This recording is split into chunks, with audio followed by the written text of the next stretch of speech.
Chapter 1 Sign and System. Shiaoyang felt troubled. His father was a member of the Academy of Sciences, and his mother a professor at a prestigious university. His eldest sister's tech company had a promising future, while his second sister was studying at a top world university and receiving scholarships effortlessly. As for himself, as part of this high-achieving family, he couldn't even handle a regular exam. Academically, there was no hope, and taking the path of an athlete was even more hopeless. Take this current PE class, for example.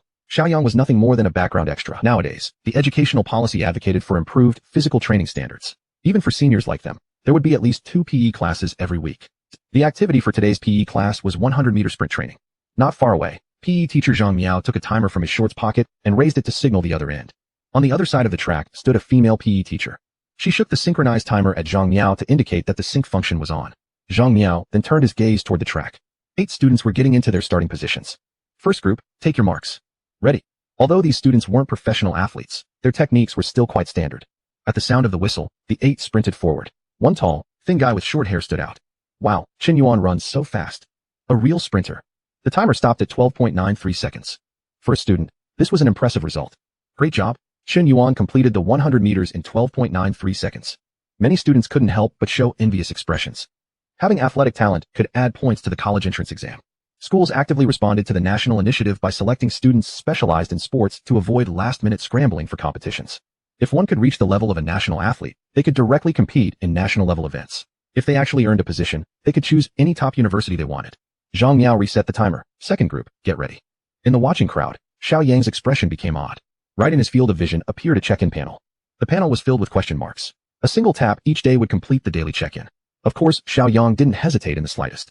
After checking in, the question mark began changing rapidly, eventually transforming into a skill icon. It showed 2 feet with gusts of wind trailing behind. Acquired skill, low-tier sprint. Speed increases within 30 seconds. Cooldown time, 10 minutes. Upgradable with reputation points. A sprinting skill, 30 seconds. This skill was practically made for sprints. This PE class seemed potentially interesting now. After the second group's results, Zhang Miao slightly shook his head. Though he said nothing, there was a hint of disappointment in his eyes. Probably the second group had no particularly impressive results. Zhang Miao turned his attention to the remaining third group. His eyes lit up. Zhang Yang was quite famous at Jiangqing High School. He had excellent academic performance, loved sports, participated in basketball and soccer, and especially excelled at short-distance sprints. He had almost broken the 12-second mark in his last sprint. A promising student that he was hoping to recruit into the school team for the upcoming provincial competition. Third group. 8 students stood at the starting line. Beside Xiaoyang was the well-known Zhang Yang. Wow, Zhang Yang. He's the fastest sprinter in our class, maybe even good enough to represent the school in the provincial competition. Good academic scores, excellent at sports. This guy's definitely headed for a top university. Numerous students watched Zhang Yang with expectation, whispering excitedly. PE teacher Zhang Miao's eyes remained fixed on Zhang Yang. Without any surprise, this group would be won by him. Zhang Yang seemingly felt the attention focused on him. A faint upward tilt at the corner of his eyes appeared as he brimmed with confidence. He felt amazing today. His condition was superb. Maybe today, he would break the 12-second barrier. Breaking 12 seconds, such a level would already rival many school athletes. As for the others, glancing sideways slightly, they were just scenery to him. Zhang Yang tilted his head slightly upward, gaining even more confidence. Ready. Xiaoyang made a quick judgment and activated the low-tier sprint skill just as the teacher was about to blow the whistle. At the sound of the whistle, Xiaoyang shot forward like an arrow. Many girls had already prepared to cheer for Zhang Yang. Come on, Zhang Yang. Their voices abruptly stopped, some even distorted, like a torn tape. In an instant, everyone wore strange expressions. Zhang Yang hadn't taken the early lead everyone expected. In fact, right at the start, he was left far behind. And that gap was constantly increasing. Watching that distant back figure, everyone had one idiom in their mind, leaving all others in the dust. Truly leaving all others in the dust. That student who had always performed averagely, suddenly today looked as if he had taken some stimulant, surpassing everyone in an incredibly short time. Included among those left behind was naturally Zhang Yang, the one everyone had been rooting for. Zhang Yang's face carried shock, disbelief, and stubborn refusal to accept defeat. He clenched his teeth. How could he, of all people, be overtaken by such an unremarkable classmate? Pride compelled him to pour out every ounce of strength he had. Yet as he pushed himself harder, he found the gap between himself and that distant back figure widening further. Instantly, despair washed over him. This was Xiaoyang's first time using his skill. He sprinted with all his might. Only after crossing the finish line did his speed begin to slow. Looking back, he noticed how far behind the others had fallen. Some had barely completed half the distance. PE teacher Li Man pressed the stop button on the timer the moment she noticed. Looking at the number displayed, her eyes were filled with disbelief. Zhang Miao only noticed after hearing the timer beep. He hurriedly looked down. 10.64. He rubbed his eyes, and yet the same number still appeared before him. This can't be real. 10.64 seconds. This already met the standard of a national level 1 athlete. What did that even mean? This would make one stand out in national competitions. If this was for a provincial competition, then the probability of winning would be 100%. The most important thing was, he was a student, one who had never received formal training. If he underwent formal training, there was no doubt he could run below 10.50 seconds and become a national athletic star. This number, astonishing. Not only the two teachers, but all the students present were also stunned, leaving all others in the dust. Absolutely leaving all others in the dust. This was real, remarkable leadership. Shiaoyang so strong? Wow, isn't he usually terrible at PE? How could he run this fast? The most despairing one, however, was Zhang Yang. He truly never expected that today, when his condition was so great, he had thought he could perform beyond expectations. Yet unexpectedly, an uninvited rival appeared from nowhere. Zhang Yang even felt a sense of, why must I exist if he does? But now, all he could do was stand there helplessly, watching that figure. Shiaoyang himself was also a bit excited inside. He jogged slowly toward Teacher Li Man. Teacher Li, how long did I run for? Li Man lifted her hand, showing the timer screen to Shiaoyang. She swallowed. 10.64 seconds. Shiaoyang nodded. This timing should be decent, right? Decent? Li Man exhaled deeply. Not decent, but extremely good. Let me put it this way. The manual timing benchmark for a national level 1 athlete is 10.71 seconds, and electronic timing is 10.93 seconds. You ran 10.64. National level 1 athlete. Hearing that, Shiaoyang felt his newly acquired basic skill was indeed quite impressive. So that means I'm strong? Strong? Extremely strong. Li Man tried to calm her excited heart. At this time, Zhang Yao had already ran over. He glanced at Shiaoyang and said to Li Man, "Give me the timer, let me see for myself." After confirming the number once again, Zhang Yao almost couldn't stand steady. Good, excellent. Our school has produced a sprinting sensation. Zhang Yao started pacing back and forth excitedly. Here's what we'll do. Let's test him again. We must improve accuracy. Li Man immediately agreed. Seeing the two PE teachers so enthusiastic, Shiaoyang simply nodded in agreement. I'll warm up first, and then we can test again. Zhang Yao slapped Shiaoyang's shoulder. All right, you warm up first. I'll go let the other students do free activities. After saying that, he started jogging toward the group of students. All right, today's sprint test is over. The rest of the time you can do whatever you like. According to normal procedures, after the 100-meter sprint test, there would normally be a long jump test. But now, that was being suspended directly. It was obviously because of Shiaoyang's incredible sprint result. Those students who had free time immediately stood around the track, eager to see what happened next. Shiaoyang was doing some basic stretching exercises, but his attention was on the cooldown icon. When the icon lit up again, it meant the cooldown time had finished. Okay, teachers, we can begin now. Chapter 2, The Campus Sprinter. Zhang Yao immediately led Shiaoyang back to the starting point. Don't feel pressured. Just give it your fastest speed, although you should also pay attention to safety. Although he said that Shiaoyang shouldn't feel pressure, his eyes were full of hope. Shiaoyang nodded in agreement, then knelt down on one knee and bent forward. To make it formal, Zhang Yao took out a prepared starting pistol, pointing the muzzle to the sky. Ready. Shiaoyang leaned forward and tensed his legs to ensure maximum power at the very first moment. After predicting the moment the gun would fire, Shiaoyang activated his sprinting skill. As the gunshot echoed, he suddenly pushed off the ground with both legs, hands leaving the track. These starting techniques were all taught by the physical education teacher, and Shiaoyang executed them rather well. His speed rapidly increased as he dashed forward. The students along the track saw everything clearly. Too fast. They could even feel the wind created by his movement. At the end of the runway, two female students stood holding a red ribbon at the 100-meter finish line. Li Man held the stopwatch, her finger resting on the stop button, making sure she could press it at the very first moment. As she watched Shiaoyang rapidly approaching, she began to feel nervous, even her palms sweating. Shiaoyang rushed like a gust of wind. The moment he touched the red ribbon, Li Man pressed the stop button. At that very instant, she exhaled deeply. Then she looked down at the time. 10.67 seconds. Heavens! He had actually run under 10.71 seconds. Zhang Yao looked at the number on the stopwatch, his hands shaking violently, nearly dropping the starting pistol. This timing was quite official. Though not as precise as professional referees, the margin of error would be very small, and it had definite reference value. In other words, this student had genuinely achieved the standard of a national-level first-class athlete. This was a truly promising talent, an absolutely outstanding talent, the kind that could bring glory to the school. With excitement, Zhang Yao approached Shiaoyang. Student, what's your name? Shiaoyang. Shiaoyang, great. Your sprinting performance is amazing. It's even impressive enough to make me envious. Shiaoyang smiled and said, it's all thanks to the teacher's instruction. What a smart kid. Zhang Yao laughed heartily. No, it's natural talent. I've coached many batches of students, but never have I seen anyone reaching your level. Then he turned serious, his tone firm. For student athletes, good results can earn bonus points for the college entrance exam. But if someone excels extraordinarily, like you, they can qualify as special talents to compete in certain events. If you can represent the country in international competitions, then you'll be able to choose any prestigious university you want. Shiaoyang, you're a raw gemstone that needs a bigger stage. This provincial competition will be a great opportunity for you to shine. I hope you'll participate, bring glory to our school, and fight for your own future. Provincial competition, the provincial games. In response to national calls, the province held these games, with the scores counting toward college entrance exam bonuses. For those athletes who failed to participate, there was another general examination. Shiaoyang considered briefly and agreed. All right, I'll participate in the provincial games. Zhang Yao smiled again. I'll report this to the principal. He looked at Li Man. Teacher Li, the rest of this class will be under your supervision. Principal Wang Gang, though nearing 50, looked energetic and full of vigor. Just after pouring himself a cup of green tea, he heard a rapid knock on the door. Come in. After entering, Zhang Miao, beaming with excitement, placed the stopwatch on the table. Principal, look at this. Principal Wang frowned slightly. A stopwatch? What's so special about it? This isn't just any stopwatch. It's the record of a student's 100-meter sprint. A sprinting record? Principal Wang looked at the numbers displayed and asked in confusion. 10.67 seconds. Is that a very good result? It wasn't surprising for a principal not to understand sprinting. Zhang Miao immediately responded. Not just good. It's absolutely amazing. Let me put it this way. The national hand time standard for a 100-meter sprint at the level of a national-level first-class athlete is 10.71 seconds. Principal Wang almost spat out a mouthful of tea. You mean he ran under the standard of a national-level first-class athlete? Zhang Miao solemnly nodded. Exactly. Principal Wang immediately stood up. A national-level first-class athlete? Then for this provincial competition. Rest assured, it's hard to say about other events, but for the 100-meter sprint, as long as nothing unexpected happens, we are guaranteed first place. Principal Wang's breathing quickened. This time, the Provincial Education Department was placing great emphasis on this event. They even unprecedentedly included competition results in the college entrance exam bonus points category. Most importantly, Jiangxing High School had long been overshadowed, so winning recognition through sprinting would definitely be a significant success. It's not easy for our Jiangxing High School to have such a talented student. Principal Wang sighed, then continued. We must have him compete in the sprint. By the way, which class is he from, and what's his name? Senior Class 6, Shiaoyang. Shiaoyang. I'll remember that. I'll go find his homeroom teacher later. Inside the classroom, the atmosphere was noisy. Dude, Shiaoyang, you ran so fast. I never realized you were this good at sprinting before, said a slightly chubby boy sitting next to him in a low voice. His name was Wang Ziluan, Xiaoyang's desk mate, and they got along very well. His idol was the Asian flying man, Su Bingtian.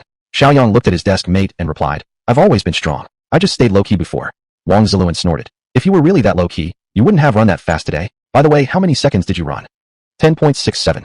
Wang Ziluan's eyes suddenly widened, his voice trembling. What? Xiaoyang repeated. 10.67. What's the big deal? Holy crap, do you even realize what you just did? Wang Ziluan exclaimed, and stood up abruptly from his seat. You actually ran under 11 seconds. His voice was so loud it startled the two girls sitting in front. They turned around and looked at the two boys. The short-haired one, Yang Rui, gave them a glare. It's just a sprint. Why are you two making such a big fuss? Wang Ziluan rolled his eyes. Obviously you don't know anything. Sprinting has always been Asia's weakness. My idol breaking 10 seconds already makes him the flying man of Asia. And Xiaoyang here, without any training, managed to break 11 seconds. Imagine if he actually trained seriously. Brother, you could be the next flying man of Asia. After hearing Wang Ziluan's words, Xiaoyang actually began to feel that he was quite impressive. So powerful with just the basic sprint skill. What if it gets upgraded? Thinking about it, Xiaoyang checked the upgrade requirements. Reputation needed, 10,000. Current reputation, 1,352. Wang Ziluan grinned with obvious envy. Old Xiao, if you can maintain your performance in the provincial games, there'll definitely be prestigious universities wanting to specially recruit you. He's at national level first-class athlete standard. There aren't many of those even in the province. Xiaoyang shifted in his seat and laughed. Hearing you say all this, I feel like I might actually make it into the national team. Wang Ziluan smacked his thigh dramatically. There's actually a real chance for that. Chapter 3, 300 Tang and Song Poems. Wang Ziluan's voice was loud enough for nearly everyone to hear what he was saying, including Zhang Yang, not far away. Originally, he had Bu Fu cheat, because he used to be the best in PE class. Yet today, someone had surpassed him in a sprint. But when he heard that Xiaoyang had run a time of around 10.6 or 10.7 seconds, he froze completely. No wonder he had been left so far behind. Turns out the other guy had already broken the 11-second barrier. The homeroom teacher was a Chinese language teacher, a middle-aged woman in her 40s named Wei Xiaomei. As soon as she walked in, the classroom instantly fell silent. But today, Wei Xiaomei's eyes rested somewhat oddly on Xiaoyang for a few seconds longer than usual. Everyone, please quiet down for a moment. I have two things to say. First of all, we're all in Senior 3 now. In 9 months, we'll face the biggest turning point of our lives. So I hope everyone can strive for their own future. Starting today, everyone can choose to attend evening study sessions. It's not mandatory, entirely voluntary. The other thing is about this provincial sports meeting. Both the school and the Education Bureau are placing great importance on it. One student from our class has been selected to participate. He will represent our class and our school in winning honors. Xiaoyang. Instantly, every gaze in the room fell on him. From tomorrow onward, you can go train during all self-study periods. Many students who had given up on academics looked at Xiaoyang with envy. Being a sports student was also a path. Xiaoyang, however, remained calm. Oh, and today's homework is to write an original song-style poem. You can exchange ideas during evening study, or complete it alone at home, but it must be original. Wei Xiaomei glanced at her wristwatch, right as the dismissal bell rang. Okay, class dismissed. Every day at dismissal time, the school gate was extremely lively. Some students lived on campus. Many locals were picked up by parents. Of course, there were also students who went home by themselves. Xiaoyang's home was about 2 kilometers from the school, so he usually took the bus. Under the bus stop sign not far away, dozens of students were waiting for the bus. Wang Ziluan looked at a distant approaching bus, realizing it wasn't his route, then turned to Xiaoyang and said, Old Xiao, I really envy you. You're the only one in class with the special privilege of not needing to attend self-study. Xiaoyang replied carelessly, even if I attended, it wouldn't help much, my grades speak for themselves. Wang Ziluan chuckled, true, our academic prospects aren't great. Wait, no? You're great at sprints, so you can get into a sports school or top institution of your choice. The most tragic one is me. I basically have only one path left, working in a factory tightening screws. I've already made plans, attend evening self-study, cram a bit harder. Maybe I can still scrape into a second-tier university and make the family proud. How about you? Are you going to evening self-study? Shiaoyang shook his head. No, even if I go, it won't help. Math, physics, chemistry, English, Chinese, weak across the board. Sometimes, talent just couldn't be replaced by hard work. A bus approached gradually. Wang Ziluan whispered, "Here comes the bus, old Xiao. I'm heading off first." The Xingfuli residential complex. In front of a standalone two-story villa. This was Xiaoyang's home. He took out his keys and opened the door. Inside the courtyard were some flowers and plants, and a lush, robust osmanthus tree with upright, thick branches. After entering the house, he put his school bag on the sofa and went into the kitchen to get a bottle of water. His father was an academician at the Chinese Academy of Sciences. Recently immersed in some high-tech project, he had been too busy to return home most of the time. His mother was a professor at a prestigious university, often giving lectures, just as busy. His eldest sister ran her own company and rarely came home recently. His second sister was studying abroad. In other words, most of the time, Xiaoyang was home alone. Unlike other students, Xiaoyang was highly independent, had to be. He sat in the living room, randomly turned on the TV, but immediately felt a strange sense of guilt. He was in Senior 3 and still watching TV. After turning it off, Xiaoyang began to study the sign-in system. One could sign in once daily, each time potentially gaining a skill or item. However, neither the skill nor the item was guaranteed. They were more like lottery draws, dependent purely on luck. Still, judging from today's acquisition of the dash skill during PE class, it seemed the items or skills gained had some relation to one's current circumstances. And then there was reputation. According to the introduction, the reputation value could be increased by being recognized by more people, and it could be accumulated repeatedly. In simple terms, if you have any outstanding performance, you can gain reputation points. The function of reputation points seems to be enhancing skills. For instance, the only current skill, Basic Dash. With 10,000 reputation points, it could be upgraded to intermediate level. With Basic Dash alone, he could already run at the level of a national first-class athlete. If it were at the intermediate level, it might even reach the standard of a national elite athlete. The ringing of the telephone interrupted Xiaoyang's exploration of the check-in system. He stood up quickly and took a few steps to the small coffee table. Looking at the caller ID, it was from his mother. His mother, Lu Ping, was a professor in the computer science department and held a significant position in the field of computer science. After answering the call, a gentle voice came through the line. "Yang, I need to prepare for a lecture today, so I won't be coming back. Make your own dinner or just order takeout." It was already somewhat normal for Xiaoyang that his parents wouldn't come home. He just said, "Okay." After a brief silence on the phone, Lu Ping gently spoke again. "How was your study today? Did you gain anything?" Xiaoyang felt a headache coming the moment he heard the word study. His parents were both top achievers in the scientific and technological fields, while he himself struggled even with basic math and sciences. The same old story, nothing special. There was another few seconds of silence on the line. Then Lu Ping sighed softly. "Sigh, why didn't I end up working in the field of genetics?"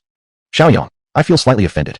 Your father is also very busy. He probably won't be home for the next few days. Manage your own schedule well. I'll hang up now." Hearing the dial tone, Xiaoyang slowly put the phone back. He slightly shook his head and gave a bitter smile. His mother was a prestigious university professor, yet she had little time to actually teach her own son. Perhaps once you reach a certain level, all your students become like your children. Sitting on the sofa, spacing out for a while, only getting up to go to the kitchen when he felt hungry. He couldn't cook anything complicated, but preparing something simple to fill his stomach wasn't a big problem. After waking up, his first thought upon opening his eyes was, oh no. Yesterday, the homeroom teacher had assigned homework to write a song-style poem. Skipping evening self-study was one thing, but failing to complete the teacher's assignment was just unacceptable. He should have copied one online yesterday. Xiaoyang quickly got dressed, checking the time, already 6 a.m. He ran to the adjacent study and turned on the computer. As the computer booted up, Xiaoyang suddenly remembered the check-in system. Rubbing his hands together, building up his anticipation, he tapped on the check-in interface. Obtained 300 Tang and Song Poems. Chapter 4 Tang Poetry and Song Ci from Another World. 300 Tang Poems and Song Ci? What use is that? Although Xiaoyang wasn't exactly an outstanding student, he had been exposed to classical Chinese poetry since childhood. There were even a few poetry books in the study at home. Now, produce a book of Tang poetry and Song Ci. He felt like today's check-in had been a waste. After all, Tang poetry and Song Ci were nothing more than common, everyday items. Sighing, Xiaoyang noticed a book had appeared on his computer desk. 300 Tang Poems and Song Ci. So this is the poetry collection from the check-in? It looked quite Xingmari, but what use was it? He picked it up casually and flipped to a random page. Ode to a Goose by Luo Binwang. Luo Binwang. Who was he? Didn't this person exist in Tang poetry? Eek, eek, eek, bending its neck toward the sky. White feathers glide over green waves. Red feet paddle through ripples. Xiaoyang was momentarily stunned. He hadn't learned this poem at all. Xiaoyang clearly remembered his childhood poetry primer was Ode to a Rooster by Wang Bihan. Chicken, chicken, chicken, its sharp beak cries to the sky. Calling the moonlight at midnight, announcing dawn at cockcrow. Ode to a Rooster, as a primer poem was known by everyone. In contrast, he had never heard of Ode to a Goose, and didn't know who Luo Binwang was. Immediately, Xiaoyang typed Ode to a Goose and Luo Binwang into his computer search bar. The results were all messed up and irrelevant. What came up most frequently were results for Ode to a Rooster and information on Wang Bihan. He flipped to the second page. Resentment, Tang Dynasty, Li Bai. The beauty rolls up the pearl curtain, sitting deep with furrowed brows. only seeing tear-stained cheeks, not knowing whose heart she hates. What the hell? Who is Li Bai? Who are Bai Ji and Du Fu? Shiaoyang searched them on his computer, but found nothing. In other words, these poems, and these people, were not from this world. Most importantly, they seemed to be vastly superior in poetic quality to the poetry of his own world. If that were the case, then this 300 Tang poems and Song Ci was not only useful, it was a compilation of remarkably high-level poetry. Shiaoyang immediately felt like he had discovered a priceless treasure. Turning to the Song Ci section, the very first piece stunned him completely. Mid-Autumn Night, Thinking of My Brothers Far Away, by Su Shi. Absolutely amazing. This level is absurdly high. After reading this Ci from another world, when I look at the ones we're forced to memorize every day, those things are just trash in comparison. After reading the piece, Shiaoyang truly felt his heart surge with excitement. He only realized what time it was when he noticed the clock on his computer screen, suddenly recalling, his class was starting soon. Damn it, it's already 7:30. He immediately stood up and ran out the door. Just before the class bell rang, Shiaoyang narrowly made it into the classroom. Inside the classroom, everyone else had long since arrived. Even the top students had been reviewing for a while. Only Shiaoyang arrived fashionably late. When everyone saw Shiaoyang come in, their first thought was, typical athlete, no stress at all. Some even looked at him with a hint of contempt.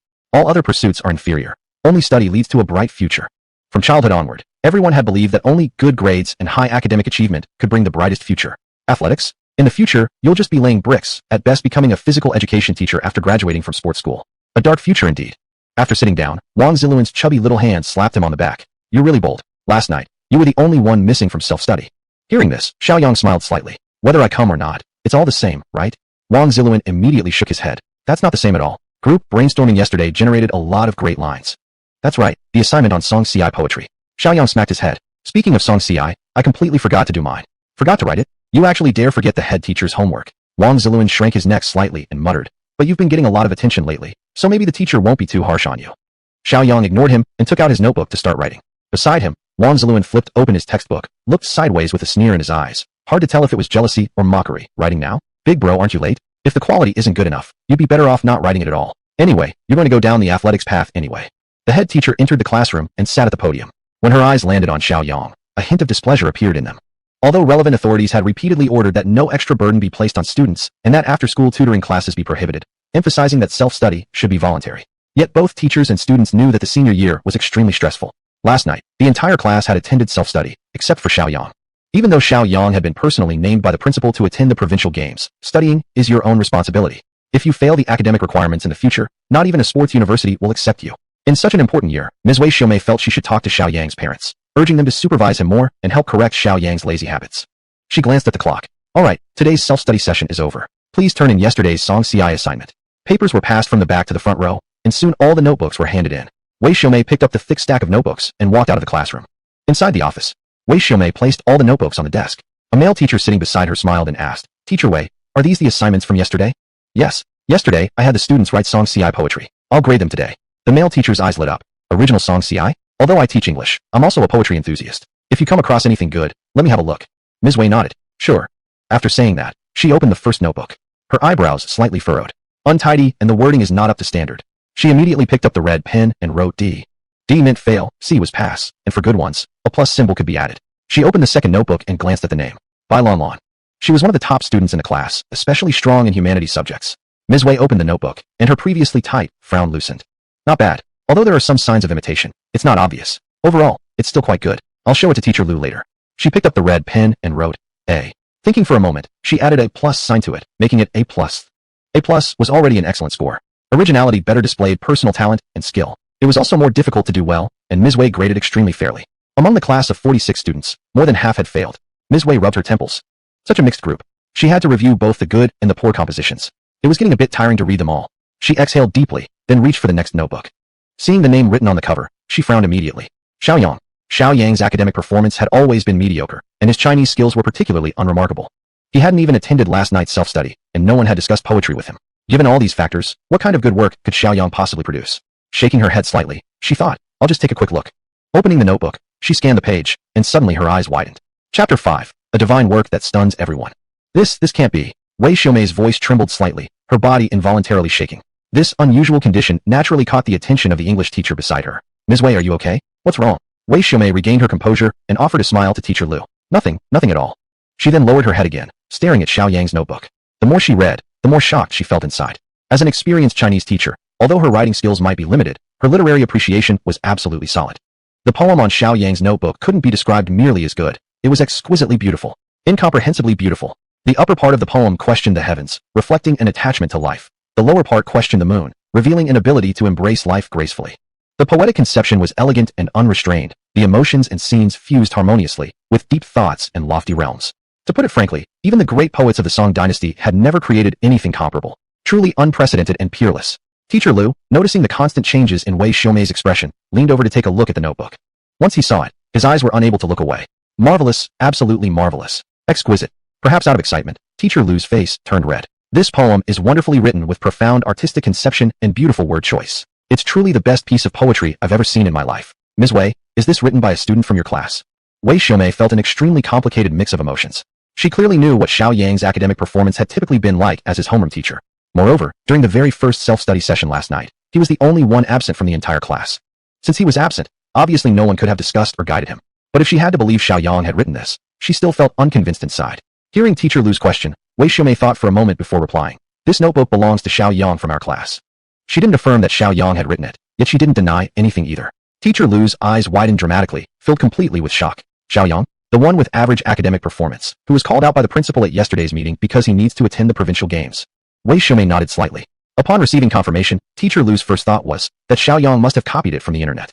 Ms. Wei, Xiaoyang's performance in all subjects is average. Are you telling me he could actually write something this good? I find that somewhat hard to believe. Not only did he doubt it, Ms. Wei herself did too. She opened her computer. Let me check online to see if there are any similar poems. Teacher Lu didn't speak but continued staring at the computer screen. After typing the title of the poem, nothing appeared. Then, Wei Xiaomei entered the full text of the poem. Still, nothing showed up. That's strange. Why is there no record of this poem anywhere online? Could it actually be written by Shiaoyang? Teacher Lu rubbed his chin. The poem should indeed be original because such an extraordinary piece would have already become widely known if it had been online before. Looking at Wei Xiaomei, Teacher Lu asked, Ms. Wei, do you think there's a possibility that even though Shiaoyang doesn't perform well academically, he could actually be a genius at composing poetry? Considering that there was nothing related to it online, Wei Xiaomei pondered deeply for a long time. This poem was stunning, extremely impressive. It could probably surpass many ancient poets. Still, she couldn't fully convince herself that such a masterpiece had truly come from the hand of a regular student. Just at this moment, another passing teacher approached curiously. What are you two looking at? Why do you both look so shocked? When this teacher saw the contents on the notebook clearly, his expression instantly became the same as theirs. This was written by a student. Being loud-voiced, he immediately drew the attention of all other teachers in the office, who quickly gathered around. Oh my, this poem is simply too great. Outstanding level.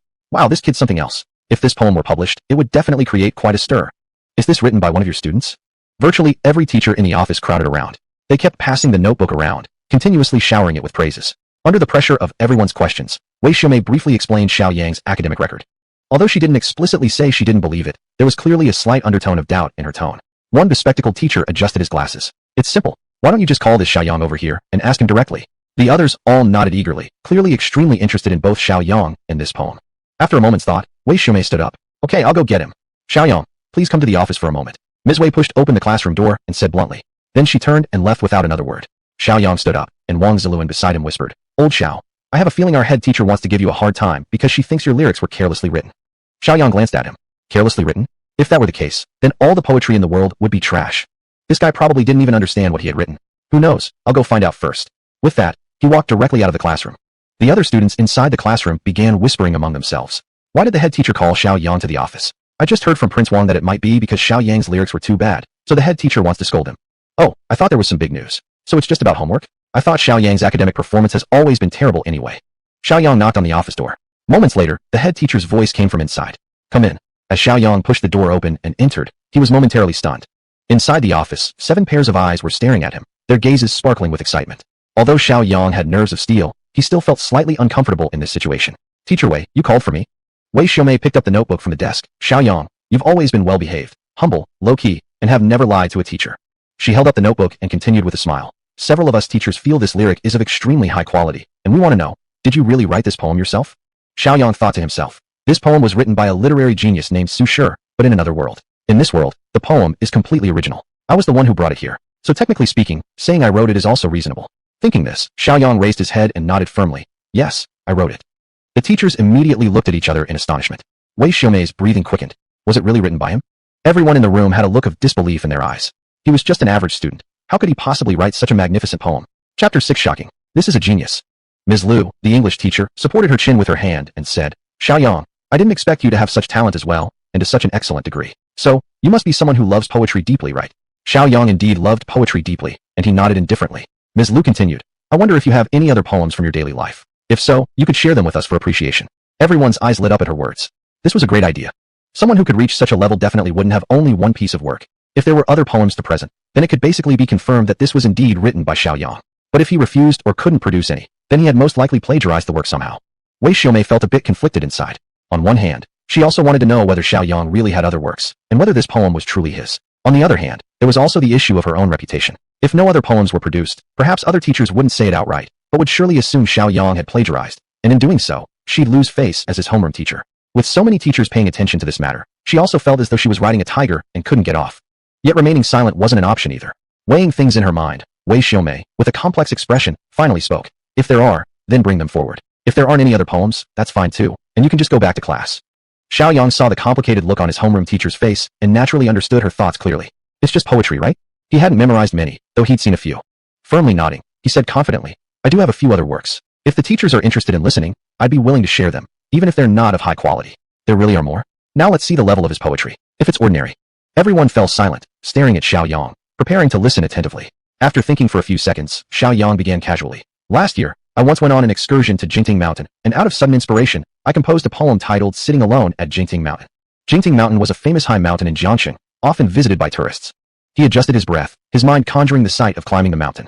His voice was strong and rich in the middle register. All birds fly high and vanish. A solitary cloud floats away in leisure. Then his tone softened, yet carried more penetration. Mutual gazes without tiring. Only Jingting Mountain and I remain. The 7 teachers couldn't help closing their eyes briefly, a strange sense of loneliness arising in their hearts. Though the sound had ceased, the lingering resonance still stirred within. As teachers, they naturally understood what the poem meant. Flocks of birds flew away without a trace, while a single cloud floated off peacefully. You look at me, and I look at you. We both remain undisturbed and never grow weary of each other. It is only I and Jingting Mountain before my eyes. The word loneliness was never explicitly mentioned, yet each word exuded a sense of solitude. Such a feeling of frustrated ambition, of possessing talent but lacking recognition, instantly filled the hearts of everyone present. Indeed, Shiaoyang was just an ordinary student, and everyone regarded him as such. But he alone knew he wasn't worthless. His talents had never been shown, and only during solitary excursions, face-to-face with Jingting Mountain, did he express his feelings of solitude and frustration from unrecognized talent. A teenager of merely 10 or so years old writing poetry, so profound it perceived the cold realities of the world. Inconceivable. What do you all think of this poem, teachers? Xiaoyang's words drew the teachers back into reality. In their eyes and hearts was pure shock. Real, genuine shock. Never did they expect, truly never, that this student before them could compose such a poem. What a talented youth. Wei Xiaomei's hands began to tremble. Hearing this poem from Shiaoyang, she suddenly felt a strange sense of guilt. As a student in her class, she had never paid attention to him, never even inquired about his family background, nor had she ever concerned herself with his studies. Perhaps precisely because of her inaction as homeroom teacher and the indifference of his classmates, this student had developed such a sense of solitude, sighing at the harshness of life. Thinking about this, Wei Xiaomei's eyes began to redden. Excellent, excellent poem. Xiaoyang's poetry is truly remarkable. For excellence, in a row directly expressed her complex emotions. Everyone looked at Wei Xiaomei with envy, and Ms. Lu even remarked, Ah, how envious I am that teacher Wei has such a talented student in her class. That song was superb, and now this poem is just as excellent. Shiaoyang from your class is truly a gifted talent. Truly, one shouldn't judge the sea with a bushel. One poem and another poem, both shocked me completely. The successive praises from the teachers made Shiaoyang feel slightly embarrassed. He thought inwardly, brotherly bye from another world, it's still your poem I used, forgive me. A homeroom teacher from another class smiled, and said, Teacher Wei, Shiaoyang, may I copy your poem and read it to my students? Wei Xiaomei looked at Shiaoyang. Although she was the homeroom teacher, the poem was written by Shiaoyang. He was the true author. Shiaoyang nodded, of course. So nearly all the teachers copied the poem, and some of them even felt so deeply moved that they posted it online. Of course, the teachers had enough sense to know better, and credited the author as Shiaoyang. After all the teachers had left, Wei Xiaomei gently said to Shiaoyang, You may go back to the classroom first. I'll be there soon. Xiaoyang acknowledged, then walked out of the office. Old Xiao, how was it? Did your homeroom teacher scold you? Wang Ziluan asked the moment Xiaoyang sat down. Xiaoyang shook his head slightly. No, the homeroom teacher spoke very politely and actually appreciated my poetry. Appreciated. Wang Ziluan smirked and pointed to a girl in front. I could believe it if you told me she appreciated Bailon Lan's poetry. The figure in the front seat seemed to have heard her name and turned around to look at the two. Bailon Lan was the class's top student, consistently ranked in the top 3, and especially excelled in liberal arts subjects. Most importantly, she was also pretty and pure-looking, beloved by everyone as the class beauty, and also the class monitor. You two, speak more quietly. Don't disturb other classmates. After speaking, she shot them a glare. Wang Ziluan grinned, not feeling upset at all. Xiaoyang says his homeroom teacher praised his poem. I was just pointing out how ridiculous that is. Bailon Lan looked at Xiaoyang for a moment, but said nothing, then turned back to her studies. Yet clearly, her expression showed she didn't believe what Xiaoyang had said. Wang Ziluan's voice wasn't low, and many people heard him. They laughed out loud, some even egging him on.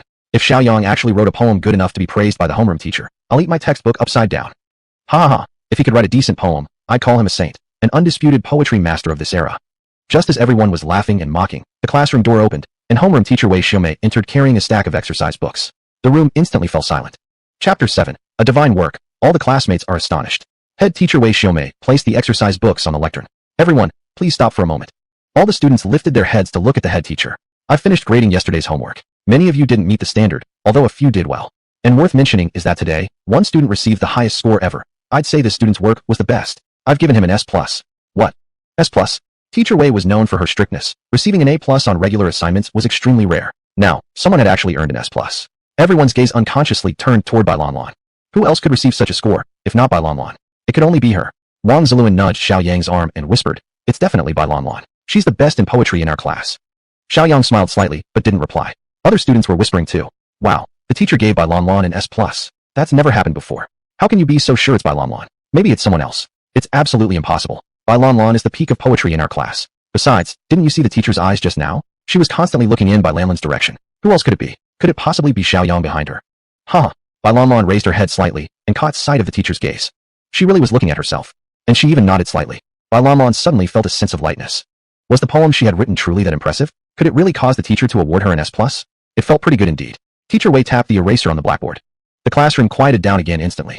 This student, who earned the S+, truly impressed me greatly. So, I'm planning to have him come up to the podium and recite the poem emotionally for everyone. How does that sound, everyone? It was rare to have such a relaxed moment. Everyone looked toward Bai Lanlan and replied in unison, "Great." Bai Lanlan's face slightly flushed red. Reading her poem in front of all these classmates felt a little too exposed. However, since the teacher had personally called her out, she still needed to go up and read it. She had just prepared herself mentally and was about to stand up when teacher Wei spoke again. Her finger pointed toward Bai Lanlan. When everyone expected her to say Bai Lanlan's name, she smiled gently and, in a warmer tone, said, "Shiaoyang, come up here." In an instant, everyone was stunned, failing to react immediately. Wait, just now, had the head teacher called whose name? Shiaoyang. Surely she had mispronounced it. It couldn't be Shiaoyang. It must have been a mistake from the teacher. Bai Lanlan, who had already prepared to stand up, froze. Could I have misheard? The name just now didn't seem to be mine. Was it Shiaoyang? Did he actually receive an S+? That's impossible. There's no logic to it. I should have been the one who wrote the best poem. Prince Luan, puzzled and stunned. Was it really Shiaoyang? He couldn't help recalling what Xiaoyang had said before. Now thinking back, he really had been praised in the teacher's office. Wow, Xiaoyang's academics weren't good, so how could he directly receive an S+ this time? It just didn't make any sense. Could the teacher have made a mistake?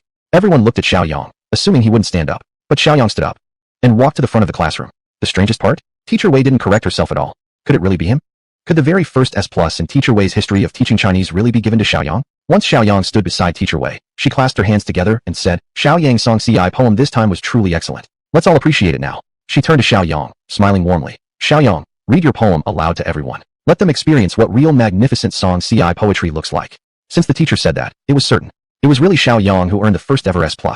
Everyone really wanted to hear just what kind of poem could impress Teacher Wei so greatly. Bai Lanlan looked up at Xiaoyang on the podium with an astonished expression. It was really him. Not me. What kind of poem could he possibly write that would be that good? As the class top student, the class beauty, and monitor, Bai Lanlan's competitiveness surfaced.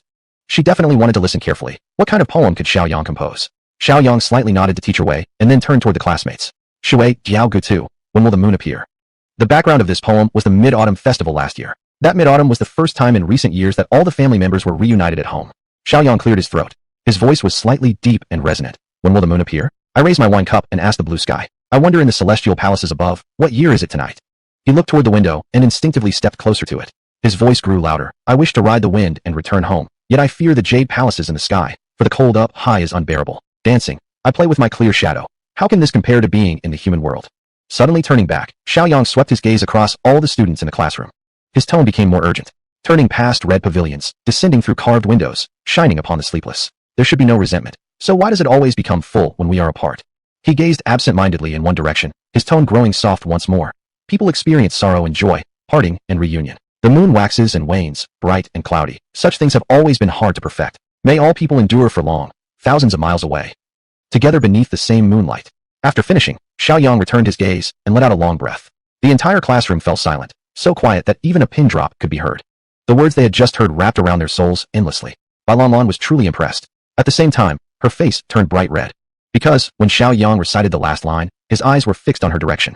At such a sensitive age, for a girl to hear words as unprecedented as "may all people endure for long, thousands of miles away, together beneath the same moonlight," and to meet the eyes of the person reciting them was enough to stir up endless reverie. Many students were still savoring the lines. People experience sorrow and joy, parting and reunion. The moon waxes and wanes, bright and cloudy. Such things have always been hard to perfect. May all people endure for long, thousands of miles away, together beneath the same moonlight. So beautiful. So deeply moving. Even though they were just students, they clearly recognized that such poetry far surpassed the poems in their textbooks. If a comparison was forced, the poems in their textbooks were practically garbage. This was Shiaoyang's poem. No wonder Teacher Wei had given him the first ever S+ in her teaching history. This poem deserved such praise. On the podium, Teacher Wei Xiaomei was deeply moved as well. Even though she had already read it several times before, when the author himself recited it with emotion, it became an entirely different experience. And Yijing, my student, Shiaoyang, he isn't only a genius in poetry, but also possesses an extraordinary ability to recite. Slowly opening her eyes, Teacher Wei looked at Xiaoyang's back and a gentle smile appeared on her face. She raised her hands and began to clap slowly. Soon, applause swelled and spread as more and more students joined in. The entire classroom was filled with thunderous applause.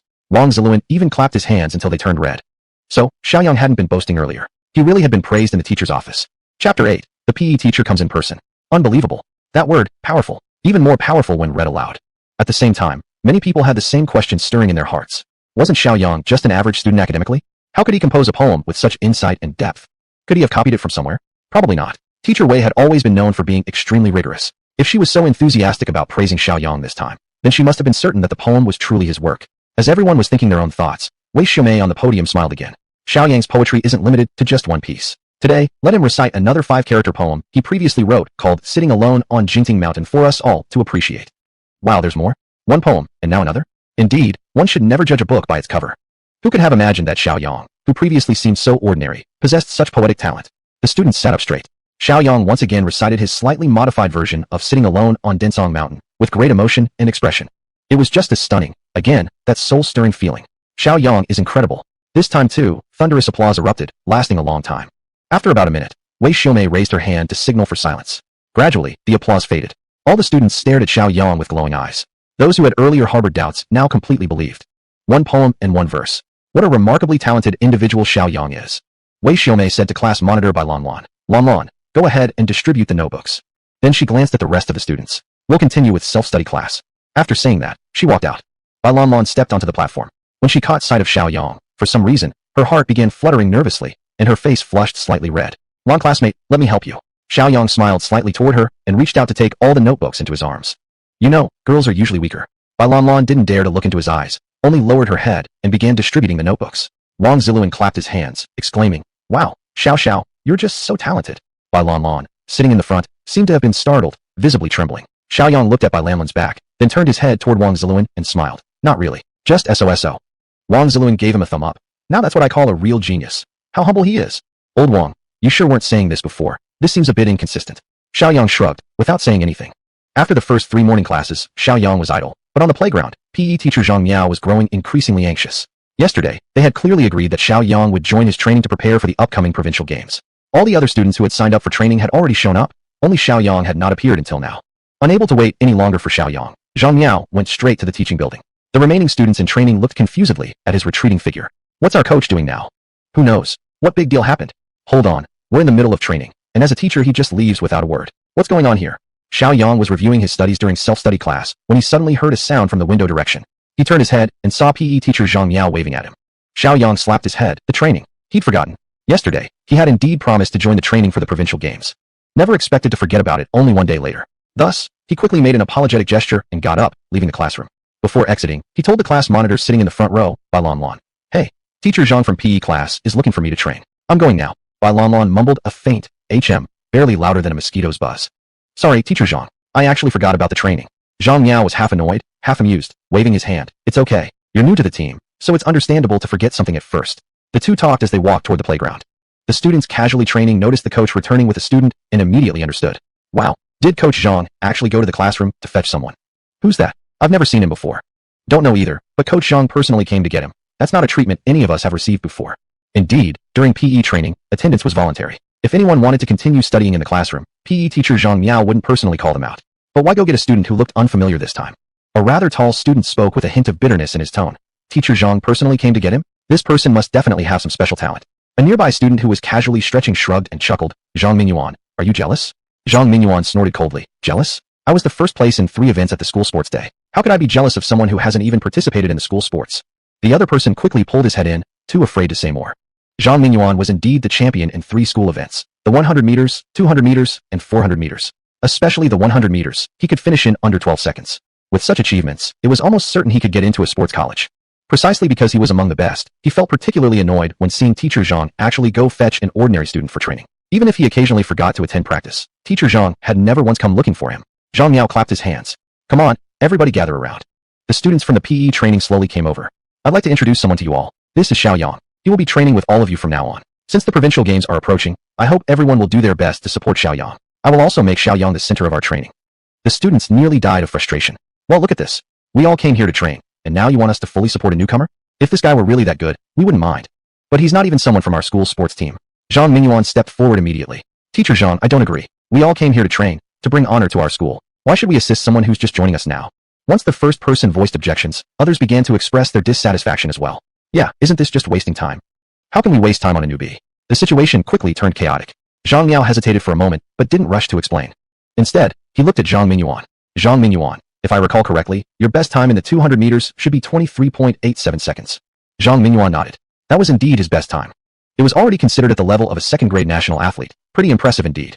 Zhang Miao then turned towards Shiaoyang with a smile on his face and said, Yesterday, I tested your 100 meters. How about trying the 200 meters today? Chapter 9. The entire sports team was stunned. Upon hearing that, Shiaoyang simply smiled slightly. He naturally knew exactly what Coach Zhang Miao was thinking.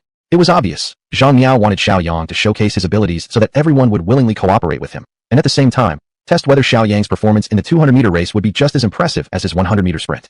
Of course I can run. Actually, I've never tried how fast I can run the 200 meters. Never tried it? Zhang Miao immediately felt even more delighted. In his mind, Xiaoyang was simply a piece of unpolished jade. Good. Let's test your ability in the 200 meters today. Who? Zhang Mingyuan. You can run the 200 meters under 24 seconds, right? Perfect. You two can run together. Zhang Miao's intention was clear. You, Zhang Mingyuan, questioned why I'm giving special attention to a rookie? Now I'll show you exactly why. Zhang Mingyuan agreed immediately. As a standout figure in the school's athletic circle, he wouldn't back down. Without further ado, Zhang Miao turned to several other sports students who were watching and said, You guys go get the red ribbon, starting pistol, and the timer. They laughed and walked off to fetch the items. Zhang Miao pulled Xiaoyang aside. You warm up first for the 200 meters later. Although Xiaoyang's basic sprinting skill provided some speed boost, his performance would still depend on being in his best condition. Looking from a distance at Teacher Zhang and the rookie, Zhang Mingyuan smirked and quietly muttered to a few others, I really don't understand what Teacher Zhang is thinking, actually letting a rookie run with me. A sports student immediately chimed in. Right, you, Zhang Mingyuan, can run the 200 meters in under 24 seconds. Remember, you got first place in 3 events at the last campus sports meet. Teacher Zhang must have forgotten your glorious record to have you run alongside a rookie. Haha, when it starts, you go all out and leave that newbie 30 to 50 meters behind. 30 to 50 meters? You're still underestimating Brother Zhang. In my opinion, just leave him over 100 meters behind. Yeah, and make him chase your dust all the way. Haha. The group burst into cheerful laughter. When Xiaoyang started warming up, several students were already ready. Zhang Miao chose a student with a steady personality to time the race from 200 meters away. As for himself, holding the starting pistol, he stood at the starting line and waved towards Xiaoyang's direction. All right, you can come over now. Xiaoyang walked forward and stamped his feet on lane 2. Zhang Mingyuan approached too, casting a sidelong glance at Xiaoyang as he passed, clearly not taking the rookie seriously at all. Looking at the rest of the crowd, Zhang Miao said, If you're interested, you can join too. Participation is what matters. 2 of them lit up at the idea. Everyone loves dominating a weak opponent. I'm in. Count me in too. Thus, there were now 4 runners altogether. Zhang Miao, seeing through their thoughts, smiled mysteriously. From the way you're all excited, looks like you're planning to dominate the new guy. As a PE teacher, Zhang Miao often interacted casually during training, so everyone felt comfortable speaking openly. A young man with short hair grinned and said, Of course. Who doesn't enjoy a chance to crush some weaker players? A rookie needs to learn the gap between pros and amateurs. Zhang Miao raised his hand and patted him on the shoulder. Well said. You'd better make sure to leave that rookie way behind, or else it'll be embarrassing. Another person thumped his chest. Rest assured, we'll leave him so far behind he'll be eating our dust. Zhang Miao glanced at Xiaoyang and said with a smile, Hearing this, I feel totally at ease.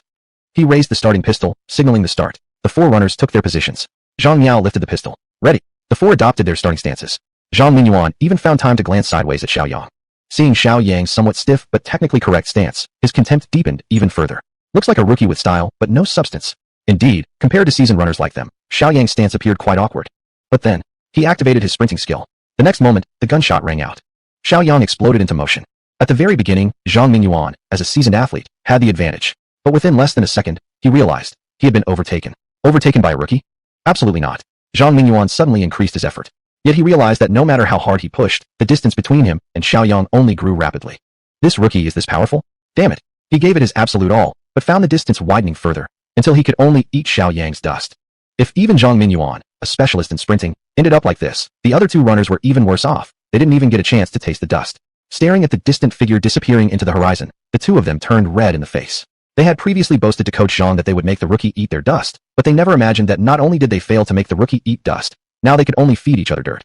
The gap was simply too vast. Their confidence instantly shattered, and within less than 50 meters, they both quit, walking off in dejection to become mere spectators. Zhang Minyuan truly felt hopeless now. Too fast. Despite his own strength, he couldn't even glimpse the slightest hope of victory against this rookie. As the distance widened rapidly before his eyes, Zhang Minyuan's mentality completely collapsed. Shiaoyang dashed past the red ribbon. The guy timing the race immediately stopped his stopwatch the moment Shiaoyang crossed the finish line. Glancing at the number on the display, the timer almost dropped his eyes out. Zhang Yao calmly approached the athletes. Well, how much time? The timer gulped, then raised the stopwatch. 21.88 seconds. Several athletes immediately stared at the stopwatch. Sure enough, the number displayed was 21.88 seconds. Zhang Yao nodded. He was the only one among them who was mentally prepared. He had expected Shiaoyang to achieve such a result all along. Gasping for breath, Zhang Minyuan nearly suffocated upon hearing the number. 21.88 seconds. What level was that? That was already the standard of a first-class athlete. While he was still proud of running under 24 seconds, someone seemingly ordinary had already surpassed 21 seconds. The heart that once craved competition instantly sank into silence. No wonder teacher Zhang wanted everyone to cooperate with him. So this is why he's so amazing. And regarding this provincial sports meet, Zhang Minyuan, who had considered himself the main protagonist of Jiangqinghai, had suddenly become a supporting role. Well then, since the other person could run under 21 seconds, he had no reason to feel defeated. Zhang Miao cleared his throat. Everyone just witnessed Xiaoyang's performance. Does anyone still have any objections? Chapter 10, Rebellious Son. Who could still have any objection? Who dared to object anymore? A performance like this, they had never seen anyone run like that before. There's no way to argue with that. Zhang Miao saw that these people who were defiant just now had now all turned into obedient ones, and he smiled. Good, since there are no objections, then for the upcoming period, our training will focus on Shiaoyang. I hope everyone will actively cooperate. Zhang Miao nodded toward Shiaoyang. You do run really fast, but you also have many problems. For instance, handling turns, unfamiliarity with the track, even veering into other lanes. These issues can turn into big problems during actual competition. Shiaoyang nodded repeatedly. What teacher Zhang said was absolutely correct. Indeed, he had many issues. These problems existed during the 100 meters as well, but weren't severe. However, during the 200 meters, they began to appear in large numbers. During the following training session, Zhang Miao systematically helped Shiaoyang learn how to power through turns more correctly and taught him some other techniques. The other physical education students also cooperated without reservation. At noon, school cafeteria. Watching the lunch ant's trembling hands blur into after images, Shiaoyang wondered if she might suffer from postnatal lunch-serving Parkinson's syndrome. Shiaoyang found an empty seat and sat down. Prince Wang immediately sat beside him. Old Xiao, you must be rich as hell. Braised beef, and 2 chicken legs too. Although Shiaoyang didn't do well academically, his family's situation was decent, and he'd never been short on allowance or meal money. After saying that, Prince Wang glanced at his own bland and watery, green food meal. Shiaoyang was quite generous, directly handing one of his chicken legs over. Prince Wang was delighted and gave a thumbs up. Respect. After taking a bite, Prince Wang asked, Old Xiao, you've become quite the celebrity in our school. A lot of students are talking about your 2 poems. He put the chicken leg down, leaned in slightly, and whispered conspiratorially. I even heard that someone posted your poems online. Do you think you might become an internet celebrity?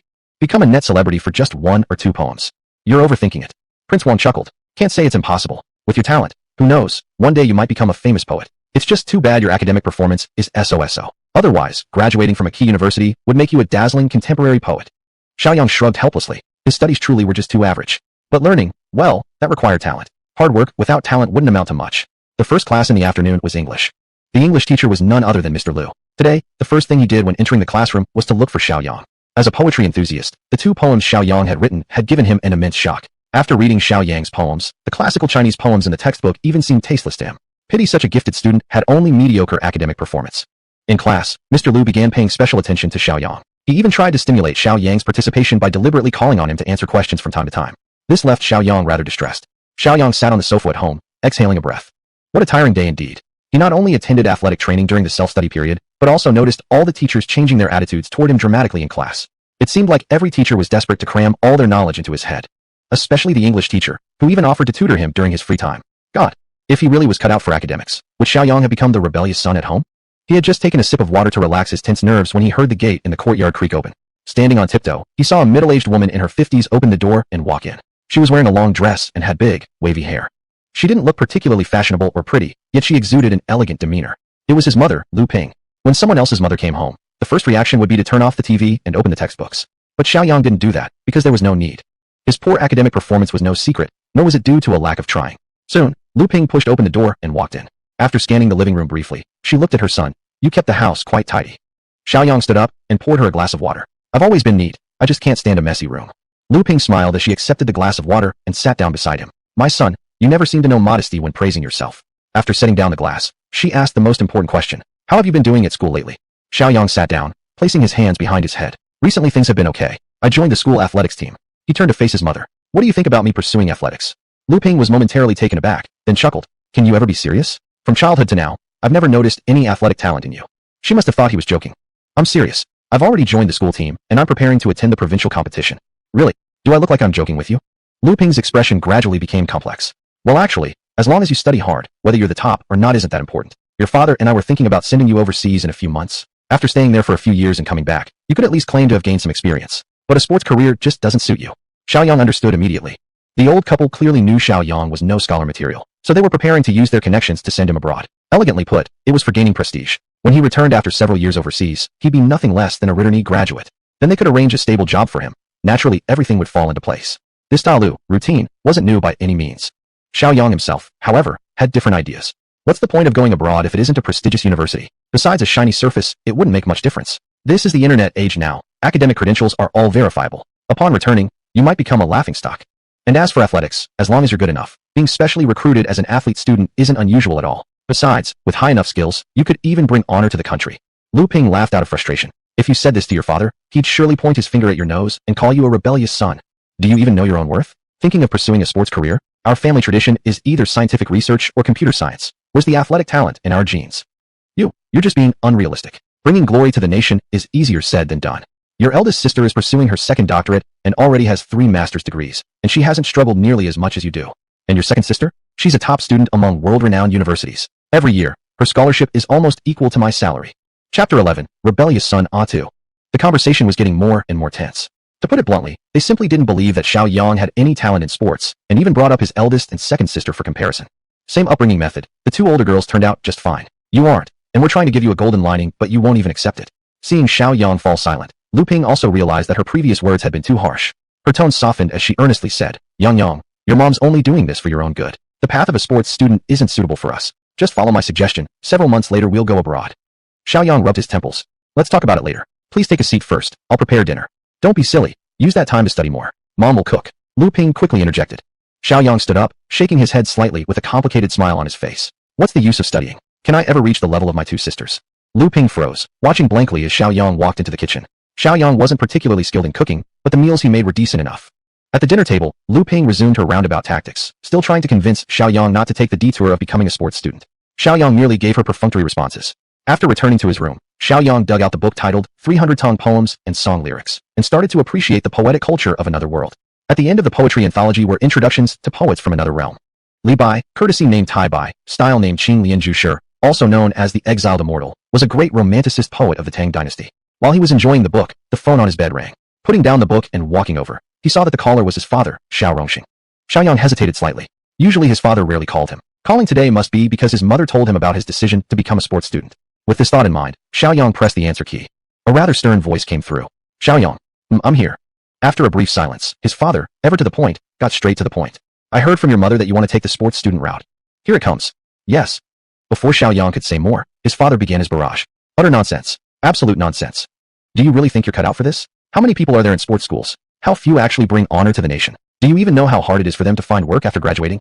You're always daydreaming about nonsense. And I, a scientist academician, still have to trouble myself with your foolish business. Tell me, when have you ever given me peace of mind? Your mother wants you to study abroad, and you start giving excuses. What makes you think you can waver like that? Do you think I'm willing to pull favors several years from now just to find you a job? Rebellious child. Unambitious and undisciplined child. Shiaoyang moved the phone away from his ear, rubbing his slightly numb earlobe. An elite intellectual, a leading figure in his field, yet with such a fiery temper. 2 years ago, Shiaoyang would have argued a bit just to assert his independence. But now, he waited until his father's ranting began to slow, and then brought the phone to his lips again. Each profession has its peaks and valleys. Everyone has their unique brilliance. Before he could finish that sentence, the barrage resumed. Cut that sweet talk with me. I'm not as easygoing as your mother. Your father here is an academician. My credentials tower higher than you do. Your mother is a benchmark in computer science, respected internationally. And your 2 sisters, each of them excels. Just you. Even ignoring your appearance, I suspect the hospital mixed up the babies. Pursuing sports? Why don't you just become a lounge singer and shame me completely? Rebellious child. Xiaoyang rubbed his aching head. His father was getting more and more worked up. No, should he talk back a little to cool him down? He immediately crushed that idea. Arguing head-on might stretch this phone call indefinitely. His father had recently been deep in scientific research. Wasting his time was like wasting time for the entire world. Back off a bit, and a wider view will open up. Besides, what harm was there in saying a few conciliatory words to appease his father? Please calm down, speak slower. Truth is, I'm just seeking your opinion. It's not definite that I'll go down the sports student path, and as for studying abroad, I didn't exactly refuse either. As expected, after a few soft words, his father's anger somewhat cooled. His tone was also less harsh than before. You still have to think about this? Your mom already charted the course, just follow it. Quickly, Xiaoyang responded. Sure, I'll follow it, but don't I at least need to put on shoes first? There's still over half a year till the Gaokao, no need to rush this. The old man snorted coldly. Alright, I still have a set of equations to solve here. In the future, just give me less trouble. Yes, equations are important. Contributing to the whole nation is the top priority. My trivial little matters aren't worth disturbing you, sir. Please work on your equations first. After some persuasion, the old man finally hung up the phone. Xiaoyang exhaled deeply. He wasn't capable of much, but he couldn't blame his parents for being too outstanding, right? Besides, they were only trying to pave the way for him. Xiaoyang shook his head, unintentionally thinking of his sprinting skill. He opened the prestige system and found that his prestige points had already increased to 3,215. It seemed like there were less than 7,000 points to go before reaching 10,000 for a skill upgrade. At 6 in the morning, Xiaoyang woke up right on time. This time he signed in immediately. The icon spun quickly and finally stopped at an image of a glowing brain. Acquired the Chuji Chalji. Beginner super memory, passive skill. Super memory? Enhanced memory, the ability to never forget once seen? For a student, memory was an absolutely crucial ability. Both humanities and sciences required massive amounts of knowledge memorization and recollection. And nearly all top students had strong memorization skills. Now he had actually drawn this passive skill. Didn't that mean he had taken a huge step closer toward becoming a top student? Xiaoyang picked up that book from another world, 300 Tang poems and song lyrics. He scanned through 2 pages rapidly, then closed the book. Then he began reciting. Do you not see the yellow river's waters flowing from heaven, rushing ceaselessly to the sea? At first, his recitation was somewhat hesitant, but later on, it became smoother and smoother. After reciting one poem, he opened the book again to check, finding that he had only made 3 mistakes. That meant he had memorized more than 200 characters after reading it just twice, with relatively few errors. For the old Xiaoyang, this would have been completely unthinkable. And this was only the beginner-level supermemory. What if he upgraded it to intermediate, advanced, master, or even higher? Xiaoyang felt like his path to becoming an academic star no longer seemed so out of reach. Chapter 12 Supermemory, a scholar emerges. After browsing through a few poems and verses, Xiaoyang finally stepped out of his room. There was a breakfast tray on the coffee table in the living room, covered with a note attached. Mom has a busy schedule at school today, won't be back tonight. Make sure to eat well and dress appropriately for temperature changes. After reading the note, Xiaoyang tossed it into the trash bin and warmed up the breakfast. Whoa, Xiao, something's definitely off with you. You're actually reading your textbook this morning. Usually, you'd just look at the illustrations. Prince Wang, surprised, couldn't help but exclaim. Xiaoyang glanced sideways at him, and then turned another page in his hand. Back then, I only looked at illustrations because I didn't understand those formulas. Prince Wang smirked. And now you do understand them? More or less. After answering, Xiaoyang continued reading. With the enhancement of his supermemory, not only had his memory capacity significantly improved, but even some of the content that he once struggled to grasp was now starting to make sense. However, many things suddenly seemed comprehensible, but because he had never gone through the content of the sophomore and junior textbooks, he experienced a sort of intellectual disconnection. That was quite uncomfortable.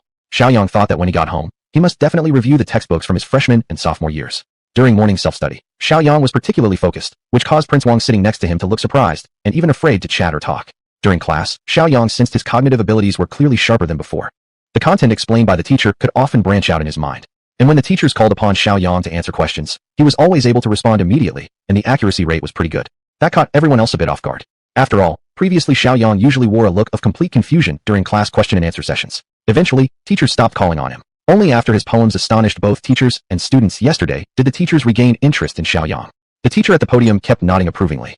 Teacher Wei, Xiaoyang in our class performed quite well today. When I asked questions, he actually answered them all, fluently too. The history teacher took a sip of water and commented to the homeroom teacher. That immediately piqued Wei Xiaomei's interest.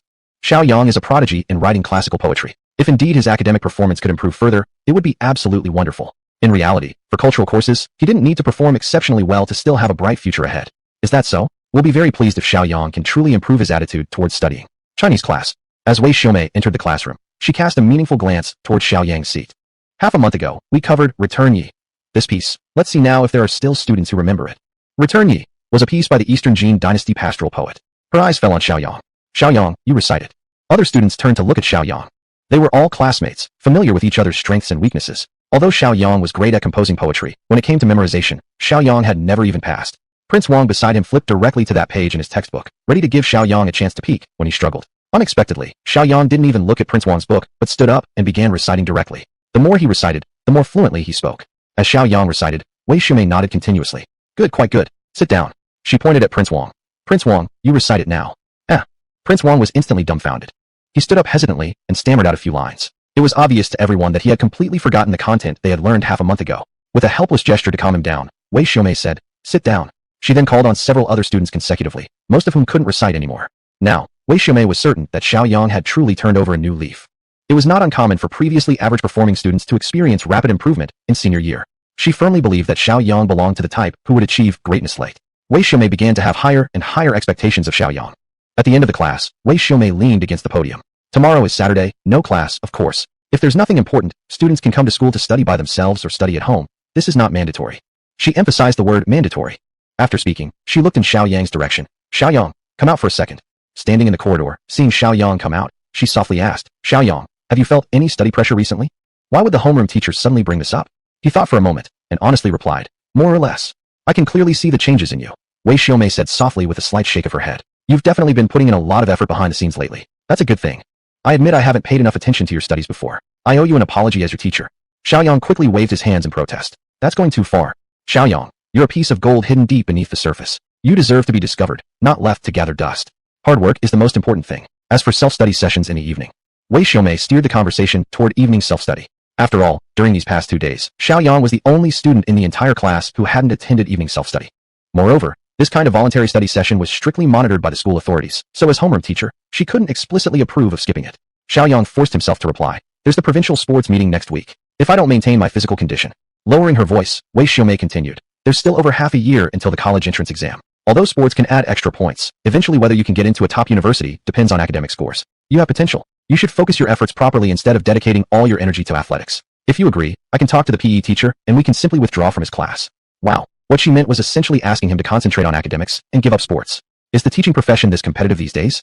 Besides, judging from Xiaoyang's performance, the PE teacher would definitely fight for him. Then the hidden competition would become overt, and perhaps even lead to a battle for talent. Ms. Wei, aren't they promoting all-around development in morality, intelligence, and physical fitness? I'd still like to try to keep up with the physical education aspect. Actually, not long ago, the principal had spoken with Wei Shumei, suggesting that Xiaoyang focus solely on sports. At that time, Xiaoyang had been ordinary and unremarkable with terrible academic performance, so Wei Shumei had immediately agreed. But now the situation was different. To her, Xiaoyang was gold, an unpolished gem. How could such a promising student be held back by sports?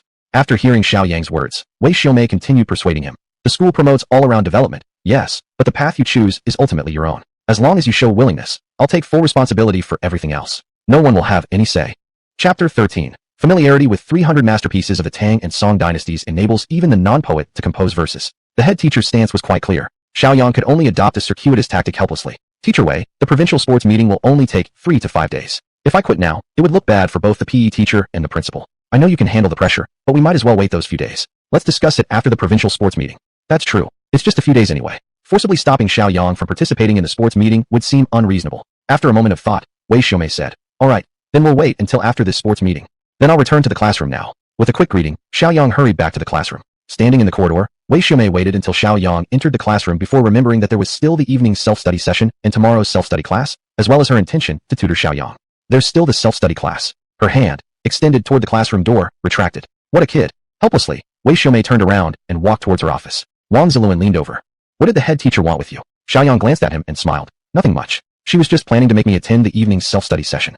Did you agree? I ran away. Wang Ziluan gave him a thumb up. You're amazing, not even giving the head teacher face. What do you know? Evening self-study sessions are more peaceful at home to study alone. It suits me better and saves time too. Just then, Bai Lanlan in the front row suddenly turned around. Xiaoyang, did you bring a compass? Can I borrow it? Xiaoyang looked at Bai Lanlan's desk mate, where a compass clearly lay on the table. Her desk mate had a compass. Why borrow from the back row? Nonetheless, Xiaoyang handed her the compass cheerfully. Thanks. You're welcome. Once Bai Lanlan turned back around, Wang Ziluan whispered beside him. I think our class beauty seems a bit strange lately. She hardly ever borrowed stuff from us before. Xiaoyang cast him a sidelong glance. You have time to study this. Better study your books. Maybe it will come in handy during the college entrance exam, and you could score a couple more points. Come on, you're lecturing me now? You're not even as good at studying as me. Are you attending the self-study session tomorrow? Xiaoyang opened his textbook, flipping to the page he previously studied. No, I'm studying at home. In the afternoon's self-study session, Xiaoyang went to the playground for training on his own initiative. Seeing Xiaoyang coming for training so proactively, Zhang Miao naturally felt very pleased and eagerly passed on all the knowledge and techniques he had acquired during his days at the athletic school. The remaining athletes were completely ignored by Zhang Miao. Zhang Mingyuan had also lost his temper today and even approached actively to help Xiaoyang train. Xiaoyang sat on the sofa. Today's reputation value barely reached 4,000. which meant that in an entire day, his reputation only increased by around 700 points. At this rate, when would he ever accumulate 10,000 reputation points to upgrade his skills? Right now, he already had one active and one passive skill, both required upgrading, doubling the needed reputation points. Recently, Shiaoyang had begun studying how reputation could be gained. Each time someone formed a stronger impression of him, he gained a little reputation. Moreover, if he displayed impressive performances, he earned even more reputation. In other words, as long as there were many people and his performance was eye-catching enough, his reputation would grow significantly. This was also precisely why Shiaoyang was more willing to participate in the provincial sports meet. Standing up, Shiaoyang stretched his limbs and checked the time. It was already 7 o'clock in the evening. Others wouldn't go home yet. Tonight would be another night spent alone. Grabbing something to eat, he immediately locked himself in his study and took out the previous freshman year textbooks.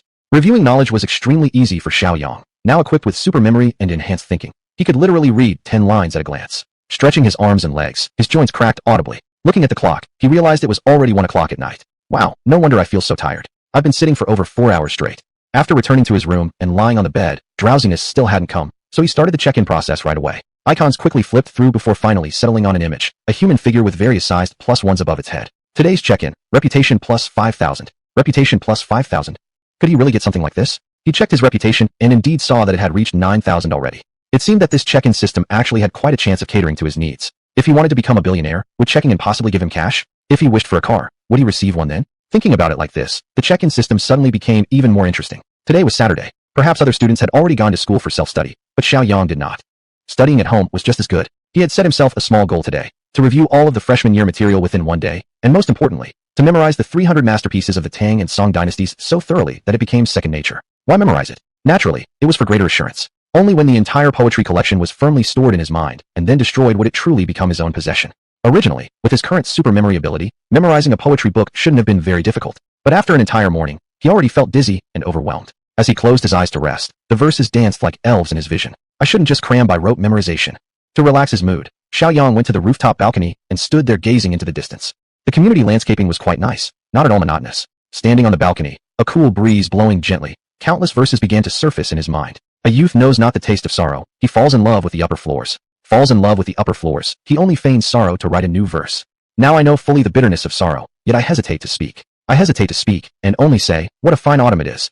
The first verse spoke of spring blossoms and autumn moons, the idle sorrows of one without real worries. The second described the deep sorrows of one who had endured much, yet dared not express them fully. Shiaoyang shook his head with a smile and thought to himself, right now, he truly sounded like the one feigning sorrow senselessly. Lowering his head slightly, he noticed the neighbor from next door looking up at him in bewilderment.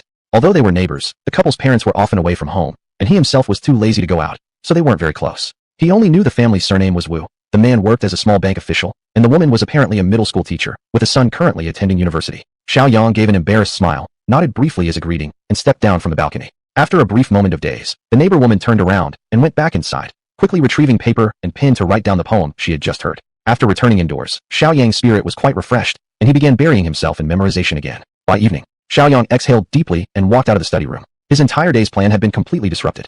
Originally, he had planned to memorize poems and then review the freshman material. Yet, even with the help of super memory, he hadn't fully memorized all the poems by the end of the day. As for the high school textbooks, he hadn't even glanced at them once.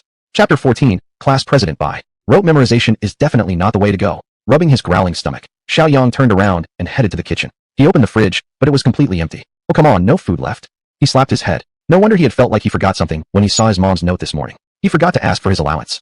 After throwing the apple core into the basket, Shiaoyang took out his phone and prepared to send a text message about the allowance. After drafting the message, however, he hesitated. Would his mom take advantage of him if he asked for money now? He deleted the message instead and dialed a call directly to his eldest sister, Xiaoyu. The call was quickly answered, and a clear and cheerful female voice came through. Little 3? What? You actually thought to call me? Can't I just miss you? I wanted to ask when you're coming home so I can prepare a nice meal for you. Xiaoyu giggled. Cut the flattery. Come on, what do you really want? Cough. Mom came back yesterday, but she forgot to leave me my allowance. She's busy on her end, and I didn't want to bother her. I knew you wouldn't call me for no reason. You're short on cash and finally remembered your big sister. Shiaoyang chuckled but didn't respond. No problem, I'll transfer it to you right away. By the way, how have you been doing in school lately? Not bad. With financial support from his elder sister, Shiaoyang went to the supermarket and bought some fruits and vegetables. After returning home and satisfying his hunger, he dove back into his study. Sunday, the first thing Shiaoyang did upon waking up was to check in. Daily check-in complete. Received the Reputation Boost card. Reputation Boost card, when used, doubles the reputation gained within the next hour. This kind of booster card was stored in his consciousness backpack, similar to skills in usage. Once activated, it would grant a 1-hour boost of double reputation gains. A 1-hour reputation boost didn't feel quite as practical as just getting a direct gain of reputation points. Of course, during a competition, especially under the spotlight, such a card could prove very useful. After inspecting the reputation boost card, Shiaoyang began his studying for the day. Learning has no shortcut but diligence. Knowledge is endless and can only be pursued with perseverance. As the sky darkened, Shiaoyang stood up and rubbed his temples. After 2 consecutive days, he had finally figured out how to better use this super memory. An entire poetry book was now etched into his mind. As long as Shiaoyang wanted to, he could browse through it in his mind as if flipping pages in a book. So, the physical poetry book was no longer needed, and Shiaoyang happily disposed of it. On Monday, Shiaoyang checked in. Received 10 modern poems. Unlike the poetry book, these 10 poems were stored directly as knowledge. Shiaoyang skimmed through them briefly and realized that these were modern poems, yet again from a different world than his own. It was time to go to school, so he didn't examine them further. He left for school as usual. At the school gate, he just happened to meet Wang Ziluan. Hey Xiao Xiao. From afar, the guy raised his hand to greet him. His loud voice drew glances from many people nearby. Shiaoyang walked up beside him. You know, even if you talk softly, I can still hear you. Wang Ziluan laughed loudly. If I speak softly, I won't enjoy it as much. Alright then, your enjoyment matters most. Old Xiao, I really admire you. You don't even show up for self-study, and even over the weekend, you completely vanish. You're living easier than those elementary students. Shiaoyang looked at him sideways. Not showing up doesn't mean I'm not studying. When it's time to learn, studying at home is fine too. Please, don't give me that. You're not exactly the diligent type either. Oh right, aren't you heading to Tiannan City tomorrow for the competition? Why come to class today? Tomorrow was the provincial sports day. The teachers didn't say anything, so obviously, class is still on. But we'll probably hear something this afternoon. Wang Ziluan shook his head. Hey, does your cheerleading squad need guys? I think I could help bring you tea and water. Thanks no? You're already an athlete. Why don't you participate in a thick-skinned athlete contest? Xiao Xiao, you hurt my self-esteem. Cut it out. You don't even have any self-esteem. Their homeroom teacher, Wei Xiaomei, entered the classroom. She glanced meaningfully at Xiaoyang's seat before speaking. Alright, class, please stop studying for a moment. Tomorrow is the provincial sports day. Besides the participants, each class needs to assign one female student to the logistical support team according to school requirements. She looked around the room before finally fixing her eyes on Bai Lanlan. Bai Lanlan, as the class president, and also the life committee member, you will join the logistical support team this time. When a teacher calls upon you, there's no way to refuse. Bai Lanlan responded with a soft, okay. Wang Ximi's gaze fell on Xiaoyang. Xiaoyang, after class this afternoon, you and Bai Lanlan will go to the school gate, where a bus will be waiting. Alright, everyone continue reading. Xiaoyang, come out for a moment. Wang Ziluan nudged Xiaoyang's arm and raised his eyebrows at him. Xiaoyang pretended not to see. After Xiaoyang left, the students began whispering among themselves. Our head teacher seems to be giving Xiaoyang special attention. She's practically called him out every day this week. Of course she's paying attention. If you could write high-quality poetry, the teacher would give you extra attention too. Bai Lanlan glanced toward the door, lowering her head as if lost in thought. Looking at Xiaoyang walking out, Wei Xiaomei wore an expression full of helplessness. Why weren't you here for self-study the day before yesterday and yesterday? Xiaoyang blinked. Isn't self-study voluntary? I felt studying at home was just as good, so? Wei Xiaomei was momentarily speechless. Xiaoyang, are you really that clueless, or are you just pretending? Those were clearly standard phrases. When I said it was voluntary, it was just for show. You actually took it literally? Xiaoyang, this is senior year. We must carry pressure. Here's the deal. After this sports meet, you'll study with the other students. No, I'll tutor you personally, and I'll contact teachers from other subjects to give you some guidance when they have time. This sounded like the entire faculty was about to offer him private tutoring. Xiaoyang immediately showed an astonished expression. Teacher, there's no need. Honestly, reading on my own works pretty well. Don't argue. I will not allow a talent like you to be wasted. That's settled. You can go back to the classroom now. When Xiaoyang sat down again, Wang Ziluan was the first to lean over. So what did the head teacher want with you? Xiaoyang noticed the class monitor in front, slightly turning as if listening. Asked me to attend evening self-study. Wang Ziluan chuckled. Serves you right. Everyone else comes, but you don't. Now you're forced to attend directly. Let's see how you handle it. Cold dish style. The bell rang signaling the end of class. Xiaoyang reached out and lightly tapped Bai Lanlan's shoulder from the front row. Startled, Bai Lanlan quickly put down her textbook and turned around. Xiaoyang stood up. Monitor, we should head to the school gate now. She suddenly remembered her duty as a member of the logistical support team and quickly tidied her desk. Chapter 15. The outstanding student of Jiangqing High School. The two walked side by side down the hallway. Bai Lanlan broke the silence. Xiaoyang, what events has the school registered you for in this provincial sports meet? Xiaoyang immediately replied. The 100-meter and 200-meter sprints. Originally, Coach Zhang Miao wanted to add me to the hurdles as well, but I think my jumping ability is average, so I didn't agree. Oh, I heard from Prince Wang that your sprinting skills are really impressive. You've got a great chance to win gold. Winning gold would be great, of course, but if not, then the most important thing is just to participate. Bai Lanlan nodded repeatedly. Right? Don't put too much pressure on yourself. She then changed the subject slightly. Have you written any other poems lately? You mean our class president is into poetry? It's you I'm interested in. Bai Lanlan lavished praise upon him. Your poetry is amazing. It even surpasses what we've learned in textbooks. If you have new pieces, I'd love to take a look. There were many poems, dozens of them with great depth and insight, but some things needed the right setting. Just reciting them here would lose the meaning. Xiaoyang smiled lightly. Not yet. But if one day inspiration strikes, I'll show it to the class president first. A faint smile formed on Bai Lanlan's lips. Okay, you said it yourself. Talking as they walked, the two arrived at the school gate. There, a large bus had already arrived, and students were continuously boarding. Physical education teacher Zhang Miao and female PE teacher Li Man were standing near the entrance of the bus. Seeing Xiaoyang, Zhang Miao's face lit up, waving enthusiastically. Xiaoyang, over here. Xiaoyang walked over. Coach Zhang, Coach Li. Zhang Miao gave a brief nod toward Bai Lanlan. Is this your class's Ho Chin officer? Alright, get on board. We've saved you a front seat. Shiaoyang and Bai Lanlan stepped on the bus one after the other. At this time, the bus was nearly full, leaving just a few seats. Only the front row remained completely empty. Just then, Zhang Yao pointed at the front seats. You two sit here. Shiaoyang allowed Bai Lanlan to take the inner seat, then took the outside one himself. As the team leader for this trip, Zhang Yao began checking off names on the list. After the head count, he shouted toward the driver's direction. Sir, everyone's here. Let's hit the road. The driver started the bus immediately. It would take about 2 hours from Jiangxing to Tiannan, the provincial capital. This wasn't Xiaoyang's first time going to Tiannan, so he relaxed, occasionally gazing out the window. Perhaps due to his frequent turning, Bai Lanlan, seated in the inside seat, started to feel somewhat uneasy. Class president, are you okay? Xiaoyang asked. I'm fine, Bai Lanlan replied. She hesitated a moment. Still, you don't always have to call me class president.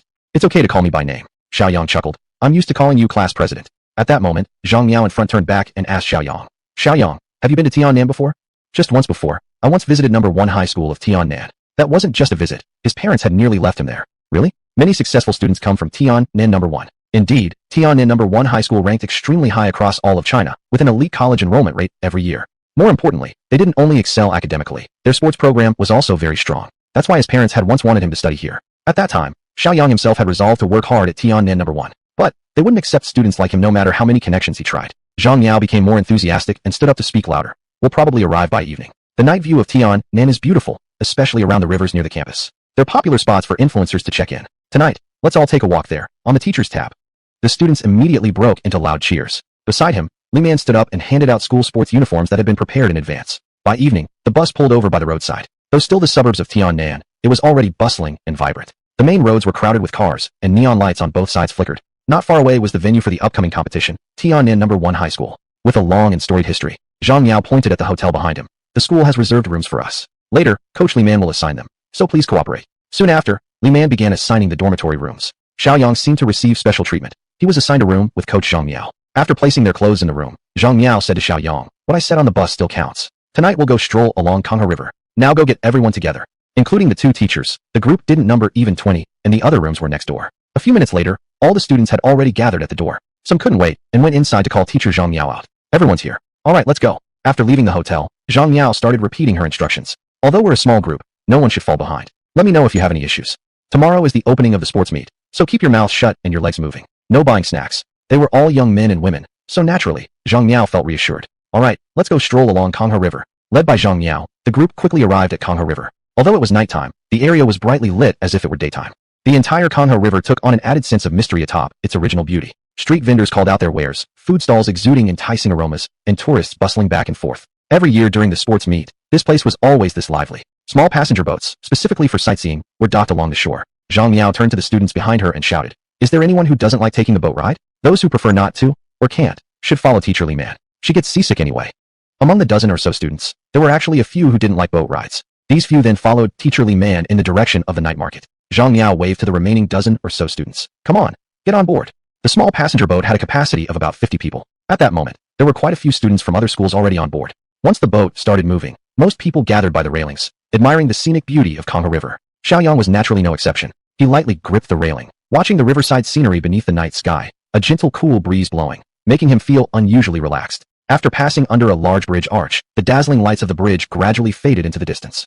A faint fragrance drifted over, and Bai Lanlan had already appeared beside him. She glanced at the night sky, then at Xiaoyang, her lips curling into a slight smile. The night view is quite beautiful. Don't you want to write a poem? Bai Lanlan seemed especially fond of poetry, bringing it up every time she spoke. Students nearby started cheering. Come on, we all know you're our Jiangxing High's literary genius. 2 poems already had the teachers bowing in admiration. Go on, write one more. Zhang Yao looked at Xiaoyang with surprise and quietly asked other students, does Xiaoyang write poetry too?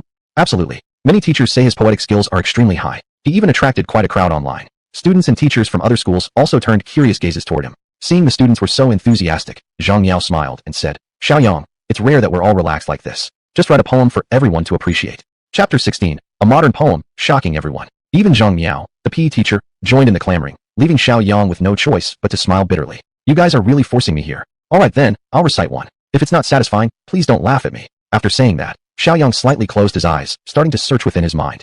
Suddenly, he opened his eyes, a spark of brilliance flashing across them. I'll recite a modern poem. Modern poetry is free in form, rich in meaning, emphasizing imagery more than rhetoric. Compared with classical poetry, although both are reflections of emotions evoked by external things, modern poems completely break away from the classical style of gentle and sincere, sorrowful but not resentful, placing more emphasis on freedom, openness, and direct expression. aiming for a connection somewhere between the perceivable and the imperceptible. To put it plainly, modern poetry is freer and more casual. Even an illiterate person randomly typing on a keyboard can call themselves a modern poet. For contemporary poets, to gain fame relies not on talent or poetry itself, but rather on stories and public opinion. The more this becomes the case, the less modern poetry gets passed down. Instead, it's the eccentric tales of these poets that become famous. Hearing that it was going to be a modern poem, many students from other schools scoffed. This kind of thing anyone can write. Even primary school students become poets. There's practically no value in it at all. Haha, modern poem? I've heard that saying a few random lines makes you a poet. Of course, modern poetry doesn't adhere to any strict rules. Let's put it this way. Even elementary school kids can come up with some lines. That's taking it too far. Not all modern poetry is bad. There are indeed some quality works, like, but most are just hype. The students from Jiangqing High also looked embarrassed. Modern poetry, it had been overly hyped online. Why choose modern poetry? Why not pick something else? Wasn't this just giving other schools a reason to mock? People started regretting their earlier cheering. Only Zhang Miao and Bai Lanlan looked at Shiaoyang with eager expressions. Zhang Miao's thoughts were simple too. Whether the poem had artistic depth didn't matter much. What was important was that it lightened the mood for tomorrow's sports event. Bai Lanlan, on the other hand, was simply acting like a fangirl. In her mind, Xiaoyang's modern poem was definitely going to have depth. Xiaoyang didn't care about the teasing looks from students of other schools. He turned his head toward the nearby campus, resting his hand on the railing. 3 years ago, I had hoped to study at Tian'an No. 1 High, but unfortunately, I lacked the ability. I never imagined that now. I would enter this school, but only as an athlete competing. As a school with one of the highest college acceptance rates, countless people dreamed of entering Tian'an No. 1. One could say that if you entered Tian'an No. 1, you were guaranteed to get into a prestigious university 3 years later. Your future would shine even brighter. Xiaoyang stopped paying attention to others' expressions. He slightly narrowed his eyes, feeling the cool breeze. Lightly I came. As lightly I go. I raise my hand gently. Farewell to the clouds in the western sky. These short lines were deeply impressive. It seemed the emotionally laden phrases overflowed with feeling. Those who had just been laughing were now silent. Everyone listened quietly. It felt like they had sensed something extraordinary in this poem. That golden willow by the riverside is the bride in the setting sun. Its beautiful reflection on the shimmering waves gently ripples in my heart. The tender green grass on the soft mud, swaying luxuriantly beneath the water. In the gentle waves of the Cam, gladly I'd be a water plant. Under the shade of trees. That pool is not a spring, but the rainbow from the sky, crushed among floating weeds. Its hues settle, like dreams in prism colors. Dreaming? I pull with a long bamboo pole, to where the grass is greener still. I load the boat with sparkling starlight, and sing amidst the radiant starry glow. But I must not sing aloud. Silence is the music of farewell. Even summer insects fall silent for me. Silence blankets the Cam tonight. Lightly I leave. As lightly I came. I wave my sleeves, carrying away no cloud. Xiaoyang recited in a passionate, rhythmic tone, finishing smoothly in one breath. Everyone listened in rapture. The beautiful rhythm rippled like waves, a pilgrim's footstep in search of dreams, resonating perfectly with people's emotional rises and falls. As vernacular modern poetry, they could feel the complex emotional shifts in it. Marvelous. Absolutely marvelous. Unlike those hastily made poems online, it unfolded emotions in a lyrical way. At first, it seemed formless, but upon closer examination, it revealed a strict structure and discipline. Even many people couldn't help thinking the same thought. So moving and beautiful modern poetry could be. Bai Lanlan covered her chest with one hand, closed her eyes slightly, murmuring softly, as if savoring the atmosphere of the entire poem. I wave my sleeves, carrying away no cloud. Zhang Miao was the first to start clapping. Great. Even I, a PE teacher, can tell Xiaoyang's poem is really high level. Others also began to applaud, including students from the rival schools. Most of them had mocked Xiaoyang when they heard he was going to recite a modern poem. But now, they were truly convinced. They had originally thought this student's modern poem would be shallow, just like those poorly made ones online, but they never expected this poem to reach such a high level. How high? To be blunt, this one poem alone could establish a new school of modern poetry. Deep in meaning, its language was also beautiful and elegant. This was certainly going to become a classic. A teacher from another school stepped forward. After carefully observing Xiaoyang, he asked excitedly, "What's the name of this student from Jiangqing High?" Xiaoyang glanced at the man. He was middle-aged, wore glasses, had short hair, and the words Luqing High were printed on his uniform. So this was a teacher from Luqing High. "Hello, teacher. My name is Xiaoyang." Xiaoyang, he extended his hand. "I'm Chang Fangxing, vice principal of Luqing High, and also a member of the Modern Poetry Association." "What a unique name." "Oh, Vice Principal Chang." Xiaoyang hurriedly shook his hand. Chang Fangxing rubbed his hands together. "Xiaoyang, your poem is excellent, of very high quality. To be frank, it's the best I've seen in all my years with the Modern Poetry Association." "You flatter me too much, Vice Principal Chang." Chang Fangxing waved his hand repeatedly. No. The modern poetry scene is like a starry sky, filled with shining stars, but your poem is like the moon itself, shining brighter than all others." No wonder he was part of the Poetry Association. His way of praising someone was indeed impressive. Xiaoyang replied modestly. "I'm just a student, nowhere near as good as you say." Chang Fangxing changed the subject slightly. "Xiaoyang, I'll ask something I shouldn't, but which school of modern poetry does your poem belong to?" Although the quality of modern poetry varied greatly, there were still many different schools. For example, the Bold Experiment School, known for its crude language and daring expressions. The Life's Truth School, always focused on the realities of life, aging, illness, and death. The Hazy Fog School, leaving readers confused about what the poet was even trying to express. And the most extreme was the Classic Garbage School, formed purely for attention-seeking purposes. Chapter 17. Establishing a new school? Now is the time for the Crescent Moon School. Some poems lacked depth and were more like slogan-like catchphrases of the era. According to incomplete statistics, there were already thousands of modern poetry schools, and new ones continued to emerge as people experimented constantly. As a member of the Modern Poetry Association, Chang Fangxing naturally wanted to clarify the issue of poetic schools. Poetic schools? Something Shiaoyang had never considered. My poems have different styles, so they don't belong to any particular school. If they did, then this poem would belong to the Crescent Moon School. Chang Fangxing savored the three characters of Crescent Moon School. Crescent Moon School. He paused thoughtfully. The Crescent Moon School I founded values three types of beauty. Musical beauty, meaning well-regulated rhythm. Painting beauty, meaning refined diction. And architectural beauty, meaning balanced stanzas and evenly matched lines. Founding a school of modern poetry wasn't particularly novel, but it was rare to see such systematic classification as Chang Fangxing had just presented. He couldn't help clapping his hands in appreciation. Excellent. What a marvelous Crescent Moon School. Shiaoyang, if you're interested, I can introduce you to the Modern Poetry Association. With your talent, you're sure to find a place in the world of modern poetry. Joining the Modern Poetry Association?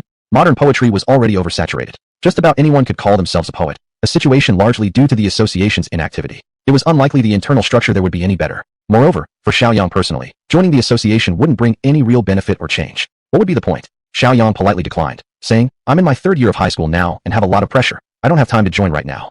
This was an extremely reasonable excuse. After all, as a senior student, everything else was trivial. Only grades mattered. Chang Fangxing clearly didn't want to let go of such an outstanding modern poetry talent. He took a couple steps forward, about to speak again. But beside him, Zhang Yao stopped him. Principal Chang, I actually enjoy modern poetry too. Why don't we chat over there? Being a physical education teacher, he certainly had the physical strength that Chang, a refined literary gentleman, couldn't resist. Chang, stretching his neck slightly, called out, but Shiaoyang. Zhang Yao dragged him aside directly. Come, let's chat. Chang was the principal, and Zhang was a PE teacher. Though their ranks might differ, they belonged to different systems, so there was no need for excessive restraint. Shiaoyang looked left and right. All the students present were staring at him with unusual expressions. They had truly been astonished by Xiaoyang's modern poem. Some had already quickly scribbled down the poem. Uncomfortable under their stares, Xiaoyang turned to Bai Lanlan and said, Class President Bai, shall we go take a look over there? At this moment, Bai Lanlan was still immersed in the denhan of the poem and the meaning behind the name Crescent Moon School. She came to her senses when she heard Xiaoyang speak. Oh, okay.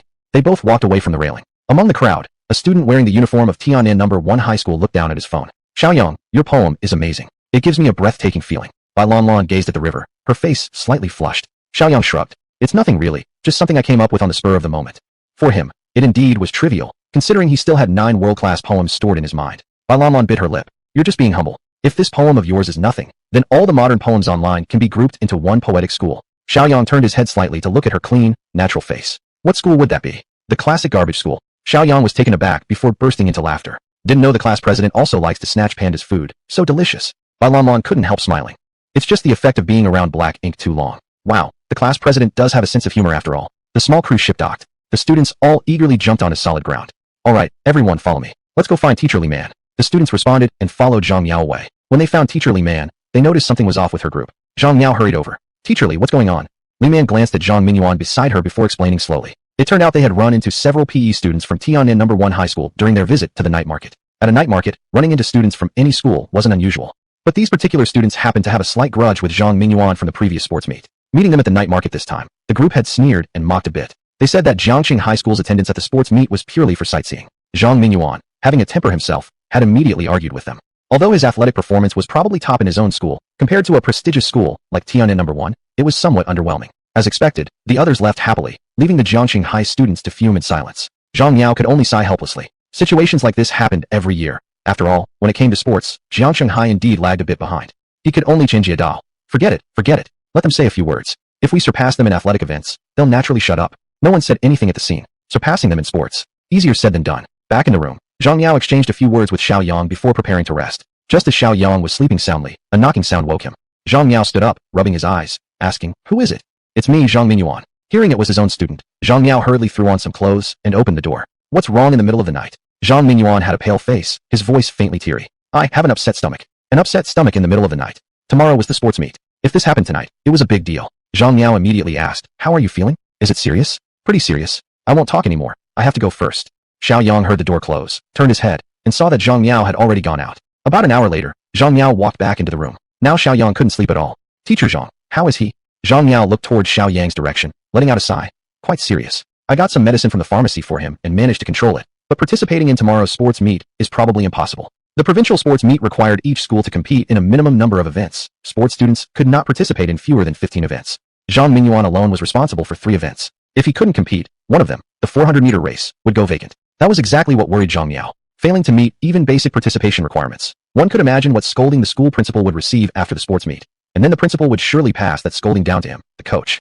After lying back down, Zhang Yao tossed and turned, unable to sleep again. This made Shiaoyang restless as well. He ended up just checking his reputation points. Looking at it, he was surprised to find his reputation had already reached more than 12,000. He remembered earlier that day it had only been over 9,000. How did it jump by 3,000 in just a few hours? He picked up the phone on the nightstand and saw a message and screenshot from Bai Lanlan. Chapter 18 Provincial Games. Shiaoyang, your poem has gone viral in the alumni group of Tiannan No. 1 High School. Many people are praising it. The screenshot showed some chat records from the alumni group. There were also video clips of Shiaoyang composing the poem on the cruise ship. Now Shiaoyang understood where those 4,000 prestige points came from. He had an active skill, sprint, and a passive skill, super memory. Those 12,000 prestige points were only enough to upgrade one skill. Which one should he choose? After brief consideration, Shiaoyang decided on sprint. Upgrading sprint would allow him to earn more prestige points the next day. In contrast, upgrading super memory wouldn't help increase prestige points in the short term. Upgrade sprint skill. Intermediate sprint, when activated, greatly increases speed for 1 minute, cooldown time of 10 minutes. Before it was 30 seconds, now it was a full minute. And in the description, it previously said speed increases, but now it stated greatly increases speed. In other words, speed and duration were both enhanced. Not bad at all. Most importantly, this upgrade meant 30 seconds had become a full minute. Seemed like he could manage the 400 meters. Wasn't Zhang Mingyuan suffering from an upset stomach due to water and soil intolerance? He could fill the gap for the 400 meters. With that, wouldn't prestige points just skyrocket? Teacher Zhang. Zhang Miao reacted immediately. Zhang Mingyuan can't compete. If there's a vacancy, I can step in. Zhang Miao sat upright, clearly surprised and delighted. Earlier he had wanted Shiaoyang to run the 400 meters, but at that time, Shiaoyang refused. Therefore, when Zhang Mingyuan encountered this mishap, he didn't mention it again. He hadn't expected Shiaoyang to bring it up himself. Do you really want to run the 400?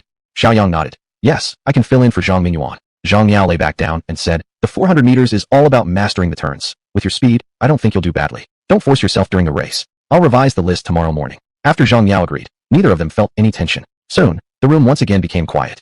Opening his eyes in the morning, Zhang Miao had already left the room, probably gone to submit documents at Tiannan No. 1 High School. Shiaoyang folded the bedding neatly and then opened the check-in system. Received a prestige boost card. Another prestige boost card. These could be stacked, meaning within 1 hour, prestige would be quadrupled. One more would make it 8 times.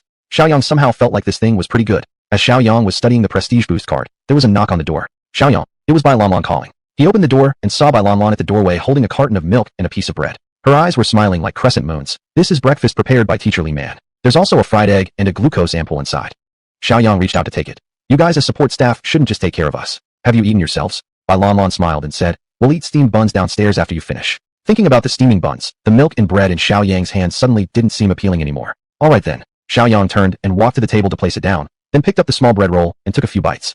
After Bai Lanlan entered, she opened the carton of milk. Don't choke. Shiaoyang mumbled his thanks, took a sip of milk. The breakfast portion was very small, just enough to line the stomach. As soon as they finished eating, Bai Lanlan had already opened the small bottle cap. Here, the glucose. Shiaoyang happily accepted it, saying, you're a qualified support staff. No wonder you're a class life committee member. I originally thought you were a strict monitor, never expecting you to be so kind and approachable when taking care of others. Bai Lanlan's face turned slightly red, yet she remained composed and replied, that's my duty. It's not as exaggerated as you said. Bai Lanlan packed the trash on the table and threw it into the trash bin. Teacher Li wants you all to assemble after finishing eating. Let's go downstairs. Alright, let's go. When they went downstairs, most of the other students were already there. Seeing Shiaoyang coming down, Teacher Li Man raised her eyebrows slightly, eyes gleaming. Everyone, please wait a little longer. There are still 2 people not down yet. After saying that, she turned to look at Shiaoyang approaching. Shiaoyang, I didn't expect you to be such a talented student. That modern poem yesterday was pretty good. It seemed that Teacher Li Man had also heard somewhere about the poem he wrote. Shiaoyang slightly lowered his head and modestly replied, just came up with it randomly. Not much really. Teacher Li Man smiled and said, alright, no need to be modest. You truly are well-rounded in morality, intelligence, and physicality. I'm proud of you as a teacher. After some encouragement, the other 2 students came downstairs, followed by Zhang Mingyuan, who walked out with a shamefaced expression. Li Man patted Zhang Mingyuan on the shoulder. It's okay. If you can't participate in this sports meet, it's the same during the physical exam later. Don't worry about it. Zhang Mingyuan bit his lip, nodded slightly, but said nothing. Seeing that everyone had arrived, Li Man finally said, alright, let's head to the campus. Teacher Zhang is already waiting there. Tiannan No. 1 High School had a long history and a vast campus. Especially the playground where the sports meet was held, it was fully equipped, even including hard seats and viewing stands. As Shiaoyang and others entered, they happened to meet some middle school students coming in as well. So Shiaoyang quietly asked Teacher Li, Teacher Li, will students from other schools also be observing the sports meet? Li Man lowered her voice and nodded. Yes. All the nearby elementary schools, middle schools, and high schools will come. Every year, over 1,000 people watch, and this year's event is even bigger. At the very least, there should be more than 2,000 spectators. More than 2,000 people watching at the same time. From this, one could imagine how big the playground really was. Actually, those attending in person are still the minority. This year, the sports meet will be broadcast live throughout the entire province, including online streaming too. Last night, Shiaoyang's poem had spread across the campus network, earning him 4,000 prestige points. This proved that gaining prestige through online exposure was entirely feasible. Shiaoyang couldn't help but feel exhilarated. Once it was his turn to compete, using both of his boost cards, combining on-site, TV, and online coverage, prestige points would skyrocket. Hey, what are you thinking about? Bai Lanlan nudged Shiaoyang lightly. Nothing much. The students participating in the competitions all had their designated rest areas. They would only enter the competition area when the event started. For the rest of the time, they would remain inside these rest zones. The so-called rest area was basically a temporary tent erected at the edge of the playground. When the group arrived at the rest zone, Zhang Miao was already standing in front of one of the tents, waving at them. Everyone quickly walked over. Li Man asked, Teacher Zhang, did everything get sorted out? Zhang Miao opened the plastic bag in his hand. Everything's taken care of. Here, your competition ID badges. Shiaoyang took his badge and looked it over briefly. On the badge was a blue background photo, along with the name and school printed underneath. Like his one, for instance. Name, Shiaoyang, Jiangcheng High School. You must wear this on your chest when entering the field. The referees will check it. After reminding them a bit more, Zhang Miao sent the students into the tent to rest. Chapter 19. Athletes from a third-tier school? The tent was well lit and simply furnished, with just a few chairs and some lockers for clothing. Because of the limited space, only those athletes about to participate in the games could sit, while other staff members had to stand. Zhang Miao said a few encouraging words and gave Shiaoyang a thumbs up before leaving, as he still had other matters to attend to. Through the transparent window, one could see more and more people filling the outdoor seats. Soon, the vast sports field was almost completely packed. Exactly at 9 o'clock in the morning, speeches from provincial officials and pre-competition declarations started. At 9:30, the sports meet officially began. At this time, Zhang Miao also walked in, holding the competition schedule.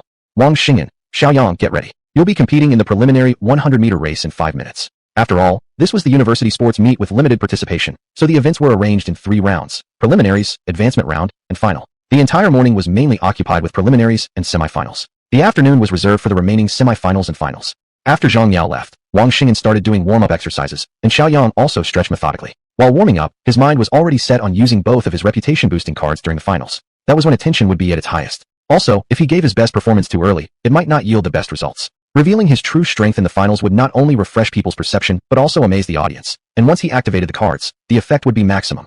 As he made up his mind, Teacher Li Man lifted the tent curtain. It's time. Enter the field. Shiaoyang stepped out of the tent and immediately saw Bai Lanlan. Why are you out here too? Bai Lanlan quickly replied. Of course, to bring you clothes and prepare some glucose. Certainly, with the large temperature difference now, the jacket needed to be taken off during the race. Someone also needed to pin the race number on his back. It wasn't something he could do alone. Shiaoyang turned around and saw Zhang Minyuan walking toward them. Shiaoyang, since I can't compete today, I figured I'd stand close and watch your performance. That's fine, right?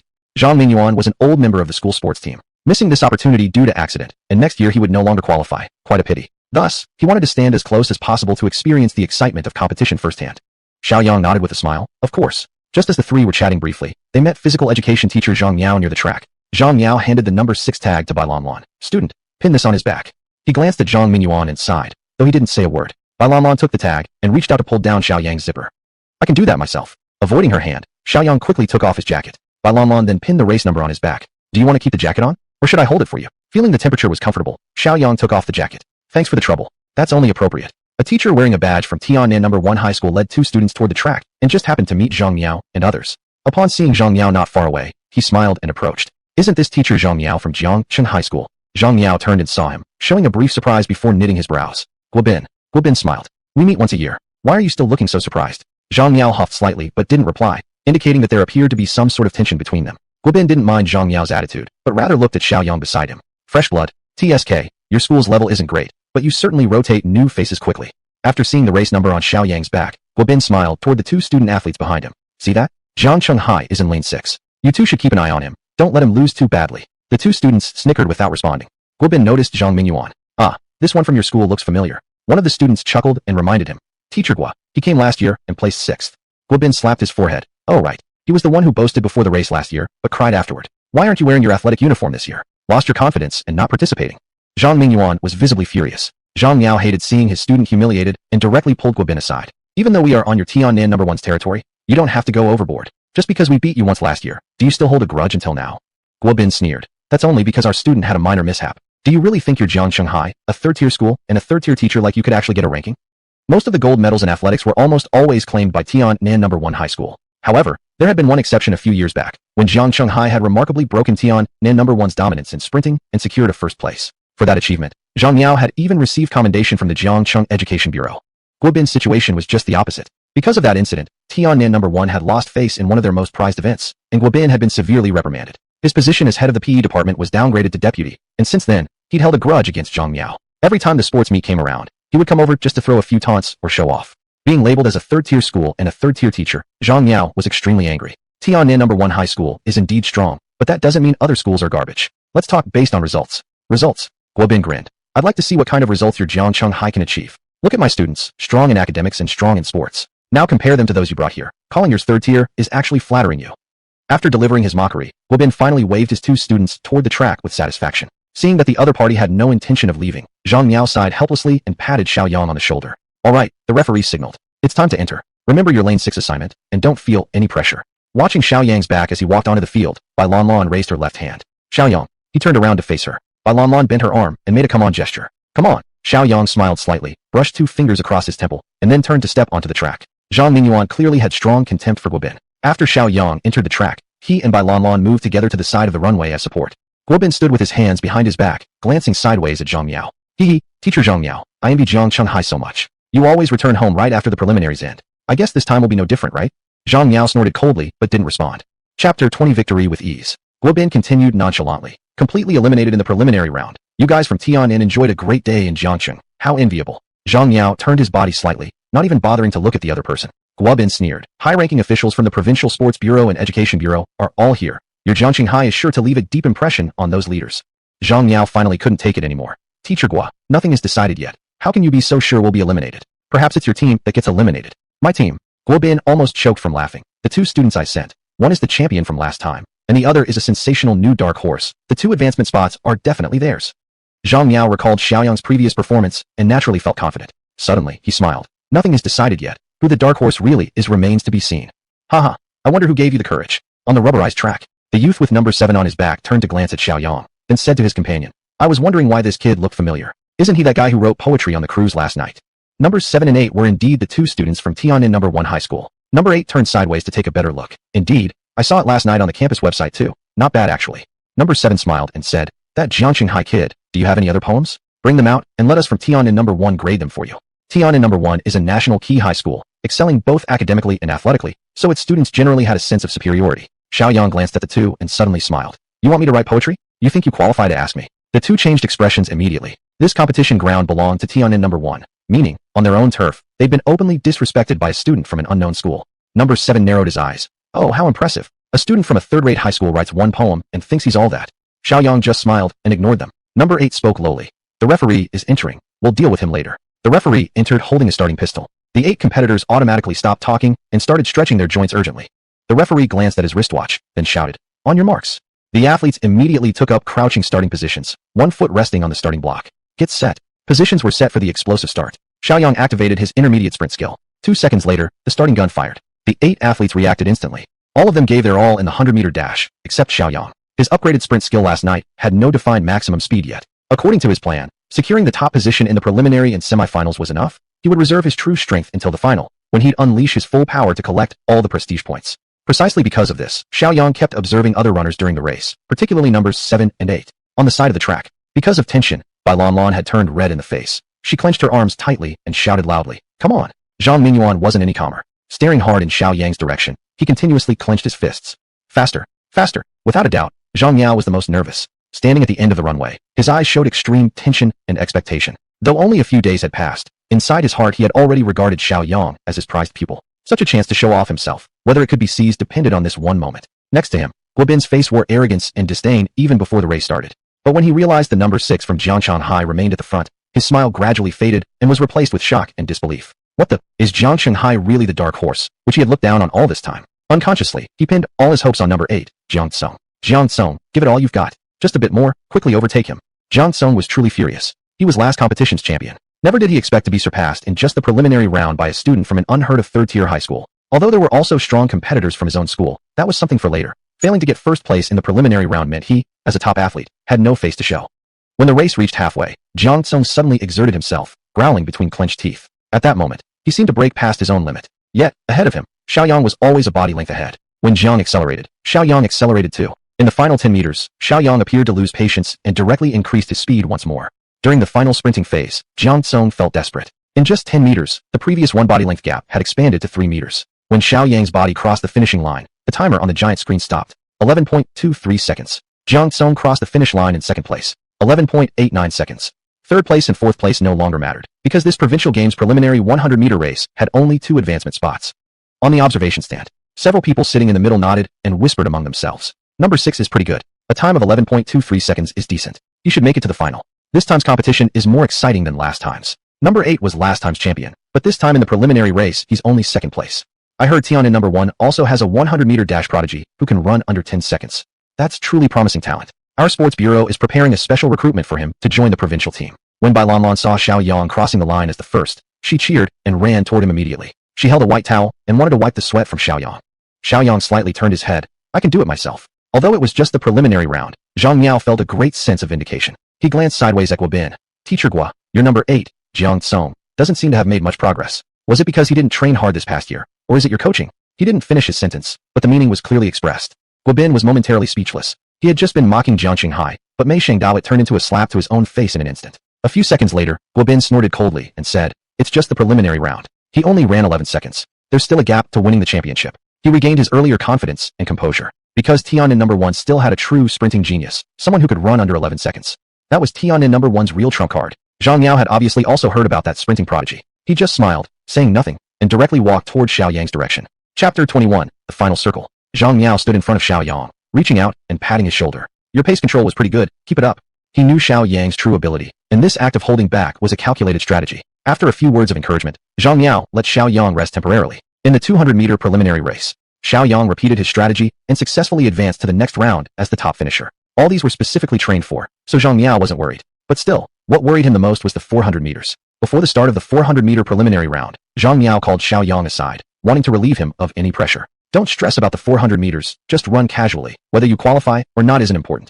To Zhang Miao, performing poorly in the 400 meters was perfectly normal. As long as they performed steadily in the 100 and 200 meters, Jiang Qinghai could consider itself to have made its mark in this provincial sports meet. Naturally, Xiaoyang understood the underlying meaning in Zhang Miao's words. He smiled and said, don't worry, I won't feel pressured. Good. Maintaining our condition is the most important thing. Alright, the officials are getting ready. Go over there now. Xiaoyang walked toward his track. Just like the previous event, he entered the semifinals with the best preliminary result. Xiaoyang's performance wasn't particularly dazzling, just slightly ahead of the second place. Other events were proceeding in full swing. Television and online streaming simultaneously covered the event live. Before the start of the second 100-meter race, Xiaoyang checked his reputation value. Sure enough, it had risen to 5,600 again. Yesterday, his value had been 12,000, and after using 10,000 points to upgrade his skill, he was left with 2,000. That meant, even though Xiaoyang's performance wasn't eye-catching, those 3 preliminary rounds had still earned him 3,600 reputation points. Truly, a competition that captured people's attention generated massive reputation. If during the final, he won with a super speed. Set, ready. Xiaoyang quickly adjusted himself into position. In the 3 semifinals, Xiaoyang still narrowly won each with a slight lead. That meant he qualified for the finals in all 3 events. This made Zhang Miao incredibly happy. Especially the 400-meter race, which turned out to be a complete surprise. Zhang Miao personally opened a bottle of nutritional drink for Xiaoyang. Here, we can't eat lunch, but we must keep up with the nutrients. After drinking the sweet beverage, Xiaoyang noticed almost everyone had already gathered in the tent. Clearing his throat, Zhang Miao continued. Right now, the only final qualifier from our school is you alone. This was actually expected. Usually, Jiang Qinghai rarely advanced to the finals during the provincial sports meet. That was exactly why Guobin had mocked him as a one-day tour. Zhang Miao, as the PE teacher, was long accustomed to the fact that their school usually lacked visibility during the provincial events. But this time was different. Xiaoyang now was his only hope. Rolling up his sleeves, Zhang Miao stretched his hands towards Xiaoyang's thighs. Hey, teacher, what are you going to do? Giving you a massage to relax. Xiaoyang jumped up immediately. No, I can rub it myself. You're saying my hands are too rough? Well, you guys help him relax then. Xiaoyang cried out. No way. At 3 o'clock in the afternoon, the final time slots had officially begun. The scene was packed with people. In fact, nearby residents had also come out to watch the excitement. Provincial television station. Host Julie held the microphone. Well, the finals for all today's events are about to begin. The most thrilling moment. The first event is shot put. Let's give a round of applause to Zhang Yingjie from Beiming High School, who claimed the championship with outstanding strength. The next event will be the men's 100-meter dash. The 100-meter race had always been a popular event. In recent years, the addition of elite athlete Su Bingtian made it even more exciting than any other event. Julie held the list of finalists in hand. Lane 1 features Wang Anha, the prodigy from Tianin number 1 high. He achieved an impressive 10.94 seconds in the semifinals and is a favorite for the gold. Lane 2 is Jiang Tsong from Tianin number 1 high. Jiang was the champion at last year's provincial games. Can he repeat his success this time? Lane 3, also from Tianin number 1 high. Lane 4, Lane 5, Lane 6 is Xiaoyang from Jiangxing High School. Xiaoyang is this event's dark horse and has also performed impressively in both the 200-meter and 400-meter races. He qualified for the semifinals by finishing first in both preliminary rounds. Whether he can achieve an even better result now remains to be seen. Among the 6 finalists, 3 were from Tianin number 1 high, clearly showing that they indeed had strong competitors. Online live streams carried similar commentary as well. People with time were paying attention to this event, especially among various schools. Even though they couldn't arrange for students to watch in person, almost every class was watching the live broadcast. At the venue, on television, and through online streaming, the total number of viewers was surely more than 100,000. The coach's waiting area. Zhang Yao nervously stared at Shiaoyang on the track. Whether they could win the championship depended on this final race. Though he acknowledged Shiaoyang's ability, that guy Wang Anha was capable of running under 11 seconds too. Combined with the pressure from the elite school's reputation, it was impossible for Zhang Yao not to feel nervous. Guo Bin, standing nearby, had been waiting for this moment. Now that their school's prodigy and Jiang Shanghai's dark horse were side by side, Guo Bin couldn't resist opening his mouth. Teacher Zhang, look at how nervous you are. You're even sweating. Guo Bin smirked. Actually, you don't have to be so nervous. In the preliminaries and semifinals, your school's contestant, yes, Shiaoyang. That's right. Shiaoyang from Jiang Shanghai all ran over 11 seconds. Compare that to our school's Wang Anha, who was clocked in under 10 seconds. TSK Tisk, truly someone even the sports bureau values. This time, Jiang Shanghai will be working for nothing again. Zhang Yao felt annoyed just hearing the man speak. That thing happened several years ago already, but this fellow seemed addicted to looking down on Jiang Shanghai. Back then, he hadn't spoken much because he wanted to hide Xiaoyang's true strength. Now that they were already in the final, there was no need to hold back anymore. Guo Bin, let me tell you this, my student Shiaoyang previously was holding back his real strength. Whether your school's Wang Anha can definitely win isn't certain at all. Guo Bin was taken aback, then burst into laughter. Holding back strength? Haha. Can't you at least bring some notes when you're bluffing? Haha. Even considering 11 seconds as a good time for Jiang Shanghai is already generous, and now you're talking about holding back strength. Other PE teachers from different schools shook their heads constantly after hearing this. Jiang Shanghai's performance this year had indeed been quite decent, but boasting like that wasn't necessary. Chapter 22. Shock. Flying man speed. People should know their limits. Wang Anha is a universally recognized genius, someone valued by the sports bureau. Winning the championship this time was perfectly reasonable. Now look at your school. Only once in the past 10 years have you taken the championship, and that was only when a Tiannan number 1 student violated the rules. Now finally there's someone who looks decently strong, and before anything even happens, you're already boasting. Zhang Yao could tell from the expressions of those people that they still looked down upon Jiang Shanghai School. After all, it's always the mindset of the majority to flatter the high and look down on the low. Did he really need to explain one by one? In the end, the competition field is a place that values real strength. Then let my students show you all what true genius really is. Zhang Yao no longer spoke. Guo Bin sneered a few remarks, but Zhang Yao still did not respond. Oh, so you're finally seeing reason? Giving up on your bragging? You dare talk about real strength with us from Tiannan number 1? You, Jiang Shanghai, are qualified. Zhang Yao ignored him still. At this moment, a teacher whispered. All right, the final match is about to start. The host, Julie, holding the microphone, said. Now the head referee has entered the field. The exciting moment is about to arrive. The starting gun fires. The race begins. Wang Anha is truly worthy of his genius reputation. His starting movement and first reaction are absolutely perfect. He seized the initiative at the start. No, number 6 is faster. Heavens, number 6 is just too fast. Although his start was slightly slow, he accelerated incredibly quickly and is already in the leading position. He's still accelerating. Heavens, unrivaled. Unrivaled. Number 6 leads with a tremendous advantage. He's already over 5 meters ahead of number 1, Wang Anha. 5 meters. Can this be an insurmountable gap? When Shiaoyang took a huge lead, the entire stadium instantly erupted. All the audience held their breath. Too fast. Too fast. Those people on the viewing stand had been talking cheerfully moments before, praising and affirming Wang Anha. However, as the race started, Wang Anha, their unanimous favorite, was overtaken by a dark horse. Every leader on the viewing stand widened their eyes. Some even stood up unconsciously, stretching their necks. This speed, it was beyond belief. One moment Guo Bin's face bore a radiant smile. The next it vanished in an instant. Watching Shiaoyang increase the distance further and further, there was only one thought in his mind. This is impossible. Wang Anha was a highly anticipated genius. His school had already prepared for him to break their 13-year 100-meter record. Yet such a genius actually got completely outclassed in the finals. The audience was simply stunned. It was too fast. He was over 10 meters ahead of the second-place runner. This time, Shiaoyang gave it his all without any concealment, pouring every ounce of effort into his run as he dashed past the finish line. The time on the screen froze. 10.25 seconds. Looking at the number displayed on the giant screen, the leaders on the viewing stand all wore astonished expressions. Electronically timed, 10.25 seconds. The electronic timing standard for a national first-class athlete is 10.93 seconds. The national athletic standard is 10.50 seconds. And the international athletic standard is precisely 10.25 seconds. Don't underestimate the difference of less than 1 second. It represents the difference between international and regional levels. Frankly speaking, such a level is among the top tier within the country. To put it another way, in this annual provincial competition, a competitor capable of meeting international athletic standards had emerged. This is beyond just being called strong. It was unreasonably, ridiculously strong. Wang on his final result, 11.11 seconds. With his speed, he should normally achieve a time within the 10 seconds range. But facing Shiaoyang's overwhelming and distant lead, his genius mental state was shaken.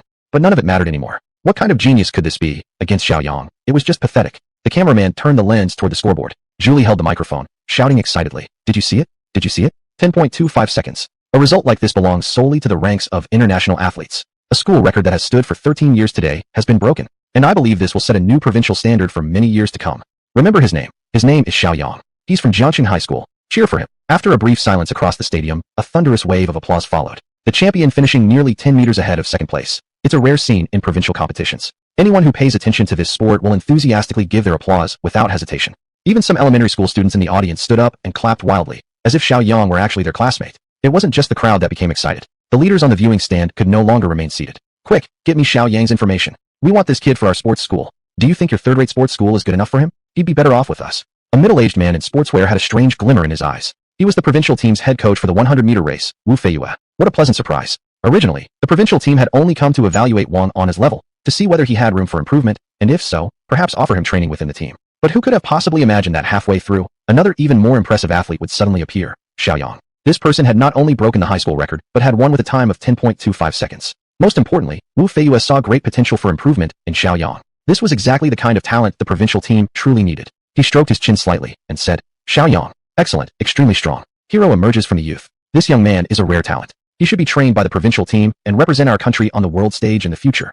Everyone immediately fell silent. Indeed, the provincial team was an authority that even dared to defy the provincial sports bureau. Who would dare to compete with them for this athlete? Guobin stared at the time displayed on the big screen, his eyes bulging wide open. 10.25 seconds. Could a high school student really achieve such a result? He had surpassed Wang Anha, their school's genius athlete, by nearly a full second.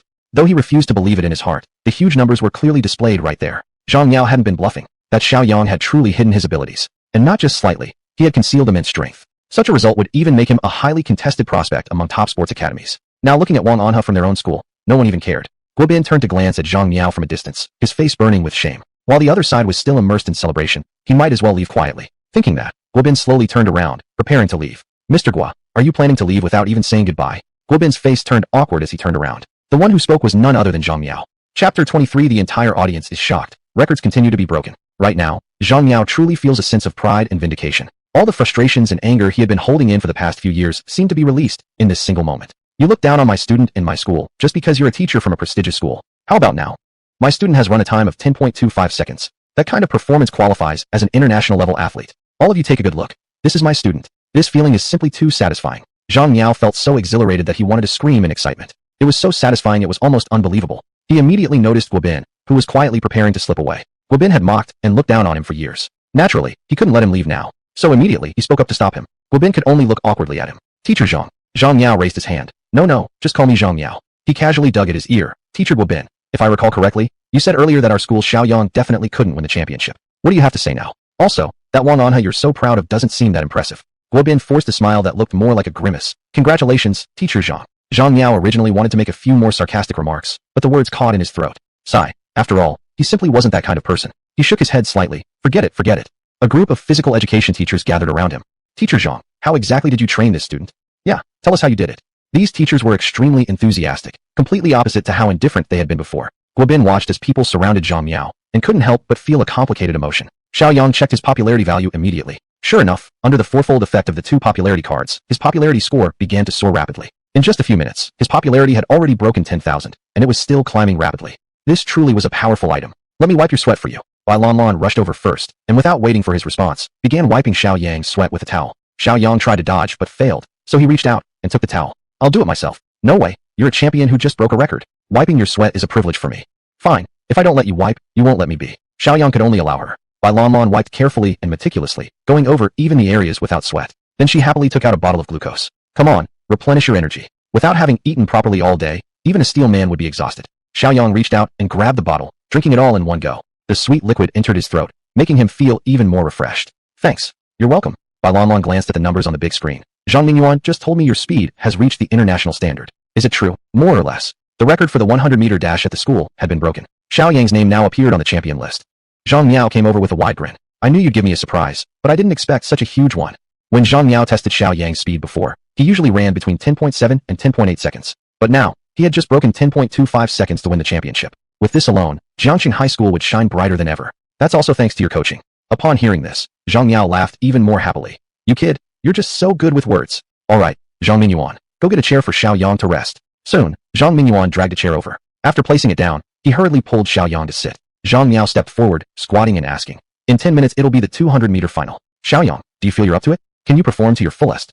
Xiaoyang shook his legs, feeling that he was in excellent condition without any adverse effects. No problem. Great. Zhang Miao smiled again. Our Jiangxing High School's chance to shine brightly in this competition depends entirely on you. Looking at Zhang Mingyuan and Bai Lanlan, Zhang Miao immediately said, "Don't just stand there, start giving Shiaoyang a massage and help him relax."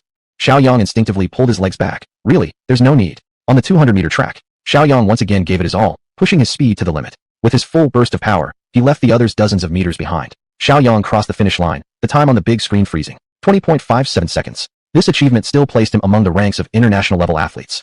The announcer, looking at the frozen time on the big screen, appeared extremely excited. "Ladies and gentlemen, did you all see that? Shiaoyang has once again broken the record. He's broken the 200-meter record again. One person has set the records for both the 100-meter and 200-meter races. His strength is just too overwhelming. He's a flying little wonder." The audience at the venue erupted in excitement, breaking the record in the 100-meter and then again in the 200-meter. Especially in the 200-meter race, he surged dozens of meters ahead of the runner-up. Such speed, such results, was incredibly rare. The experts, watching from the stands, had their eyes wide open like copper bells. Although they knew that if someone reached an international standard in the 100-meter, their 200-meter time would certainly be impressive, they were still deeply stunned the moment they saw it. Wang Anhe, known as a genius, was left dozens of meters behind. It was such a powerful visual impact. As a high school student, and not even a specialized track athlete, to be able to cut the 200-meter down to 20.57 seconds. It was just too incredible. Wu Feiyue from the provincial team almost had stars in his eyes. What a promising talent. A promising talent who still had room for improvement. This person is definitely joining our provincial team. At the exact moment Shiaoyang broke the finish line, Zhang Miao leaped to his feet. Outstanding. Absolutely outstanding. Surpassing Wang Anhe by dozens of meters, it was a complete destruction of his confidence. In both the 100 and 200 meters, Shiaoyang claimed the championship. This provincial games would certainly make Jiangxing High School shine brilliantly. As the head physical education teacher, Zhang Miao was naturally overjoyed. And it wasn't only Zhang Miao. Both Li Man and all the students were ecstatic. Their Jiangxing High had finally made it to the spotlight. Numerous netizens watching the live stream were also going wild. Are we sure this is a high school student? Damn, these scores seem almost within reach of the Olympics. Incredible. This guy is definitely the future of China's sprinting. I guarantee it. Awesome. His level is perfectly fine for international competitions. If he's not in the next Olympics, I won't watch it. The numbers on the big screen froze, then flipped up, becoming a new record. Xiaoyang's name also appeared in the 200-meter champion column. Wu Feiyue turned to the leader from the sports bureau beside him and said, "Leader, Shiaoyang still has a 400-meter race, right?" The leader flipped through some documents. "Yes, there's a 400-meter final as well." Wu Feiyue nodded, looking intently at Xiaoyang on the playground with an unusual expression. The 400 meters wasn't just a test of speed, it also required endurance and staying power. Some athletes could burst forth powerfully, delivering excellent results in both 100 and 200 meters, but then performed more average in the 400. Chapter 24. The entire audience is shocked, the genius of public attention. Simply put, to win first place in the 400-meter race, one must not only run fast, but also have great stamina. Wu Yufa rubbed his chin thoughtfully. Zhang Miao felt completely relaxed. "Xiaoyang, you've already won the first place for both the 100 and 200-meter races. Just give it your all for the 400 meters. It's not important whether you place or not." For Zhang Miao and Jiangxing High School, whether or not they obtained rankings no longer mattered, since they'd already secured the top placements in the two most important events. However, for Xiaoyang, it was definitely more than just icing on the cake. He glanced at his reputation value and was astonished to find it had already reached more than 46,000. This meant that in just half an hour, his consecutive brilliant performances caused his reputation value to skyrocket by over 40,000. There were fewer than 2,000 spectators on site, so the tremendous reputation points likely came from online and television broadcasts. Under such circumstances, the better he performed, the more explosive growth he would see in reputation value. "Teacher Zhang, I will give it my all." Xiaoyang stood on the track. His competitors for the 400 meters were almost entirely different. Perhaps these people had all seen Xiaoyang's performance in the 100 and 200-meter races, so many of them couldn't help but look at him intently, subconsciously treating him as their biggest competitor. Among the spectators were mostly students who were clearly watching Xiaoyang with expressions that contained some level of admiration. In the VIP section, the eyes of all the officials were fixed on Xiaoyang. Among them, the principal of Tiananmen No. 1 High School looked particularly grim. As the host school and the most prestigious high school in the province, the sports events had always been their stage to shine. However, this year someone from an otherwise mediocre school had stolen the spotlight. The events he had pinned high hopes on, the 100 and 200-meter races, were both claimed by that boy. Even Wang Anhe, whom the school had high hopes for, became just an unnoticed contestant. The events he had pinned high hopes on, the 100 and 200-meter races, were both claimed by that boy. Even Wang Anhe, whom the school had high hopes for, became just an unnoticed contestant. As principal, he naturally felt that his pride had been hurt. "Come on, will you guys show some fight?" Xiaoyang's stamina was decent. From the beginning of the race, he took the lead. As the laps progressed, the distance between him and the others continuously narrowed. By the final lap, Xiaoyang's speed didn't drop significantly, and in fact, he increased the distance between himself and the others. Eventually, the timer stopped at 46.77 seconds. Such a performance wasn't as abnormal as his previous records, but it definitely surpassed the standard of national-level athletes. Wu Yufa from the provincial team slammed the table in excitement. "Great. His endurance is impressive. He's a promising talent." Surrounding people were startled but quickly joined in smiling, though in their hearts they were thinking, "Is this even worth saying?" The principal of Tiananmen No. 1 High School completely lost his composure. He had participated in 3 events, won first place in all of them, and set new records each time. This was undeniable evidence of sheer capability. There was no room for argument. Brilliant. Zhang Miao jumped to his feet in excitement. It was a pleasant surprise indeed. Originally, he hadn't had much hope for the 400 meters. After all, Shiaoyang hadn't trained for endurance these past few days. Yet after running the full lap, Shiaoyang's performance remained dazzling. Jiangxing High School had swept the first places in all 3 track events. What a shining moment. The gloom that had overshadowed them in past years was now swept away entirely. Moreover, Jiangxing High School was surely going to gain a certain status in the Provincial Education Bureau. Watching the live broadcast, Principal Wang Gang of Jiangxing High School stood up excitedly. Excellent. Excellent. As a principal, he was genuinely thrilled. If he had known earlier that Shiaoyang would perform so exceptionally, he should have personally attended this competition. 1, to become familiar with him, and 2, to show off proudly. What a pity that he hadn't gone due to his own lack of confidence. Despite that, Wang Gang received a call from the Provincial Education Bureau almost immediately, and the leader on the line kept praising him. In the office, Wei Xiaomei was stunned. Amid her busy schedule, she watched Xiaoyang's live broadcast, originally already prepared to comfort her favorite student Deng Xiaoyang, who was coming back, with some encouraging words about the value of participation. But she had never imagined that Xiaoyang would win every event. Her initial reaction was not happiness, but an indescribable sense of crisis. Xiaoyang was a prodigy at writing poetry, and his academic performance had recently shown clear improvement as well. Had he performed averagely in this competition, she could keep pushing him to study hard upon his return, and there was still hope he could get into a key university. But now he was performing flawlessly, breaking all the competition records. In other words, Xiaoyang's talent was even greater in sports. In that case, wouldn't all those prestigious sports academies and provincial sports teams rush to snatch him up? As a teacher, how could she possibly compete with those prestigious institutions, or even provincial sports teams? Xiaoyang was definitely going to devote himself fully to professional sports.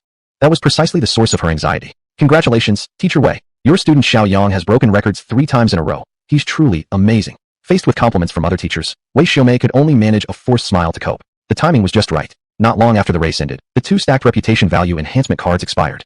He checked his own reputation value. With the build-up from the 3 previous races, more and more people had taken notice of him, and the value had accumulated to over 136,000. Although the enhancement bonus was now gone, his reputation value continued to slowly rise. Reaching 140,000 seemed entirely possible.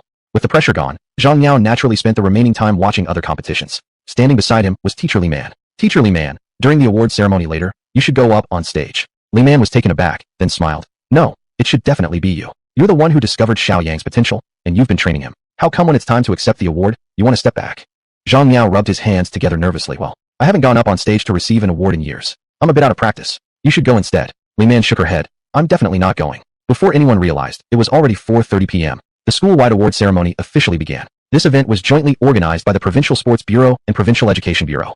Each championship winner would receive a 3,000 yuan scholarship and a certificate of honor. Their achievements would also qualify for bonus points. As for whether they would be noticed by sports academies or any other future developments, decisions would be made after the ceremony. Following the closing remarks from the officials, the awards presentation began. Students and teachers who won first place lined up on the podium. Xiaoyang has won first place in the 100-meter, 200-meter, and 400-meter track events. Please Xiaoyang and his PE teacher Zhang Miao come to the stage. Xiaoyang and Zhang Miao walked up with happy expressions. Among the audience, Bai Lanlan seemed extremely excited, her joy visibly surpassing even that of the 2 award recipients on stage. Standing below, she kept clapping and waving enthusiastically at Xiaoyang.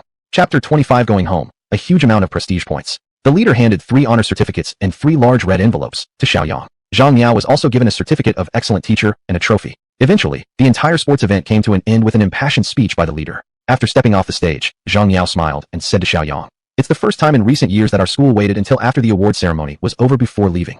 He looked at the sunset in the distance. Turns out the sunset here in Tian'an is this beautiful too. Xiaoyang rolled the honor certificates together, placing the 3 large red envelopes into his pocket. Let's head back to Jiangcheng while it's still not dark yet. After confirming the number of people, under the guidance of Zhang Miao and Li Man, everyone boarded the same large bus they came in. On the bus, the students started cheering for the big spender Xiaoyang to treat them to something. Xiaoyang agreed, but Zhang Miao disagreed, saying it was better to go home early since the parents would be worried after one full day away. When Xiaoyang arrived home, it was already past 8 in the evening. Zhang Miao took a look at Xiaoyang's villa. Wow, your family's conditions aren't bad either, living in a small villa. Xiaoyang laughed and said, a small villa, not worth much. Teacher, please come in for a seat. No need, is there no one at home?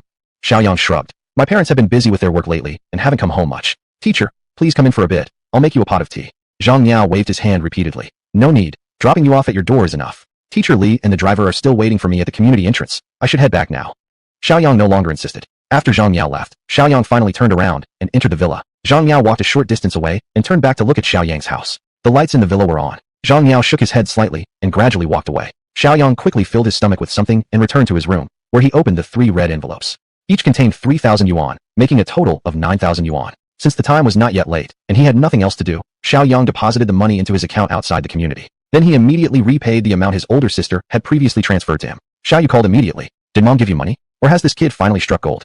Shiaoyang thought for a moment. If he directly said this was sports bonus money, with Xiaoyu's personality, this call could potentially last forever. It's not a big amount. Mom just forgot a few days ago. He didn't state it directly, but this allowed Xiaoyu to believe it came from Mom. This trick worked perfectly. After chatting for a while, Xiaoyu gave him a few encouraging words before hanging up.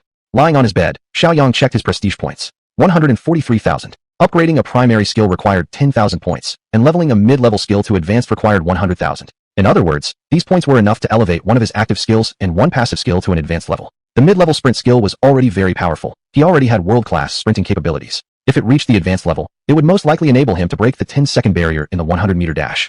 However, for now, there seemed to be no immediate use for it. Conversely, the passive skill, super memory, was permanently effective. Looking at it now, the sprint was still an active skill with certain limitations. So he decided to enhance super memory instead. Shiaoyang used 10,000 points to upgrade primary super memory to intermediate super memory. Previously, the icon was a simple bright brain, but it now became slightly more complex. Intermediate super memory, passive skill, capable of enhancing the brain, offering the ability to remember everything once seen, with increased thinking ability and reaction speed. Shiaoyang used another 100,000 points to upgrade intermediate super memory to advanced super memory. The icon changed again. The entire brain glowed on the icon, now with more complex textures. Advanced super memory, passive skill. The host possesses a super brain, with synchronized enhancements to calculation abilities, logical thinking, memory capacity, and IQ assessments. Shiaoyang, who had originally felt no need to sleep, directly pulled out a grade 10 math textbook he hadn't had time to read before. Knowledge he once studied but never understood or remembered, now seemed as simple as elementary 1 plus 1. Moreover, he discovered he now had the ability to read 10 lines at once. As long as he glanced through it, the knowledge points and content were automatically stored somewhere, and he fully understood them. The thick grade 10 math textbook was finished by Shiaoyang within half an hour. He placed the book down, slightly closing his eyes. Sets, functions, trigonometric functions, vectors, all became extremely simple in this moment. Previously, seeing this knowledge would have given him a headache, and he'd probably just go to sleep. But now his thoughts were increasingly clear. He ended up taking out more textbooks. Shiaoyang rubbed his sleep-filled eyes. Several grade 10 textbooks were still scattered on the floor. Last night, he had actually finished studying all the grade 10 courses in just a few hours, which eventually led to, oh crap, I'm late. The alarm clock showed 8 o'clock. He hurriedly got dressed and rushed out the door. The school gate was locked. Shiaoyang quickly stuffed the breakfast he bought from a street vendor into his mouth. He reached out and knocked on the gate a few times, then shouted toward the nearby security booth, "Guard uncle." An old man in his 60s wearing a uniform walked out. "What time do you think it is? Call your homeroom teacher and explain. You know me? Are you Shiaoyang?" Shiaoyang blinked, surprised that his name was already this well known. Even the security guard recognized him. "Yeah, I'm Shiaoyang." The security guard turned back inside, and a few seconds later came out with a set of keys. While unlocking the gate, he said, "Didn't you win 3 track and field events yesterday? The principal praised you in front of everyone at the morning assembly today, even put your photo on the Hall of Fame wall beside the red flag." As he finished opening the gate, he pointed toward the honor wall beside the red flag. Shiaoyang said thanks, then walked toward the honor wall. Jiangsheng High School wasn't big, and the Hall of Fame wall rarely featured student photos. Yet this time, Xiaoyang's photo was in the most prominent position. There was also a short description underneath. Shiaoyang, outstanding student from Class 6, Senior 3. Winner of first place in the 100m, 200m, and 400m sprints at the provincial high school games, praised by multiple educational authorities. This photo actually looks pretty cool. Shiaoyang then walked toward the hallway. Inside the classroom, today's math teacher had taken a day off, so a math teacher from the neighboring honors class was substituting. He was now pointing at the blackboard. This question didn't appear last year, so it's definitely going to be on the exam this year. We must fully understand it. At that moment, the classroom door made a sound. The math teacher immediately realized someone was late. He glanced around the classroom and indeed noticed an empty seat. His mood instantly soured. In Senior 3, someone still arrives late? At this point, it's not about intelligence anymore, it's about effort. It's not about where you started, it's about how much progress you've made. It's already past 8 o'clock. Where's the effort? Where's the progress? Chapter 26. Diversification meets my standards. As a substitute teacher, he might not have known who was late, but all the students in the class knew. After hearing the substitute teacher's words, the students wore strange expressions on their faces. He slapped the chalk duster onto the desk and shouted toward the classroom door. "Come in." Shiaoyang pushed open the door and walked in. Just as he was heading to his seat, the math teacher stopped him.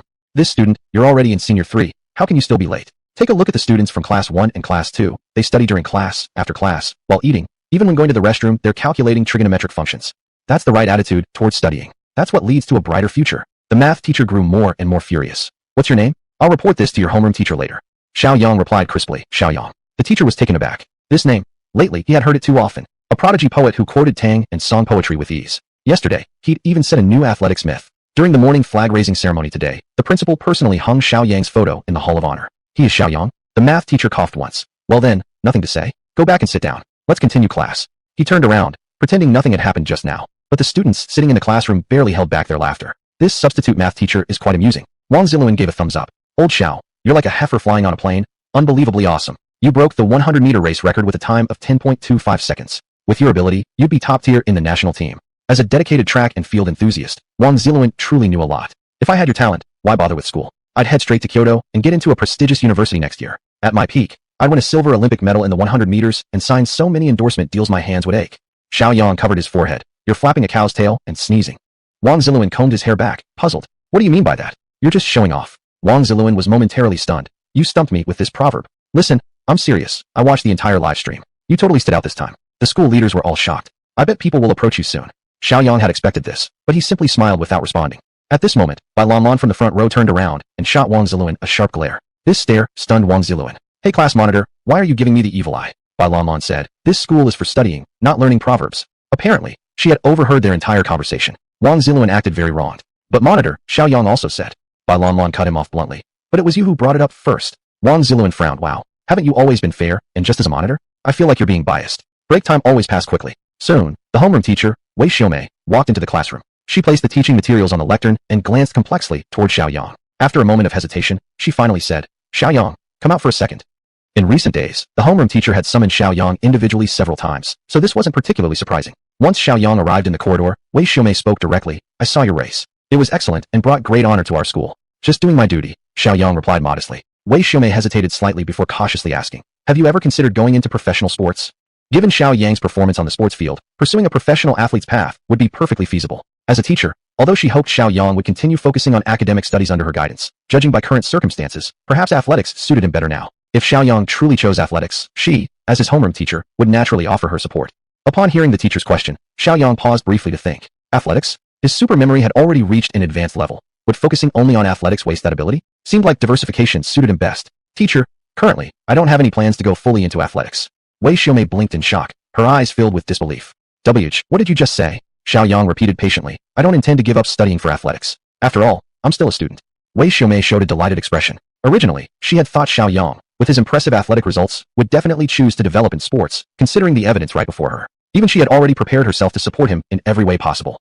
Yet unexpectedly, Shiaoyang had no intention of taking the sports route. Instead, he wanted to continue studying. Actually, if you choose sports, the teacher can understand. Wei Xiaomei felt deeply conflicted. If Shiaoyang chose sports, she might feel regret. But now that he had chosen to study, she began to feel he was wasting his talent. Shiaoyang could tell from the teacher's facial expression that she was conflicted. Teacher, this is my choice. I want to spend more time learning knowledge. Wei Xiaomei let out a long sigh and smiled. All right, I'm proud of you. Go back to the classroom. Shiaoyang turned and walked into the classroom. When Wei Xiaomei came in again, her face was beaming. With the assistance of his advanced super memory, no matter what subject, it was extremely easy for Shiaoyang. Even during self-study periods, he began rapidly flipping through Senior 2 textbooks. This sight left his deskmate, Wang Ziluan, utterly astonished. Whoa, old Xiao, why are you skimming through Senior 2 textbooks like that? Without looking up, Shiaoyang replied casually. Obviously, I'm reviewing the material. Wang Ziluan showed a look of disbelief. You're reviewing? Who in our class doesn't know your academic performance is at the bottom? Second only to mine. Besides, the speed you're going at doesn't seem like reviewing to me. His mindset was still stuck on the old Shiaoyang. Yet he didn't realize that the current Shiaoyang could now read 10 lines at a glance, never forgetting anything, and was capable of mastering and applying the knowledge within an extremely short time. Principal Wang Gang had been smiling brightly these past couple of days. As a principal, he had his own performance reviews. Previously, he always felt anxious about such things, but now he was completely at ease. Shiaoyang had shown brilliantly at the provincial sports meet, and as a student from Jiangcheng High School, the principal's own reputation naturally rose as a result. Even the local education bureau had already called multiple times to offer their regards. The issue of performance reviews was now completely resolved, so naturally, he felt so joyful that it showed on his face. As he was enjoying his tea happily, a series of urgent knocks on the door interrupted him. Putting down his cup, Wang Gang calmly asked, Who is it? It's me, old Wang. Chapter 27, A generous invitation from the provincial team. Lao Wang was the gatekeeper at the entrance. Old Wang, come in. Lao Wang pushed open the door and poked his head in. His tone was rather urgent as he said, Director, a few cars have arrived outside. I feel like they're from the education bureau. What? Wang Gang quickly stood up and followed Lao Wang toward the gate. Upon arriving at the gate, he saw a group of more than 10 people walking toward them chatting and laughing. One of them he recognized immediately, Director Jean from the Education Bureau. It's Director Jean. Quick, open the gate. Normally, the Education Bureau would give a call beforehand, but this time, although Lao Wang was over 60, his movements were quite nimble. He quickly pulled out his keys and opened the main gate. Wang Gang immediately walked forward to greet them. Oh, Director Jean, what a surprise. What brings you here? Director Jean was a middle-aged man about 175 centimeters tall, wearing glasses. Upon seeing Wang Gang, he promptly introduced him to his companions. This is Wang Gang, principal of Jiangcheng High School. Then he waved toward Wang Gang. Wang Gang, this is Director Qian from the Provincial Sports Bureau. The Provincial Sports Bureau? Wang Gang immediately understood what this group had come for. They were here for Shiaoyang. Wang Gang hurriedly extended his hand. Director Qian, long time to hear your name. Director Jean continued introducing. This is the head coach of the provincial team, and also the leader responsible for track and field events, Coach Wu. Oh, Coach Wu, hello to you. These people were all from the Provincial Sports Bureau or were key figures as head coaches. Wang Gang was certain this was definitely about Shiaoyang. Sure enough, after the greetings, Wu Feiyue got straight to the point without wasting words. Principal Wang, I watched the entire provincial high school sports meeting. I was greatly surprised and deeply impressed by the performance of your Jiangxing High School. The young man from your school, Shiaoyang, not only took first place in the 100-meter, 200-meter, and 400-meter races, but also broke the records for all these events, something unprecedented in the provincial competitions. Jiangxing is truly a land of extraordinary talent. Wu Feiyue continued to shower them with praise. Wang Gang humbly replied, Coach Wu, you flatter us. The child has just worked extremely hard. He led the group to the meeting room while instructing the gatekeeper to fetch bottled water and other refreshments for their hospitality. After everyone sat down, Director Qian spoke first. Smiling at Wang Gang, he said, Principal Wang, the main reason we came here today is to see Shiaoyang, considering he's a rare top talent in track and field. We'd also like to know if you've thought about any plans for the future of this young man. Wang Gang thought to himself, plans? You big shots came here, obviously wanting to gauge my stance. Director Qian, Shiaoyang is truly a prodigy in athletics, something you all must already know. As for his academic performance, it's just so. Personally, I believe he should focus on sports. Naturally, the final decision rests with Shiaoyang himself. When Wang Gang mentioned that Xiaoyang's academics were mediocre, Wu Feiyue seemed even more confident. Just average academically? Then offering more incentives would easily convince Shiaoyang to join the provincial team. The provincial team, something countless people dream to enter. Director Qian nodded repeatedly with a smile. Principal Wang, you're absolutely right. It's ultimately up to Shiaoyang whether he wishes to join the provincial team. After a brief silence, he added. Wang Gang caught on immediately. Without hesitation, he said, well then, I'll give his homeroom teacher a call and ask him to come here so we can talk face to face. Great, thank you very much. You're welcome, of course. With that, Wang Gang stood up and stepped outside to dial Wei Xiaomei's phone. Important people have arrived from above. Bring Shiaoyang to the meeting room right away. Whatever must come will inevitably arrive, but Wei Xiaomei hadn't expected them to appear so soon. Only yesterday had the competition ended, and today they'd already arrived at the school, a clear sign of their eagerness in seeking Shiaoyang. After a brief moment of shock, Wei Xiaomei stood up and made her way to the classroom. Shiaoyang, come out for a moment. The students in the class no longer found this unusual. It'd be strange if Shiaoyang wasn't called out a few times a day. Teacher Wei, what's up?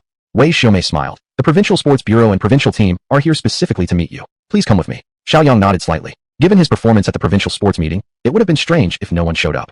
He nodded his agreement. The two began walking toward the meeting room. Inside the conference room, the atmosphere was warm and friendly. Wang Gang was enthusiastically talking about the school's history. Suddenly, there was a knock on the door. He immediately said, come in. Shiaoyang and homeroom teacher Wei Xiaomei entered. This is Shiaoyang, and this is his homeroom teacher Wei Xiaomei. Wei Xiaomei bowed slightly, greeting, hello, esteemed leaders. Director Qian smiled immediately and said, come, quickly take a seat. Don't be nervous. After Shiaoyang and Wei Xiaomei had sat down, Director Qian spoke again. Indeed, heroes emerge from the young. I didn't get a good look at Shiaoyang from the observation stand yesterday, but seeing him up close now, he really has a graceful and outstanding demeanor. Then he looked at Wang Gang and Wei Xiaomei and said with a smile, the principal and teacher from Jiangxing High School have raised an excellent student. Director, you flatter us. Wu Feiyue joined in the conversation. Looking at Shiaoyang, he found himself liking him even more. Shiaoyang, training must have been very hard on you usually, right? Well, Shiaoyang hadn't really felt it was that difficult. After all, it had only been about 5 or 6 days since he emerged until he participated in the provincial sports meeting. Of course, since someone asked, even if it wasn't hard, he still had to pretend it was. Not too bad. The schedule was a bit tight, given that I'm in Senior 3. Director Jean, who hadn't spoken much earlier, quickly added, Senior 3. Totally understandable, totally understandable. Wu Feiyue nodded with a smile. So Shiaoyang, how is your recent academic performance in cultural subjects? Shiaoyang immediately replied. Personally, I feel it's going quite well. I've also made some progress. This response made Wu Feiyue instinctively sense that the situation might be unfavorable. He carefully chose his words. We all saw your performance on the field yesterday. It was absolutely outstanding. But there are still some technical areas that could be improved slightly. We need athletes like you in the provincial team, ones with great potential for growth. He smoothly shifted the topic. Coincidentally, some of our current track and field athletes have recently retired, and domestic competitions are picking up pace. If you're willing, I can directly place you in the top tier with a government job position. After some training, we can participate in the national selection trials. Sensing that his words might not carry enough weight, Wu Feiyue added another incentive. As long as you perform well in national competitions, I will personally recommend you to the national team. Then, you'll represent our country on the international stage. What's the point of the college entrance exam anyway? Isn't it just to secure a good future career and stand out? Now, Wu Feiyue had presented all those dreams directly before him. A government job, a chance to join the national team, representing the country proudly. It wasn't even just about whether Shiaoyang was tempted. Next to him, Wei Xiaomei herself was feeling rather tempted too. Chapter 28. Wanting both fish and bear's paw? Just take it then. 可以说, Wu Feiyue说的话, 就是一套康庄大道, 一套真正的道路.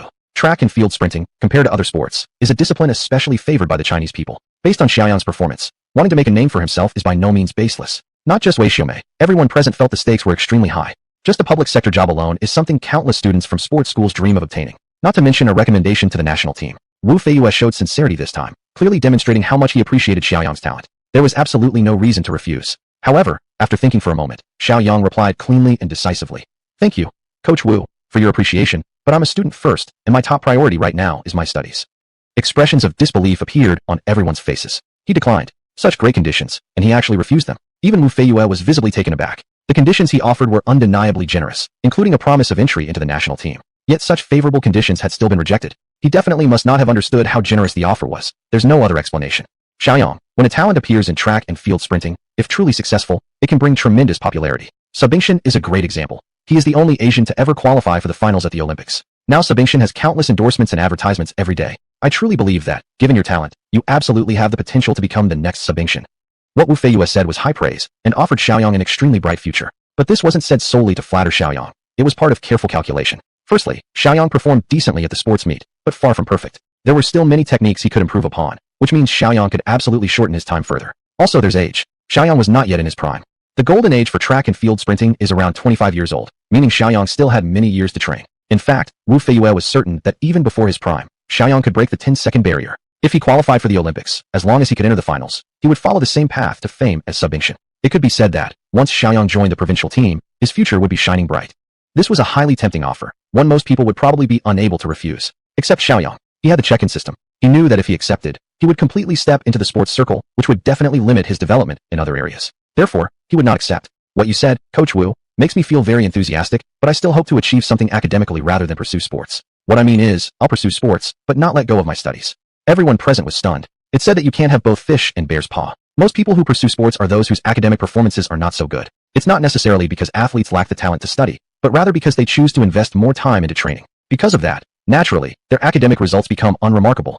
But not always. There are cases where people have great athletic talent while maintaining solid academic performances. That was the path Shiaoyang wanted to take. Wu Feiyue immediately got anxious. Shiaoyang, I know your academic level is just average. Rather than continuing this way, wouldn't it be better to fully commit to sports? The prospects are very bright. Shiaoyang's academic scores indeed were only average, but that was in the past. Now he had already allocated all his reputation points into supermemory. To fully focus on sports would simply be a waste. Thank you again for your kind offer, Coach Wu, but I still hope to pursue diversified development. Seeing that the two couldn't reach an agreement, Principal Wang Gang felt unable to stay seated any longer. Normally, it wouldn't be appropriate for him to speak in such a situation, but Wei Xiaomei could. As the homeroom teacher, she had the responsibility to look after her student. So Wang Gang hurriedly gave Wei Xiaomei a meaningful look. Wei Xiaomei also felt that she, as a homeroom teacher, couldn't just watch silently anymore. She stood up and said, Shiaoyang is my student, and I understand him better. He is a very smart and mature child. He's also a talented poet. Regarding academics, his performance was indeed only so before, but recently he has been working extremely hard and has gained a lot of praise from many teachers. As his teacher, I absolutely support his choice of diversified development. Sweat instantly poured down Principal Wang's forehead. I only wanted you to get involved a little, to ease the tension, but you actually ended up strongly supporting Shiaoyang directly. Fine, I'll just keep silent. Now, remaining silent was actually a form of support for Shiaoyang as well.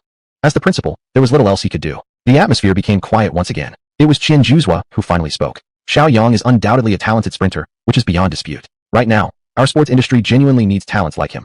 Actually, the pressure our overall bureau faces stems from the National Youth Athletics Championships a month ago. Since Shiaoyang wants to continue his studies, that's a very good thing. We shouldn't refuse him. How about this? We'll register you with the provincial team, and we'll enter your name for this National Youth Golden Label Championship. Then, you can attend a 10-day special training session with the provincial team and compete on their behalf. Instantly, the eyes of several people lit up. No wonder he's a leader. The perspective is on a completely different level. First, registering Shiaoyang with the provincial team would allow him to compete under their name, without occupying his study time. If he could achieve a good ranking, then further discussions could always be made later. This way, it could be considered a win-win situation for all. Wu Feiyue considered the proposal carefully. Although Shiaoyang had not directly entered the official provincial team roster, merely being registered gave him a competition opportunity. If he truly shined on the national stage, Wu himself, as head coach of the provincial team, would gain prestige as well. Furthermore, there remained room for further persuasion afterward. After thinking it through, Wu Feiyue agreed. Next, everyone's gaze fell upon Shiaoyang. Shiaoyang himself had his own considerations. Right now, his advanced supermemory was incredibly powerful. Studying knowledge was a matter of minutes. Therefore, he still had plenty of spare time. Moreover, participating in major competitions was a perfect opportunity to gain reputation points. In this way, he could have both the fish and the bear's paw. I agree. Xiaoyang's response once again enlivened the atmosphere in the room. After discussing a few more details, Director Qian smiled and said to Principal Wang, Principal Wang, we were actually quite interested in the history of your school just now. Would you mind repeating it for us? Wei Xiaomei's experience told her it was time for her and Shiaoyang to leave.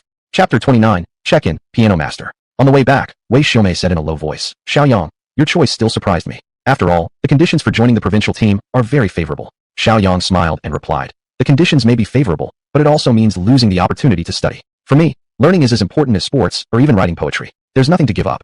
At this moment, Wei Xiaomei truly felt that Shiaoyang was indeed a talent. With that mindset, Your teacher will definitely spare no effort to teach you. Wang Ziluan glared with wide eyes and spoke loudly.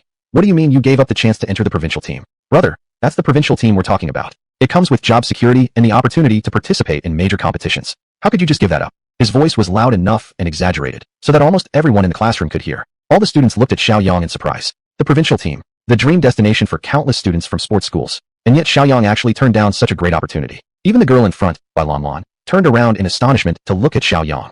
She had watched Xiaoyang's entire performance at the track meet. It wasn't an exaggeration to call him a track and field prodigy. If he had joined the provincial team, he would definitely have a bright future. Many times Bai Lanlan herself had thought Shiaoyang would ultimately pursue a career in sports. But unexpectedly, when that day arrived, Shiaoyang declined. So she stared at Xiaoyang's face, hoping to confirm whether what Wang Ziluan said was true. Shiaoyang gently nudged Wang Ziluan. It's not that big of a deal. Why are you shouting like that? Brother, joining the provincial team isn't a big deal? Then what is? Joining the national team for the Olympics. Wow, he was exaggerating more as he spoke. Looking at the focused gaze in Bai Lanlan's eyes, Shiaoyang felt a bit embarrassed. The provincial team isn't such a big thing after all. What I need most now is to study. A sparkle passed through Bai Lanlan's beautiful eyes. He really had declined the provincial team's invitation. But why did he do that? Was it really because he liked studying? But his academic performance wasn't good at all. Or perhaps, young girls were naturally prone to daydreaming. After turning back around, she couldn't help but keep guessing the real reason behind Xiaoyang's decision, thinking until her face turned slightly red. Wang Ziluan disdainfully curled his mouth. Love studying? You, with the worst academic record in class, say you love studying. Do you think I believe that? Other students smiled faintly. Shiaoyang saying he rejected the provincial team for the sake of study sounded somewhat unconvincing. The fact that his academic performance was the worst was already well known to everyone.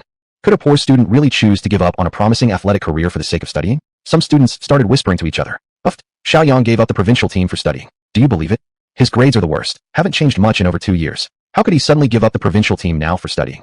But the poems he writes really do have quality. So maybe it's possible. A poor student remains a poor student. Even their thoughts are so bizarre. I heard there's a test for every subject tomorrow. Not sure if that's true. Well, in Senior 3, there's a minor exam every 3 days and a major one every 5. That's quite normal. Just as these students were talking, homeroom teacher Wei Xiaomei walked in. Students, please put aside whatever you're doing. She paused for a few seconds and continued. Tomorrow we have a comprehensive test covering all subjects, so during tonight's self-study session, everyone should review the materials studied previously. After her announcement, many students showed expressions that said, as expected. Looking around the classroom, Wei Xiaomei's eyes finally fixed on Shiaoyang. Shiaoyang, come out for a moment. Sure enough, the homeroom teacher showed her favoritism so openly. At home, Shiaoyang doesn't have anything important going on anyway. Why not come for evening study? I can tutor you. Wei Xiaomei was practically worn out persuading him and now sounded somewhat pleading. Shiaoyang felt a bit of a headache. Evening self-study? Definitely not an option. Teacher, I have my own study plan. Evening study may not be the best choice for me. Seeing Xiaoyang's refusal, Wei Xiaomei could do nothing but say, fine then. There's a test tomorrow. Review the materials you've studied before. I will. What Wei Xiaomei referred to was the Senior 3 curriculum, while Xiaoyang had the entire high school material in mind. At 6 o'clock in the afternoon, Xiaoyang arrived home. Inside the small villa, everything was still quiet. That meant his parents wouldn't be coming back again today. After watering the plants and weeding the garden, he returned to the living room. This morning he had been late. This noon had brought the matter with the provincial team, and before school dismissal, he'd been pulled aside for a talk by his teacher. He hadn't even had time to check in. Now that he had some time, he suddenly remembered to do the check-in. Immediately, Xiaoyang opened the check-in panel and pressed the button skillfully. Then the icon started spinning. Finally, the icon stopped on a piano. Obtained, Chuji Gongqin Jiao, beginner pianist. This was a passive skill. The basic level allowed mastery of the piano. If categorized by level, beginner pianist would be equivalent to professional performance level. In this world, piano examination repertoires for amateurs ranged from level 1 to level 10, followed by the professional level. The first stage of the professional level was the performance level. After the performance level came the master level. After the master level, came the academician level. That meant Xiaoyang had already achieved the performance level with his beginner pianist skill. How difficult was it to advance from amateur level 10 to the professional performance level? Only a few, the rarest of talents, could make that breakthrough. Xiaoyang thought to himself. Anyway, he still had 40,000 prestige points unused. He might as well upgrade this skill to the intermediate level and see the effect. Acting immediately upon thought had always been Xiaoyang's style. Without hesitation, he spent 10,000 prestige points to upgrade the skill to intermediate. Intermediate piano master. The pianist had now become a piano master. Description: possesses master-level performance skills and is capable of composing some pieces when inspired. Xiaoyang, however, had no inspiration whatsoever. Still, the title of master level sounded extremely impressive. In the Huaxia world, those reaching this level were extremely rare and each enjoyed a certain reputation within the music industry. This skill seemed quite decent too. Xiaoyang also felt he had taken another step closer toward diversification. The only pity was that there was no piano at home. His parents had never considered cultivating him in that direction. Just then, the landline phone in the living room rang. Xiaoyang stood up and walked to the phone. Looking down, he saw it was his mother calling. Hi Mom. Lu Ping responded, then immediately began asking about his recent situation. Xiaoyang concealed the fact that he had participated in the sports meet. He wasn't worried about being exposed because his parents were always occupied with work and hardly had time to pay attention to high school sports events, let alone read the news. After exchanging a few sentences, Lu Ping brought up the topic of studying abroad again. Chapter 30, Exam Test. This was genuine concern for her son's future. Shiaoyang could only respond with a few polite words, saying things like not to worry and that it would still be fine to go after the college entrance exam. Lu Ping was helpless, but could only encourage him briefly. However, today she suddenly remembered about the living expenses. Son, did I forget to leave you money last time? Wow, gotta love a mother's intuition. It had already been 4 or 5 days, and only now did she remember. If it weren't for this sports scholarship, her son would have had to ask his eldest sister for help. Of course, Shiaoyang wasn't short of money now, so he replied cheerfully, "It does seem like you forgot, but it doesn't matter. I've saved a lot of money. I'm fine for food and drinks." That was something Lu Ping felt relieved about. Although her son's studies were indeed lacking, when it came to daily life, there was absolutely no issue. In that case, I'll rest easy. Let me know if you're short on money, and I'll transfer some. After hanging up the phone, Shiaoyang let out a sigh of relief. After grabbing a quick bite, he once again dove into the sea of study. These 2 days, Shiaoyang had truly experienced what it meant to be a top student. Advanced supermemory really was beyond words. In just 2 short days, Shiaoyang had finished reading all high school textbooks, and had even reached a level of mastery where he could synthesize knowledge and apply it to new situations. Wednesday morning, Shiaoyang opened his eyes to the sound of his alarm clock urging him awake. He opened the curtains and looked outside. The pale sky was clear with not a single cloud in sight. An excellent bright sunny day. He opened the window and took several deep breaths before finally bringing up the check-in interface. Shiaoyang clicked check-in. The icon spun. It stopped showing a musical score. Receive the score for the pathetic sonata. A piece of musical memory entered his brain and was completely stored. Shiaoyang was taken aback. This world had never had this piece of music. He found a brief description of the pathetic sonata. The pathetic sonata is a work by the renowned pianist Beethoven from another world. The melody is solemn, the emotion intense and passionate, full of a sense of sorrow. Beethoven, is he great? But here in this world, this piece would be considered his original work. With his passive skill of intermediate piano master, this piece would surely shine brilliantly. The only pity was that he didn't have a piano at home. After some study, Shiaoyang checked the time. It's time to go to school. There was a test today. Therefore, all the students in class were holding their textbooks, desperately studying during the morning self-study session. Only Shiaoyang sat at his desk looking relaxed, eyes closed, and pretending to nap. All the high school courses had entered his mind. For him, reading the books again was practically useless now. Prince Wang Lin saw his desk mate pretending to sleep with his eyes closed, so he simply put down his textbook as well. Old Xiao, are you giving up already? After all, they were at the same academic level, and Wang Lin felt that whether he studied or not wouldn't make much difference anyway. He might as well follow Xiaoyang's lead and just give up. Xiaoyang opened his eyes, looked at Prince Wang Lin, and smiled slightly. Not giving up. Just already learned it all. Feels pointless to read again. Wang Lin curled his lip. You really are making up tall tales. Seems suspiciously like you're bragging. Wow. Unable to remember the studies, but he memorized this idiom perfectly. In front too, Bai Lanlan had overheard Xiaoyang's comment. She turned to look at him with doubt in her eyes. She believed Shiaoyang, but what he just said sounded extremely unlike his usual self. Prince Wang immediately said, "You see the class monitor's eyes full of skepticism? Obviously, she thinks you're bragging too." A round of laughter spread among the surrounding students. Shiaoyang says he understands everything and that studying is meaningless. Uft, you can't just brag like that. Academic subjects aren't like PE, you know? You don't get a pass by just running a few laps. I believe other things, but him saying he understands everything. Maybe we should just talk about world peace instead. They all knew each other well in the class. A weak student suddenly claiming to have mastered everything? Most likely no one would believe it. Shiaoyang could only helplessly shrug. He couldn't very well explain. Although those classmates didn't mean any harm, their words did irritate him a bit. Well, let's just let the results speak for themselves. Hearing their classmates' comments about Shiaoyang, Bai Lanlan, as the class monitor, became quite angry. This is a classroom, not outdoors. If you want to chat, take it outside. The discussions in the classroom indeed became much quieter, but quite a few students still whispered among themselves about Xiaoyang studying. Well, it's high school. Not everyone gives the class monitor face. Shiaoyang shrugged. But, this class monitor sure is spirited. No more than a minute later, the head teacher entered the classroom with an armful of test papers. Alright, self-study is over. Today we're starting our Chinese exam. Everyone, put your books away. Then she began to distribute the exam papers one by one. While elsewhere she simply passed them out and moved on, Wei Xiaomei stopped when she reached Shiaoyang. She placed the exam paper on his desk. Don't put too much pressure on yourself. It's just a small test. If you score low, it's fine. We can get extra tutoring later.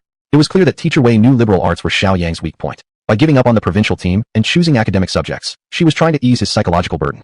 The homeroom teacher really doesn't believe in me at all. Shiaoyang simply nodded in response. Wei Xiaomei then threw the exam paper at Wang Ziluan. Wang hurriedly caught it. Wang Ziluan, if you fall to the bottom again, I'll have to call your parents. Without waiting for Wang's reply, Wei Xiaomei walked toward the back of the classroom. Wang Ziluan, teacher, you're being a bit biased, aren't you? After returning to the podium, Wei Xiaomei checked the time. Alright, 40 minutes left. Hand in your papers when the bell rings. Begin. The classroom was now filled only with the rustling sound of pens on paper. Shiaoyang glanced at the exam paper. This test would have felt impossible to his former self, but for his current self, it was a piece of cake. Without hesitation, Shiaoyang began writing furiously. His speed in reading the questions was extremely fast, and his answering speed was even faster. His deskmate Wang Ziluan was stunned. He thought, this speed, has Lao Xiao completely lost it? He assumed Shiaoyang was just scribbling nonsense and didn't take it seriously, actually feeling relieved instead. As the longtime second-to-last student, he was genuinely scared of being overtaken by Shiaoyang alone. But now it seemed Shiaoyang had given up completely, so he didn't feel pressured anymore. Xiaoyang's answering speed could truly be described as smooth and effortless. In just a short time of 3 minutes, he had already reached the final question. It was an essay question. Write a prose poem of any format, depicting a creative scene. Prose was both hard and easy, depending on the skill and depth of the writer. Shiaoyang thought for a few minutes before finally choosing a prose poem stored in his mind. He started writing. No one is born extraordinary, nor is anyone born superior. As human beings, we must have the courage to challenge, the determination and perseverance to climb peaks, and the composure to remain dignified even in the face of ridicule. Just like a seagull, bravely battling the storm without fear of danger. After a brief pause, Shiaoyang wrote the title beneath the line. Seagull. On the vast sea, fierce winds gather dark clouds. Between the dark clouds and the sea, the seagull flies proudly like a black lightning bolt. Shiaoyang fully immersed himself, his handwriting speeding up. The seagull cries out and soars like a black lightning bolt, slicing through the dark clouds like an arrow, its wings splashing waves into flying foam. He stopped writing, closing his eyes slightly. In his mind, he recalled the ridicule he had endured over the years regarding his academic performance. Among his classmates, academic scores had become a symbol of intelligence. The way they looked at him, as if he were a fool with subpar IQ. But starting today, he would no longer be the so-called academic failure, nor the rebellious son in his parents' eyes.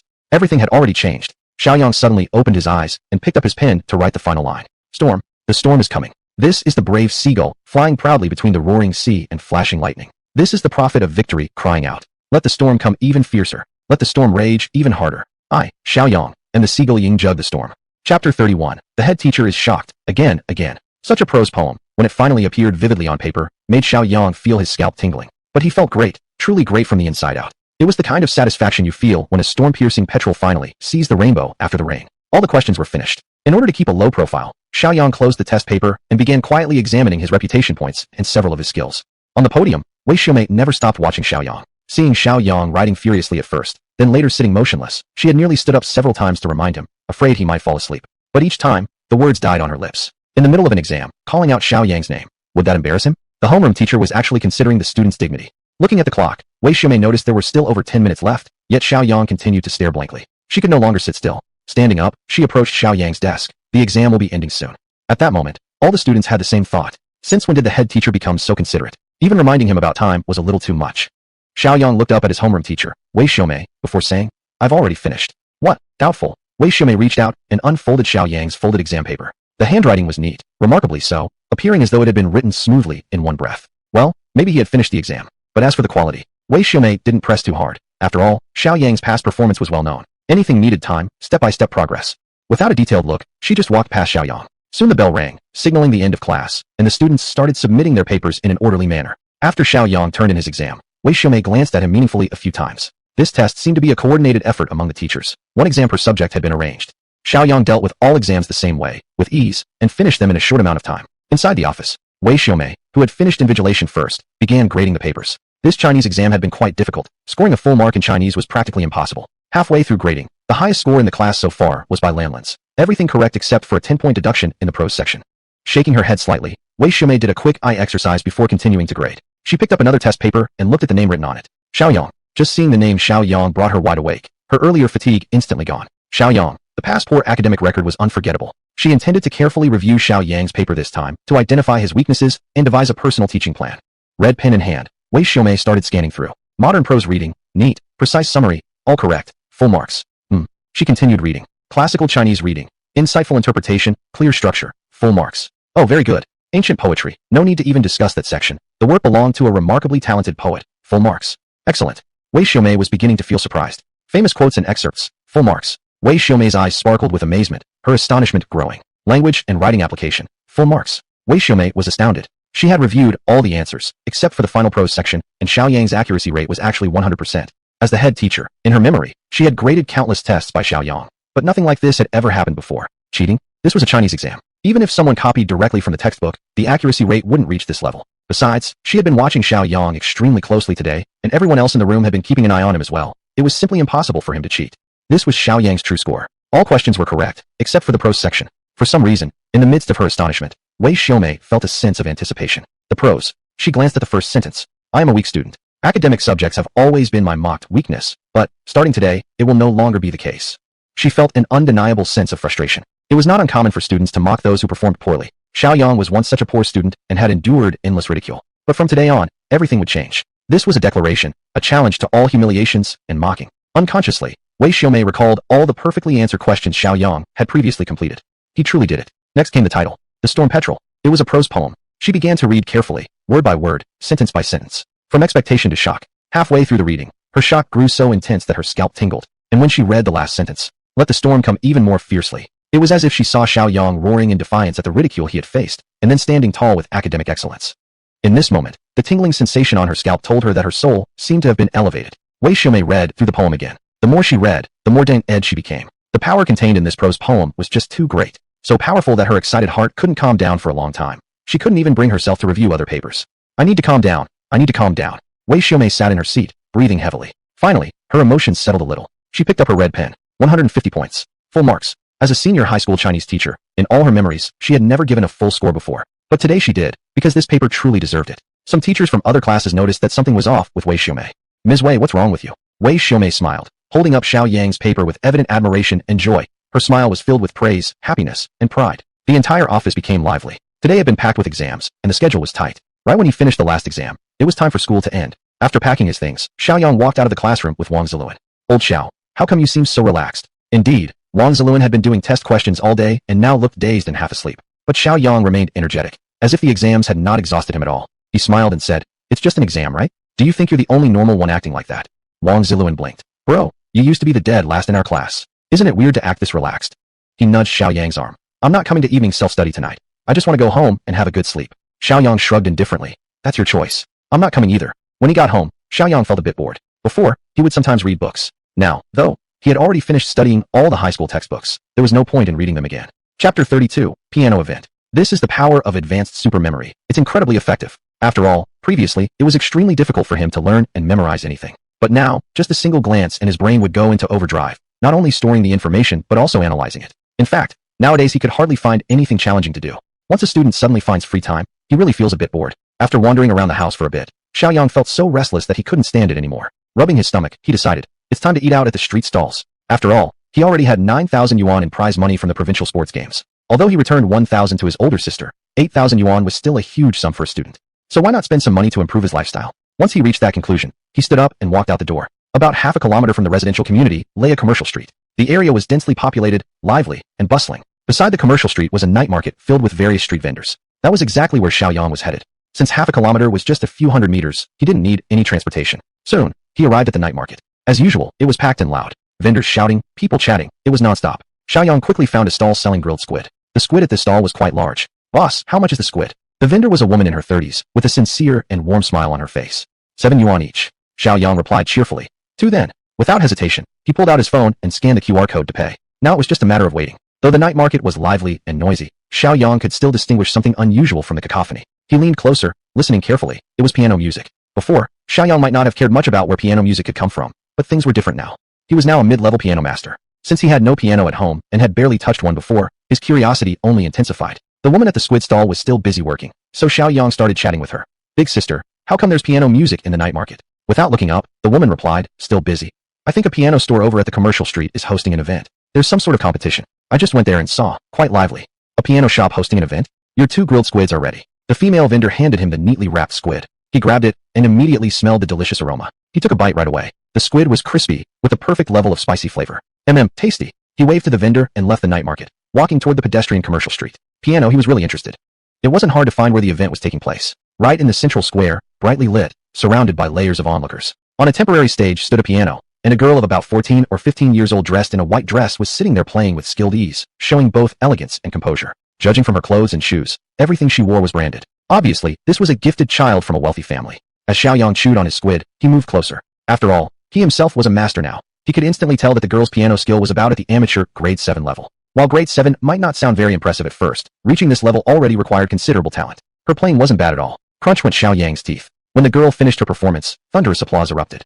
A female host took the microphone and came onto the stage. The wonderful performance by contestant Zi Lu just now was absolutely amazing. Her talent was apparent for all to see. Such a young age, and already this level of accomplishment must be attributed to her parents' excellent upbringing and her piano teacher's dedicated guidance. Our Artsy Piano Training Center will be opening new classes soon. For parents who wish to cultivate excellent children, we sincerely thank Taiyi Piano Store for their strong support of this event. After smoothly delivering the advertising lines, the host continued. Anyone can participate in this event, and our professional panel of judges will determine the ultimate winner, who will receive a classic professional Witten piano worth 15,000 yuan.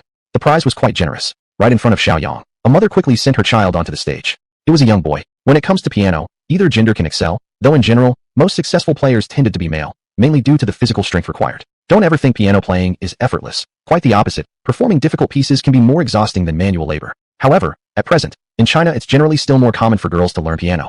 Regardless of whether they end up succeeding or not, their demeanor and qi certainly improve. The previous performer, Zi Lu, was a perfect example. The boy in school uniform walked to the piano, sat down, and glanced with shining eyes at the prize not far away, a classic edition of the Witten piano. After the host asked for his name, he began to play. Shiaoyang took a bite of his grilled squid and slightly closed his eyes.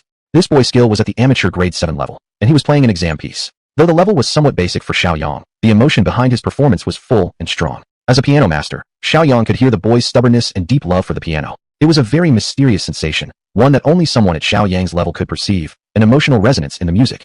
Unfortunately, although at grade 7, the boy, probably due to rustiness or lack of confidence, made some mistakes in tone control and lost rhythm during the major key changes. The few judges also appeared clearly professional, and upon hearing the boy's errors, they all subtly shook their heads. Compared to the previous girl, the boy's performance was visibly less impressive. Actually, from their clothing alone, some hints were clear. The girl's family was obviously well off, perhaps even owning a piano at home, and definitely attending high-end classes. Yet this boy was still in his school uniform at the night market, and his parents' clothes were very ordinary. The boy clearly realized his many mistakes. After finishing his piece, he looked disappointedly at the distant prize, then quietly walked off the stage. He returned to his mother's side without a word. She looked at him with complicated eyes, finally patted his shoulder, and said, "It's okay, next time we'll participate again." The host walked back on stage holding the microphone, continuing smoothly with her well-practiced promotional speech, before saying, "Is there anyone else who wants to join? If not, this event will move into the award evaluation phase." The audience looked at each other, hesitating, but no one moved. Just then, Shiaoyang gently nudged the boy in front of him and said, "Come on, kid, let me through for a moment." Chapter 33. The piano master shocked the entire audience. The young man stepped aside, his eyes filled with confusion. Was he also going to participate? Apparently, the boy had guessed right. Shiaoyang strode straight onto the stage and casually tossed the bag in his hand into the trash bin. It wasn't unusual for young people to participate in such events, but this was the first time someone with chili oil on his lips had appeared. "Hello, are you also joining our event?" Shiaoyang pushed his tongue against a piece of chili on his teeth. "Yeah, there's no age limit, right? There's no age limit. May we know your name?" "Shiaoyang." "Alright, let's welcome today's 13th contestant, Shiaoyang." After saying that, the host stepped back and left the stage to Shiaoyang. Shiaoyang sat down and began selecting a piece inside his mind. This was the first performance after acquiring his skill, so he felt he should start with something high difficulty. The pieces performed by others were not impressive. They didn't match his master-level technique. Then, Beethoven's Pathetic. In this world, there was no such piece as the Pathetic Sonata, so this would be Shiaoyang's original creation. Truthfully, just by the name alone, it was somewhat misaligned with its content style. This composition carried much more of a heroic spirit, while the feeling of pathos was actually quite minimal. Should he let these people know before playing his own original piece? Shiaoyang felt it necessary, so he turned to face the three judges. "May I play my own original piece, professors?" "An original piece?" The three exchanged glances, then chuckled at each other. Only no, the ability to compose piano music belonged exclusively to people of master level. To create a famous piece was even more rigorous in its demands. Yet here was a young man, barely 18 or 19, claiming he'd play an original piece for them. Quite a bit comical, to be honest. Two of them laughed softly, and then turned their attention to the central judge. Professor Qin, as the founder and renowned figure of Jiangqing's Piano Association, Qin Yu had been invited by her friends to serve as a judge at this event. She was certain this young man was not a member of her association, and judging by his accent, there was no doubt he was from Jiangqing. Someone from Jiangqing, but not part of her association. His skill truly required examination. After thinking for a moment, she softly said 3 words, "Go ahead and try." The other two judges, clearly not as reputable or prominent as Qin Yu, immediately responded to Shiaoyang after seeing her nod. "Since President Qin gave the green light for your performance, we'll take this opportunity to appreciate the level of talent from the common people and hear your original piece." Shiaoyang closed his eyes and visualized the entire composition clearly in his mind. Then, he got a feel for the keys by pressing a few randomly. The timbre was pretty good, tightly knitting her brows. Qin Yu even suspected this young man had come merely to disrupt the proceedings. Seeing Qin's displeased expression, one of the other judges immediately grew impatient. "I mean, do you actually know how to play the piano? If not, then get off now and don't interfere with us." The other judge also spoke in irritation. "Truly, anyone can come now." Shiaoyang remained silent, and merely raised a finger to his lips, signaling for quiet. Then he half closed his eyes and finally began the first movement. How skilled was a mid-level piano master? His movements flowed like water, each note saturated with emotional depth. At that moment, musical phrases in his mind seemed to transform into passionate spirits dancing across the keys. The emotionally rich melody instantly impacted every person on the scene. Within merely 10 odd seconds, the three initially disdainful judges had already widened their eyes in shock. The outsiders watched for the spectacle, while those who knew music examined its depth. The piece began very slowly, gradually growing passionate. Its rich emotion made listeners feel as though they transformed into titans battling fate with unyielding determination and an imposing aura. Incredibly exhilarating. So thrilling. The audience seemed captivated by this emotional power. With eyes closed, they could only feel the strength and perseverance left behind.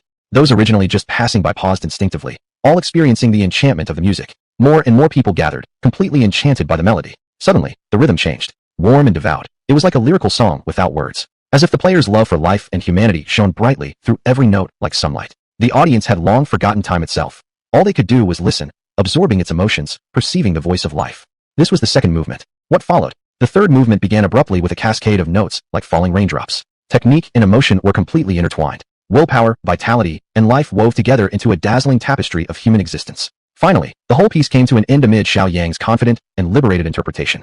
The final note faded. After a moment, the audience finally regained awareness, and thunderous applause immediately broke out. Although the majority of them were amateurs, the impact brought by this piano piece was undeniably genuine. The young contestant who had previously performed stared at Shiaoyang on stage with an expression bordering on admiration. The biggest reaction came from the three judges, especially Qinyu. As the president of Jiangqing's Piano Association, she had always believed her piano skills were among the most elite in the entire city. Yet, after hearing Shiaoyang's original composition, she suddenly realized what the saying, "There's always someone better," truly meant. That soul-shaking, awe-inspiring impact left her feeling as though the gap between her level, a performance level 1 pianist, and his, was vast beyond measure. And what was most astounding, this young man was barely 17 or 18. So young, yet capable of performing such a powerful and moving piece. And not only that, it was an original composition she had never heard before. What kind of genius is he? He must be a true maestro. No, a grandmaster. Amid the prolonged applause, Shiaoyang stood up and wiped a bit of oil from the corner of his mouth. Qinyu and the other two judges also quickly stood up. That gentleman. Earlier, they hadn't paid attention at all. What was this divine figure's name again? The host, ever perceptive, whispered softly to remind them. Shiaoyang. This Mr. Xiao. Qinyu stepped forward. I'd like to ask, what is the name of this piece? Shiaoyang smiled slightly. The Pathetic Sonata. Not bad, right? Not just not bad. It was absolutely world-class. Qinyu lowered her tone. Mr. Qin, is this piece really your original composition? From the content, melody, structure, and many other aspects, this piece was flawless, perfect. If promoted widely, this piece could definitely become a classic, even possibly a legendary masterpiece. Could this truly have been composed by the young man standing before them? Then how immense must be his talent? Shiaoyang looked at her and chuckled. Of course I composed it. Otherwise was it you? Qinyu immediately smiled politely. Just a joke from Mr. Xiao. Shiaoyang didn't seem to have much liking for this president of the Piano Association, and turned to the nearby host, asking, Host, is this event continuing? I remember the previous contestants didn't have this interactive part with the judges. Chapter 34, the grand prize? Just give it away. Qinyu felt embarrassed. Indeed, there was no such interactive segment. It was mainly because she didn't think highly of those young kids. Now she had changed her mind, but Shiaoyang wouldn't play along. The host immediately felt awkward. This. Shiaoyang ignored them and walked directly off the stage. All eyes in the crowd turned towards Shiaoyang, admiring, reverent, and full of awe. Shiaoyang stood calmly amidst the crowd, unfazed. As Shiaoyang left the stage, Qinyu and the others could only reluctantly return to their judging seats. The host took a few deep breaths and regained his previous smile. Is there anyone else who'd like to come up and participate? Xiaoyang's performance had truly impressed everyone, even the indifferent onlookers, who now recognized the extraordinary. Under such circumstances, anyone who dared to go up next could be automatically assumed, without even thinking, to produce a bf 100% garbage performance by comparison. Silence filled the crowd. The young boy looked at Xiaoyang standing nearby, his eyes filled with complex emotions. Noticing the boy's gaze, Xiaoyang smiled and raised his eyebrows playfully. Seeing Xiaoyang so approachable, the boy summoned his courage and asked, Big brother, how many years have you studied piano? You're amazing. Xiaoyang smiled and replied, Not that long. If you work hard enough, you can reach this level too. A glimmer lit up the boy's eyes. Really? Of course, Xiaoyang replied, then asked, What's your name? Li Haochen. The host also knew that today's event had reached its conclusion. And now, we will begin the awarding ceremony. The host extended his hand toward the judges' seats. Please have the three judges select today's winner, and we will present the prizes. The first place winner will receive a classic professional piano. The second place will receive either a professional package or a 50% discount for a 6-month professional training course. The third place will receive a 50% discount for a 3-month course. All participating kids will receive a 1-week free training course and a 20% discount for registration fees. After all, it was a commercial event, meant to attract some new students. Xiaoyang's impressive performance had indeed played a certain role in attracting the parents, who had now truly felt the charm of piano music. Some parents who had already been considering it began signing up at the registration desk. About 5 minutes later, the three judges announced their scores and rankings. The host took the name tags and came onto the stage again. Now I will announce the top 3 winners of today. The third place goes to Chun Tianmei, a young girl, not very old, yet already quite tall. The second place, Lu Zi. Lu Zi was the little girl whose performance Xiaoyang had overheard when he first arrived. The girl looked very elegant and graceful, which seemed to add to her points. The boy beside Xiaoyang's eyes dimmed. He hadn't gotten any of the placements. That meant no rewards at all. Of course, he felt disappointed. The first place. The host pointed toward Xiaoyang. Xiaoyang. Xiaoyang glanced at the boy beside him and then walked onto the stage. Congratulations to Mr. Xiao for completely capturing the hearts of our 3 judges and everyone here with your exceptional and perfect performance. May I ask, how old are you this year? Exactly 18. 18 years old. Incredible. How many years have you studied piano? One day? This was his debut. He definitely couldn't say that. For a long time. After a series of questions, Xiaoyang took the microphone. So from this moment, that piano now belongs to me, right? The host nodded. Leave your address, and we'll have it delivered to your home. Xiaoyang directed his gaze downward at the audience. Li Haochen, come up here. The boy was startled and looked toward his mother beside him. His mother nodded. Li Haochen bit his lip and walked up onto the stage. Xiaoyang held the microphone and put his arm around the boy's shoulder. Earlier, he played a piece at the amateur grade 7 level, but there were some flaws, and it wasn't very smooth. Li Haochen slightly lowered his head. Shiaoyang continued. But I could hear in his performance his love for the piano, his aspirations for the future, and the stubbornness and determination of a teenager. That kind of emotion and determination are brought out by music and cannot be concealed. Perhaps his family situation isn't good enough to let him reach what he truly loves. But today he will own his own piano. Li Haochen, that piano now belongs to you. Li Haochen suddenly raised his head, looking at Shiaoyang, who was slightly taller than him, with astonishment, clearly shocked by those words. It belongs to me. Shiaoyang smiled. Yes, the piano no longer means much to me, but for you, it is a dream. I heard the love in your music, so now it belongs to you. After speaking, he turned to the host. I'd like to give this prize to someone who needs it more. Is that okay? The organizers had indeed planned this event primarily as a promotional activity to jointly promote piano sales and recruit students. Now, with the registration booth experiencing a surge in applications, it no longer mattered much who ended up winning the prize. Of course you can. Shiaoyang turned around and patted the young boy on the shoulder. Keep it up, brave dream chaser. After saying that, he jumped off the stage. This was followed by enthusiastic applause from the crowd. As Shiaoyang's figure gradually disappeared into the distance, the applause slowly faded. After finishing her work, Qingyu returned and could no longer see the piano prodigy Shiaoyang from just moments ago. She quickly asked the host, where did Shiaoyang, the first place winner, go? The host pointed toward the east. He's already left. He left. Qingyu felt an indescribable sense of melancholy. A person capable of composing a divine melody was missed like this. The host hesitated slightly before saying, Teacher Qin, if you want to find Shiaoyang, I think it might not be too hard. Qingyu immediately asked, what do you mean? Judging by his age, he's probably a high school student, and there's only one Jiangsheng High School in our city. Just like that, the scope narrowed significantly. That's right, Jiangsheng High School. Shiaoyang walked around the night market again, bought some snacks, and then turned back home. He didn't know that the video of him playing the piano had already been uploaded online. When he returned home, it was already about 9:30 p.m. Feeling completely relaxed, Shiaoyang turned on the TV, but soon found it boring. He checked his prestige and discovered that his previous total of 32,000 points had now risen to more than 34,000. So playing just one piano piece in front of people boosted his prestige by over 2,000 points? Then what about participating in some major competitions? At 6 a.m. the next morning, Shiaoyang had developed the habit of checking in first thing after waking up. After tapping the check-in button, the icon started to spin. Eventually, the icon transformed into a book. Obtained the 3-body problem 1. A book cover appeared in his mind. It was a novel, a science fiction novel. According to the description, the complete work consisted of 3 volumes. In another world, this book was regarded as a true sci-fi masterpiece. Chapter 35. A perfect score in Chinese. The entire class was stunned. A novel. Shiaoyang felt like this was a bit unnecessary. After all, novels weren't that big of a deal. Besides, in his opinion, science fiction novels belonged to a niche market. Although he thought this novel was just another book, Shiaoyang still started flipping through its content in his mind. At first, he didn't feel anything special about it, even finding the setup a bit lengthy. But as the plot developed, he gradually got absorbed. At Xiaoyang's reading speed, he finished the first volume of 200,000 words in no time. The main plot was that Yi Wenjia's family members died one by one due to special circumstances, and to seek revenge against humanity, she contacted the Trisolarans secretly. Later, she founded this scientific boundary, which eventually split into 3 factions, the Redemptionists, the Interventionists, and the Survivors. The deaths of several renowned and important scientists drew attention, and this scientific boundary was placed under surveillance. The police even sent undercover agents inside using a video game to infiltrate the organization. Based on the information provided by the undercover agent, a major operation successfully captured Yi Wenjia and many other key members, and significant breakthroughs were made in understanding the Trisolarans. But it was already too late. The Trisolarans had already sent protons containing supercomputers to Earth. Nearly all the upper echelons fell into despair. However, hope reignited, and everyone united to prepare for the imminent invasion by the Trisolarans. That was the content of the first volume. A masterpiece. Just this first volume alone was enough to outshine most of the novels currently on the market. But, in terms of content, many of the initial setups had already begun to unfold, only to be abruptly cut off. It felt exactly like when you're on the toilet. Shiaoyang really wanted to keep reading nonstop. Damn it. Only getting the first volume through the check-in. Was there anything more frustrating than that? Looking at the time, it was already 7:30 a.m. Shiaoyang washed up and walked out the door. As he was on his way, he kept thinking, if just the first volume was already better than most science fiction novels on the market, what would happen if he managed to draw the second or third volumes? Then this thing could really become actual money. Although he wouldn't be late today, he still arrived last. The students in class seemed to have already gotten used to Shiaoyang entering the classroom as the last person every day. Wang Ziluan waited until Shiaoyang sat down before leaning over immediately. Old Xiao, I skipped self-study last night too. Do you think our head teacher will give me trouble today? Shiaoyang said helplessly. What's your score like? What do you have to be afraid of? Wang Ziluan nodded first, but then quickly reacted. Wait a minute, you, the last in the class, actually dare to mock the second last? Shiaoyang lightly waved his hand. I'm not mocking you. I'm comforting you. Wang Ziluan snorted. Wow, you sure know how to comfort people. Just as the two were verbally sparring, Belanlin, sitting in front, turned around. Shiaoyang, how did yesterday's exam feel? Shiaoyang replied immediately. Not bad, considering it wasn't that difficult. Beside him, Wang Ziluan immediately shouted with wide eyes and a loud voice. Not difficult? My hairline moved up 3 millimeters, and you still say it wasn't difficult. Big brother, understand your place. How can you say something like that? Yang Rui, Belanlin's desk mate with short hair, looked at Shiaoyang and then at Wang Ziluan. You two are at the same level, so neither of you should talk.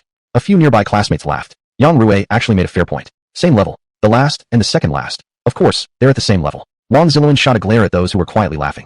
In a low voice, he said to Shiaoyang, "Look how happy they are laughing. Alright, let's not talk anymore." Bei Lanlin and Yang Rui also turned back around. Not even 2 minutes passed when the classroom door opened, and homeroom teacher Wei Xiumei entered, holding the test papers. The previously slightly noisy classroom instantly fell silent. "I've already graded yesterday's test paper. Some people improved, and some regressed." Wei Xiumei swept her gaze across the room. "Worth noting is that this time, our class has someone who got a perfect score." "What? A perfect score?" A perfect score in Chinese was practically as hard as climbing to the heavens. They had been with homeroom teacher Wei Xiumei for over 2 years and had never seen anyone get a full score. Was it Bei Lanlin? After all, she's always the top student in Chinese. "I also think so. It seems like no one else could be." One student looked toward Bei Lanlin but noticed Shiaoyang, jokingly whispering to his deskmate. Shiaoyang looks unusually calm. Could it be he got the full score this time? His deskmate disdainfully glanced toward Xiaoyang's direction. Impossible. Anyone in the class could, but he, being constantly at the bottom, is the least possible person. Haha, just kidding, and you actually took it seriously. Standing on the podium, homeroom teacher Wei Xiumei tapped on the table. Quiet. Soon the classroom chatter quickly died down. "Whoever I call, come up to collect your test paper." Bei Lanlin, 138 points. Bei Lanlin walked up to Wei Xiumei and picked up her test paper. Others, however, were already getting restless. Wait, isn't Bei Lanlin the one who scored full marks? Then who is this? It might be Zhang Yang. His grades are pretty good too. Next, Wei Xiumei once again shattered their guesses. Zhang Yang, 133 points. Not Zhang Yang either. Then who? Many students kept guessing, one candidate after another being eliminated. Soon, almost all the top students were ruled out, including even some relatively average ones. Finally, Wei Xiumei didn't keep her students waiting any longer. She picked up a test paper, looked at the neat handwriting on it, then lifted her head, her gaze strangely falling on Shiaoyang. After seeing the teacher's gesture and expression, many students began feeling a strange disbelief creeping in. Could it really be? Shiaoyang, 150 points. 150 points, full score. It was actually Shiaoyang. Absolutely incredible. The only perfect score in the class was Xiaoyang's. For many students, this was undoubtedly the most shocking moment of their lives. After all, Shiaoyang used to be a poor student, someone constantly at the bottom. But now, he actually got a full score in Chinese, the subject where achieving full marks was the hardest. It was like someone who had been constantly bullied suddenly becoming a superhero who saves the world. The entire classroom instantly became deathly silent. Everyone looked at Shiaoyang with complex expressions as he walked up to the podium. Smiling, Wei Xiumei handed Shiaoyang the test paper. "Very good job, excellent performance. In class today, read your prose poem for everyone." Xiaoyang nodded in agreement and returned to his seat. Soon, Wei Xiumei finished distributing all the test papers, turned around, and left the classroom to distribute the papers to other classes. The classroom became slightly noisy again. The most shocked one was Wang Ziluan. Originally, being second to last was a very stable position for him, but starting today, he proudly took last place. After Wei Xiumei left, Wang Ziluan immediately looked upset. "Old Xiao, how could you just suddenly abandon me like this? A perfect score? Hell, I don't even know what it feels like to get a perfect score in my entire life. Tell me, did you copy this?" Wang Ziluan was nearly collapsing. Xiaoyang shook his head lightly. "Here, take the textbook. Copy the ones you got wrong. This is Chinese exam. Most of the questions were about reading passages. Where could you even copy from? The most important one was the final prose essay. What level of writing would make the homeroom teacher give a full score? Do you really think something like that could be copied from the textbook?" Not even a few minutes later, the math teacher walked in holding the test papers. "Good job, quite a few students in our class have improved, and there are a few students who scored full marks as well. Bei Lanlin got full marks. Zhang Zijin got full marks. Xiaoyang got full marks." After calling Xiaoyang's name, the math teacher's face broke into a smile. Xiaoyang did an amazing job. He actually scored full marks on this test. The entire class exploded in stunned reactions once again. Chapter 36. Check in the science fiction masterpiece, The Three-Body Problem. Again Yang Xiao. Again a perfect score. Although there were a few other students in the class who had scored full marks in math, this was still astonishing. After all, the Yang Xiao before this was someone who couldn't even. Several classes were off today, and the teachers hadn't come either. Yet all the exam papers distributed during morning self-study had given Yang Xiao full marks. Even English, known for its sleep-inducing instructor, was no exception. Truthfully, right now Yang Xiao had no problems whatsoever on paper with English. However, his spoken English was somewhat unsatisfactory. Everyone's gaze had not left Yang Xiao. It was too bizarre. Getting 1 or 2 perfect scores might raise suspicions of cheating, but full marks in every subject? That was beyond unreasonable. It was downright unscientific.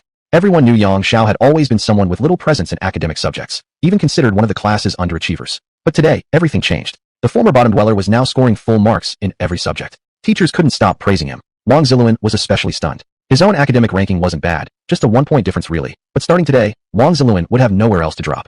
Bro, do you have to overdo it like this? You're seriously the classic example of don't cry until you roar. Indeed, that was exactly what it was. For 2 years of high school, Yang Xiao had been unknown, but in a single day, he achieved perfect scores in all subjects. Isn't that precisely the embodiment of don't cry until you roar? Yang Xiao looked at him. I originally wanted to keep a low profile, but I realized that suppressing my talents is a sin. I won't hide anymore. I'm a top student, and I'm laying my cards on the table.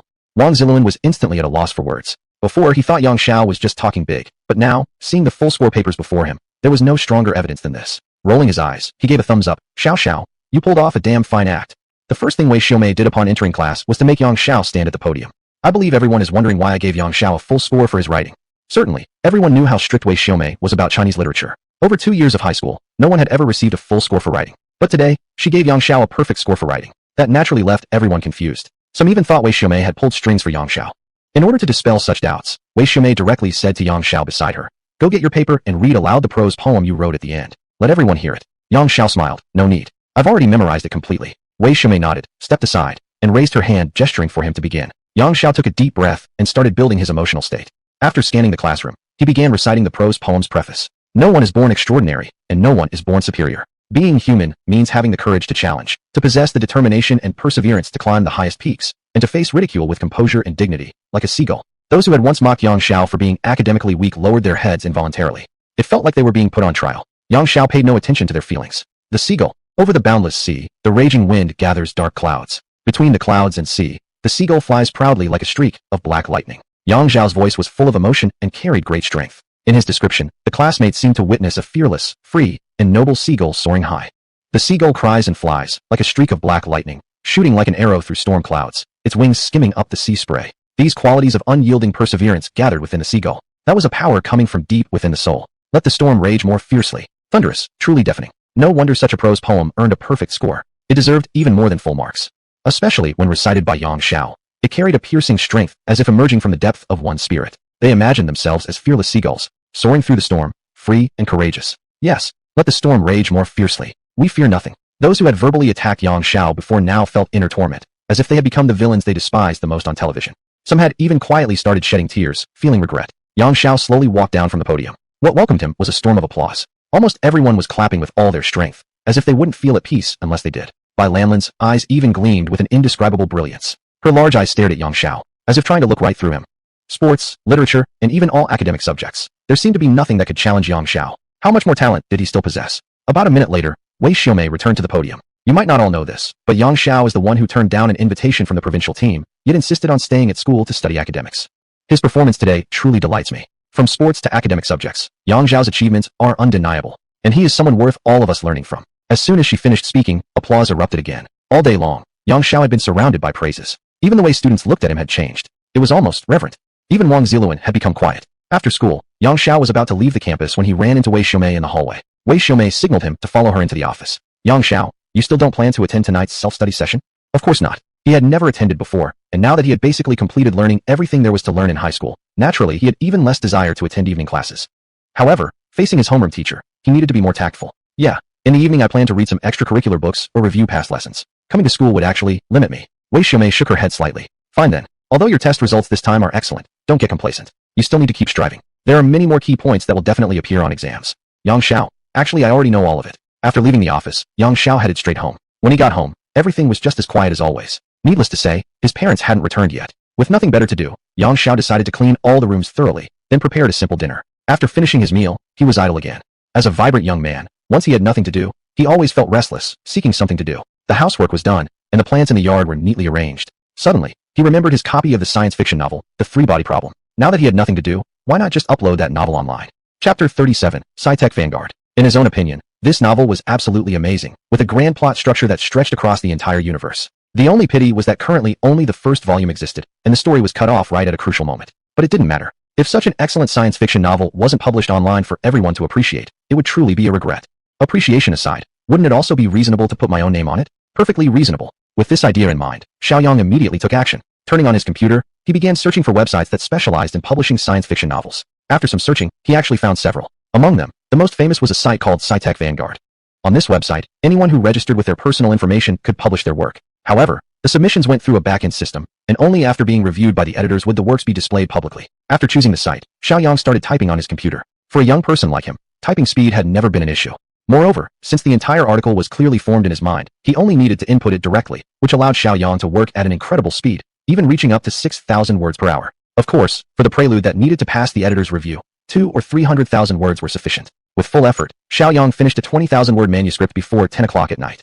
Then he began publishing it on the website. What remained was simply to wait for the editor's review. After completing everything, Shiaoyang stood up and returned to his room to sleep. Being a website editor was definitely a thankless job. Lu Jing was an editor for Sci-Tech Vanguard. Her daily work involved sifting through countless submissions to find the best ones to approve, after which she would urge the authors for updates or provide targeted suggestions. Sci-Tech Vanguard was indeed a highly influential website in the science fiction genre. However, in the past couple of years, with the gradual rise of online novels, traditional science fiction literature had been increasingly declining. Combined with the fact that it was already a niche genre, survival had become quite difficult. As an editor, Lu Jing worked diligently, yet she could not find any science fiction novels filled with fresh ideas, nor could she prevent the overall decline of the genre. In the past few days, quality works had become even scarcer. The website's popularity seemed to have plummeted to rock bottom, and if no excellent new works emerged, the entire genre might soon vanish. The general manager was anxious, the supervisors were anxious, and nearly all the pressure fell on the shoulders of small editors like her. It seemed as if the failure to find good works was entirely the editor's fault. Sigh. When living under someone else's roof, one must lower their head. Lu Jing could only work overtime, reviewing manuscripts in hopes of finding one or two decent pieces. But by 1 o'clock in the morning, the frown lines on her face showed no sign of relaxing. Good works were like rare soulmates. One could only meet them by fate, never by pursuit. Okay, I've done my best. Let me review the last manuscript today. If nothing works, there's nothing this little editor can do. She took a sip of coffee, lifted her weary spirit, and opened a manuscript in the back end. Free Body? The name sounds somewhat original. She started reading. Within a few minutes, Lu Jing's eyes, fixed on the computer screen, already sparkled with a strange light. The beginning was unremarkable, lacking the grandeur of stars and oceans, and was instead very plain. But as the story unfolded, a unique period emerged, a special woman's tragic experience, and her hatred toward the entire human race, culminating in using her position to send signals to the universe. Though this was just the beginning, it still gave Lu Jing a completely different impression. Just from this anti-human angle alone, this novel was clearly different from the norm. Lu Jing let out a genuine sigh of relief. This one was good. Her task for today was complete. Then, she composed and sent an email to the author. At 6 in the morning, Shiaoyang opened his eyes. Check in. The icon stopped. Received the Three-Body Problem 2, The Dark Forest. The second volume. Shiaoyang was grinning like a maniac. He had just been worrying about having no second volume to read when, on the second day, checking in had directly rewarded him with the sequel. One word. Perfect. He began happily reading in his mind. The second volume now started to showcase the intellectual contest between humanity and the Trisolarans. More importantly, the main protagonist finally appeared. The most thrilling part was when Earthlings, based on the Trisolarans' 4-dimension transparency trait, devised the Wallfacer project. Among the 4 Wallfacers was the protagonist, Luo. The Trisolarans, in turn, chose despoilers from among Earth's traitors. Because of time constraints, Shiaoyang could only read the remaining sections while riding the bus to school. He finally finished reading the entire second volume of the Three-Body Problem just before arriving at school. The most direct reaction after finishing was satisfying. Several other students nearby were startled by this sudden exclamation. This guy seemed to be Shiaoyang, who had recently been making quite a stir, shouting loudly at the school gate. Could he have gone mad? Under the bewildered gazes of others, Shiaoyang hurried into the classroom. Incredibly brilliant. The Three-Body Problem 2, The Dark Forest was absolutely a masterpiece. The chain of suspicion, technological explosion, wallfacers, and counterparters, every element was amazing. But after finishing the second volume, that feeling of something stuck in his throat became even more pronounced. What exactly was humanity's ultimate destiny? Would Luo himself truly be able to resolve the crisis from the Trisolarans using the principle he discovered? And then the dialogue at the end between Luo and Shichang. The universe is a dark forest, every civilization a hunter armed with a gun, lurking silently in the woods like a ghost, gently brushing aside obstructing branches, trying hard not to make even the slightest sound with their footsteps. That was the famous dark forest principle running through the entire story. Just by the sheer scope of this concept, Shiaoyang felt nothing short of awe. As for the author from another world, Shiaoyang genuinely felt deep admiration. In class, Shiaoyang carefully reread both the first and second volumes again. And thus, the day passed. When he got home, Shiaoyang immediately turned on his computer. He couldn't wait any longer to publish the Three-Body online. Opening the back end of SciTech Vanguard, he noticed several new emails. They were all notifications from the website editors, saying that Xiaoyang's work had qualified for public display and suggesting he contact the editor about signing a contract after publication. Shiaoyang immediately started contacting the editor through the back end. Hello, I am the author of the Three-Body. Editor Lu Jing. Hello, may I ask how should I address you? Shiaoyang. Editor Lu Jing. Mr. Xiao, hello. I have already read your work. It meets our website's criteria for signing a contract. May I ask approximately how long is your work? Shiaoyang. The first volume is around 200,000 words. As for the second volume, I'm planning around 300,000 words. For the third volume, I haven't decided yet, but it shouldn't be less than 300,000 words either. Lu Jing, sitting in front of her computer, froze for a moment. 3 volumes? Only well-known authors and best-selling works would be divided into 3 parts. Usually, new writers would start with shorter stories to build some reputation first. Yet this debut author had chosen to write such a long story for his first attempt, divided into 3 volumes no less. Chapter 38, Godlike Typing Speed. The girl camerawoman exclaims, professional. In traditional science fiction works, for a new author to publish a long-form piece is practically hell-level difficulty. Seeing that the other party hadn't replied for a while, Shiaoyang asked casually, is there any problem? Lu Jing snapped back to attention. She was just an editor. Since the other party had chosen hell-level difficulty, all she needed to do was remind him. Whether he still insisted on this decision was his own matter. Mr. Xiao, many new authors usually start with short sci-fi stories, which helps build their reputation and test the market reaction at a low cost. Unexpectedly, the other party responded very decisively. I understand, but my work is amazing, definitely not something that can be finished in a short story. Lu Jing rolled her eyes. Yep, another arrogant writer.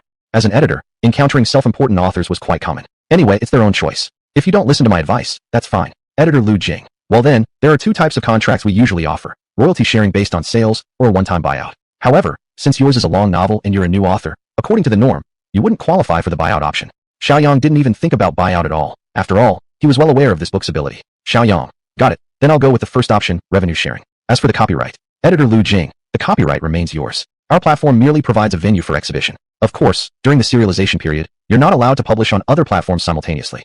Shiaoyang understood this point well. After all, different websites compete against each other. They might not take your copyright, but they definitely want exclusive serialization rights. Shiaoyang, no problem. Let's proceed with signing the contract. The contract signing process was done electronically, simple and efficient. Under the other party's guidance, the whole process was completed within half an hour. Editor Lu Jing, alright, the contract has been signed. You can now serialize your work on the website and set some paid chapters. Good night. Immediately after signing the contract, Shiaoyang began typing. After all, with his piano master level hand speed and super brain, typing was nothing to him. Yesterday his typing speed was 6,000 words per hour. Today, after some practice, the speed soared to 10,000 words per hour, with very high accuracy. Such speed alone would make countless online novel authors envious. Shiaoyang's fingers danced over the keyboard as he fully immersed himself in his novel. As a mere content rewriter, he still felt a sense of achievement. After all, in this world, it was original work. It was 11 o'clock. Shiaoyang already felt exhausted. After all, for continuous hours in front of the keyboard, no Iron Man could withstand that. He shook his aching arms. Tonight, he had written 45,000 words, adding to yesterday's 25,000. He had completed around 70,000 words total. That meant 1/3 of the first novel was already completed. Tomorrow was Saturday, no class, no need to go to self-study. I'll keep writing tomorrow. Shiaoyang was quite stubborn. Once he had decided to publish his work, he would go all out and never give up. He stood up, rubbing his sore arms, and walked toward the bedroom to sleep. Typing was tiring. Once he entered the room, Shiaoyang immediately buried himself under the covers and fell fast asleep. Saturday, 9 o'clock. Shiaoyang opened his eyes and stretched all 4 limbs with satisfaction. It had been a long time since he slept so well. As a customary routine, he naturally wanted to check in immediately. The check-in icon began spinning rapidly again. Eventually, it landed on a sheet of music. Acquired the piano piece, Liebstrummt, not the third part of the free body. Shiaoyang felt somewhat anxious. After all, the first 2 parts were obtained through consecutive check-ins, but now at the third, it suddenly gave a piano score. This damn check-in system sure was cruel. He also knew that the reward was a matter of probability. Though he was looking forward to the third part with anticipation, as long as he kept trying daily, it would be relatively easy to acquire. Oh well, probability, nothing to complain about. After getting up and washing up, Shiaoyang went outside the residential complex to grab some breakfast. When he returned home, he once again began his creative work. He was a patient person. Even if he had to type in front of a computer the entire day, it wouldn't be a problem. 10 hours earlier, he typed 10,000 words in an hour, but now he had improved to 15,000 words per hour. This speed was extremely terrifying, even if there was a reference text in his mind. By the end of the day, the first novel, The Three Body, was completed. With such typing speed, if girls online found out, they would certainly exclaim, "So professional." Shiaoyang promptly posted the novel online. He also casually checked his earnings. On this site, one could directly see subscription revenue, 107 yuan. Considering it was the first full day of publication, this amount was as expected. Shiaoyang clicked into the comments section and saw nothing but positive feedback. Readers are the true foundation for evaluating any work. Of course, among them were also readers urging for more updates. But those urging for updates quickly fell silent. With 10,000 words typed per day, the author updates faster than you read. No one dares to push for faster updates. As an editor, Lu Jing needed to monitor and follow up on the work she was responsible for. When she opened the interface, she was stunned instantly. If she hadn't misremembered, the work had only been 25,000 words yesterday when they signed the contract. Now it had jumped straight to 200,000 words. The first volume, completed in less than 24 hours? Could it be this author already had stored up chapters? As an editor, she had never even heard of anyone typing 180,000 words within 24 hours. Just dumping everything out at once. That seemed like some kind of strategy. Science Fiction Vanguard, as a website, treated every work completely fairly. No matter who submitted, once a work was completed, it would receive a big recommendation. In other words, after completion, the work would appear on the homepage. As for how long it would remain featured, that depended on the performance of the work. At minimum, it would appear for 12 hours. The record for the longest stay was 3 days. Seeing that the work had already been completed, Lu Jing immediately added it to the showcase pool. After midnight, the novel officially began to be displayed on the homepage. A 20,000 word update in 1 day. That's actually a gimmick. She added that phrase, 20,000 words in 1 day, as the exhibition tagline. After finishing all of that, Lu Jing shook her head slightly. Under normal circumstances, a work displayed on the homepage would at least bring the author around 1,000 yuan. At the top end, there was that breakout hit, earning 100,000 yuan in 3 days. As for how much Shiaoyang's work could earn, Lu Jing started browsing through the work. As an editor, her reading speed was quite fast. After finishing the first volume roughly, she found the work highly appealing, with a grand background and fresh content. It should be able to stay on display for a day or two. Earning 20 or 30,000 yuan shouldn't be a problem. It was 4 a.m. Lu Jing was deeply asleep when her phone beside the bed rang. She instinctively reached out and silenced the phone before drifting back to sleep. 2 minutes later, it rang again. This time, Lu Jing was somewhat awakened. In the middle of the night. Who could this be? She picked up the phone and looked at it with half-closed eyes. On the screen was displayed the name, Chief Editor. Chapter 39, Explosive Popularity, directly taking over the charts. Lu Jing instantly became fully awake. For the editor-in-chief to call her late at night, and repeatedly at that, something must have happened. She quickly sat up, cleared her throat, and answered the call. Ah, boss. Although it wasn't on speakerphone, the voice was very clear in the quiet of the night. Lu Jing, something's happened. The editor's tone was urgent, as if something incredibly significant had occurred. Lu Jing felt a jolt in her heart. At this time of night, could the publishing house be on fire? Boss, don't panic, what happened? Famous. It's gone viral. What? Did the publishing house really catch fire? Lu Jing shouted urgently. Call 120 to put it out. There was silence on the other end. Why would you call 120? Didn't you say it was on fire? Fire emergency number is 120? Lu Jing hesitated. Alright, it's 119. The editor didn't dwell on the mistake and continued. I meant the novel has gone viral. The novel? Viral? Which one? It's the one you signed. The three-body problem. At this, Lu Jing suddenly felt wide awake. Three-body problem has gone viral? Holding her phone, she opened her laptop and accessed the website's backend. The data was clearly visible. Subscribers, 38,652. Earnings, 120,786 yuan. Urgent update requests, 1,205 times. The first book of the three-body problem, subtitled Earth's Past, had 36 chapters, meaning almost every subscriber had clicked for an update. Everyone knows requesting an update on this site costs money. More importantly, revenue. In just a few short hours, the total revenue surpassed 100,000 yuan. On the Science Pioneer website, this was unprecedented, utterly earth-shaking. It was no exaggeration to say how wildly popular it was. It had really taken off. Her phone buzzed with the editor's solemn voice. The general manager is paying special attention to this matter. This novel is currently under your name, so you definitely won't miss out on your end-of-month bonus. Most importantly, this is the first time our website has experienced a breakout hit like this. You must allocate all resources to it immediately. Lu Jing understood. Every possible recommendation slot that could be arranged was now assigned. Our traffic generation plan is underway. Next, we'll work with other websites to promote the three-body problem. Lu Jing, your most important task now is securing the next contract. Got it. Yesterday during the signing, they had only finalized the first part. Now that the first volume is generating incredible income, it was critical to quickly proceed with the second book's contract to prevent someone else from swooping in. Okay, Chief Editor, I know what needs to be done. After hanging up, Lu Jing took a deep breath. Had she really just signed a masterpiece? A masterpiece capable of changing the entire science fiction landscape? Science fiction had been declining for some time, yet suddenly this genius novel appeared, not only reviving traditional sci-fi, but also boosting the development of the whole site. This was no exaggeration. One great novel lifting an entire category of a website was nothing unusual. Yet even so, Lu Jing still felt as though it wasn't quite real. She picked up her phone to call Shiaoyang, but in the next second, she paused. It was 5 a.m., and a sudden call might disturb his rest. What if he got angry? Wait a bit, just wait. Never provoke the mighty author god. Exactly at 8 a.m., Shiaoyang was woken by his phone ringing. He sat up and looked at the unfamiliar number flashing on the screen. After answering, a female voice came through. Shiaoyang, yes, this is me. May I ask who's calling? I'm Lu Jing from Sci-Fi Pioneer. Shiaoyang was momentarily surprised. An editor? Why would she suddenly be calling him? Ah, Editor Lu. Do you have something important to say? Lu Jing spoke carefully. Mr. Xiao, your work has been selling exceptionally well. You can check the back end for the details. Great sales. This wasn't unexpected for Shiaoyang. After all, such a legendary novel selling well was completely within expectation. After a few polite exchanges, Shiaoyang ended the call and turned on his computer. After accessing the backend, Shiaoyang froze instantly. The revenue figure stood at over 100,000 yuan. 100,000? All this from just one night. In reality, actual sales should be double that, because the site shares 50-50 with the author. The reader comments were also visible on the backend. Almost all of them begged for updates. Immortal, this is so amazing. Please hurry with the sequel. This is amazing. This is the first time I've ever seen such a fantastic sci-fi piece. Begging for an update. Octopus writer. Yesterday there was only 20 or 30,000 words. Today I look, and there's already 200,000. What were you raised on, genius? Please let me see the next part. Let the Trisolarans purify my soul. Big boss. I personally really like you, Wenjia. In that kind of environment, probably anyone would have wanted to destroy everything. By the way, begging for an update. Almost everyone who could see the work on this website were science fiction fans. The reviews were naturally excellent. Shiaoyang looked at the website content and found that his book, One of the Three-Body Problem, had completely taken over all the charts. Daily update chart, number 1. Sales chart, number 1. Recommendation chart, number 1. Urgent update requests chart, number 1. Clicking on any random title, the recommendation page was definitely promoting the Three-Body Problem Book 1. Looks like the website had really uncovered a treasure. While Shiaoyang was browsing, his phone rang again. It was Lu Jing calling once more. Hello, Editor Lu. Mr. Xiao, you've seen it already, right? Your novel has gone viral. Our editorial department is now contacting other resources and preparing to collaborate with other websites to heavily promote your work. Lu Jing began speaking about the website's capabilities. Hearing this, Shiaoyang interrupted with a laugh, saying, Editor Lu, I bet all this talk is just to get the next contract signed, right? After all, the previous contract was only for the first part. Now that it had become a hit, naturally, they wanted to increase the stakes and secure the rights for the second book. Lu Jing didn't hide this fact at all. Yes, the higher-ups have given me strict orders. We must secure the second book at all costs. To show sincerity, she quickly continued. The original contract was 50-50 profit sharing. For the second book, we are adjusting the ratio to 30/70ths, with you receiving 70%. And all the promotion costs will be covered by us. The resource revenue sharing will still give you 70%. And of course, if you prefer a full serialization buyout, we're willing to offer a very generous sum. Any money you have earned on the website, whenever you want to withdraw, I can process it for you anytime.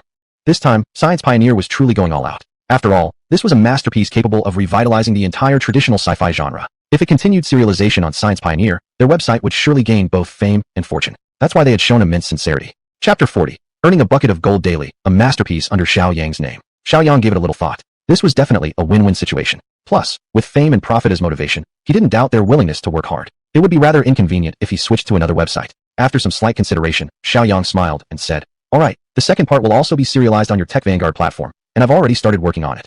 Lu Jing was overjoyed. Too smooth. "Mr. Xiao, may I ask a bold question? Are you holding back on previously written chapters?" "Pre-written chapters? No, I write and publish them immediately." "No pre-written chapters?" "Almost 200,000 words published in a day, all without prepared manuscripts?" Lu Jing felt as if she had discovered a new continent.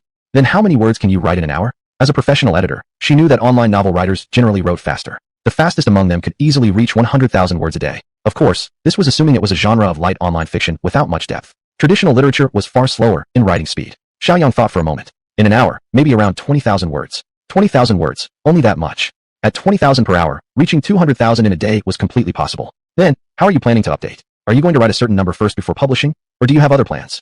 Shiaoyang paused for a moment. "I hate being rushed. I publish as much as I write." "Publish as much as he writes. Does that mean publishing 200,000 words in a single day?" "Mr. Xiao, actually, updating faster also requires some technique. Publishing 10,000 words daily is already considered highly productive." So she was suggesting Shiaoyang should slow down a bit? Control? No way he would do that. So stubborn and capricious. "This is my update style. I hope your platform isn't asking me to change, is it?"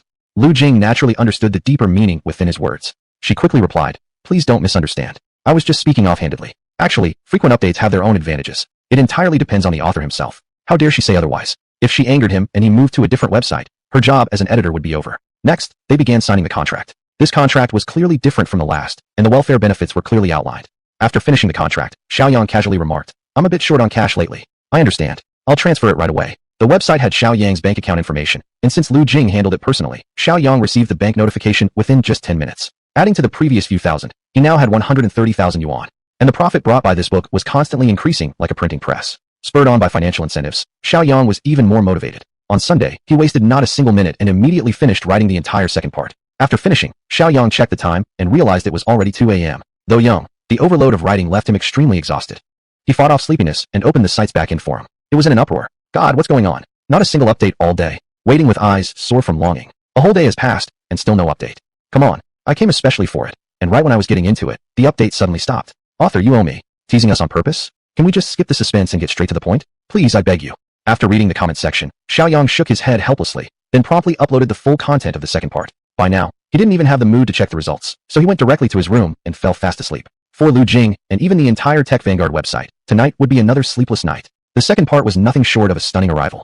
At 2 a.m., the Three-Body Problem 2, the Dark Forest, Complete Edition, had already appeared on the website. Fans who had waited the entire night began to read it carefully. Moreover, the website was flooded with a massive influx of visitors. At 3 a.m., the system crashed. The staff had no choice but to get out of their warm beds and rush to work. For Shiaoyang, all he needed now was a good sleep. However, the alarm clock still startled him awake. So, Shiaoyang could only head to school with dark circles under his eyes. When Wang Ziluan saw Xiaoyang's appearance, he laughed immediately, saying, "Man, Xiao, what happened? You look like you haven't slept for 2 days. 50,000 words in 2 days." Xiaoyang yawned widely. "Not 2 days. Just had a bad night's sleep. Never mind. Let me have another nap before getting up." After saying that, Xiaoyang immediately lay his head down on his desk. Wang Ziluan shrugged his shoulders. Lan Lan, sitting in the front row, turned around and looked at Xiaoyang. Her gaze was complicated, but she didn't say a word. After morning self-study, homeroom teacher Wei Xiaomei entered the classroom. She immediately noticed Xiaoyang sleeping on his desk. As a homeroom teacher, how could she possibly allow a student to nap in class? Was this acceptable? Wang Ziluan quickly reached out and nudged Xiaoyang, but the latter was sleeping too soundly to react at all. Other students were already preparing to watch the commotion. But the next second, Ms. Wei pretended not to see him. Quietly, she said, "Everyone, please turn to page 35 of your textbooks." The cautious way she spoke made many students suspect that their homeroom teacher was actually afraid of waking Xiaoyang. Unbelievable. Where was the fairness? She would throw an eraser at someone else's head for sleeping, but now she feared disturbing Xiaoyang. How biased could her heart possibly be? Xiaoyang sat up and rubbed his eyes. He looked around and noticed that few students were still in the classroom.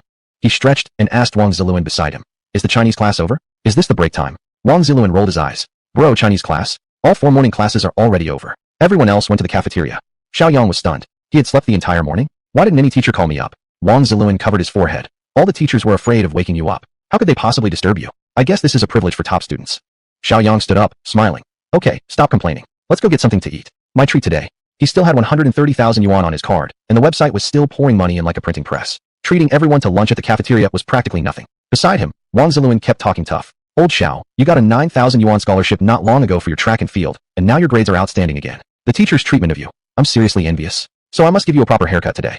A haircut? Facing today's Shiaoyang. Even that wouldn't draw a drop of blood. Just order whatever you want when we get to the cafeteria. I said so. Inside the teacher's office. From 12 p.m. to 2 p.m. was lunch and rest time. Some teachers were chatting together, while others were idly playing with their phones. A middle-aged male teacher was engrossed in looking at his phone. Another male teacher patted his back. Old Joe, what are you looking at? Old Joe turned around with a smile. A traditional sci-fi novel was released yesterday and swept all the charts. I'm just researching it, you know. Upon hearing it was a novel, the male teacher shook his head. A novel? I thought you were reading some academic paper. Old Joe immediately replied. You don't understand this. This is the most impressive sci-fi novel I've read in recent years. Its imaginative concepts are beyond anything you can imagine. In the end, it's still a novel. Old Joe shook his head. Some novels just entertain you, but this one is different. After reading it, you'll reflect on human nature and be stunned by the dark cosmic order described. That magical, huh? Who's the author? Old Joe adjusted his glasses. The author is named Shiaoyang. He seems like a new writer, and his name is exactly the same as the student in Teacher Wei's class. The two men then looked at Wei Xiaomei nearby. Noticing their gaze, Wei Xiaomei asked suspiciously, Why are you looking at me like that? The male teacher explained quickly. Old Joe mentioned that there's a novel whose author shares the same name as one of the students in your class. Chapter 41. Overflowing Praise, Prosperous Fortune. Same name. Wei Xiaomei smiled. There are countless people with the same name, especially a writer. My student is indeed quite remarkable. He's good at sports, writes poetry, and his academic performance has improved, but I haven't heard that he writes novels. Lao Zhou nodded. We're just saying the name is the same. Wei Xiaomei stood up. What novel? Let me see. A sci-fi novel called The Three-Body Problem Debu and Yarbu. It's absolutely amazing. I strongly recommend it. With the nap he had in the morning, Shiaoyang was full of energy in the afternoon. However, the classes were all going over materials he already knew, which felt quite boring. He realized after opening the check-in interface that, in his rush after waking up, he'd forgotten to check in today. Check-in. The icon spun rapidly. Obtained a reputation boost card. A reputation boost card? Oh, system elder brother, I want the third part of the three-body problem. Sai, no hope today. He checked his reputation points. Before, they were just under 40,000. After a single night, they had jumped to 63,000, which meant that over 10,000 of reputation had come solely from those first two volumes of the three-body problem. That also suggested reputation gain didn't seem to rely much on whether someone actually met the person or not. Impressive. Would writing a poetry collection be a good idea when I have time? If my poetry made it into school textbooks, then, could the complaints from students also add to my reputation? I'm so evil. Shiaoyang couldn't help but picture a group of elementary students standing neatly in rows as music started playing. Hear me? Thank you. Because of you, you've warmed every season. When Shiaoyang got home after school, the first thing he did was turn on his computer. He checked the back end. The originally zero revenue was now over 300,000. In just one day, the three-body problem, Earth's Past, and the three-body problem too. The Dark Forest had earned him over 300,000 yuan in profits. The number of messages on the back end was staggering. The comments section overflowed with praise. Absolutely brilliant. This is the best sci-fi novel I've ever read in my life. Author, please hurry and release the third part. The pain of not finding part 3 after reading the first two. Do you understand this? Please, just give me part 3. Without it, my life feels meaningless. Update soon. Update soon. Update soon. Update soon. Everyone please calm down. The author must be working hard now. Believe me, the three-body problem 3 will be with us soon. Published yesterday at midnight. 20 hours have passed already, yet there's no sign of it? The author is too lazy. Wow, within 2 days, he's updated 500,000 words. Take any novel online. None could be as fast as this. I don't care. I just need the third volume now. I'm officially becoming Xiaoyang's fan. An ironclad fan. Author, please, can you at least write a brief introduction first? The messages were passionate and wildly varied. But Shiaoyang couldn't even smile. Because, right now, he himself didn't yet have the final part of the three-body problem. He completely understood that feeling. Nothing I can do about it. Under current circumstances, just open any sci-fi website, and both the first and second volumes of the three-body problem would be ranked highly. That's the effect of the science and technology promotion. Of course, this also showed the book itself was truly excellent. The editorial backend seemed to have an alert system. A few minutes after logging in, Lu Jing sent him a message. Mr. Xiao, are you there? Yes, what's up? You must have seen the data from the backend already. The second part has performed extraordinarily well. We've launched promotion campaigns across many websites, so regarding part 3. She was trying to get part 3 under contract. If Shiaoyang had had part 3, he might have signed it with this website without hesitation. But now, he didn't have it himself. As for when it might be completed via check-in, heaven knows. If he could get it checked in within 3 or 5 days, fine. But if it takes 10 days or even months, it wouldn't look good to explain. So, Shiaoyang would never make empty promises. I'm currently brainstorming for part 3, but at this moment, I don't have a fixed timeline for its completion. Of course, it's not that I don't want to contract with your website. Here's what I suggest. I'll contact you immediately once I've made progress. After typing these words, Shiaoyang shut down the backend directly. Lu Jing reported the situation to her supervisor. Hearing Xiaoyang's explanation, the supervisor was immediately anxious. Our website has just started to pick up thanks to the influence of the three-body problem. The first 2 volumes were both signed here. If the third volume is published elsewhere, wouldn't all our previous efforts be in vain? Xiao Lu, conditions can be discussed, but Xiaoyang is a god-tier writer. We must keep him at any cost. He's your key author. You must get this done for me. Remember, at any cost. This time, the website is really ready to go all out. Even if it requires significant investment, we must keep Shiaoyang here. The three-body problem has had a tremendous impact on the entire traditional science fiction scene. Within just 2 days, the number of new users on the website has already surpassed the total of previous years combined. If the third volume isn't published on the website, it can truly be described as all our efforts down the drain. Lu Jing naturally felt unprecedented pressure. After a brief hesitation, she dialed Xiaoyang's phone number. Mr. Xiao, am I disturbing you? The thing is, I wanted to discuss further about the serialization of the three-body problem 3. No ideas yet. No rush at all. We can sign an agreement. Whenever you're ready, you can publish exclusively on our site. Talk about this later?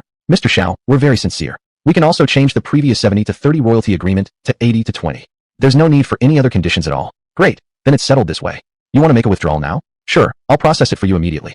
Looking at the 300,000 yuan in his account, Shiaoyang felt extremely satisfied.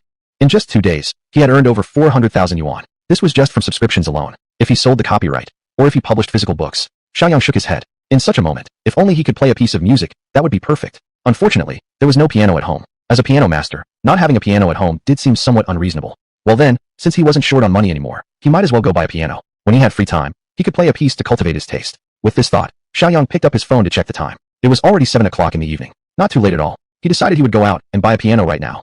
Chapter 42. Right, I wrote it. The piano is a rather specialized and less commonly purchased item. In Jiangcheng, there aren't many places where one can buy such an instrument. On his way, Shiaoyang was thinking, the piano from the music store he visited during the night market event last time was really impressive. It would be worth visiting again. With this goal in mind, Shiaoyang easily made his way back to where he had attended the event before. The music store was right next to a training center, making it relatively easy to find. Once inside, various pianos were clearly displayed in the showroom. There were entry-level home practice pianos suitable for beginners. These were relatively inexpensive, ranging from 3 to 4,000 yuan, though some higher-end models could cost up to 10 or 20,000 yuan. Then there were more professional pianos. These were slightly more expensive, with entry-level professional models costing about 10 or 20,000 yuan, and the better ones costing tens of thousands. Hello, may I help you? The sole sales associate in the store hurriedly greeted Shiaoyang as soon as she noticed him walk in. Shiaoyang glanced around and said, I want to buy a piano. The employee gave him a quick once-over. She felt as though she had seen him somewhere before, but couldn't recall exactly where. Nodding slightly, she explained, Are you looking for an amateur-level piano for home use? We have many well-known brands here. Shiaoyang waved his hand gently and smiled. No, I'm looking for a professional piano, for performances. Performance pianos were superior in both sound quality and material, and naturally, more expensive. Professional piano? Without a solid foundation, one wouldn't be able to handle a professional piano. Moreover, these instruments required complicated maintenance, needing regular tuning and servicing. Sir, are you sure you want a professional-level piano? Of course. Do I look like I'm joking? Suddenly, the sales associate finally recognized who the young man in front of her was. Not long ago, a young man had played an original piece at an event and had won first place. His performance even shocked the judges. It was known that among the 3 judges, one of them was the president of the Piano Association. That person's name. Her mind suddenly recalled it. Xiaoyang. No wonder he was looking to buy a professional piano. This was someone even professional experts couldn't stop praising. According to what President Qin said, Xiaoyang's skill level was practically master level. Master level. If such talent wasn't rare in the entire Jiangcheng, it would be extremely rare throughout all of China. Wanting to confirm her suspicion, the associate quickly said, You look very familiar. Could you be Mr. Xiaoyang, the one who participated in the recent event? Xiaoyang didn't deny it. He nodded slightly, then pointed his finger toward a piano positioned at the center of the showroom. That piano looks quite good. The sales associate quickly chimed in. That's a Baimuwai performance-level piano. It's very finely crafted with amazing tone. It's just a bit expensive. Baimuwai was a foreign brand, and a rather famous one among music stores. Its craftsmanship and materials were extremely premium, so the price naturally reflected that. After listening to the associate's explanation, Xiaoyang nodded slightly. How much? 98,000 yuan. 98,000 yuan wasn't the highest price for a piano, but it was far from cheap either. Considering his current financial situation, paying 98,000 wasn't difficult at all. Can I give it a try? The sales associate's eyes lit up. Of course you can. After all, this was a master-level player. Listening to his performance was practically a treat. Xiaoyang wasted no time, walking over to the piano and sitting down. After playing a brief excerpt, he stood up. It's indeed a good piano. The price is justified. I'll take this one. Just like that. He decided on the piano at the price of 98,000. The associate hurriedly said, You should consider joining our membership. You'd get a discount of about 1,000 yuan. Actually, her real intention was to get his contact information. After all, President Qin had specifically asked them to look into Xiaoyang's background. Now that the person was here in person, she naturally didn't want to miss the opportunity. However, Xiaoyang didn't seem particularly interested in the 1,000 yuan discount. He waved his hand. No need for membership. Let's just proceed with the payment directly. This. The associate was momentarily stunned but quickly regained her composure. Alright, let's head to the checkout counter. With that, she guided Xiaoyang to the cashier. After he swiped his card, the associate quickly said, You are a true connoisseur. Even though you're not a member, I still gave you a discount, and took off 1,000 yuan. Please leave your address, and at the latest tomorrow afternoon we will deliver it to your doorstep. Tomorrow afternoon? He would be at school tomorrow. He wouldn't possibly be able to receive the delivery. How about tomorrow evening? I'll give you a call then, and you can deliver it. That works, right? Of course, no problem at all. After the employee cheerfully agreed, Xiaoyang immediately wrote his address on the receipt. If there's nothing else, I'll be off first. Please take your time. The employee escorted Xiaoyang to the door and watched as he left.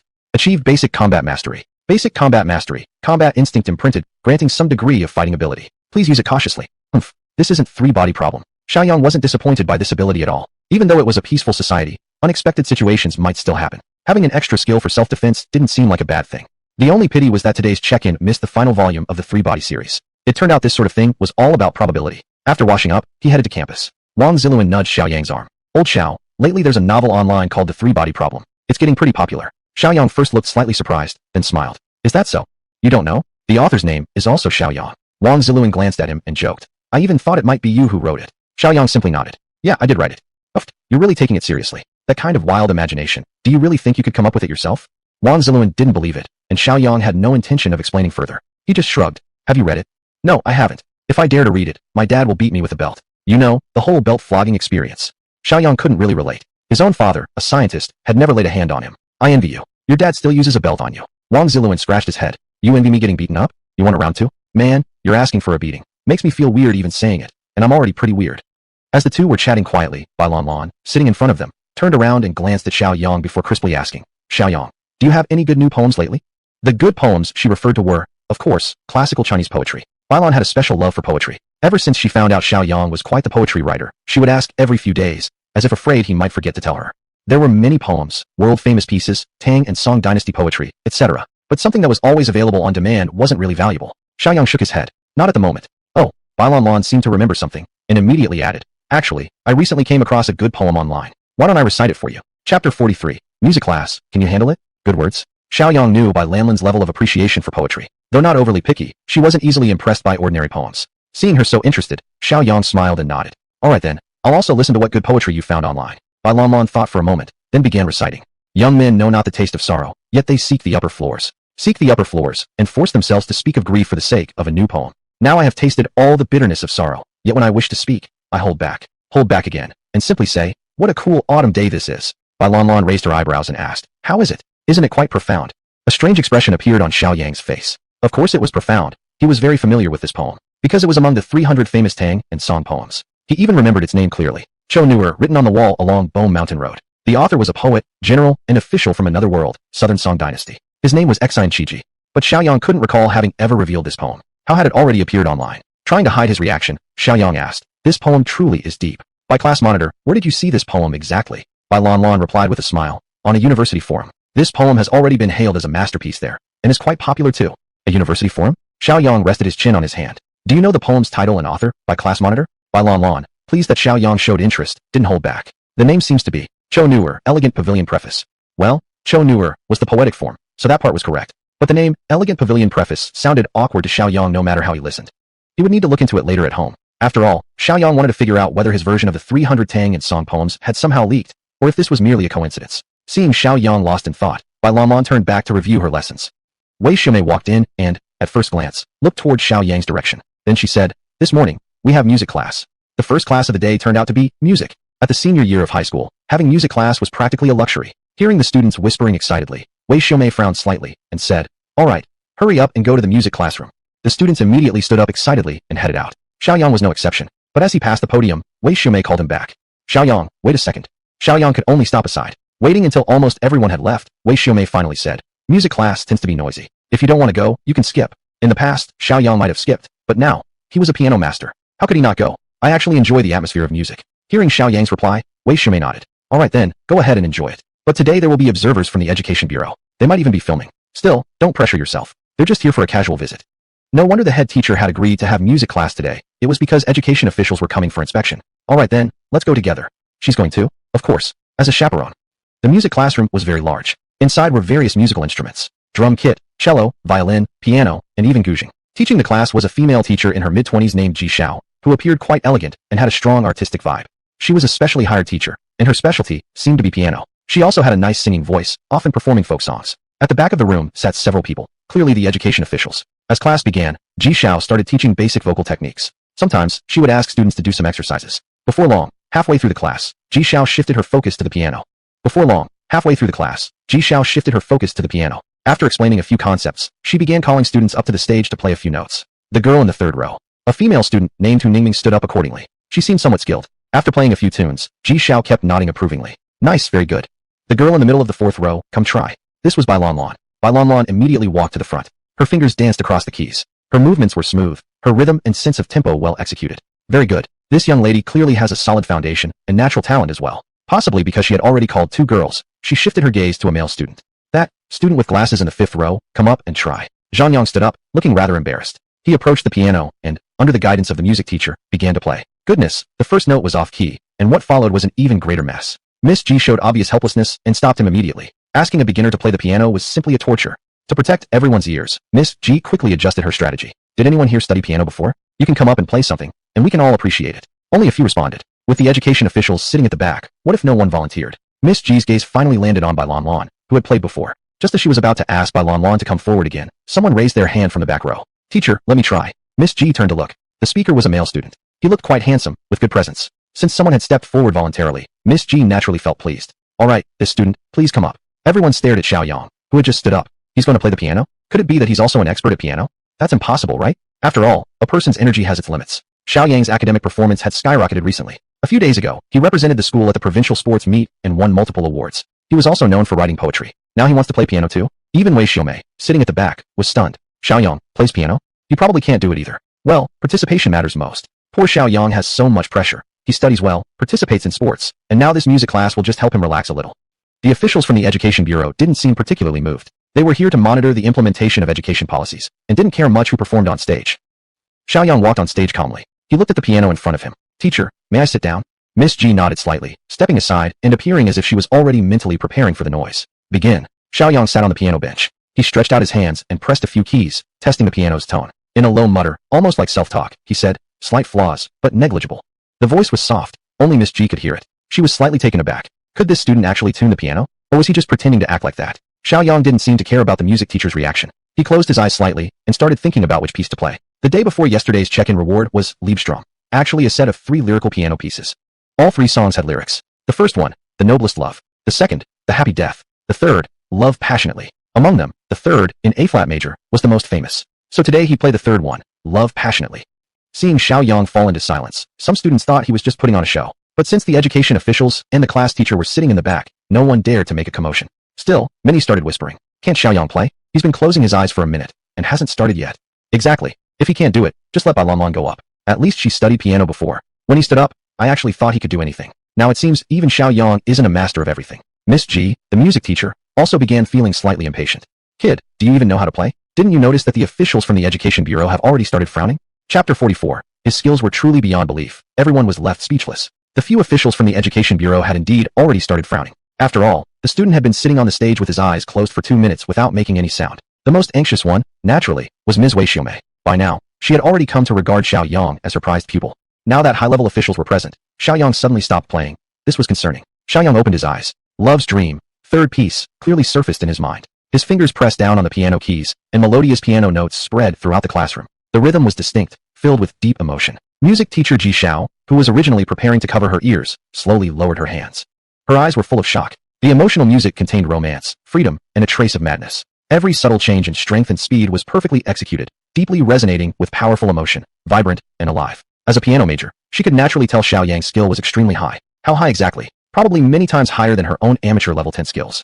A high school student surpassing her in piano playing was simply unimaginable. The students, who had been slightly restless just a moment ago, immediately fell silent. Xiaoyang's fingers seemed to be pressing directly on their hearts. As the melody played, they felt as if their own hearts were beating along. It was a very magical feeling. The few officials were also stunned. Although they didn't understand piano music, Xiaoyang's exceptional skill still triggered emotional resonance within them. In their minds, one word surfaced simultaneously. Incredible beyond belief. Love. Xiaoyang gently closed his eyes, and the lyrics came from his lips with tender emotion. Love for as long as you can, love as long as you desire. He slightly leaned forward, his 2 hands now transformed into one. Let the moments of sorrow and mourning beside your grave remain eternally in your heart. Keep your heart always burning with passion and yearning, as long as someone's heart still warms you in return. Xiaoyang continued in his deep, charming voice, maintaining rhythm, deeply touching the soul. As long as someone shows you sincerity, you must give your all. Make him happy every moment without a single bit of sadness. And may you always hold your tongue. Harsh words wound easily. Oh my God, there was no malice at first. Yet some people parted in tears. When he finished playing, Xiaoyang opened his eyes. The perfect piano performance, combined with his deep, captivating voice singing lyrics, was nothing short of ideal. He seemed quite satisfied with this performance and stood up soon after. Teacher Ji. Ms. Ji Zhao's previously closed eyes suddenly shot open. Her thoughts returned to her body. So beautiful, beyond imagination. She had never expected that a boy could play such an emotional piano piece with even more wonderful lyrics to top it off. To describe it as perfection was indeed appropriate. Deep emotions and a low, charming voice. Would this guy become a playboy in the future? The emotional impact was simply too strong. Almost all of the students had closed their eyes. About half a minute later, some people finally regained their senses. Then, they began to applaud. Soon, the clapping turned into a unified wave of applause. Many girls stared at Shiaoyang absent-mindedly. Physically fit, improved academic performance, poetry recitals, and now astonishingly superb piano skills. Was there anything that Shiaoyang couldn't do? The most enthusiastic clapper was none other than Wei Xiaomei. She hadn't expected Shiaoyang to be this exceptional either. This was genuine excellence. Naturally, being academically strong alone didn't count for much. It's being excellent in other areas as well that made someone truly remarkable. Clapping with all her might, she said to the officials, "This is Shiaoyang. He's from our class." Her voice was full of pride and honor. As a homeroom teacher, how many years had it been since she last felt this way? Shiaoyang wasn't surprised by their reactions. He slightly bowed and walked back to his original seat. Everyone's eyes were locked on him. At that moment, the class bell rang. As the music teacher for this session, Ji Xiao also gradually regained her senses from her shock. The performance just now was deeply emotional and beautiful. Even as a teacher, I feel slightly embarrassed. Do you all know his name? Shout it out for me. All the students shouted the same name in unison. Shiaoyang. Ji Xiao silently etched the name into her heart. Shiaoyang. Holy crap. Dude Shiaoyang. You actually pulled that off. Prince Luan made a mesmerized facial expression. He moved his fingers mid-air, as if imitating Xiaoyang's posture at the piano. That piano performance completely swept all the young girls off their feet. Before Xiaoyang could speak, Bailanlan's death glare had already landed on Prince Luan. Prince Luan, what nonsense are you spouting now? Prince Luan was taken aback. I'm just saying, big class monitor, how come I'm making things up? You didn't see the other girls. He suddenly slapped his head. Oh right, I remember you, the class monitor, blushing back then, your eyes squinting while staring at Xiaoyang. Don't tell me. The moment he said this, Bailanlan's face turned red again. She hastily muttered, nonsense. I'm not talking to you anymore, and immediately turned around, burying her head. Xiaoyang said jokingly, Prince Luan, look what you've done to our class monitor. Prince Luan cackled with laughter. Me? Nah, it's clearly you who made her angry. I didn't even say anything. You didn't talk, but you were slamming the piano keys like crazy, dude. You've plucked everyone's heartstrings. Go to hell. When he returned home, Xiaoyang turned on his computer and checked the back end of Science and Technology Pioneer. Today, another 300,000 yuan was added to his account. There were countless urgent comments for the next update. Seeing so many reminders, Xiaoyang felt a tinge of guilt in his heart. Guys, pushing won't help. I haven't drawn the third book yet. After closing the back end, Xiaoyang glanced at his reputation value. It had surged dramatically over the past 2 days and now reached 91,000. Tomorrow, he estimated, the reputation value would hit 100,000 again. After checking the reputation value, Xiaoyang suddenly remembered something. That was when Bailanlan recited a poem for him. That poem was undoubtedly something he'd written from the 300 Tang and Sung poems. He started typing the lines into his computer. Soon, a row of information appeared. Shock. A divine poem appears at Normal University. A student from Normal University wins an award at the poetry competition. A student Wu from Normal University gains fame across campus by composing the poem, Ugliness as a Servant. Xiaoyang randomly clicked into one. Besides the poem itself, the article mainly introduced the author, Student Wu. In the article, Xiaoyang also found some useful information. For example, the mother of the student is a teacher who adores poetry and has influenced her son, Fushal. Xiaoyang closed his eyes and thought deeply. Xingwu, Muqin, Shu Laoxue. This description of the mother being a teacher matched exactly with the neighbor next door. Moreover, in Xiaoyang's mind surfaced the memory of himself reciting a poem 2 weeks ago while standing in the attic. Exactly this one. In other words, Xiaoyang suddenly opened his eyes. He figured it out. The neighbor next door had overheard his recitation and, being a poetry lover, memorized the poem. Later, she gave it to her own son, helping him win the prize in the poetry competition. That's basically how things went. Xiaoyang stood up and began pacing back and forth. Actually, one poem didn't affect Xiaoyang much, other than a slight sense of discomfort. After all, he still had another 299 poems left. One was nothing to worry about. But this did serve as a warning bell. What he says spontaneously becomes original work. If someone else claimed it as theirs, it would be a bit unfair to his check-in system.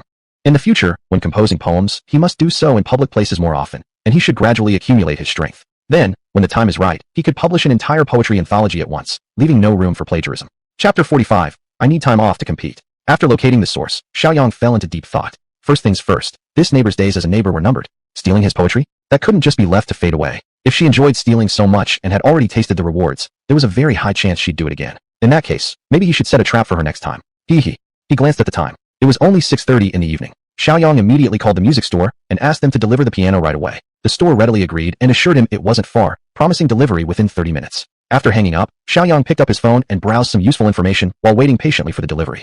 The doorbell rang. Xiaoyang stood up and saw a small delivery van parked outside, with a packaged piano inside. He hurriedly walked out. Several delivery workers stood by the door, and one of them asked upon seeing Xiaoyang, "Are you Mr. Xiao?" "Yes, that's me." He unlocked the gate. The movers began their preparations. At this moment, a woman approached from a distance. "Mr. Xiao." Xiaoyang turned around and recognized her as Qin Yu, the piano association president he had met during a previous event. What was she doing here? The fact that she had been a judge at a small event showed that she must have a good relationship with the owner of the music store. In that case, it made sense for her to come along. "Oh, President Qin." After greeting her, Xiaoyang ignored her presence and led the workers into the living room. The living room was spacious with no clutter. He pointed to a specific spot. Just place it here. The workers got to work. Unpacking, assembling, tuning. Approximately half an hour later, everything was finished. Shiaoyang fetched several bottles of water from the fridge and handed them to the workers. Thank you guys for your hard work. Here, have a drink. After seeing the workers off, Shiaoyang noticed Qin Yu still waiting outside. President Qin, you haven't left yet?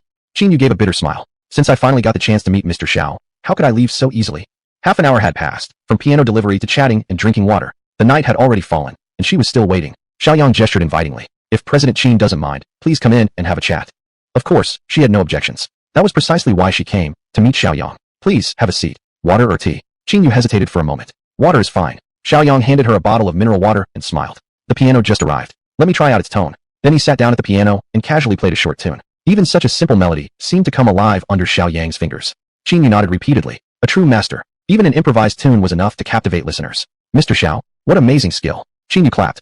Xiaoyang sat across from her. You flatter me, President Qin. This isn't much at all. Not much. Domestically, that skill was already unparalleled. You're being too humble. There are very few people in China who have achieved your level. So young yet already a master. How many people possess such talent? Xiaoyang smiled and shook his head. President Qin didn't come here just to flatter me, right? It was his way of indicating it was time to get to the point. Qin Yu thought for a moment before speaking. Recently, the national preliminary rounds of the Star Sea Cup have begun. Our city, Jiangcheng, has been assigned to the Southern Sky District. They've issued a mandatory requirement. No matter the city's size, each must send at least one contestant. Organized jointly by the Beijing Conservatory and the National Grand Theater, the Star Sea Cup had already held 18 editions, and this would be the 19th. It was a competition every talented pianist dreamed of participating in. Many internationally renowned performers had risen to prominence through this contest. Qin Yu continued. Ever since I heard your original composition at the event, I haven't been able to forget it. Your music is like the bright moon in the sky, an extraordinary brilliance among countless stars. Therefore, I sincerely hope you will represent Jiangcheng in the competition. Bright moon, numerous stars. Her flattery nearly made Xiaoyang dizzy. Competing meant gaining more exposure, which would accelerate his acquisition of reputation points. Those reputation points could be used to upgrade his skills, an amazing self-reinforcing cycle. Of course, competing itself wasn't a big deal. What concerned him most was the duration of the competition.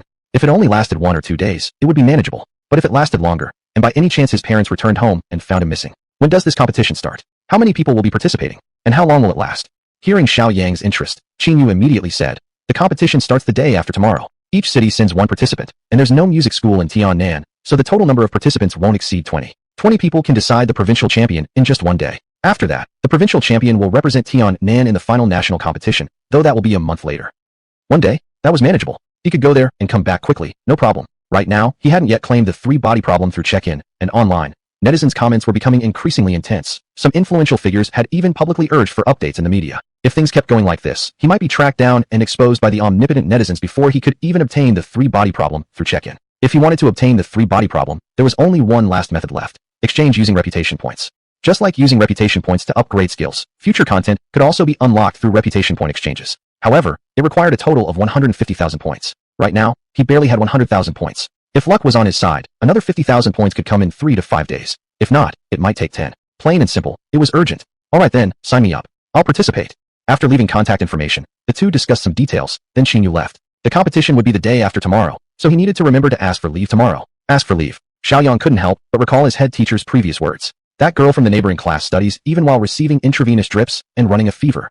And here he was, asking for leave just for a competition. How sinful. Haha. Still, he'd already learned everything high school had to offer. Going to school had seemingly become nothing more than a waste of time. But participating in competitions could earn reputation points. That made perfect sense. When he arrived at school the next day, Xiaoyang didn't go into the classroom, but headed straight to the office. He knocked on the door, and a male teacher's voice responded from inside. Come in. Xiaoyang pushed the door open and saw his head teacher, Wei Xiaomei, preparing her teaching materials. Wei Xiaomei saw Xiaoyang too and smiled at once. Xiaoyang, do you have something to tell me? Teacher, I'd like to ask for leave tomorrow. Wei Xiaomei was slightly taken aback. Leave? Are you feeling unwell? As she spoke, she reached out to feel Xiaoyang's forehead. He quickly replied, no, I'm going to Tiannan tomorrow for a piano competition. A piano competition. Wei Xiaomei smiled brightly. Is that all? Alright, go ahead. That was it. Xiaoyang had already prepared a lengthy explanation to justify his absence, but his head teacher approved with barely a word. That actually left Xiaoyang momentarily stunned. Do you have anything else? No, then I'll go. Alright, go on. When he left the office, he could still faintly hear Wei Xiaomei's voice. Xiaoyang from our class is talented and multi-skilled, and his grades have improved remarkably. A well-rounded student like him deserves to develop in all aspects. He could also hear the voices of some other teachers agreeing. That's right. That child has a brilliant future ahead. Don't I know it? I envy teacher Wei so much. Chapter 46. Is this a piano competition or a lullaby? Wang Ziluan lifted his eyelids slightly. Old Xiao, out of 5 days a week, you're late 4 times. Man, I'm seriously envious. Xiaoyang snapped. I'm not late. I asked for leave in the office. Asked for leave. Yeah, there's a piano competition tomorrow. Wow, Xiao, could you at least pretend to be a bit more humble? I tried being low-key for 18 years, and it was just SOSO. Honestly, being high-profile feels better. Bai Lanlan turned her head. Shiaoyang, did you just say you're going to participate in the piano competition?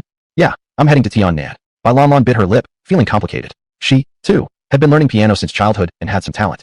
But after entering high school, she had never touched the piano again. Now Shiaoyang could take leave to attend a piano competition, while she still had to bury herself in studying at school. Maybe that's just the difference. The news of Shiaoyang participating in the piano competition quickly spread across the campus. After all, he had just showcased his miraculous piano skills yesterday, so it was only natural that he was competing now.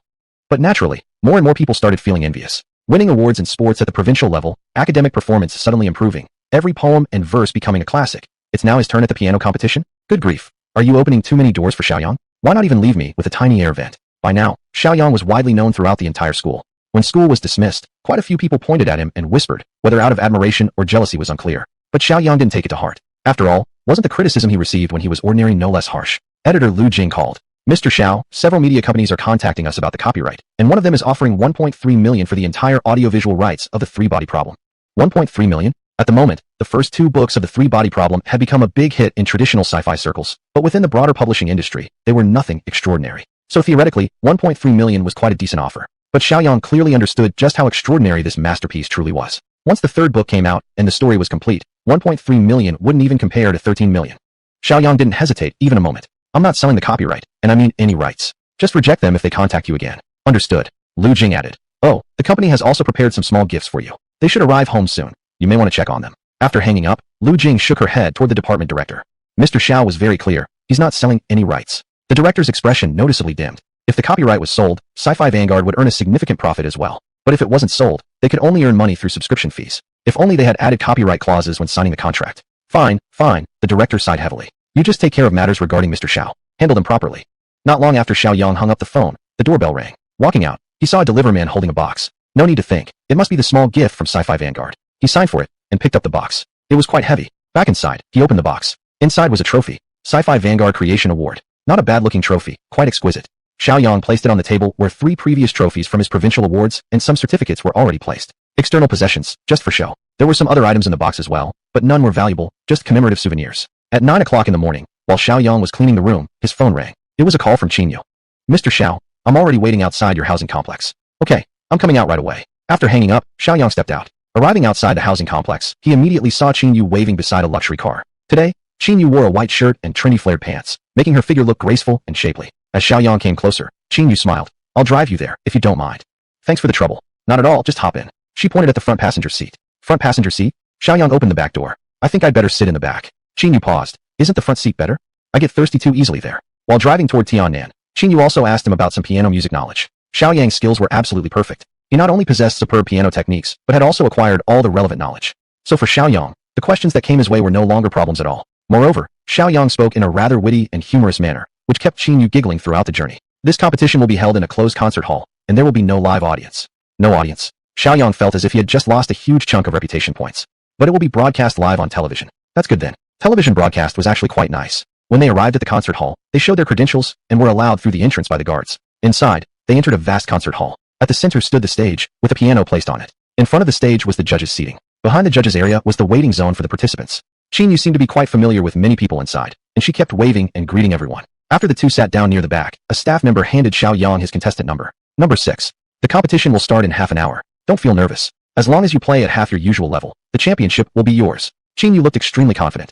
After all, she had personally heard the piece Xiaoyang played, and she knew just how amazing he truly was. A provincial competition was practically insignificant for Xiaoyang. Winning would be as easy as eating or drinking water. Even for a national competition, Qinyu would have been confident. After hearing what Qinyu said, Xiaoyang shrugged his shoulders. Should I play an original composition or a classic piece for the performance? Qinyu's eyes lit up. Definitely an original composition. The sonata you performed at the last event was absolutely perfect. That particular piece was like heavenly music in Qinyu's ears. She wished to hear it again. Xiaoyang smiled slightly. Fine then, the pathetic sonata. Once the competition began, the participants would perform in order of their contestant numbers. Since Xiaoyang was number 6, he would be the 6th to perform. Needless to say, the waiting itself felt like torture to Xiaoyang. Although most of the competitors were cute girls, each one good-looking and graceful, their playing sounded hollow and shallow. Girls, where is the emotion? Yet the judges listened with obvious interest, nodding and offering critiques as if they were genuine experts. When the third contestant played, her piano piece sounded like a lullaby. Xiaoyang almost couldn't stay awake and nearly dozed off. Qinyu, sitting beside him, noticed his impatience. She reached out and lightly nudged Xiaoyang's arm. Just be patient for a while. Chapter 47. Father and mother come home and see the table full of trophies. Xiaoyang hummed in agreement, forcing himself to stay alert as he watched the female performer on stage play. Number 6. Number 6. The judge repeated the number twice. When he looked over, he saw the competitor slumped in the chair, asleep. All 3 judges frowned. He actually fell asleep during the competition? Such an attitude was practically contemptuous. Only after noticing the judge's glances did Qin Yu finally react. Number 6 was Xiaoyang. She hurriedly nudged him. It's your turn to perform. Xiaoyang opened his eyes. He hadn't managed to stay awake after all. He had actually been lulled to sleep by the girl's performance. What a scene. He gave a slight smile to the 3 judges. Their brows furrowed even further. First impression? Gone. Other contestants barely held back their laughter. He actually fell asleep. Falling asleep during a music competition, how tone-deaf could one be? Now then, judging from the judge's expressions, his impression score was definitely gone. The live broadcast camera then zoomed in on Xiaoyang. Audiences watching at home burst into laughter. They had found the earlier performances dull, but now one contestant couldn't even endure and fell asleep directly. Haha, this number 6 is pretty interesting. Xiaoyang didn't care about all that. They played like a lullaby. I simply couldn't bear it anymore. Now it's time for you to hear what a real piano piece sounds like. Xiaoyang stood up swiftly and strode onto the stage. Fellow teachers, judges, today I will be presenting my original composition, the Sonata Pathetique. Original? You? A young man claiming to have an original composition? Creating an original piano piece is no easy task. Even world-famous pianists require many conditions before composing. And now, a young man dares to claim he has an original piece? Probably just some random arrangement intended to deceive people. The 3 judges exchanged glances, and one of them casually waved his hand. All right, please begin your original piece. They were still professional, after all, and it was a live broadcast. After sitting down, Xiaoyang activated his prestige value boost card and retrieved the musical score of the Sonata Pathetique from his mind. Then he began playing with flowing ease. They were all professionals here. During the first few bars, everyone shut up, shocked expressions appearing on their faces. The longer they listened, the more astonished they became. Most previous performances had lasted about 10 minutes. But Xiaoyang performed the entire nearly 20-minute piece in one go, with rich emotions and an unshakable sense of willpower. It shocked the 3 judges speechless. Most people who enjoyed watching such broadcasts either had some understanding themselves or had family members practicing piano. Upon hearing Xiaoyang's playing, they immediately sensed something different. An intense emotional resonance. Amazing. Number 6 is no ordinary competitor. I feel as if my soul were moved by this composition. This is a masterpiece. As a performance-level pianist, I can confidently say that unless you are a master, you cannot possibly perform this piece. The comments section exploded. The contestants' eyes showed shock at first, then despair. They could tell the difference between themselves and number 6. It was like the difference between heaven and earth. Without exaggeration, the moment Xiaoyang played the first section, they knew they had no chance of winning anymore. This was the second time Qin Yu had heard the Sonata Pathetique, but even upon hearing it again, she still felt her soul shaken. Without even looking at the other people's expressions, Qin Yu knew this championship was definitely Xiaoyang's. An older judge gulped. There's simply no comparison. Indeed, there was no comparison. Perhaps it could be called a total domination. This was probably the easiest decision the judges had ever made since becoming judges. A female judge on the left side. Now I understand why he fell asleep earlier. The other 2 judges also understood now. For someone with such skill to listen to such trash, it would be strange if he didn't fall asleep. As expected, the result was predictable. Xiaoyang easily won first place. Another trophy was placed into his arms, along with a check worth 10,000 yuan as prize money. Qin Yu smiled and turned around. Congratulations. You easily claimed the Southern Sky Region Championship. Hearing this, Xiaoyang immediately replied, I owe it all to Sister Qin for recommending me to participate. Otherwise, I wouldn't have had the opportunity to win any award. Qin Yu smiled and said, gold will shine eventually. I was merely helping a little. Great. Let's return to Jiangqing. I'll treat you. You can choose the place. Qin Yu smiled while starting the car. You're not afraid that I'll eat so much your 10,000 yuan won't even cover it. Xiaoyang blinked, imagining her slender waist in his mind. How much could she possibly eat? Qin Yu didn't let Xiaoyang treat her, instead driving him directly to his doorstep. After getting out of the car, he asked, You really don't want me to treat you? Qin Yu rolled down the window. Some other day. I have other things to do today. Xiaoyang nodded. Okay then. Whenever you want me to treat you, just give me a call. Qin Yu waved her hand and then drove away. Xiaoyang turned around, holding his big trophy, and walked back into the house. The table didn't have much space. Putting 3 or 4 big trophies on it would surely be a bit crowded. All right, I'll just leave them here for now. When I get back from eating, I'll find somewhere else to put them. He patted his stomach after saying that. Since he hadn't eaten lunch yet, he might as well have dinner too. Xiaoyang left home again, heading to a nearby restaurant just outside the neighborhood. A minivan drove into the community. After parking in a space, one side door opened. Lu Ping got out wearing a colorful long dress. Soon after, the driver's side door opened and a tall, bespectacled middle-aged man stepped out. This man was none other than Xiaoyang's father, Xiao Rongxing. Looking at his home so near, Xiao Rongxing revealed a slight smile. Half a month finally, the experiment is done, and I can finally go home for a breath of fresh air. Lu Ping shook her head with a smile. You, at least remember that you have a home. She then linked arms with her husband, and Xiao Rongxing slightly lowered his head. We build the country first before our homes. Scientific and technological construction comes first. Of course, I can't be as impressive as you, nurturing students across the world. The two talked as they took out their keys and opened the door. Seeing that the courtyard was quite tidy, Xiao Rongxing nodded slightly. That brat might not study hard, but he's good at housework. By the way, he should be at school right now, right? On Thursday? Of course he's at school. Lu Ping sighed and loosened the hand she had linked with his. But this time we're finally back home. We really need to talk him out of studying abroad. After all these years we've barely taken care of him. If we don't take more responsibility now, he really might ruin his life.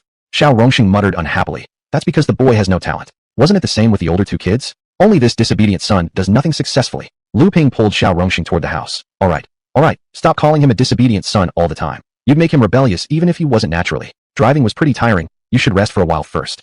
The two entered the living room. Suddenly, Xiao Rongxing pointed at the table. What is that? Lu Ping looked up and saw the table covered with trophies and awards. Chapter 48. Are all these belonging to Shiaoyang? The table wasn't small, but there were just too many trophies and certificates. Because of that, the table which usually seemed decent in size now appeared quite cramped. Lu Ping was first startled, then slowly walked over. These all seemed like trophies and certificates. She randomly picked up the outermost one. Engraved neatly on it were several words. Stellar Cup, Tiannan Regional Champion. Lu Ping slightly furrowed her brow. The Stellar Cup? Tiannan Regional Champion. She turned her head to look at Xiao Rongxing, who was standing there with a skeptical expression. Have you ever heard of the Stellar Cup? As a scientist, Xiao Rongxing knew about the Nobel Prize because the award wasn't that far removed from his world, and he was also familiar with China's highest science and technology award. In fact, he still had the award and a photo with national leaders hanging in his office.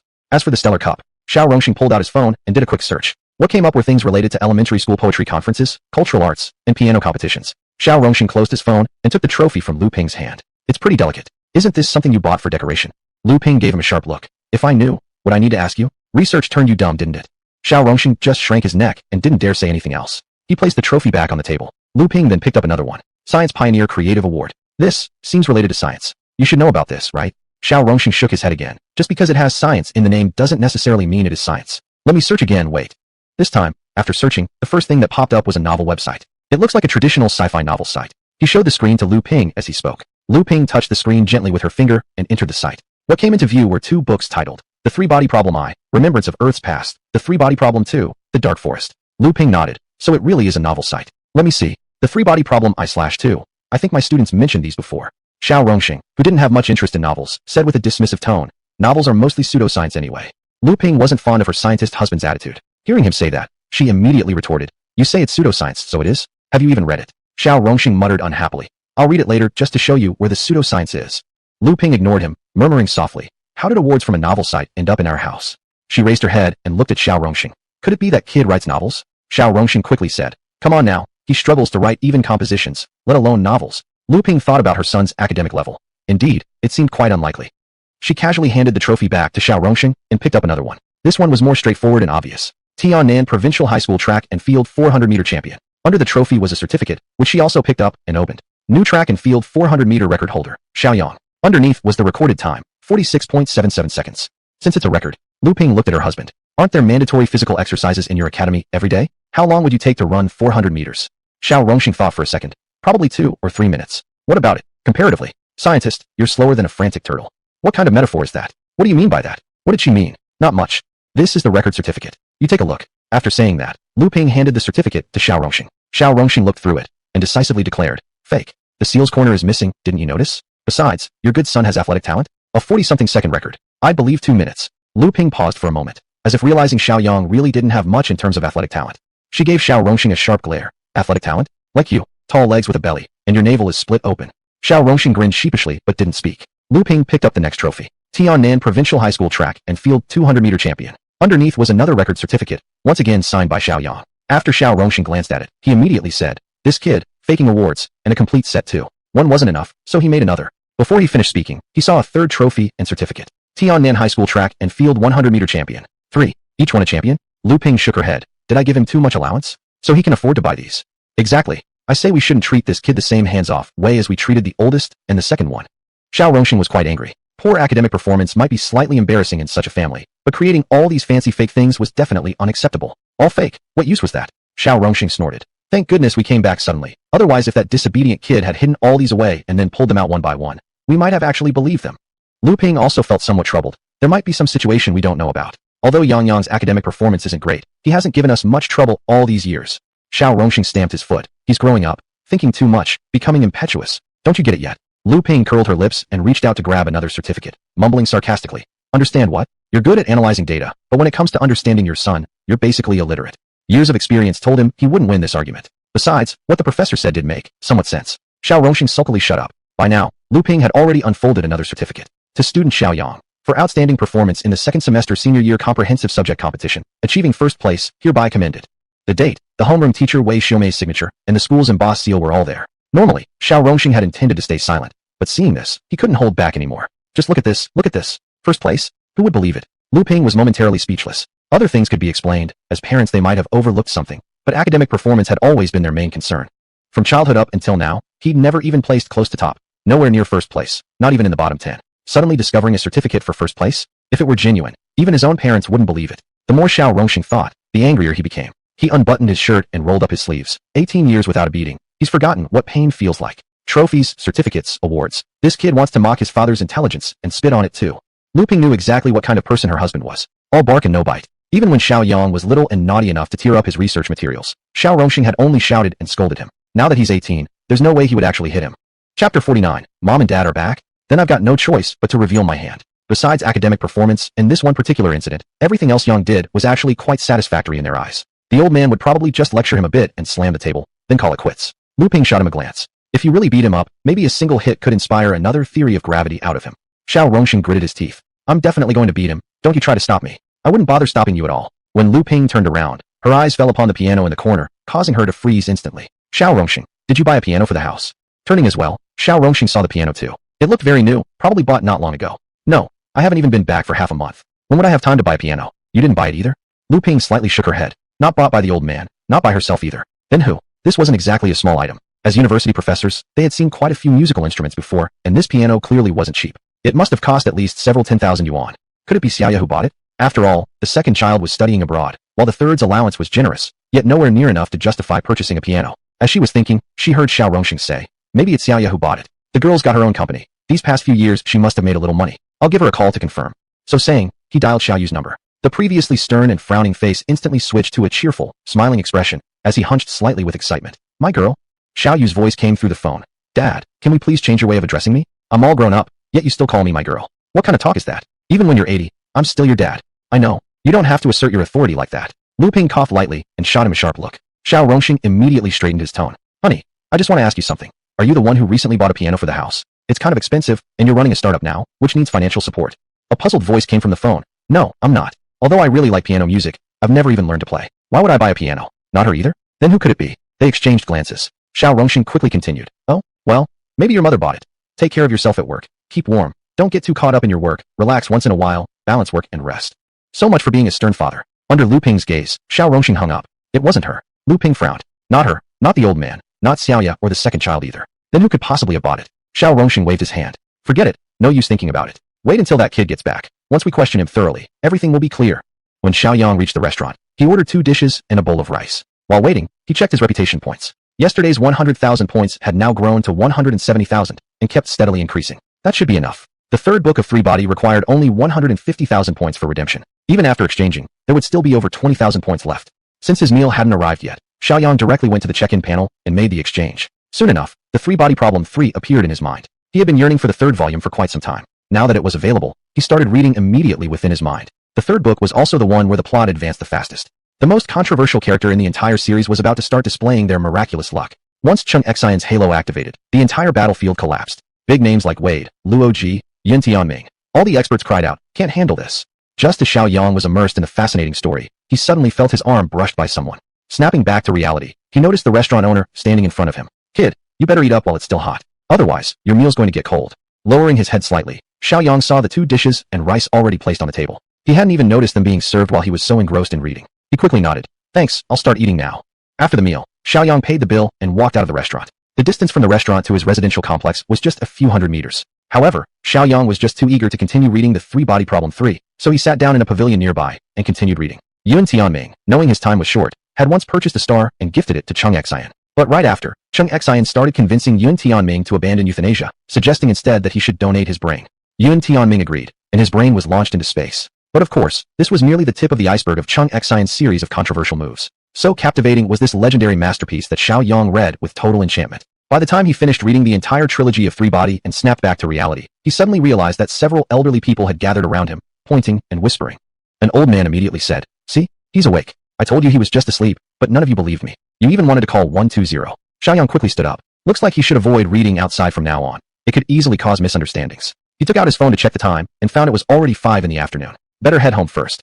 It was just a few hundred meters away, and Shiaoyang strolled casually into the residential complex. As he reached the front door of his home, he immediately noticed the minivan parked in the parking space. This was his father's car. He couldn't possibly mistake it. In other words, Dad was back. Fine, whatever. He should have nothing to worry about when a son sees his father. But the key issue was, all the trophies and certificates on the table weren't put away yet. Although his father's IQ was high, it was only in the field of scientific research. Based on his father's life experience and minimal social exposure, there was a 100% chance he would believe these trophies and certificates were all faked by Shiaoyang. Thinking about this, Shiaoyang felt a headache coming. No need to imagine further. When he saw his father's face, the very first word out of his mouth would certainly be, "You ungrateful child." This is really, when misfortune strikes, it never comes alone. Well, then, time to reveal his true strength and make his father believe him, even if it meant impressing him from 6 feet under. Make that convincing his father thoroughly. Shiaoyang pushed open the gate and entered the courtyard. The plants in the courtyard showed signs of being watered, and Shiaoyang knew his father never handled such tasks. Could it be that? Looking around, he finally pushed open the house door and walked inside. Standing at the doorway, Shiaoyang immediately spotted his father sitting on the sofa, and his mother, already seated in front of the piano, curiously studying it. So his mother was also back. Misfortune never comes alone. From singles to doubles? The elderly couple also heard the sound of the door opening and turned their heads in unison toward the entrance. Shiaoyang raised his hand and showed a smile. "Dear Mom and Dad, you're back." Before Lu Ping could even speak, Xiao Rongxing was already furious. He suddenly stood up and pointed straight at Shiaoyang. "You ungrateful child," Shiaoyang thought to himself. "Told you so?" Chapter 50. Shock from the parents. All these trophies are real. Rebellious son. Xiao Rongxing came to the table filled with trophies. "Just look at what you've collected here." Xiaoyang stepped closer and looked at his angry father. "Trophies and certificates. What's wrong with that?" That simple "what's wrong" instantly made Xiao Rongxing even angrier. "It's bad enough that your academic performance is poor, but now you're diving into such nonsense." Xiaoyang smiled calmly and walked to the trophy table. "You think I bought these somewhere? That they're fake?" Xiao Rongxing stiffened his neck, looking like he was about to turn red with fury. "If they're not fake, then you're saying you actually won them? Go ahead, make me believe it. Do you think your mother will believe it either? Come on, explain this properly." Xiaoyang glanced at his mother, who sat silently by the piano, her expression clearly uncertain. He picked up one of the trophies. "This Xinguang Cup Regional Championship, just awarded today. The commemorative photo is on my phone." He placed the trophy down, pulled out his phone, unlocked it, and showed the photo. The photo had been taken on stage, clearly showing the judges and some participants. Xiao Rongxing blinked, glanced toward his wife, and grumbled. "With how advanced photo editing is these days, how do I know this isn't fake?"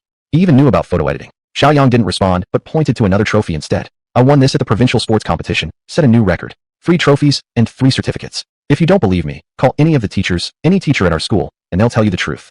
Xiao Rongxing's temper cooled a little, though he snorted defiantly, making it clear he'd double-check later. Ignoring it, Xiaoyang pointed to another elaborately designed trophy. "This one was for a small novel I wrote. Just a memento." "Oh right." He gestured toward his mother. "I bought that piano with the money I earned from writing." Lu Ping looked at the piano, then back at Xiaoyang, who stood calm and composed. "He bought this piano? From royalties? So he really did write novels?" That explained why no one would admit who bought the piano. The answer they trusted the least turned out to be the real one. Lu Ping felt herself starting to believe. She stood and tugged at Xiao Rongxing's arm, turning to Xiaoyang. "Son, what you're saying is, all these trophies are yours, not fake, and you didn't buy them?" Xiaoyang nodded with a smile. "Mom, don't you remember when you left without giving me any living allowance last time? Back then I didn't even have money for meals. How could I possibly afford to buy trophies?" Lu Ping paused. She suddenly remembered. She had indeed left in a hurry last time and forgotten all about it. Looking at the trophies, then at Xiaoyang's face, a wave of guilt welled up inside her. She had never once troubled her parents. Yet because of their careers, she and her husband had often neglected their son. She reached out and gently touched Xiaoyang's face. "Silly child, why didn't you call us if you were out of money?" In his heart, Xiaoyang thought. "Because I didn't want you to bring up studying abroad again." But what he said was far more mature. "You both have devoted your lives to great causes. I may not be as noble, but I know I shouldn't bother you with something this small." Lu Ping was taken aback at first, then her eyes moistened, tears shimmering as her hand caressed Xiaoyang's face. "You poor thing." The fury in Xiao Rongxing's heart vanished completely. As scholars and scientists, they had dedicated themselves. But as parents, Xiaoyang pulled his mother's hand away. "Mom, you guys sit for a while. I'll go prepare dinner."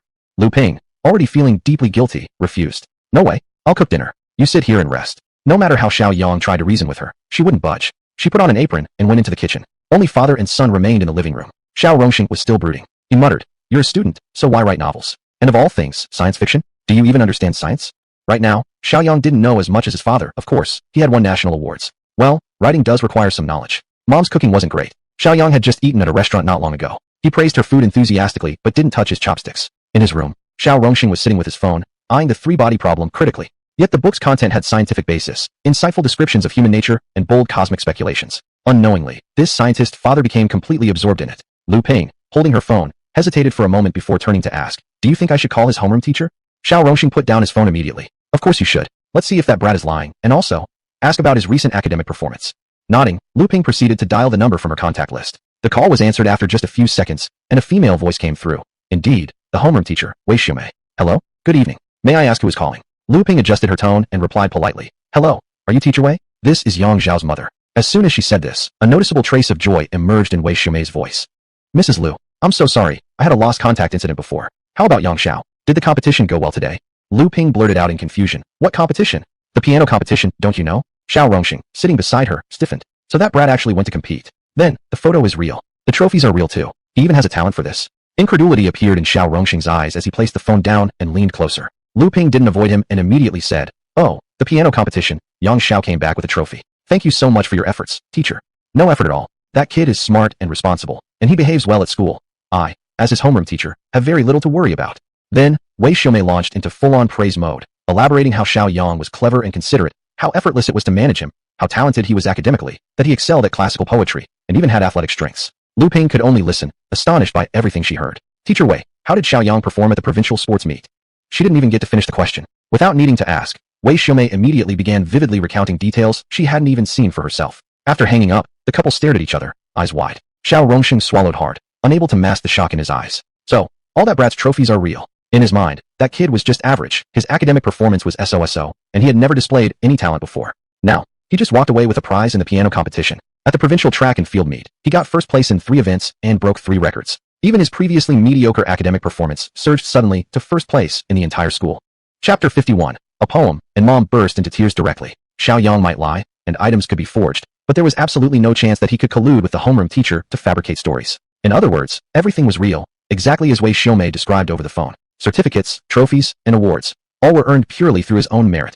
Beside her, Lu Ping didn't even notice as her phone slipped from her hand onto the bed. Her internal shock was no less than Xiao Rongxing's. Her son, who was just an average student in daily life, had become the exemplary student praised by his homeroom teacher. Sports, piano, even novels. He had awards in all of them. What did that imply? It meant that her son wasn't as hopeless as she had perceived. Quite the opposite. He was a prodigy in every sense. Lu Ping felt she shouldn't only focus on academics, but also allow him to develop in other areas. She turned toward her husband. What do you think? Maybe we shouldn't overemphasize Yang's academics. Perhaps we should encourage him to explore other fields, like sports or piano. Xiao Rongxing frowned. A student's top priority is always studies. That's the main thing. Lu Ping shot him a glare. Main thing? Do you still think this is your era? That only academic success leads to a future? Isn't representing the country through sports admirable? Isn't becoming a renowned pianist appealing? You're so narrow-minded. Though scolded by his wife, Xiao Rongxing remained silent, and simply picked up his phone again, continuing to read the novel. Reading novels again? How did you get into that? Xiao Rongxing coughed awkwardly. He couldn't possibly tell her that he was trying to prove something pseudoscientific, only to get convinced himself. I'm reading a sci-fi novel critically. You wouldn't understand. Lu Ping snorted. I don't even want to understand. After speaking, she got off the bed and slipped on her slippers. Where are you going? I'm going to see what he's doing now. Lu Ping felt she really should pay attention to her son's life and state of mind. As soon as she stepped out the door, Xiao Rongxing put down his phone and quietly followed her out. The couple followed each other toward Xiaoyang's room. Son. There was no response from inside the room. Lu Ping pushed the door open and turned on the light, only to find the room empty. Frowning, Xiao Rongxing asked, where could that kid have gone at this hour? Before Lu Ping could speak, they both heard a noise coming from the attic. They exchanged glances and immediately walked up the nearby staircase to the attic. The attic lights weren't on, yet in the small balcony, they could see a single figure standing. He leaned on the railing, gazing up at the night sky. That lonely silhouette stirred a sense of solitude in the night breeze. What a quiet night, sighed Xiaoyang. Perhaps I should recite a poem to express my emotions. Hearing the voice, the 2 old souls froze momentarily. Was he going to compose a poem? Although Lu Ping was a doctoral supervisor and professor in computer science, she still had a certain level of literary appreciation. She immediately grabbed Xiao Rongxing's arm and gently shook her head, indicating that he shouldn't make any noise. Unaware that the couple was secretly listening, Xiaoyang simply wanted to release his own emotions. Silent, I ascend the western tower alone, the moon like a hook. Lonely Polonia trees in a deep courtyard lock in autumn. Tangled, uncuttable, this is parting sorrow.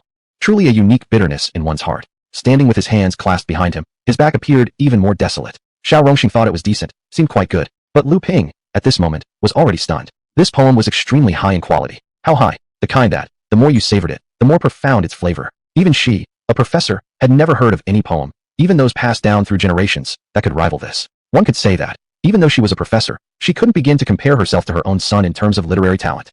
Lu Ping's heart was already shaking beyond description. Suddenly, she recalled the teacher's words on the phone not long ago. Xiaoyang is a talented child. His poetic abilities are extraordinary. At that time, she hadn't taken it seriously, because she had only cared about his academic performance. But everything was different now. She had finally tasted the power and charm in Xiaoyang's poetry. Although short, this poem was full of rich and deep emotion, using the trees within the courtyard to depict his loneliness, showing that no one understood his inner sadness. And the tangled, inescapable sorrow, what was it? What is sorrow from separation? Instinctively, Lu Ping interpreted it as longing for family. What kind of feeling could entangle one's heart so?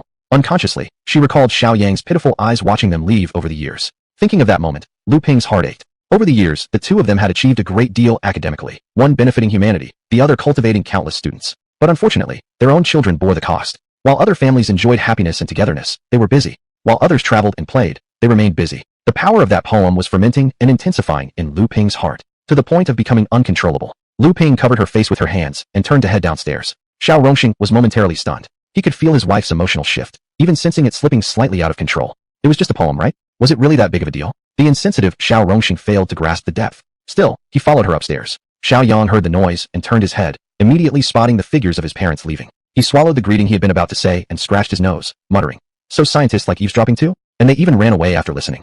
"Wait, why are you crying?" Xiao Rongxing was at a loss. Lu Ping wiped her tears. "I'm just happy. I'm so proud of my son's talent." "Talent? Happy?" Xiao Rongxing scratched his temple. "It's just poetry. Want me to recite one for you? You can write poems?" Lu Ping couldn't help but look at him. After more than 20 years of marriage, she had never known this thick-head man could compose poetry. Xiao Rongxing cleared his throat and began. Hydrogen, helium, lithium, beryllium, boron. In the cold, flowers bloom alone. Carbon, nitrogen, oxygen, fluorine, neon. A faint fragrance drifts close and unseen. Hearing these lines, Lu Ping couldn't help but laugh. "You really named this poem the periodic table?" Seeing his wife's mood lightening, Xiao Rongxing chuckled proudly. "How's that? Isn't this dozens of times better than that stinky kid's poetry?" Blissful ignorance. Lu Ping pursed her lips and shook her head. "This is a doggerel. Our son's poems are true poetry. Sky and earth, no comparison. His poetry is really that amazing?" She nodded softly. "That amazing, and even more than you can imagine. Even the classical poems and textbooks cannot rival it." After hearing that, Xiao Rongxing froze. He knew his wife well. She wasn't someone who easily praised people, not even her own child. In other words, Xiaoyang's poem truly possessed the level of mastery she described. Chapter 52. A top scientist urgently awaits updates online. Is it possible to surpass the ancients in poetry? Then how amazing must the writing be? How high must the artistic level be? Xiao Rongxing shook his head slightly, clearly still struggling to comprehend fully. Lu Ping didn't bother to consider what he was thinking. She simply walked alone to the window, murmuring softly to herself. "My son is extraordinarily talented, does well in sports, and is even skilled in piano music. This makes choosing difficult. Under normal circumstances, a person's energy is limited. As parents, they naturally needed to think about their son's future and decide on a main focus for his development. Previously, they had no choice but to send Xiaoyang abroad to gain experience. But now things were different. His multifaceted talents had suddenly emerged. Choosing a single direction for intensive development had become a new challenge. Standing by the window, she pondered for a long time without reaching a conclusion. Eventually, she shook her head slightly. "Forget it. I'll ask him himself tomorrow and see what he's interested in." As long as her son picked one path, Lu Ping had already decided to support him fully. If he chooses sports, then the best sports school. If music, then the world's most famous conservatory. Anyway, connections weren't a problem, and money wasn't either. When she turned around, she noticed Xiao Rongxing once again glued to his phone, reading novels with great interest. She frowned slightly. "You're reading so enthusiastically? But didn't you hate sci-fi novels the most?" Without looking up, Xiao Rongxing casually replied. "This one's different. It's not complete nonsense. Its theories are well-grounded, and it even captures human nature and philosophical depth appropriately." When he woke up in the morning, Xiaoyang's first action upon opening his eyes was to check in. "You have received a luck card. Luck card can be used on any person. When activated, your luck will sharply increase for the next 10 minutes. A shining silver card appeared in Xiaoyang's consciousness bag. A luck card? This wasn't the first time that check-in had produced an item, so Xiaoyang had some expectations. He wasn't particularly surprised. This was likely the equivalent of a beneficial buff found in games. After brushing his teeth and washing his face, Xiaoyang noticed that his parents were likely still asleep. This was a rare vacation for both of them after all, and he didn't want to disturb their rest. He opened his computer and logged into the author's backend. In just one day, his account had accumulated 35,000 yuan, seemingly a small surge. He opened the reader message board. Over 90% of the messages were still impatient requests for updates. As Xiaoyang browsed through them, he occasionally responded with still working on ideas. Actually, he had already written the third installment yesterday, except his parents had been home all day, giving him no time to work on it. While he was browsing messages, Xiaoyang's expression suddenly turned odd. One particular message contained only a short sentence. "Your novel is so good, please release the third part sooner." The message itself was normal, but the username was a bit strange. Xiao Rongxing. Could that be Dad? Xiaoyang clicked into the blank avatar profile, finding that the background information was also empty, with an account creation date from yesterday. Given that this was an adult man who rarely used entertainment websites, there was a high chance he had just used his actual name as his account name, without any alteration. In other words, this was probably really him, a top scientist in the world asking his own son for updates. Xiaoyang couldn't help but smile. As he was laughing, Xiaoyang heard a sound from behind. "Yang, you're up so early?" Xiaoyang didn't even need to turn around to recognize his mother's voice. He closed the back end and turned around, saying, "Yes, I usually wake up around this time." "All right, Mom will prepare breakfast for you." Xiaoyang hurriedly said. "No need, I can grab something on my way." After persuading Lu Ping back to her room to rest, Xiaoyang finally headed to school. "What? You want to take the academic level test already?" Wei Xiaomei's eyes showed clear shock. In this world, the academic level test is an official exam recorded into one's academic file, supervised by the local education bureau. If the score is satisfactory, one can directly participate in the college entrance exam, Gaokao. If not, then the candidate will be automatically disqualified from taking the Gaokao for the entire year. If this were already the final semester, Wei Xiaomei wouldn't be surprised. There was a standardized exam then anyway. The problem was that this was barely the beginning of their senior year, with no more than 2 ordinary tests having been conducted. With 9 months until the Gaokao and many key points of knowledge yet to be covered, Shiaoyang requested to take the academic level test so early. He was currently her most outstanding student. If he failed the academic level test, then the entire year could be wasted. Not only Wei Xiaomei, but others in the office were also taken aback. Jiangxing High School had a history of several decades, and in those decades, not a single student had ever requested to take the academic level test ahead of schedule. In fact, many teachers had already forgotten that students were even allowed to request it. After all, for students, time is precious. Once the application is submitted, there's no turning back. It would be much safer and more assured to simply wait for the standardized exam. After a brief moment of daze, Wei Xiaomei began to joy. Shiaoyang, there's still more than half a year left. Let's not rush. We'll move forward steadily, step by step.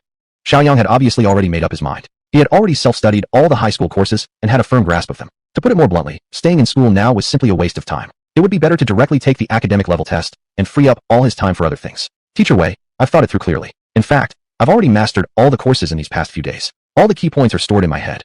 The moment the words left his mouth, an uproar broke out among the other teachers. Already mastered everything? What mattered most in senior year? Of course, it was the key knowledge points. But could a student really discover and memorize all of them? It was practically impossible, which was precisely why a good teacher was important. Yet today, a student was claiming in the teacher's office that he had already mastered all the key knowledge points.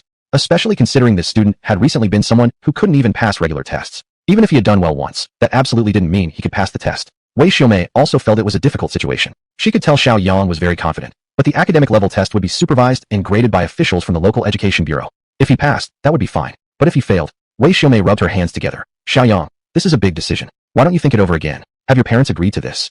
I've already thought it through very clearly, and I'm quite confident. Teacher, please submit my application for me. After saying this, he handed the application form to Wei Xiaomei and turned around, walking out of the office. Wei Xiaomei looked at the application form on the desk, then glanced toward the direction Shiaoyang had left, her heart full of hesitation. Chapter 53. What? This amazing masterpiece was written by my son? Teacher Wei, you're not seriously agreeing to let Shiaoyang take the academic proficiency test? Yeah, the test questions are all key points from senior year. Even regular students have trouble with it, let alone the fact that this is only their first semester. This is too difficult. In all these years of our school, he's the first one to request to take the academic proficiency test early. Wei Xiaomei naturally understood how challenging it was. She sighed and reached out to pat the application form. Let's talk about this again. Maybe another time. She knew Shiaoyang was determined, and she couldn't convince him otherwise, so she decided to talk to his parents first. Wang Ziluan shook his head. Hey Shiaoyang, you don't feel comfortable unless you run to the office at least 3 times a day, huh? After sitting down, Shiaoyang chuckled. What do you know? Every time I go to the office, there's something going on. Wang Ziluan rolled his eyes. What trivial thing now? Shiaoyang lowered his voice. Nothing much, just that I'm planning to take the academic proficiency test. Wang Ziluan's eyes widened. What? You're taking the academic proficiency test? Are you insane? Startled, he forgot to keep his voice down and instantly drew the attention of others. Everyone stared at Shiaoyang with disbelief. The academic proficiency test. Wasn't that supposed to be taken before the Gaokao, college entrance exam? Some students who knew a bit more began to explain. It can actually be taken earlier. Even freshmen or sophomores can take it. In fact, there was a prodigy years ago who passed it at age 13. As long as you pass the test, you can take the Gaokao. But if you fail, you automatically lose your eligibility for the Gaokao. We all will take it before our Gaokao. To put it simply, this early test is designed for exceptionally talented students. So you're saying Shiaoyang is one of them? Although he did well last time, there are still many topics and materials that we haven't covered yet. It'll be tough, right? If he fails the exam, he loses his Gaokao qualification. What's Shiaoyang trying to do? Wouldn't it be better for him to just study steadily? Lan, who sat in front, turned around. Hearing the discussion, she obviously grew anxious. Shiaoyang, are you really going to take the academic proficiency test? Shiaoyang gave a slight nod. Yeah, I've already submitted the application to the head teacher. Oh my goodness, you're crazy. If you fail, you'll lose your eligibility for the Gaokao. Obviously, she still had doubts about Shiaoyang, the usually mediocre student who had only shown improvement once. Actually passing the test, considering there would certainly be a significant portion of questions covering material they hadn't yet learned. Shiaoyang smiled lightly. Actually, I've already finished all the senior year courses. I wouldn't have applied if I didn't have a foundation and confidence. Bailan's expression didn't ease. Wouldn't it be safer to just wait for the unified test next year? Why take such a risk? Wang Ziluan chimed in. Exactly. The unified test is more lenient, and almost everyone passes. If you apply now and fail, it'll be recorded in your academic file.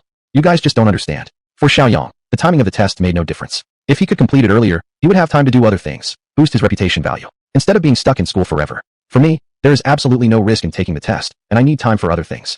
Wang Ziluan suddenly slammed the table. I get it. You want to go through the sports college route. His strength in sprinting track and field was widely known in the school. Thinking about it now, it did make sense. Xiaoyang's own intentions weren't that simple, but he couldn't exactly refute the idea, so he simply responded vaguely with a vague, saying, pursuing sports might indeed be a consideration. Then there was nothing more to say. After all, for someone who could reach the national athlete standard, the chances of success through a sports route were huge. At the very least, achieving something domestically was quite possible. Bailan glanced downward, her eyes darkening slightly, but said nothing more. She simply turned back around and leaned forward, whether reading a book or doing something else was unknown. After hearing Wang Ziluan's analysis, the rest of the students quickly lost their initial interest. He's an athlete, after all. Even if he fails the test, he still has other options. Unlike us, the only path available is to study hard. What do you mean he wants to take the academic proficiency test? Well, I agree. Of course I agree. My son is multi-talented. Once he's done with the test, he'll have even more time to develop other skills. What if he fails the test? It'll be recorded on his academic record, and he'll lose his Gaokao eligibility. Lu Ping was very magnanimous. It's okay. If he really doesn't pass, he can just take it next year or the year after. Only hearing Wei Xiaomei hurriedly say something before hanging up the phone. Earlier, Wei Xiaomei had already told her about Shiaoyang's application to take the academic proficiency test. Originally, Wei Xiaomei had hoped that Lu Ping would try to persuade Shiaoyang otherwise, but she hadn't expected Lu Ping to actually agree. And she agreed so decisively. This completely threw Wei Xiaomei off, which was why she hastily ended the call. Wei Xiaomei held her phone in hand, letting out a bitter smile. Well then, since the parents have already approved, and Xiaoyang's determination is so strong, I can't hold it back forever anyway. Wei Xiaomei stood up, nudged the application paper to the principal's office. Lu Ping put the phone down. Regarding her son wanting to take the academic proficiency test ahead of schedule, she supported it 100%. After the test, regardless of the result, whether Xiaoyang chooses sports or music, she would fully support him. As for the previous idea of sending Xiaoyang to study overseas, that had already been thrown out of her mind. Lu Ping glanced at the time. It's already 4 o'clock in the afternoon. I need to start cooking so that my son can eat as soon as he comes back. As she walked into the kitchen, she looked toward the second floor. Old man, stop what you're doing. Come out here and help me clean the vegetables. After yelling, she muttered softly to herself, taking a few days off, yet he's been glued to his phone reading novels all day. What kind of scientist is that? Hearing Lu Ping's call, Xiao Rongxing immediately reluctantly turned off his phone screen. Why hasn't there been an update yet? I've almost read through it twice already. As if he suddenly recalled something, he reopened the screen again. On to the previous page. The Dark Forest, Book 2 of 3 Body. Author, Xiaoyang. This. Why does the author's name sound exactly like that brat? Xiao Rongxing frowned slightly while scratching his temples. Coincidence? Or, the V2 voice came from downstairs again. He didn't have time to think further and quickly put down the phone. I'm coming. While picking vegetables, Xiao Rongxing said to Lu Ping, who was busily working away. Earlier while I was reading the novel, I saw the author's name was Xiaoyang. What do you think? Is there any possibility that? Chapter 54, it's really him. Lu Ping turned around and asked, which one? The 2 books I've been reading these past 2 days, The 3 Body Problem 1 and 2, the ones called masterpieces of sci-fi. Lu Ping continued with her work. So this is the first time in years I've seen you, a scientist, actually into a sci-fi novel. It must be really captivating, huh? You're always nagging about wanting updates. Why don't you just ask if it's written by our son? Xiao Rongxing hummed in agreement, quietly pondering. This couldn't be such a coincidence, right? Yesterday his son mentioned he was working on a sci-fi novel, and today he noticed that the author of the 3 Body Problem was actually him. Xiaoyang went to the commercial street to buy a laptop after school. After all, the desktop at home wasn't convenient enough. After purchasing the computer, Xiaoyang took it straight back home. As soon as he opened the door, he smelled the aroma of home-cooked food. Xiao Rongxing was sitting on the couch reading the newspaper, and upon seeing Xiaoyang return, immediately beckoned him over. Come, sit down. I need to ask you something. Xiaoyang glanced toward the kitchen before sitting down and placing the laptop beside him. What's up? Xiao Rongxing cleared his throat. So, I remember you said yesterday that you're writing a sci-fi novel on Science Fiction Vanguard, right? Xiaoyang nodded. Yeah, isn't there a writing competition? Xiao Rongxing rubbed his hands together. What's the title of your novel? Seeing how nervous his father was acting, Xiaoyang knew exactly what he was suspecting. In that case, better not keep him guessing. Besides, Xiaoyang wanted to see how his father would react. With a serious expression, he replied, it's called The 3 Body Problem. I used my real name when I wrote it. Have you read it? Of course he had. More than once. He even left comments online begging for updates. Xiao Rongxing simply felt a tingling sensation on his scalp. Although he already had his suspicions, hearing the confirmation directly still shocked him deeply. As someone who had read it twice and still wanted more, he naturally understood what an extraordinary masterpiece it was. And this very masterpiece that captivated him so completely was written by his own son. Seeing his father lost in shock, Xiaoyang grinned and asked again, how about the creativity and plot of The 3 Body Problem? Not bad, huh? Not just not bad. It was absolutely brilliant. Snapping back to his senses, Xiao Rongxing nodded repeatedly. Very well written. I even found myself urging for more chapters. Cough cough. Realizing he had revealed too much, Xiao Rongxing hurriedly covered his embarrassment with coughing. Xiaoyang secretly chuckled to himself, but feigned surprise. Oh, so it was really you who left that comment urging for updates. I thought it was some random netizen. Xiao Rongxing quickly stood up. Well, go wash your hands now. Dinner is almost ready. At the dinner table, Lu Ping kept piling food onto Xiaoyang's plate. Here, try this sweet and sour fish. Looking at the pyramid of food in his bowl, Xiaoyang smiled bitterly. I feel like I won't be able to finish all of this. Putting her chopsticks down, Lu Ping suddenly said, by the way, your teacher called me today and mentioned you want to take the entrance test. Xiaoyang took a bite of rice. Oh, are you going to talk me out of it? Lu Ping shook her head. No, I support your decision. There are many ways to succeed. You don't have to stick to academic studies. That open-minded. However, you need to think carefully about which path to choose. Whether it's sports or music, I support you. Xiaoyang lifted his head. What if I do both? Huh, both? With limited energy, one needs to invest a lot of time into each area to succeed. That might apply to ordinary people, but Xiaoyang could check in regularly and manage. Multidisciplinary development posed no obstacles at all. Oh, by the way, just now I saw you carrying a laptop. Did you just buy that new one? How much was it? Xiaoyang replied casually, 7,008. Just a random purchase. Lu Ping blinked. How much? 7,008. Lu Ping looked towards the living room. And how much was that piano? About 98,000. Even Xiao Rongxing, who was sitting aside, looked surprised. He put his chopsticks down. That much? Too much. I bought them with my writing fees. Hastily, Lu Ping asked, how much have you earned from writing? Xiaoyang set down his chopsticks and thoughtfully calculated with his hand on his chin. About 10,000 the first day, then 20,000, 30,000, around 1.23 million altogether. And some bonus money from competitions, which is negligible, so I didn't count it. Over 1.3 million yuan. Even for them, as successful professionals, this was not a small sum. But coming from Xiaoyang's mouth so casually, it felt as if that 1.3 million was pocket change. For Xiaoyang, this sum of over 1.3 million yuan really wasn't that big of a deal, because he knew that with such a masterpiece, the profits from physical books and copyrights would be enormous. Lu Ping's hand trembled slightly. Is writing novels really that profitable? Xiao Rongxing, however, showed no surprise whatsoever, since he had been utterly captivated by the plot of the three-body problem. He looked at Xiaoyang. Son, could you at least tell me what happens next? Xiaoyang flatly refused. No way. I'm about to release the third installment. Just wait for the update like everyone else. I'm your father. Don't I get any special privileges?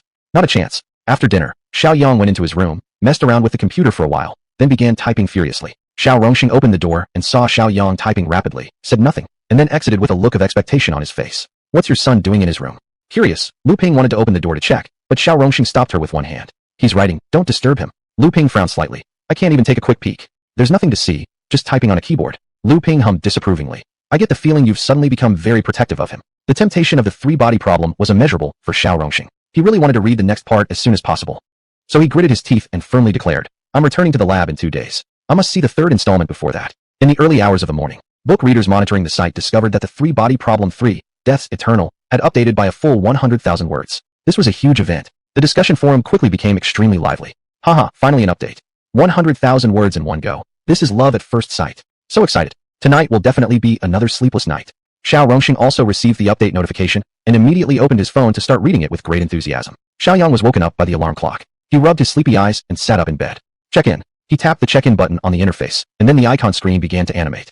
Chapter 55. So strong are my mom's connections? Finally, the icon stops. The icon depicts a simple-lined ancient figure carrying a bamboo basket with a gourd hanging at his waist. Obtained. Basic mastery of traditional Chinese medicine. Basic mastery of traditional Chinese medicine. Passive skill. Level. Physician. Possesses thorough knowledge of the theory of yin-yang and the 5 elements. Capable of analyzing pathogenesis and determining the balance of pathogenic and righteous factors. A vast knowledge system flooded into Xiaoyang's mind, leaving him slightly dizzy. He took quite some time to recover. It was traditional Chinese medicine. Though TCM had a long and profound history, it had gradually faded into obscurity in modern times due to the impact of Western medicine and the influence of certain ideologies. Xiaoyang still held high hopes for this skill. It might just save his life, or someone else's, in a critical moment. Xiaoyang pondered. Yesterday he had published the 3rd volume. His reputation had reached 40,000, so he would use 10,000 points to enhance this skill. Upgrade successful. Intermediate mastery of traditional Chinese medicine. Passive skill. Level. Senior physician. Proficient in ancient formulas, acupuncture, etc., capable of treating most difficult and complicated illnesses. The skill looked decent, though at the moment, it wasn't particularly useful for him. As soon as Xiaoyang entered the school gate today, he saw the homeroom teacher, Wei Xiumei, standing at one side. She waved to Xiaoyang, saying, Come, over here. Once Xiaoyang walked over, Wei Xiumei handed him a notice. The application was submitted, and the reply came in tonight. I printed out a copy for you. Take a look. Xiaoyang skimmed through it. It was mainly some clauses, such as stipulations that cheating would be considered a serious violation. Xiaoyang carefully kept the notice, then asked, Teacher Wei, does the message say when the proctored test will be held? After hesitating briefly, Wei Xiumei replied, It will start tomorrow. You can still back out now. At worst, I'll be disciplined by the Education Bureau. But if you fail the test, that's the real trouble. Xiaoyang smiled slightly. I have confidence. He had confidence, but Wei Xiumei didn't. Why was such a promising young man so eager to rush ahead? Seeing his attitude was still so resolute, Wei Xiumei could only sigh. Fine then. Since that's the case, you'd better prepare well. You can go home now and review. Tomorrow morning, bring your student ID directly to the Education Bureau. If you have any questions, you can ask me anytime. Giving him a day off? Xiaoyang immediately responded gratefully. Thank you, teacher. With that, he turned and walked off. Watching Xiaoyang's retreating figure, Wei Xiumei reached out involuntarily, then hesitated before finally retracting her hand and sighing. Lu Ping stopped tidying the house and turned, looking at Xiaoyang in surprise. Didn't you just go to school? How come you're back already? There's a test tomorrow. Teacher Wei let me come back to study. Tomorrow I just go directly to the Education Bureau for the test. Lu Ping responded with an "oh." She hadn't been too invested in the test originally, nor had she expected Xiaoyang to actually pass it. Fine then. Since you're back, read your books well. But reading books? Impossible. Now with time, naturally, he should get the subsequent chapters typed out. Only after the whole novel was fully published would he finally be able to feel relaxed. Pushing the door open, Xiaoyang saw his father messing with his computer. A famous scientist hiding in his room to sneak a peek at my computer? What are you doing? Xiao Rongxing immediately stood up and closed the laptop. Ahem. Well, I was just seeing if you had any drafts saved. Xiaoyang threw his bag onto the bed. Find anything? Xiao Rongxing shook his head. Nothing. Exactly. No drafts. Xiaoyang walked over to the desk, looked at Xiao Rongxing, and said, Are you not going out yet? I'm about to start typing now. Upon hearing that, Xiaoyang immediately nodded enthusiastically. Okay, you go ahead and type. I'll wait eagerly for your updates. As Xiaoyang opened his laptop, he muttered to himself, day after day. After closing the door behind him, Xiaoyang smacked his lips a few times. Somehow this felt off. It felt like he was the one, ahem. By evening, Xiaoyang let out a breath of relief. The remaining parts of the 3-body problem 3 had all been typed up, leaving his hands sore from the effort. Shaking his arms a bit, he logged into the site and uploaded all the new chapters. Forum. Holy cow, new chapters again. Really? This time, it's even the grand finale. No 3-body problem 4 expected. Probably just some extra chapters then. Genius. Worship time. A masterpiece, an absolute masterpiece. No one will surpass this in the next 10 years. I really wish for a physical copy of this book. This god, named Shiaoyang, is too amazing. In just a few days, he's published a 1,000,000-word masterpiece. Time to worship. Unbelievable. The ending is absolutely perfect. The only pity is why Chang Xian, this so-called deity, ends up surviving when she's clearly the one dragging everyone down. This divine masterpiece has made me deeply reflect on human nature. Xiaoyang sat holding his phone, reading intently, not even touching dinner. Lu Ping saw him like that, and merely gave him a disapproving glare. This old man truly deserves a little relaxation now and then. At the dinner table, Lu Ping kept serving Xiaoyang dish after dish. Xiaoyang couldn't help but say with a laugh, "Dear mom, please stop. I really can't eat anymore. Eat slowly. No rush," Lu Ping replied, glancing at her son before continuing. "Son, what do you think about the Central Conservatory of Music? I know a few professors there quite well. I've already called them. If you've got the talent, they'll admit you through special recruitment." Xiaoyang nearly choked on his food. Earlier, she had wanted him to study abroad, but now that she knew about his musical talent, she had directly targeted China's top conservatory. Even less expected was how powerful his mom's connections turned out to be, able to secure special admission as long as there was real talent. But, Xiaoyang put down his chopsticks and bowl. "I'll think about it." "Think about it? What is there to think about? The Central Conservatory of Music. It's the pinnacle of music education in China. Do you know how many people dream of getting in? The opportunity exists, but he doesn't need it. His chosen path was diverse, not fixed in a music conservatory. A once-in-a-lifetime chance that others felt like a golden headband around his head.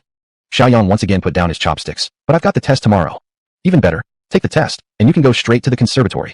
Shaking his head repeatedly, Xiaoyang said, "I also have commitments with others. In a while, I still need to participate in the National Athletics Championship and the Spotlight Cup finals. Besides, I also have other things going on. Choosing only the conservatory wouldn't suit me." Lu Ping immediately froze. The National Athletics Championship? The Spotlight Cup finals? Chapter 56, a perfect blend of East and West. These 2 days, she had done a little research on the Starlight Cup and learned that this competition was the most prestigious piano competition nationwide. It was the highest level competition, and many participants were professionals. Although she knew her son had some talent in music, to fight his way through a national level competition was next to impossible. Then there was track and field and sports. He could win awards in university level competitions, but the national competitions he would face were filled with top-tier athletes handpicked from among thousands. For these 2 options, Lu Ping really didn't see much promise. It would be much safer for him to just enter a music conservatory. Yang, there'll be plenty of chances for competitions in the future. Let's wait until you've achieved a certain level. Then we can enter competitions, where your chances of winning will be much higher. Although she had seen the awards Xiaoyang brought home, she didn't fully understand his current level. Given his current level of mastery, if he were to go to a conservatory, it would be more likely for him to teach the instructors than to learn from them. Who could actually be qualified to teach Xiaoyang? Plus, his current skills had not even been upgraded to the maximum level yet. There was still room for improvement, especially for intermediate sprint, which could be upgraded to advanced with only 100,000 reputation points. His current 100-meter sprint already met the standard of an international level athlete. Another level up, and it would be entirely possible for him to break into the 9-second range. "Mom, don't bother persuading me. I already made plans with others about the competition. Please withdraw my application for the music conservatory. I'm not suitable." Lu Ping covered her forehead helplessly. "Son, the person from the conservatory is an old classmate of mine. I've already talked to her, and she agreed to come by the house this Saturday as she passes through. Just let me show her your skills. Just telling her outright that you won't go is really awkward." Already set up? No wonder she didn't budge despite all his persuasion. It turned out that everything had already been arranged. Xiaoyang was at a loss as well. After all, it was his mother's old classmate, and he had to respect her wishes. He shrugged. "All right, I'll be home Saturday. When the time comes, I'll show her something." Lu Ping smiled. "You're making it sound like you're just going through the motions."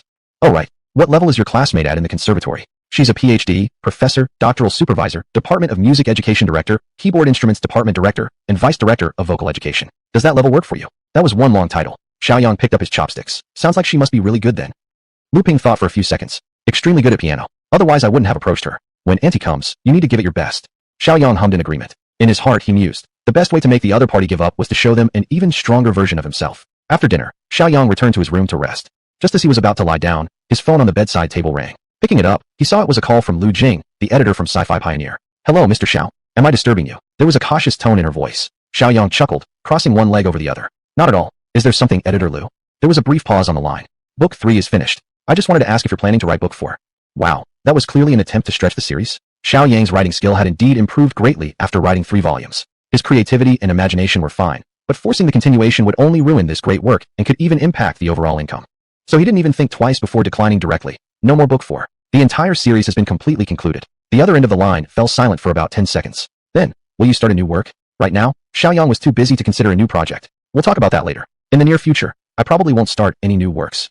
The other side was silent again. After managing to bring the website back to life, if there weren't some strong new works to sustain it, it would likely return to its former state soon. Shiaoyang gave some thought to it. Now that the online version was complete, the next step should be moving into the physical book market and various language translations. Once the printed editions were published globally, the reputation gain would definitely be substantial.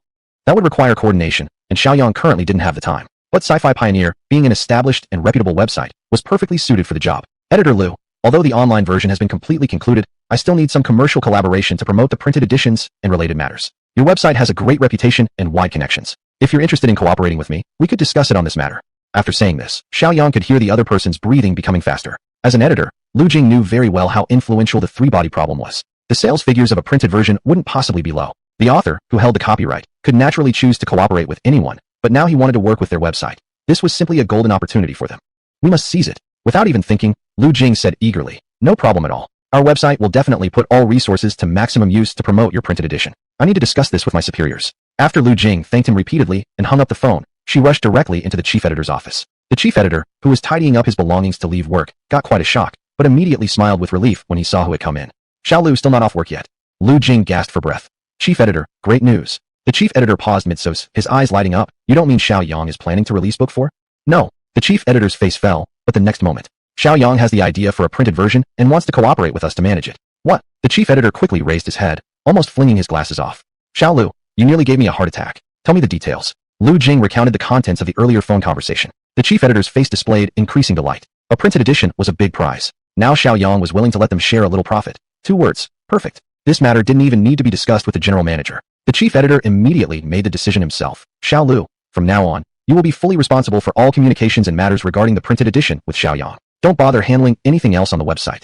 The next morning, Shiaoyang opened his eyes and activated his check-in interface. Gain basic mastery of Western medicine. Basic mastery of Western medicine. Proficient in anatomy and physiology, biochemistry, and molecular biology. Level, skilled surgeon. A discovery of other medical types. Fusion available? Fusion unavailable. Requires intermediate mastery of Western medicine. Chapter 57. The proctor is shocked. What? Submitting the exam in 15 minutes. Checked in traditional Chinese medicine yesterday. Checked in Western medicine today. Most importantly, the 2 medical systems can actually be integrated. Sometimes, this check-in system could get outrageous and unreasonable. Looking at his reputation points, after the impact of 3-body problem yesterday, he still had 74,000 left. He directly spent 10,000 points to upgrade Western medicine proficiency to intermediate level. Would you like to merge the skills? Merging costs 50,000 reputation points. Merge. A new passive skill has been created, Advanced Medical Sage. Advanced Medical Sage. Mastery of both Western and traditional Chinese medicine, capable of treating both internal and external ailments. The 2 skills merged into a completely new advanced skill. A pity he didn't hold a medical license. Otherwise, with the power of this advanced skill, he could easily gain global recognition. Sitting up, Yang quickly skimmed through the massive medical knowledge system in his mind. Observation, smelling, inquiry, and pulse diagnosis. Yin and Yang and the 5 elements. Instant recovery with the right medicine. And these hands, steady, capable of precise incisions, perhaps even surgical operations in mere minutes. Spending 60,000 reputation points? Totally worth it. Feeling he still had time to spare, he changed into workout clothes and went outside for a run. At 7:30, he returned energized, and Lu Ping had already placed breakfast on the table. Some slices of bread, eggs, some bacon, and milk. These past few days, as soon as she had free time, his mom had surprisingly improved her cooking skills. That was evident from the fried egg, perfectly cooked, with a runny yolk. Picking up a piece of bread, Xiaoyang asked, "Where's Dad?" "Don't worry about him. He was reading ebooks the entire night, and just fell asleep this morning. Probably a mad scientist type. Once focused on something, must finish it." Xiaoyang shrugged and took a bite of bread. A bit of the egg yolk oozed onto the slice, further enhancing his appetite. He's getting old. He shouldn't stay up late. Lu Ping sat down. I can't control him. Scientists are all like that, stubborn and single-minded. After breakfast, Xiaoyang said goodbye, took the pre-prepared stationery, and headed to the Education Bureau. This test was organized by the Bureau and would be supervised. The papers were transported directly from the provincial level, and there were 4 surveillance cameras, completely eliminating any possibility of cheating. After explaining his situation to the staff at the Education Bureau, a young woman in her 30s came to greet him. You're Xiaoyang, right? I'll take you to the special examination room. It's on the 3rd floor. He glanced at her ID badge. Her name was Chuyu. As they climbed the stairs, Chuyu was quite talkative. You're the first student to take the exam ahead of schedule in all these years. We specially arranged this examination room just for you. It used to be storage space. Xiaoyang smiled. Sorry to cause you so much trouble. No trouble at all. I'm just a bit curious why you're taking the test early. Wouldn't it be better to register before the college entrance exam? Thinking for a moment, Xiaoyang replied. I've studied quite a few things, and finishing this exam ahead of time allows me to do something else. Study quite a few things? What could a student possibly learn? Xiaoyang rattled off proudly. Athletics, piano, writing, medicine. Chuyu chuckled. Yeah, that's quite a random mix. Then she seemed to recall something. Shiaoyang. Could you possibly be the same Shiaoyang who broke the provincial sports record earlier? That incident had even caused a stir in the provincial sports team and bureau. I did break a few small records. Small records? Officials from the sports bureau had come knocking, and you call it a small record. Yu looked at him with renewed curiosity. With such a strong athletic background, why take the test early? Couldn't you just directly enter a sports school?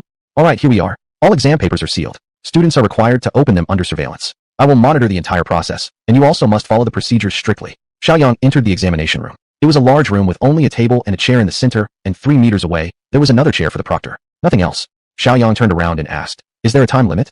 "Yes. Each subject must not exceed 2.5 hours. There's a 30-minute break between subjects. Of course, if you don't want to rest, you can proceed directly to the next subject. Today you have 3 exam papers, and if you have time, you may even take 4 or 5. The format was somewhat similar to the National College Entrance Exam, but more flexible. Shiaoyang thought for a moment. Can I submit the exam early? Early submission? In such an official exam, students usually wish for more time, especially someone like him who was taking the exam ahead of schedule. Whether the time would be enough was questionable, yet he still wanted to submit early. Yu sat on the proctor's chair. You can submit early, but I'd advise you to use the time to double-check your answers. Looking at her watch, she added, 1 minute left. Are you ready? Shiaoyang sat down at the desk. Ready. As the time came, the camera activated automatically. Then Yu placed the sealed exam paper in front of Xiaoyang's table. This is the Chinese exam paper. You can open it directly. The timer starts now. After saying that, Yu returned to her seat and lazily stretched her arms. Even though she was a proctor, she still couldn't use her phone. This was going to be a long exam. Inside the Provincial Education Bureau, the staff member responsible for monitoring adjusted himself into a more comfortable position. The computer screen turned green, indicating the exam had officially started. With the smart surveillance system running, he took out the egg-stuffed pancake he had bought earlier, ready to eat, while keeping an eye on the screen. Chinese exam. Shiaoyang leaned forward and began answering the questions. These hands, capable of playing piano and performing surgery, now worked in coordination with his super brain. After quickly scanning each question, he didn't even need to think before writing down the answers. Yu was bored, staring out the window. The next second, ding, I'm done. I want to submit my exam. Yu gasped, thinking she was hallucinating. She turned to look at Shiaoyang, thinking to herself, I've only been sitting here for 10-something minutes. Am I really hallucinating? Shiaoyang leaned his hand on the desk and repeated, I'm done. I want to submit my exam. This time, she clearly saw his lips move and heard his words. Submit the exam? Yu glanced at the clock. 15 minutes? Is it too difficult for him? So he just gave up? After all, he's just entered senior year. These questions really might be a bit tough for him. Shiaoyang, there's still plenty of time. You should think carefully. Shiaoyang remained seated. No need. I've already checked my answers 3 times. Yu walked over and glanced at the exam paper. It was completely filled in, every single space. How is this possible? The difficulty of this test was practically on par with the college entrance exam, and yet he had finished writing the entire thing in just 15 minutes. Not only that, but he had time to review it. Even if the questions were leaked, there's no way he could finish this quickly. Cough cough, submission accepted. Yu snapped back to reality. Okay. She picked up the paper and resealed it. The staff member eating his egg-stuffed pancake nearly choked to death. The green frame on the screen disappeared, thinking something had gone wrong. When he looked closer, he realized the student had submitted the exam. He glanced at the half-eaten pancake in his hand, then back at the screen in disbelief. This kid finished the exam before I even finished eating my pancake? Chapter 58. The invigilator is shocked. This speed. Numbness. After sealing the test paper, Yu took out another sealed one. This time, she was going to keep a close eye on things, very closely. After placing the sealed exam paper on Xiaoyang's desk, Yu back to her seat while glancing over. Those eyes indeed watched the entire time. Shiaoyang opened the test paper. English. Piece of cake. Shiaoyang bent over the desk and began writing quickly. Yu swallowed hard. Too fast. That speed of reading the questions. That hand speed. She could see Xiaoyang's eyes moving like a high-speed camera, his hands like machines that never stopped. When he reached the multiple-choice section, it was even more exaggerated. In just a few minutes, he flipped the page. In her heart, Yu could only exclaim that it was impossible. An average person probably couldn't even understand the questions, yet Shiaoyang had already filled in the answers and turned the page. She finally saw Xiaoyang's hands and pen stop. Tired? That finally sounded reasonable. Yu had just relaxed a bit when she heard Xiaoyang's faint voice. I'm done. Yu nearly fell to the ground. Done. Not tired, but finished. That speed. Yu hurriedly stood up and quickly came to the desk, her eyes immediately landing on the exam paper. Still completely filled. Student, aren't you tired? Shiaoyang shook his hand slightly. So, not too tiring. Playing piano and studying are both physical activities. An hour of continuous piano playing is manageable, so naturally, writing non-stop during an exam is no problem. When Yu looked at Shiaoyang this time, her eyes had drastically changed. It was a gaze normally reserved for looking at monsters. Same exam paper, same time. If it were herself, she probably wouldn't have finished reading the questions yet. No wonder he requested the test. Provincial Education Bureau. A male worker still had half of his stuffed pancake in hand. His eyes sparkled as he stared at the computer screen. Just now, he clearly saw that the one who had requested the test voluntarily indeed wrote, as if flying. Finishing the paper within a short time, he numbly took a bite of the pancake. Perhaps he's just good at Chinese and English. Mathematics? Xiaoyang smiled. Once again, he started writing rapidly. Sitting on her seat, Yu felt a sense of powerlessness in her entire body. Chinese and English done quickly? Now comes math, which tests logical thinking, and his speed doesn't decrease at all. Yu picked up her water cup and took a small sip. Finished. Spit. Water droplets landed on the floor. She looked at the time on her wrist. Wow, barely 10 o'clock, and he had already finished all 3 main subjects. The original plan was to finish all the main subjects today, but Mei Shangdao Budao Yiger Xiaoshi Zhigao Dinglut. The staff member in front of the computer seemed to have become mechanical, chewing numbly on the pancake in his mouth. That small meal had lasted him an hour already. 3 main subjects, completed within an hour. Perhaps he just randomly scribbled answers? Still a possibility. As someone responsible for the Provincial Education Bureau, he was also in charge of approving the papers. Whether the answers were random or not would be clear tomorrow. At 3 in the afternoon, Shiaoyang stretched lazily. All right, done. Chu Yu stood up mechanically, came numbly to the desk, and sealed the test paper. The originally planned minimum of 2 days' worth of exams were completed in 1 day, even with a 2-hour break in between. She'd seen people who could solve problems quickly, but never at this speed. Chu Yu gathered all the sealed exam papers. All right, the test is over, student. You may leave now. These papers would be sent to Tianan for the Provincial Education Bureau to mark. Xiaoyang packed his stationery and followed Chu Yu out of the room. After handing the papers to the custodian, Chu Yu let out a sigh of relief. Looking at Xiaoyang walking ahead, she reached out and called, Xiaoyang, wait a second. Xiaoyang stopped and turned around to face her. Chu Yu hesitated for a moment, then asked, was this test difficult for you?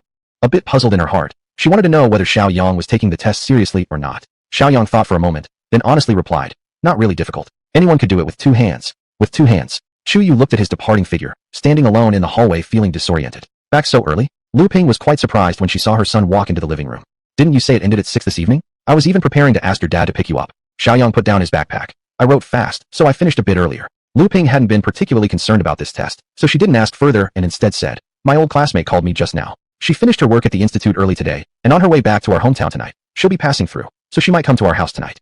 The old classmate she mentioned was naturally that department head at the music college with an impressively long title. Coming tonight? Xiaoyang didn't find it particularly surprising. He nodded. Okay. Then he thought for a moment and said, by the way, Mom, we seem to be out of fruit. I'll go buy some so we can treat the Annie properly when she comes. Lu Ping nodded in agreement. All right, go ahead. Outside the residential compound, there was a fruit shop. Xiaoyang walked in with practiced ease and quickly picked out some fresh fruits. After finishing his purchase, he carried the fruits home. As he reached the gate, he saw his mother chatting with someone. Xiaoyang focused his eyes and recognized the person as his next-door neighbor, that teacher, the one who had previously plagiarized Xiaoyang's work and passed it off as her son's. Naturally, Xiaoyang held a bad impression of such a person. Just then, Lu Ping turned her head and saw her son returning. She waved at Xiaoyang from outside the gate. Come here quickly, Auntie Li is here. Xiaoyang gathered his thoughts, a smile appearing on his lips as he pushed open the gate and stepped inside. Newly bought durians. Auntie Li won't want to try? A bag full of various fruits, yet Xiaoyang specifically mentioned durian, carrying a certain subtle implication. However, Li Zhen didn't catch the meaning behind it. Perhaps she still thought she'd covered her tracks perfectly, leaving Xiaoyang completely unaware. No thank you. She politely declined. Under normal circumstances, Xiaoyang should have insisted a little, and Li Zhen would reluctantly accept one after pretending reluctance. This was how she expected it to unfold. But Xiaoyang merely smiled and said, not even interested in such fresh fruits? Then I guess I have no choice but to take them inside. Then he stepped aside and left. Li Zhen stood there stunned. After entering the living room and placing the fruits down, Xiaoyang took out his mobile phone. He wasn't narrow-minded, nor was he magnanimous enough to ignore someone plagiarizing ancient poetry. Just as he was about to stop paying attention to Li Zhen outside, he faintly overheard the conversation between the 2 women. Sister Lu, since you're a university professor, do you have some expertise in poetry as well? I teach computer science. I don't have any particular expertise in poetry, but my son has some interest in it. Li Zhen's eyes lit up. Is that so? Does he have any works? I'd love to have a look. Chapter 59. Want to plagiarize again? Don't blame me for cheating you back. Xiaoyang frowned. Li Zhen was clearly taking advantage of the situation a bit too much. She hadn't even been confronted yet for plagiarizing his poetry last time, and now she was indirectly probing again while his mother remained unaware. If he didn't take this opportunity to get back at her, he'd truly be letting down her hypocritical face. As Xiaoyang stood up, he had already figured out what to do. He walked out after opening the door. He could still hear his mother praising him. My son really has great skill with poetry. I've heard one piece that's especially touching and full of artistic conception. Xiaoyang walked over and took Lu Ping's arm. Mom, I'll keep you company for a bit. That Anne is probably going to arrive soon, so you can wash some fruit. Lu Ping clapped lightly. Right, you two chat then. She's really interested in poetry. With that, she gave a greeting nod and went into the living room. Xiaoyang carefully examined Li Zhen. Middle-aged, wearing glasses, seemingly possessed the demeanor of a teacher. It was truly true. You can know someone's face, but not their heart. A person who was supposed to teach and guide others would plagiarize poetry, and even want to do it again. Xiaoyang sneered inwardly, but on the outside spoke politely. From your conversation earlier, you seemed very interested in poetry? Li Zhen nodded enthusiastically. Yes, I teach Chinese. I never get tired of reading Tang and Song Dynasty poetry. Xiaoyang, I heard from your mom that your poetry is quite profound. Any works you can show me? Don't misunderstand. I just want to appreciate some.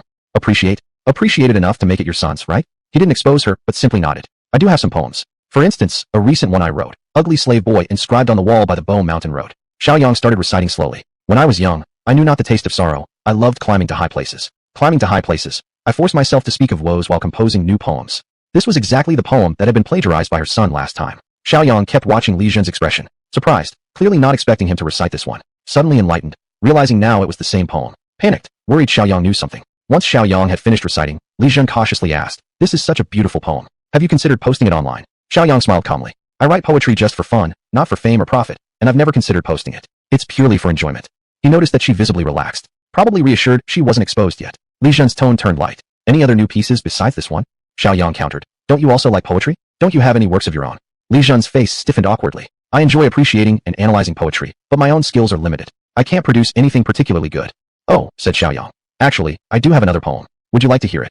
Of course. I'll appreciate it. All birds have long since flown away. A lone cloud drifts off in solitude. We gaze at each other without tiring. Only the pine-topped mountain and I.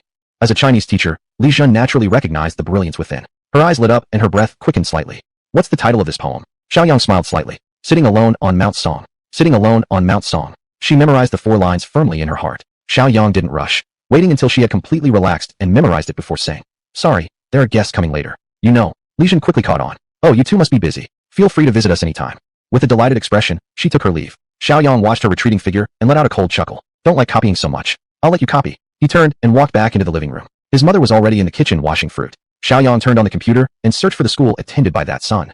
Sure enough, the university's poetry competition would enter the final stage tomorrow evening. It must be that Wu Xingtian, using the poem Ugly Slave Boy, had advanced to the final round. But lacking a poem for the final, they had sent his mother Li Zhen here to steal one. Well then, allow me to lend you a helping hand. He easily found the university's official event email address. Then he composed an email containing the poem he had just shared with Li Zhen, scheduled the sending time, and smiled cheerfully. Tomorrow's final of the poetry competition would be streamed online. He just had to sit back and enjoy the show. At that moment, Lu Ping came out with a tray of fruit. What's making you so happy? Xiaoyang closed the laptop and turned his head. Good news. Tomorrow there'll be quite a show. Lu Ping slightly shook her head. What show? You'll know tomorrow when I call you to watch the live stream. This child, so mysterious. At this moment, Xiao Rongxing, who hadn't shown himself the entire day, yawned as he walked down the stairs. Oh, what a long sleep. He twisted his neck, the bones cracking with a popping sound. Lu Ping shot him a sidelong glance. You finally decided to get up. This vacation is meant for you to relax a bit, but instead you've gotten hooked on sci-fi novels and stayed up all night. Be careful or you'll develop high blood pressure. Xiao Rongxing rubbed the back of his neck. Blame Yang for writing something so fascinating. It's impossible to stop once you start reading. Lu Ping snorted. All right, don't come downstairs. Go clean yourself up. My old classmate is coming over soon. Xiao Rongxing paused mid-step and asked, which old classmate? Fan Yuding, the one in music. Xiao Rongxing lit up. Oh, Yuding. All right, I'll go wash up and change clothes. At 7 in the evening, the sunset hung at the edge of the sky. Lu Ping, sitting in the living room, received a phone call. After hanging up, she turned to her son and said, Your aunt's here. I'll go meet her at the entrance. Xiaoyang stood up. No, let me go. You don't even know her. There's a license plate. It'll be easy to recognize. Unable to convince him otherwise, Lu Ping finally agreed. Xiaoyang put on his coat and walked to the community gate. A black car was parked by the roadside. The passenger window was rolled down, revealing a woman wearing makeup and a gray hat. This must be her. Mrs. Fan. The woman was startled, then smiled. You must be Xiaoyang, Lu Ping's son. As she spoke, she opened the passenger door and stepped out. This Fan Yuding stood around 1.7 meters tall, dressed in a shiny silver knee-length skirt with a white blouse on top, clearly quite stylish. The car parked in the roadside spot. From it stepped a man in his early 30s, sporting a short beard and looking quite stylish. Xiaoyang glanced at him. He was probably not her son, judging by his age. Quickly, the man walked over to Fan Yuding's side. This is my boyfriend, Moran. Boyfriend? Moran. Xiaoyang inwardly sighed with relief. He hadn't asked if this was her son. How awkward that would have been. Also 30 years old. Calling him big brother doesn't seem right. Calling him uncle, he's not that much older. How do you even address someone like that? Forget it. Chapter 60. This piece isn't challenging at all. Let's switch to something more difficult. Fan Yuding pointed at Xiaoyang and said to her young boyfriend, Moran, this is the son of Lu Ping, my old classmate, Xiaoyang, whom I've told you about so many times. A faint smile appeared on Moran's lips as he extended his hand. Nice to meet you. After shaking hands, Xiaoyang smiled and said, My mother is already waiting for us at home. Should we head over now? Fan Yuding pulled down the brim of her hat. Of course. It's been so many years since I last saw Lulu. I really miss her. Xiaoyang led the two towards his home. Xiao Rongxing and Lu Ping, who had been waiting by the gate, hurried forward to greet the approaching group. Yuding. Lu Ping took Fan Yuding's hands. It's been so many years, and you haven't aged a bit. Look at your style. You musicians are always so fashionable. Fan Yuding gently patted Lu Ping's hands. You haven't changed either. You're still as sophisticated and graceful as ever.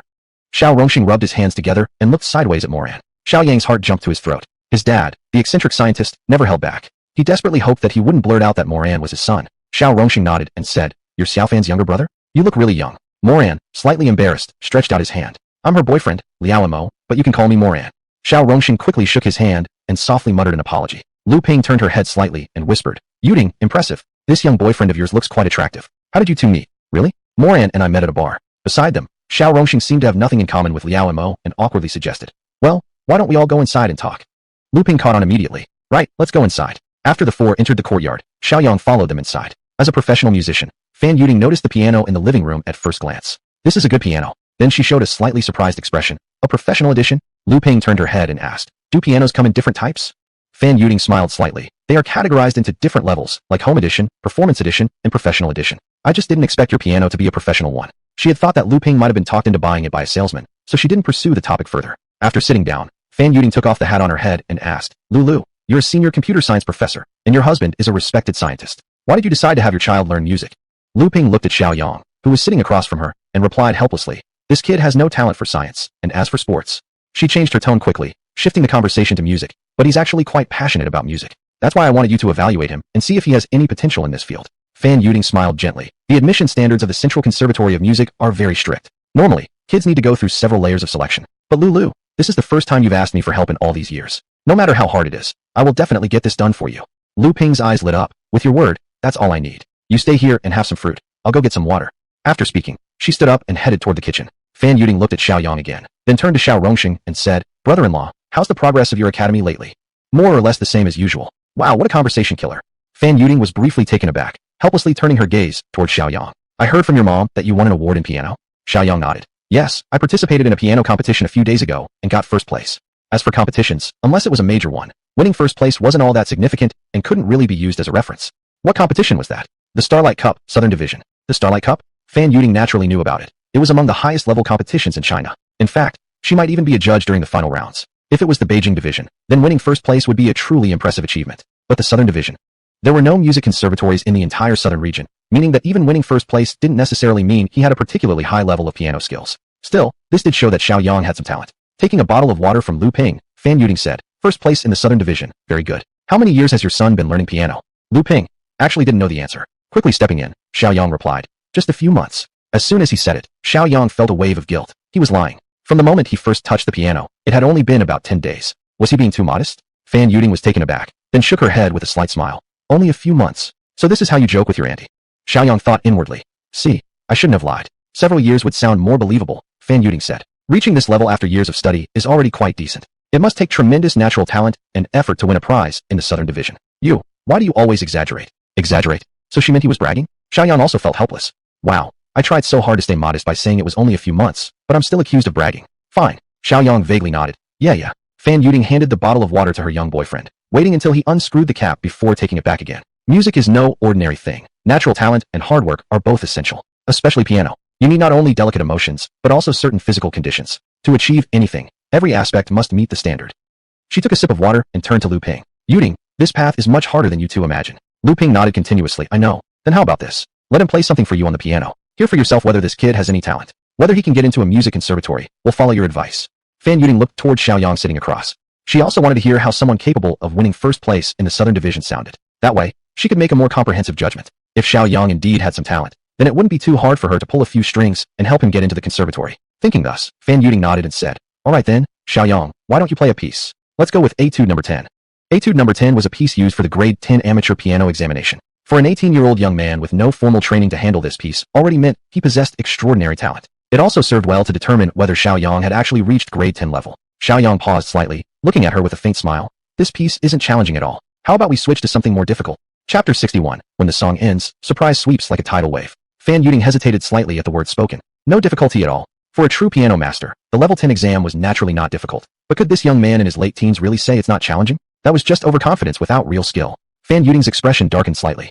It was only because he was Lu Ping's son. If it were someone with a less intimate relationship, Fan Yuding would have turned cold and walked away on the spot. After a brief pause, Fan Yuding said, since you want something difficult, tell me which piece you'd like to play then? You said there's no difficulty? Fine, I'll let you choose yourself. Xiaoyang smiled slightly. Pieces commonly played on the market are uninteresting. How about I play an original composition of mine? Original composition? Fan Yuding felt somewhat speechless. Was composing piano music that easy? She had been practicing piano for nearly 40 years and had only created one original piece, and its reception wasn't particularly impressive. And he had only won first place in the Tainan regional preliminaries, a title with little prestige. And he claimed to have his own composition? Her attitude toward music had always been rigorous. After hearing what Xiaoyang said, the faint smile on her face had already disappeared. Xiaoyang, no great music master ever became one overnight. It requires long-term accumulation to reach a point of emotional breakthrough. Well, I suppose you wouldn't understand anyway. If you really want to get into the conservatory, you must approach music with genuine love, not with such naivety. Original compositions. Even world-class pianists can't compose emotionally profound pieces without lengthy gestation. Their time of preparation may even exceed your age. Now, you still want to play your original piece? Xiaoyang scratched the side of his temple. What if I give it a try? Fan Yuding felt momentarily flustered. Were all my words and reasoning completely wasted? Since you insist on trying, I'll let you, but don't blame me for my sharp critique afterward. After mentally preparing herself, Fan Yuding smoothed her skirt. Since you insist on trying, go ahead. I'll listen and see how deep a young composer's artistic conception can be. Her tone carried a trace of mockery. Shiaoyang, however, didn't take offense. Standing up and shaking his arms slightly, he muttered, "It's been a few days since I last played. My fingers are getting stiff." He walked over to the piano, opened the lid, and pulled out the bench. After sitting down, Shiaoyang started to consider which piece he should play. Beethoven's Pathetic Sonata? Somehow playing that feels too ordinary. 3 concert etudes on themes of love. With elders present, playing something romantic probably isn't quite appropriate. Shiaoyang opened the sign-in panel, clicked the passive piano master skill, and entered the special store. Here, he could exchange his reputation points for music pieces. There were 4 tiers, pieces worth 500, 1,000, 1,500, and 2,000 points. Only about 20 or so pieces were available for 2,000 points, the likely world-famous masterpieces from another world. Shiaoyang glanced at his reputation points. Yesterday, he had 14,000, and now it had grown to 27,000. Then Shiaoyang spent 2,000 reputation points to purchase a piece. Canon in D major. The complete composition immediately appeared in his mind. While Shiaoyang was cultivating his emotions, Lu Ping, fearing that her old classmate might grow impatient waiting, picked up some fruit from the table and said, "Come on, while we wait, have some grapes." Fan Yuding smiled slightly and picked up one. She glanced sideways at Xiaoyang's back. Cultivating emotion was a reasonable excuse, but 3 minutes had passed, and he still hadn't moved. Lu Ping stood up and pushed the fruit dish toward Moran Liao Mo. "Thanks." At that moment, Xiaoyang, who had remained motionless, suddenly moved. The performance had begun. Fan Yuding placed the grape into her mouth. The mellow piano sound rang out. Fan Yuding immediately froze. As an expert in the field, she instantly noticed something different. As the melody became more cheerful, she couldn't even bear to crush the grape in her mouth, afraid that even a moment's distraction would impair her hearing. Unconsciously, she closed her eyes slightly and began savoring the emotions expressed in the music. As the piano progressed, a quiet sadness emerged gently, yet it carried traces of sweetness and serenity. She seemed to understand. This music appeared to express that tranquil, unwavering devotion, the yearning for a lifetime hand-in-hand, and the eternal love that defies the passage of time. Fan Yuding was deeply moved, wrapped up in the beauty of the melodies. Liao Mo's hand, originally reaching out, paused midair. He had once been a bar singer, and, although he wasn't particularly accomplished in piano, he could still discern something extraordinary in the emotion conveyed. He withdrew his hand, shut his eyes slightly, and continued listening quietly. Xiao Rongxing, who had originally appeared extremely bored watching the two of them, kept feeling uneasy in his heart. It's just a piano piece, right? Why did they both close their eyes? But it did seem pretty good. Xiao Rongxing closed his eyes and leaned back on the sofa, appearing peaceful and comfortable. Lu Ping didn't fully understand, but that didn't stop her from enjoying the music. She adjusted into a more comfortable position, gazing toward Xiaoyang's direction, quietly listening. Wonderful. The music came to an end. Xiaoyang exhaled slowly. He turned around, looking at the 4 people still entranced. "Madam Fan, how was my original composition?"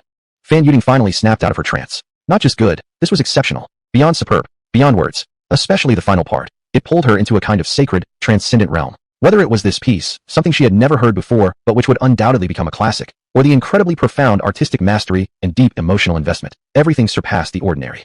And above all, it was original. A genius. A true genius. A gleam of light flickered in Fan Yuding's eyes. Earlier, she thought she might need some effort and connections to get Xiaoyang admitted as a special recruit into the conservatory, but now, after hearing such an otherworldly performance, everything had changed completely. Such a genius. Did he really need backdoor help? Did he need special favors?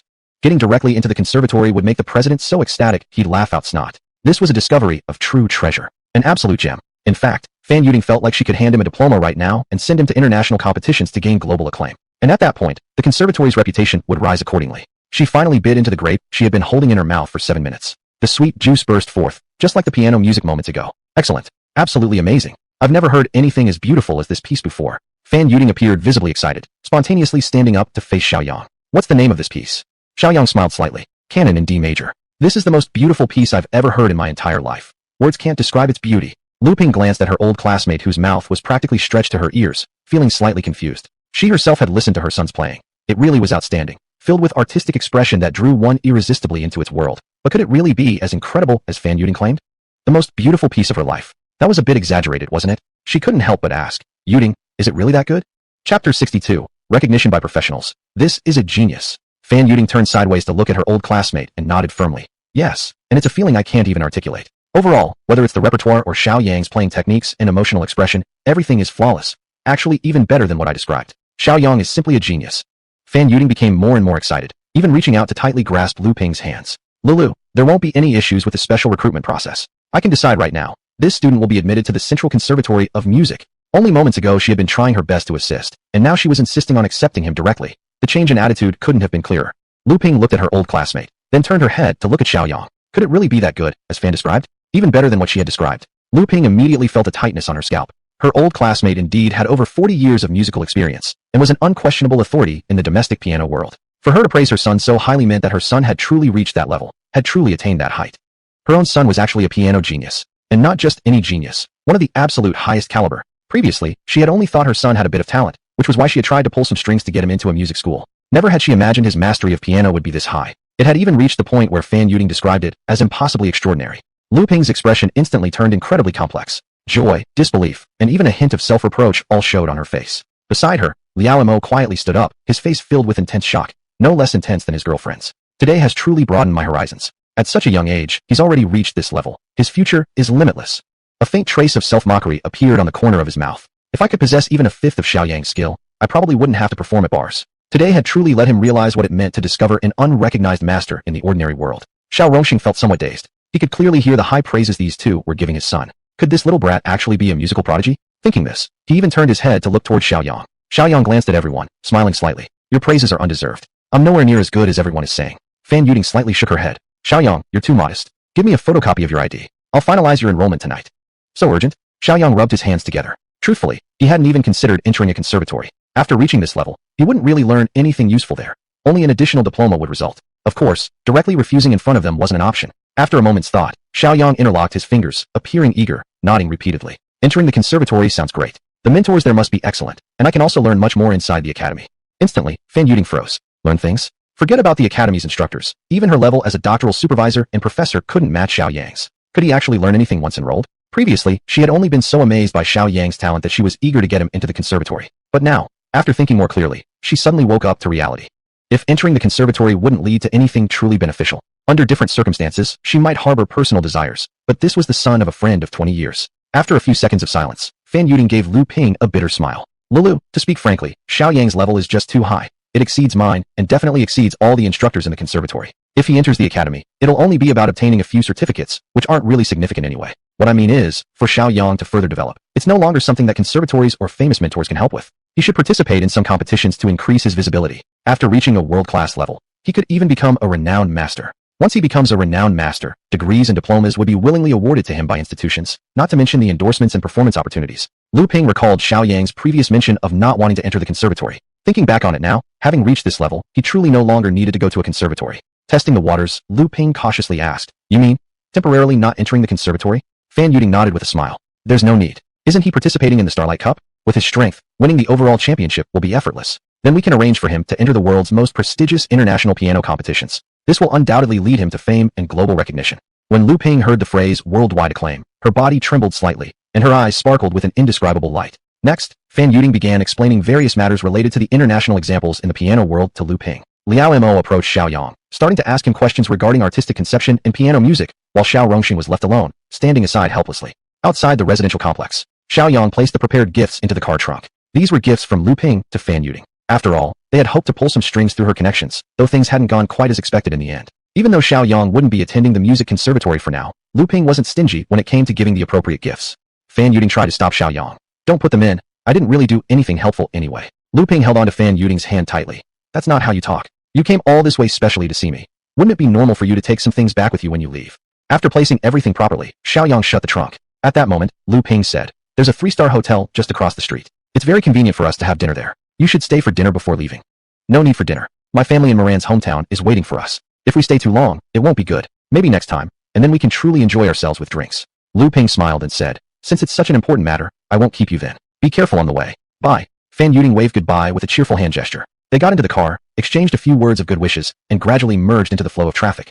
Nothing remarkable happened during the night. 6 a.m. in the morning. Even without an alarm clock, Xiaoyang woke up right on time. Sign in. The icon rotated. Eventually, it stopped on an icon filled with complex data. Acquired passive skill, basic mathematics specialization. Basic mathematics specialization, mastery of number theory, algebra, geometry, function theory, differential equations, etc. Chapter 63, the show begins. Elementary mathematics proficiency? Are there actually such specialized skills? This skill doesn't seem that impressive at first glance. But upon deeper thought, one realizes how extraordinary this isolated mathematics proficiency really is. The application of mathematics in daily life is extremely widespread. It can be said that mathematics has already become inseparable from most people's lives, even playing a highly significant role in advancing civilization. From small items like telephones and wristwatches, up to rockets and aircraft carriers, all of them rely on mathematics. Xiaoyang's eyes lit up. If this elementary mathematics proficiency were raised to the highest level, could it possibly advance technology? He felt that it was quite possible. He checked his reputation points. Yesterday, it was 25,000. Now it's 33,000. Spend 10,000 points to directly upgrade to Intermediate Mathematics Mastery. Intermediate Mathematics Proficiency. Master all current branches of mathematics and possess exceptional mathematical expertise. Sure enough, after advancing to the intermediate level, the skill became even stronger. 8 a.m. Provincial Department of Education. Shiaoyang tossed the wrapping of his stuffed egg pancake into the trash before entering his office. Yesterday, he had watched from the surveillance footage how that student completed the academic test in just a single day at an inconceivably fast speed. He held serious doubts about the quality of that exam paper. However, he did get the chance to review the exam. The section he reviewed was English. After collecting the exam papers from the department head, he started grading them while referring to the answer key. Shiaoyang read very carefully, yet the more he read, the more surprised he became. All correct. Not just him. Soon, astonished exclamations filled the entire office. Shiaoyang quickly finished reviewing, immediately giving the exam paper a score. Amazing. Perfect score on math. Same with mine. Not a single question wrong. And the Chinese composition too. This classical prose titled My Humble Home. It's nothing short of a masterpiece.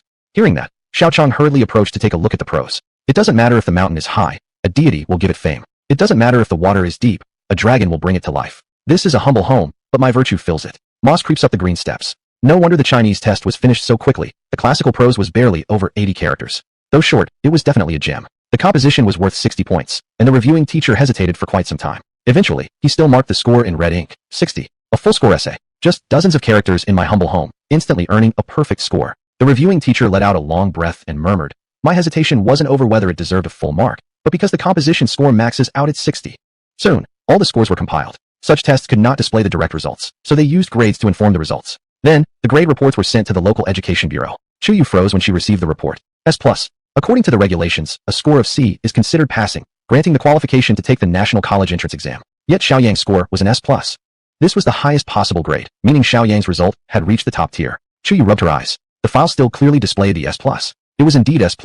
In other words, it was both quick and excellent. By the time Xiaoyang received the notification, it was already afternoon. Looking at the S+ score in the email, Xiaoyang showed no surprise whatsoever. Lu Ping, standing beside him, saw Xiaoyang's indifferent expression and thought the test result had failed. Don't worry. We're now focusing on music and we'll win the championship in the Starlight Cup. Later, we can join international competitions. Grades are not that important anymore. Xiaoyang handed the email showing his results to Lu Ping. I passed the test. Looking at the prominent S+ on the screen, Lu Ping felt a sense of unreality. He really passed, and passed with the top grade S+. This, Lu Ping sank into thought. She had only expected her son's academic performance to hold little potential anymore. Unexpectedly, he had passed such a strict and formal exam with an S+ score. There is hope in sports, even more in music, and now there's hope for the college entrance exam too. Testing carefully, Lu Ping asked, Yang, what are you planning to do next? Xiaoyang glanced at his mother and smiled. In a few days, I need to go to Tiannan. There's a 10-day training camp with the provincial team. Later on, there will be the national track and field competition. After that, I might participate in the Starlight Cup. The first thought popping into Lu Ping's mind was, she couldn't control anything anymore. Whether sports or music, she now felt that the only thing she could do was support her son. She couldn't help with anything else. At that moment, Xiaoyang checked the time and said to Lu Ping, didn't I ask you to watch something fun yesterday? The live stream has started. Let's watch it together. After saying that, Xiaoyang sat on the sofa and connected his phone's live stream to the TV. Xiao Rongxing, coming down from the second floor, glanced curiously at the television. A poetry contest? What's so interesting about that? Xiaoyang smiled and said, Wu Leoi's son from next door is from a teacher's university. He's participating in the competition today. Oh, Wu Leoi's son. Xiao Rongxing slightly frowned, seeming to have no particularly good impression of that neighbor. The live competition was proceeding very smoothly. Lu Ping immediately recognized Wu Xingtian. Look, that's Wu Leoi's son. On the screen, Wu Xingtian appeared tall and thin, wearing glasses, and somewhat resembling Li Jun in demeanor. Perhaps because the poem he performed in the preliminary rounds was so impressive, both the judges and the live audience were very optimistic about him. Fellow judges, the work I bring to you today is titled Sitting Alone on Mount Songsan. After practicing and putting on a decent performance, his recitation sounded quite good. The judges nodded approvingly as they listened. In front of the TV, Lu Ping slightly furrowed her brows. These 4 lines seemed familiar. Yesterday, when Xiaoyang and Li Jun were talking outside, she seemed to have heard these exact 4 lines. Yang, why does this verse feel strangely familiar to me? It sounds just like the one you told Li Jun yesterday.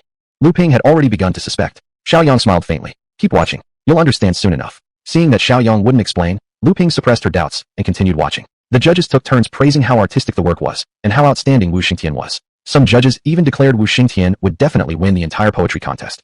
Just as the atmosphere in the studio reached its peak, a staff member quietly approached the judges' table, leaned down, and whispered something. One of the judges looked somewhat troubled after hearing this, glanced at Wu Xingtian, then stood up and left. A few minutes later, the judge returned, now with a serious expression on his face. Wu Xingtian instinctively sensed something was wrong.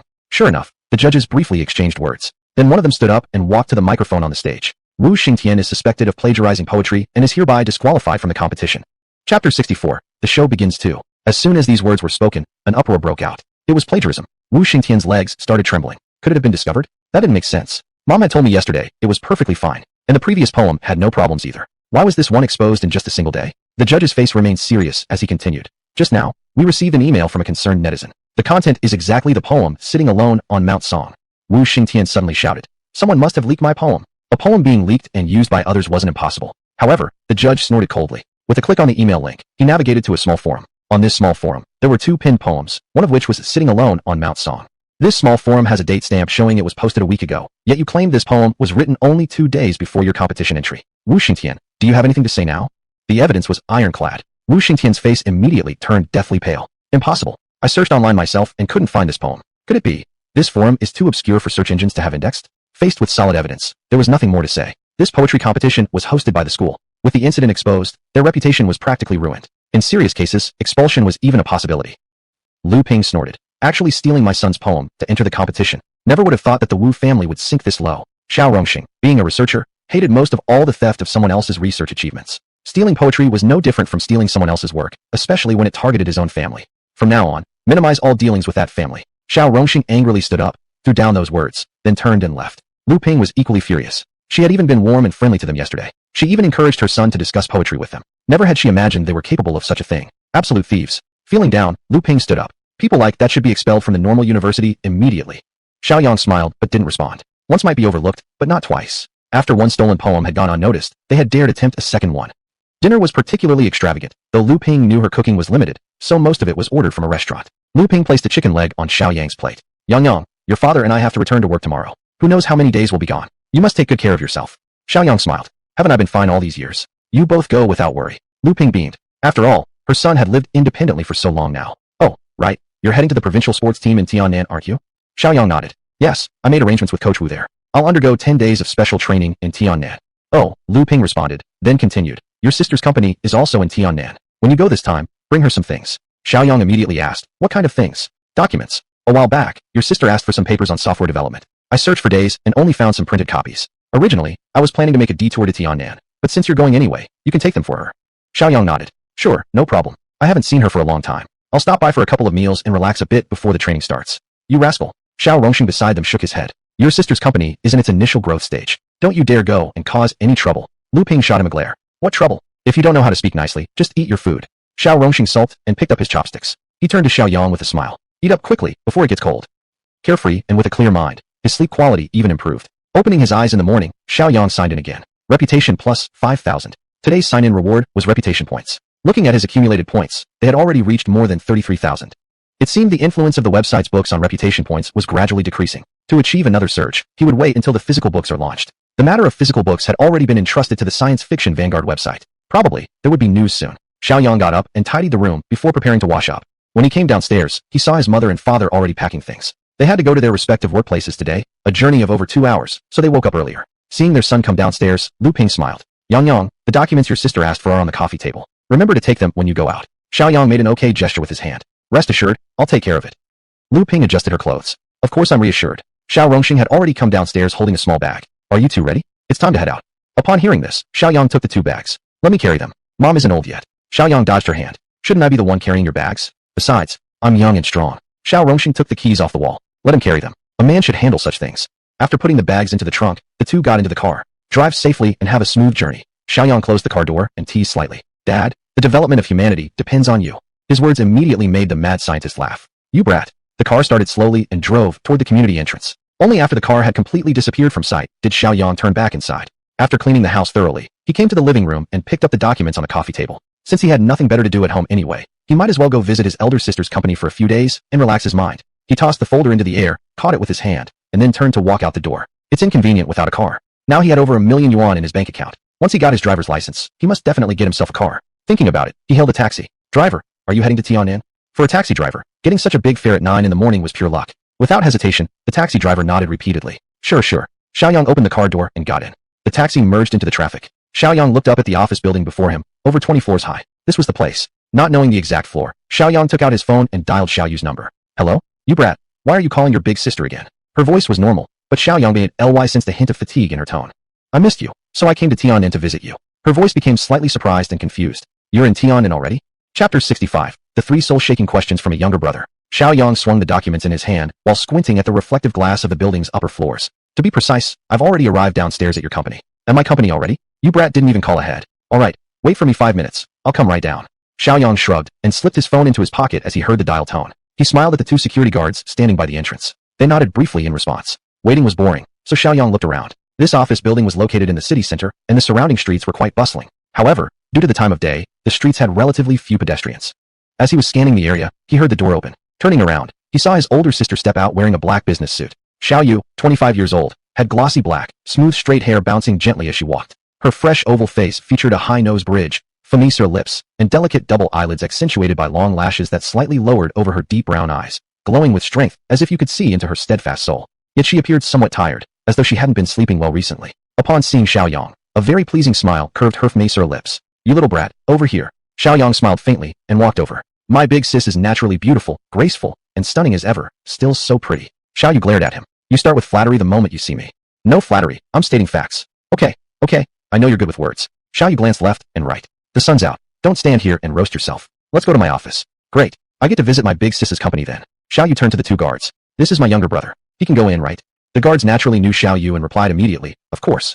Go on ahead. Xiaoyang hurried after her. Inside the office building lobby was a reception desk, and further in were elevators. My company is on the 15th floor. Next time, just go straight up. As she spoke, Xiaoyu pressed the elevator button. The elevator door opened shortly, and they stepped in. Xiaoyang shook the documents in his hand. Mom asked me to give you this hard copy file. Taking the file, Xiaoyu asked, have they returned home recently? Dad's experiment had some progress, so they got a few days off. Mom's lectures also wrapped up, so they spent 4 days back home. Xiaoyu's big eyes curved into crescents. Did they ask about your grades? Have they decided to send you abroad for studies? Did Dad scold you again for being rebellious?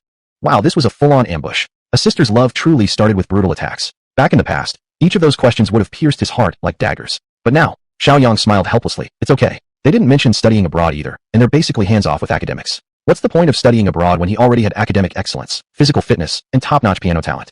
What else could they force him to do now? Financial support? One godlike novel alone earns him over 10,000 a day. He glanced at Xiaoyu beside him.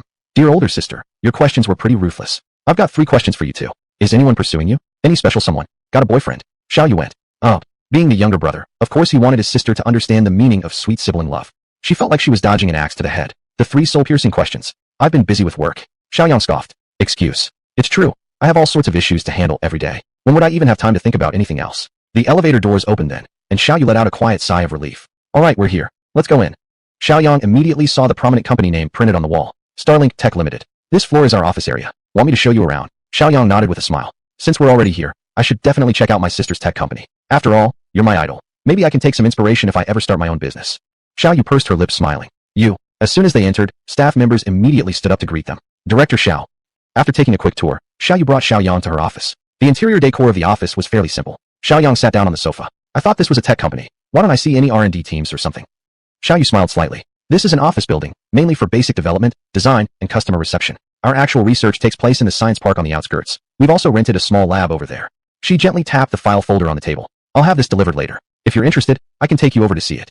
Xiaoyang rubbed his chin. A small lab? No factory or anything like that. Not yet. We're still a young startup without a new product, so the investment we've raised is naturally limited. Once the new product is ready and we secure major funding, we'll be able to build a factory. Xiaoyang nodded. What field is the research in? High-precision instruments.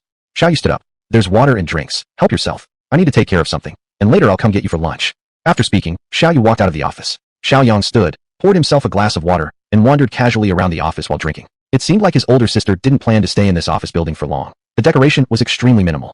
Holding his glass, Xiaoyang walked to the window and casually looked outside. Just then, Xiaoyu pushed the door open and walked in, her expression appearing somewhat urgent. She grabbed the file folder on the table and quickly asked Xiaoyang, I need to head over to the science park right away. Are you coming with me? Yeah, of course. Great, hurry up then. Saying so, she picked up the file and walked toward the door. Xiaoyang placed his glass on the desk and quickly followed Xiaoyu. The elevator doors closed. Xiaoyang asked, Are you in a big hurry? Xiaoyu glanced at the elevator display and sighed. Yeah, this is the most critical phase of development. There's been a problem we've been stuck on for several days now. I just got off the phone with the lab and told them I already have the file, so they want me to get it over there as soon as possible. The problem had been troubling Xiaoyu for days, making the research team busy and stressed, and keeping her awake at night thinking about it. This was the main reason she appeared visibly tired. Xiaoyang rubbed his chin. What kind of problem is it? Xiaoyu turned to glance at him and replied helplessly. It's complicated. Even if I told you, it wouldn't help. In her mind, her younger brother's academic performance was, to put it politely, less than impressive. If she, a doctorate holder, and the lab's professionals couldn't solve it, how could her underachieving little brother possibly help? Just as Xiaoyang was about to speak, the elevator doors opened. Chapter 66. What if? I give it a try? Let's go. Xiaoyu said one word and hurriedly walked out. Xiaoyang peeked out, only to find that this was an underground parking lot. Under the dim lighting, only the hurried footsteps of his older sister could be heard, making clicking sounds in the vast parking lot. Xiaoyang followed closely behind. Before long, Xiaoyu stopped in front of a red car. This must be the new car bought by the eldest sister. A domestic brand, worth around 100,000 yuan. After all, this was the startup phase, so it was normal for the means of transportation to be somewhat modest. Xiaoyu quickly opened the door and got into the driver's seat. Don't just stand there, get in quickly. Xiaoyang opened the front passenger door and climbed in. The science park was located in the suburbs. Most of the area consisted of factories or laboratories. Xiaoyu's lab was actually a small courtyard with a two-story building. After parking the car, Xiaoyu pushed open the door. As if she wasn't confident enough, she reminded before entering. Once we go in, talk less and don't interrupt others easily. Xiaoyang nodded. They are all professionals, and I don't understand anything. I got it. Only then did Xiaoyu push the door open. The moment it opened, a wave of cool air came rushing out. The first floor was one open large room, approximately more than 100 square meters. 6 people in white coats were arguing about something. There were 4 men and 2 women among them. When they turned around and saw Xiaoyu, all 6 wore smiles simultaneously. Great, Director Xiao is here. A man in his 30s wearing glasses came forward rubbing his hands together. Director Xiao, did you bring the documents? Xiaoyu quickly handed over the files in her hands. The man immediately opened the files, and the others gathered around. In a hushed voice, Xiaoyu said to Shiaoyang, the one holding the papers is Dr. Du Tao, a mathematics PhD from the prestigious Jing University. He has won international awards and was invited by me to help solve some difficult problems. She pointed at one of the female researchers. That one is Zhao Shanshan, double master's degrees in electronic engineering and microelectronics. And that curly-haired one, his name is Gao Long, a graduate from a top university, also. Xiaoyang listened with continuous nods. Everyone here was either a master or doctorate. He thought to himself, truly, this is a high-end team. My older sister really has ability, gathering 6 high achievers in this small 2-story building. So, you need to study hard, and in the future become a part of this elite group. Suddenly changing tone, Xiaoyu caught Xiaoyang off guard. I knew it. How come she started explaining the qualifications of all these talents to me without any warning? It turned out there was an educational motive. Actually, big sis, I'm telling you, I'm not what I used to be when it comes to studying. I know a bit about math too. Xiaoyu rolled her eyes. She knew what her younger brother was like better than anyone else. The high school textbooks. She pointed her finger at the researchers. These people are working on cutting-edge technology. Compared to them, what's in the high school textbooks to them is like elementary school problems for you. Dear older sister Xiao, your metaphor is so appropriate. At this point, the 6 people who were gathered together had moved to gather in front of a computer. On the computer screen appeared all sorts of equations, but soon they reached a deadlock. The faces of the 6 showed evident disappointment as they dispersed. Xiaoyu felt her heart tighten. She hurried over and stood before them. How did it go? Du Tao adjusted his glasses while sighing. The documents and papers we obtained are too superficial. They haven't proven particularly useful. These resources aren't significantly beneficial for our current situation. A trace of disappointment flickered across Xiaoyu's face. She originally thought that with the documents obtained by their mother, progress might advance. It turned out they weren't helpful at all. Gao Long scratched his curly hair and said gloomily, if nothing else works, I could post this on the campus network and ask seniors for help seeing if they can solve it. If that still doesn't work, I'll contact my former math professor. Most of them were graduates from prestigious universities, and a few were even standouts back in school. Xiaoyu didn't have any better ideas. If the equation could not be cracked, the progress would stall, and resources would be consumed every day. In the short term, this wouldn't be a major problem, but considering limited funds, prolonged delays could disrupt the whole startup plan, potentially resulting in failure. Although Xiaoyu majored in computer science, she wasn't as skilled in solving equations as they were. She hesitated for a moment and could only nod. There's no other way. We'll need to ask for outside help. Let's think collectively. Let's see if any professional teams could assist us. As if suddenly recalling something, Xiaoyu turned to Xiaoyang and said, you can just look around. We need to discuss some things. Xiaoyang nodded. He then turned and started walking up the stairs to the 2nd floor. While climbing the stairs, Xiaoyang could still hear his older sister's voice. Whoever helps us crack this will get a bonus. A reward of 100,000 yuan. My former professor should be able to help. He's a PhD supervisor in the math department. Xiaoyang slightly shook his head and continued walking upstairs to the 2nd floor. The 2nd floor was a simple production line equipped with various tools, equipment, and materials. However, it looked like they hadn't been used in a long time, covered in a thin layer of dust. He guessed these would only come into play once the software algorithms were fully developed. Xiaoyang casually glanced around and found it somewhat boring, so he returned downstairs the same way. The 7 people downstairs were still discussing intensely. Some had even started contacting outside help. The professor said it's too difficult. He isn't confident he could solve it alone. My senior said his team is already occupied with other tasks and can't assist. I know someone who can connect us with an overseas team, but they're asking for a high price, about 10,000 US dollars. Xiaoyu helplessly shook her head. Where could she find 10,000 USD right now? There's a team from Tsinghua University. I just asked about them. They could help in their spare time, but it would take some time, maybe a month before they can crack it. Xiaoyu shook her head helplessly again. A month? She'd be bankrupt by then. Either the price was too high or the time frame too long. Xiaoyu was truly at a loss. She bit her red lips. Xiaoyang, come here for a second. Xiaoyang, who had been sitting aside, stood up. What's up? Did Dad say anything about whether he's busy after he got home? Xiaoyang thought for a moment. He mentioned it briefly. It seems like he's going to get back into research again after returning. Are you thinking of asking Dad for help? Xiaoyu gave a bitter smile. Yeah, Mom majored in computer science and the materials she brought weren't very deep. If we keep dragging this out, this project might completely collapse. That's why I'm thinking of reaching out to Dad for support. But he's already so busy, and he's working for the country. Should I really bother him with something like this? Xiaoyu exhaled deeply. Never mind. I'll think of another way. She was truly distressed and also felt regret inside. She shouldn't have been so rushed when calling mom for the documents. Otherwise, wouldn't she have known dad was on leave? Now, thinking about it was too late. Seeing his older sister troubled and unhappy, Shiaoyang felt shame. He couldn't bear it. He scratched his short hair and said, well, what if I give it a try? Chapter 67. It's not that hard, is it? Each of them is making such a big deal out of it. Xiaoyu was first taken aback, then she asked, what did you just say? Xiaoyang coughed lightly with his fist near his mouth. I said, why don't I give it a try? Xiaoyu frowned and gave him a sharp look. Everything here is already in chaos. Are you trying to mess with me? Try what? If 6 masters and PhDs couldn't solve this problem, how could a high school student help? All these people here were highly educated top professionals. How could they expect someone still in high school to solve a problem none of them could tackle? The other 6 also shook their heads repeatedly. They had already struggled trying to get outside help. Who would seriously consider putting their hopes in a high school student? Xiaoyang thought for a moment. It's just a math problem, right? Maybe Xiaoyu waved her hand repeatedly. Please don't make things harder for me, okay? After a brief hesitation, she continued. Gowling, maybe we should contact that overseas team again. See if they can offer us a better price. Xiaoyang shrugged. So his big sister didn't believe in him. Well, considering that in her mind, his academic performance had never met any standards. Of course she would see this attempt as just wasting time. Xiaoyang glanced toward the computer. This was a problem integrating many complex algorithms, which could only be solved by understanding all of them as a whole. To solve it, he would need all the relevant data. Xiaoyu sighed deeply, her face showing disappointment and unwillingness. After a whole afternoon passed, the difficult problem remained unsolved, without any progress. Everyone must be tired. Let's all go home early today. Also, contact all possible teams for assistance. If there's really no way, then we'll deal with it tomorrow. Xiaoyu massaged her temples. Starting up a business was proving far more difficult than she had imagined. The other researchers looked at each other helplessly and eventually left in silence. Xiaoyu looked toward the corner where Shiaoyang was sitting with his phone. Third brother, let's go. Xiaoyang responded and walked out of the lab together with his older sister. Xiaoyu was feeling down and looked distracted while driving. Xiaoyang quickly started talking to keep her focused. When the car reaches the foot of the mountain road, there'll always be a way. Don't take it so seriously. Maybe someday you'll suddenly get the inspiration and figure it out. Xiaoyu shook her head slightly. If only it were that easy. Difficult? Then just sit under a durian tree. Maybe when one falls on your head, you'll get enlightened. Now that would be a real head-opening experience. Xiaoyu was momentarily stunned, then pursed her lips into a smile. More like getting your head cracked open. Xiaoyang shifted his body into a more comfortable position. Alternatively, I can contact old man for you to see if he can help. Don't bother. His work is way more important than mine. Besides, if I always turn to dad when there's a problem, when will I ever learn to solve things on my own? Suddenly remembering something, Xiaoyu changed the subject. Oh, by the way, I haven't asked. How come you're here in Tiannan instead of attending school? I'm here for provincial team training. I'm preparing to participate in the National Youth Athletics Championships this time. You? Competing in athletics? And you're training in the provincial team? Xiaoyang nodded. Yes. Is it so strange that I'm going to compete? That's super strange. Since when did you have athletic talent? Come on, sis, that's a bit rude, isn't it? People change over time. We haven't seen each other for months. How can you say I don't have any athletic ability? Want me to send you photos of my first place from the school sports meet? Seeing that Xiaoyang was serious, Xiaoyu glanced forward with a smile. Really? Guaranteed authentic. Well, being an athlete is a path too. Just work hard and do your best. Xiaoyu turned the steering wheel slightly. Let's go. Today I'll treat you to something good to eat. The car parked in a spot, and laughing and chatting, the two entered the restaurant.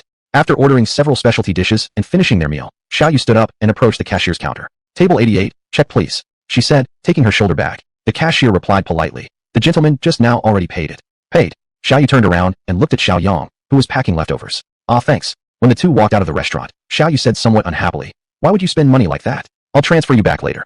No worries, it was under 200, no big deal. No big deal? You're still a student. How could you spend money so recklessly? Besides, your parents gave you money. You should learn to budget it properly. Xiaoyang slid into the front passenger seat. It's not for mom and dad. This money is mine. Xiaoyu paused. Yours? Did you take a part-time job during high school? Part-time job? Xiaoyang pinched his thumb and forefinger together. I just casually wrote a sci-fi novel online and made a little money. Xiaoyu shook her head slightly while starting the car. You. The room was cleaned very neatly and cleanly, and the furnishings were also quite simple. You can sleep in the next room tonight. There are quilts and bedding over there. Xiaoyu pointed briefly, then sat down in front of the computer desk in the living room, took out her notebook, and started frowning as she studied the difficult problem again. Xiaoyang muttered an okay, and followed Xiaoyu's direction to the guest room. The room wasn't big. Xiaoyang then pulled the quilts and bedding out of the closet and lay on the bed playing with his phone. He glanced at the time. It was already 10 o'clock at night. Xiaoyang stood up, preparing to wash his face and go to sleep. When he arrived at the bathroom, he noticed that the living room light was still on. Turning his head slightly, he saw Xiaoyu already asleep on the table. At a critical period like this, being stuck on this problem, the pressure on her as the company's boss was enormous. She had even stayed up working late the previous night. Though she knew math wasn't her major, she had spent the entire day calculating in front of the computer, hoping to find a breakthrough. The prolonged mental strain had made her drowsy, and she had unconsciously fallen asleep at the computer. Xiaoyang walked over and gently touched his older sister's arm. Big sister. Xiaoyu didn't respond at all. The weather was getting colder, and if she caught a cold, that would be bad. Xiaoyang tapped her arm again. Big sister. This time, Xiaoyu softly mumbled and opened her hazy eyes in confusion. She shook her head slightly. Was I asleep? Then she let out a big yawn. Xiaoyang helplessly shook his head slightly. If you're tired, you should rest early. Don't catch a chill here. Xiaoyu was indeed tired, so tired that her eyes were almost too heavy to open. She stood up unsteadily and stumbled toward the bedroom. Worried she might fall, Shiaoyang quickly stepped forward to follow carefully. Xiaoyu yawned again and covered her mouth with her hand. After murmuring a sleepy goodnight, Shiaoyang quietly turned off the light and closed the door as he left. What a struggle it is to start a business. Shaking his head, Shiaoyang walked into the living room, preparing to turn off the lights and go to sleep. The lights went off, but the laptop was still glowing. He walked over and looked at the laptop screen with his hand resting on it. It displayed exactly the same difficult problem that the entire team was stuck on. Straightening the laptop slightly, he gave it a rough glance. Shiaoyang rubbed his chin. It's not that hard, right? Why are all of you making such a big deal out of it? Chapter 68. Problem solved. Everyone is amazed. He had noticed Xiaoyu's condition today. Although he knew that starting a business was tough, seeing his elder sister work so hard and endure such tremendous pressure, he felt that he should do something. Besides, this wasn't really a difficult problem for him. Xiaoyang sat down in front of the computer and carefully examined the algorithm Xiaoyu had yet to finish. You're heading in the wrong direction. Sister, did you even earn that degree? He chuckled to himself, muttered a few words under his breath, and deleted all of Xiaoyu's unfinished code. Then he got busy working on his own version at the computer. This kind of algorithm required calculating each result one by one and linking them together. Before he knew it, he had worked straight until around 3 in the morning.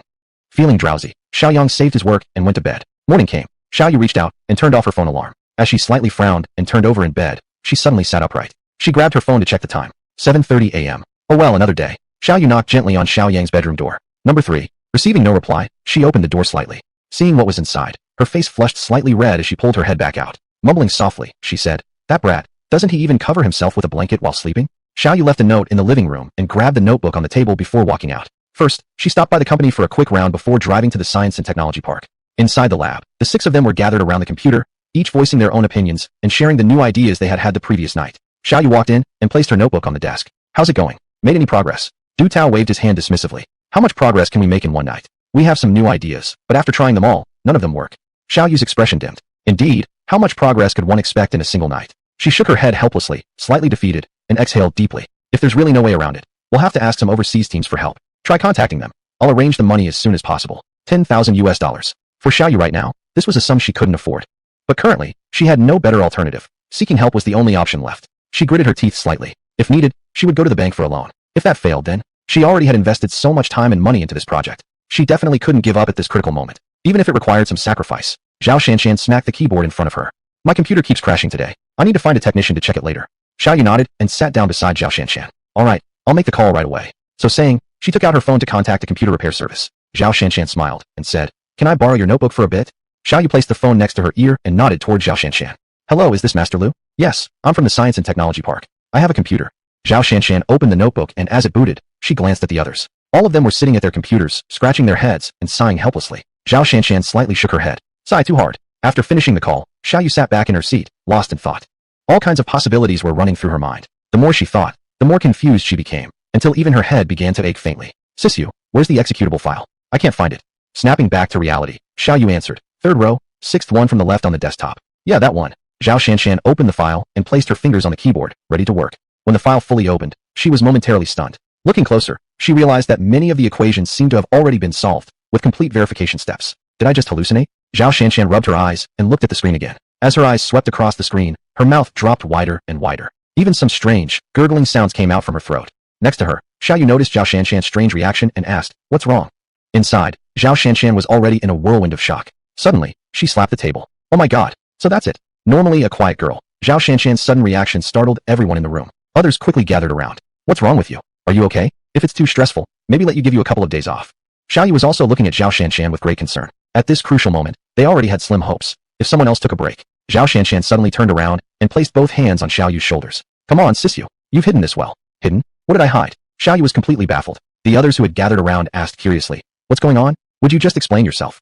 Zhao Shanshan pointed at the laptop screen. "Look, everyone. These formulas and algorithms." "Formulas and algorithms? What? Did the computer solve them directly?" A few of them immediately turned to look at the screen. Within just a few seconds, these experts noticed something unusual. Most of the formulas already had complete algorithms, clearly solved, with only a small portion remaining. This couldn't be real. In just one day, more than half of the problems that had been extremely difficult and had troubled them for a week were now resolved. Du Tao took off his glasses, rubbed his eyes, and put them back on. Then he turned around, opened another laptop, leaned forward, and started calculating furiously. Everyone stared at Du Tao. About 10 minutes later, Du Tao exhaled deeply. "Totally correct. Director Xiao, did you crack the algorithm?" Xiaoyu's eyes were full of confusion. "Totally correct? Cracked?" Indeed, it was cracked. Du Tao had double-checked one of the formulas, and everything matched perfectly. Gao Lung looked sincerely at the complex formulas on the screen, saying with heartfelt admiration, Such a problem that couldn't be solved in so many days still required Director Xiao to personally step in. Zhao Shanshan also looked joyful. Yuejia, how did you do it? Tell us. How did I do it? Xiao Yu, already confused, became even more puzzled. She had calculated for hours yesterday and eventually couldn't take it anymore, so she went to sleep. Could it be that the laptop suddenly gained consciousness and solved it on its own? Imagining this, Xiao Yu's mind began to wander. Suddenly, she recalled a detail from yesterday. When she went to sleep, she might have forgotten to shut down the computer. And the only other person at home besides herself was her younger brother, Shiaoyang. Could it possibly be Shiaoyang? While she was sleeping, did he solve the problems for her? Impossible. Shiaoyang was only a high school student. As his older sister, she knew his abilities all too well. Xiao Yu stood frozen for a while before murmuring, This wasn't done by me. Everyone was momentarily stunned by her reply. Du Tao joked half seriously. If you didn't solve it, then was it your younger brother from yesterday who figured it out? Chapter 69. Was it really solved by your younger brother? When everyone heard what Du Tao said, they couldn't help but laugh. They all understood it was a joke. Gao Lung rubbed his chin and asked, Did Xiaozong secretly hire a team last night? Xiao Yu shook her head again firmly. If I had hired a team, I would have told you all already. These difficult problems were definitely not solved by me, and I certainly didn't find any team. Everyone was taken aback. It seemed like Xiao Yu wasn't joking this time. Zhao Shanshan couldn't help but ask, Then who solved them? Your father. Everyone knew that Xiao Yu had an academician for a father. Since most of the problems were now solved, naturally they assumed Xiao Yu had sought help from Professor Xiao Rongxing. Xiao Yu shook her head again. Right now, her mind was in total chaos. Had Xiaoyang really asked their father for help last night? That seemed highly unlikely, because her father, when busy, would forget even to eat or sleep. How could he solve most of the problems overnight? But if not him, then who else? The only one who could have accessed her laptop was Xiaoyang himself. Xiao Yu couldn't help but feel shaken and confused inside. Could it really be him? Just then, Du Tao interrupted her thoughts. Regardless of who solved those problems, we should now focus on applying formulas to the remaining ones, try to connect everything together, and finally produce the sample. Everyone nodded quickly. Du Tao is right. There's still a small portion left unsolved. We should solve them first. Xiao Yu cleared her mind of the mess of thoughts. Okay, let's start. Soon, Du Tao and the others began working busily. Xiao Yu, who had been tense until now, finally relaxed slightly. Since there wasn't much work at the company anyway, she decided to help them process the data. With the previous formulas, everyone soon became energetic. However, this excitement didn't last long. Before long, their brows began to furrow more and more tightly. Du Tao helplessly shook his head with a bitter smile, looking at Xiao Yu. We can still apply the earlier equations to the initial part, but the following part involves new formulas. We're stuck. It wasn't that these top professionals were useless. It was just that they hadn't had enough time to fully understand the underlying principles. They had merely applied existing solutions so far, and now, faced with new challenges, they were naturally at a loss. Just when they had finally made progress, they found themselves stuck again less than an hour later. A feeling of helplessness welled up inside Xiao Yu. This was just too hard. Seeing Xiao Yu's expression change, Du Tao tried to comfort her. Don't worry too much. We're just temporarily stuck. Give us half a month, and once we fully understand it, we'll definitely be able to crack it for real. Xiao Yu thought to herself, by half a month later, everything would be long gone. With time pressing so hard, how could she possibly wait that long? She glanced down at her phone in hand. You guys try to figure it out for now. I need to step out to make a call. Xiaoyang rubbed his eyes and sat up from bed. Despite sleeping 7 hours after staying up until 3 a.m., he still felt a bit unwell upon waking. I'm just not made for late nights. Xiaoyang chuckled to himself as he opened the check-in panel. Obtained a reputation boost card. Another reputation boost card. He was already well aware of its benefits. After getting dressed and walking into the living room, he immediately noticed a note left by his older sister on the table. There was also a $100 bill under the note. Buy yourself something to eat when you wake up. You can come to the lab if you'd like. Xiaoyang threw the note into the trash bin and picked up the $100 bill. Then he casually placed it back on the table. With his older sister facing so many difficulties, how could he bring himself to spend her money? After washing up, Xiaoyang stepped outside. The sun was high and a bit hot, so Xiaoyang had no mood to wander around. After grabbing a bite to eat, he bought a bottle of drink, planning to find somewhere to rest for a while, when suddenly his phone rang. He took it out and saw that it was a call from Xiao Yu. Hello, sister. What's up? Missing me already? Xiao Yu paused for a moment. You listen here, you little brat. Tell me the truth. Did you touch my laptop? Sitting on a bench, Xiaoyang held the phone with his shoulder while opening the drink bottle with both hands. I did, he replied casually. He could almost hear her breathing quicken on the other end. Then, the formulas and algorithms on it. Was that your doing? Xiaoyang took the phone into his hand, took a small sip of his drink, then said slowly and calmly. I saw you were working too hard and couldn't bear to watch, so I gave you a little help. No need to thank me. Just invite me to a big meal later when you've got funding and a factory. On the other end, Xiao Yu's heart was churning violently. After hearing Xiaoyang's own admission, Xiao Yu was completely overwhelmed with shock.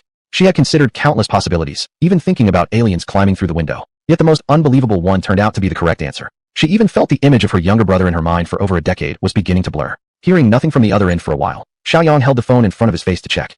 She didn't hang up either. Huh, did my sister freeze up? Are you okay? Finally, there was a response from the phone. Yang, come to my lab right now. Her voice was unusually gentle. Xiaoyang was instantly taken aback. Since when did the strong-willed older sister speak so softly? It was so unsettling that it made the hairs on his arms stand up. After hanging up the call, Xiaoyang tilted his head back and took a big sip from his drink before finally standing up and heading to the roadside. After hailing a taxi, he gave the driver the lab's address. Xiao Yu kept glancing toward the door, clearly filled with anticipation. Zhao Shanshan beside her teased, Sister Yu, who's coming? Why are you in such a hurry? Me? Hurry. It's practically written all over your face. Xiaoyu gently rubbed her smooth forehead. My younger brother. I just called him. He should be here soon.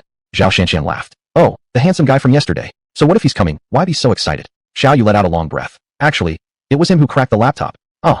Zhao Shanshan looked extremely skeptical. Sister you, didn't you say your younger brother is just a senior in high school? She shook her head slightly. You're joking with me, right?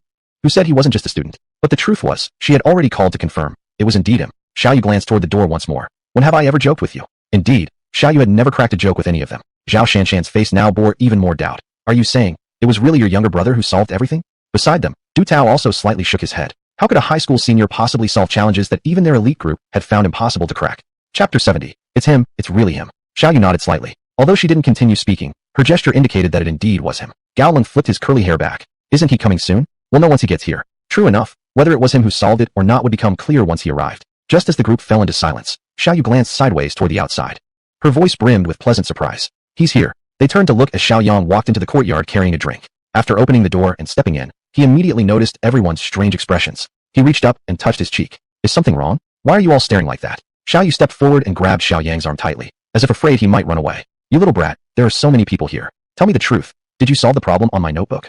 That's all. Xiaoyang tossed the drink bottle into the trash bin. I thought something big had happened. Those problems? I was bored last night, so I just cracked them casually. Cracked them casually? Needless to say, what a perfectly arrogant display. Everyone's expression became even more complex. Could it really be him? Impossible, right? Du Tao adjusted his glasses and voiced the question that had troubled him for a while. Isn't he just a senior student? Not just a senior student, but one who didn't seem particularly good at studying. Could a mere senior student casually solve a difficult problem that had plagued all 7 of them for days?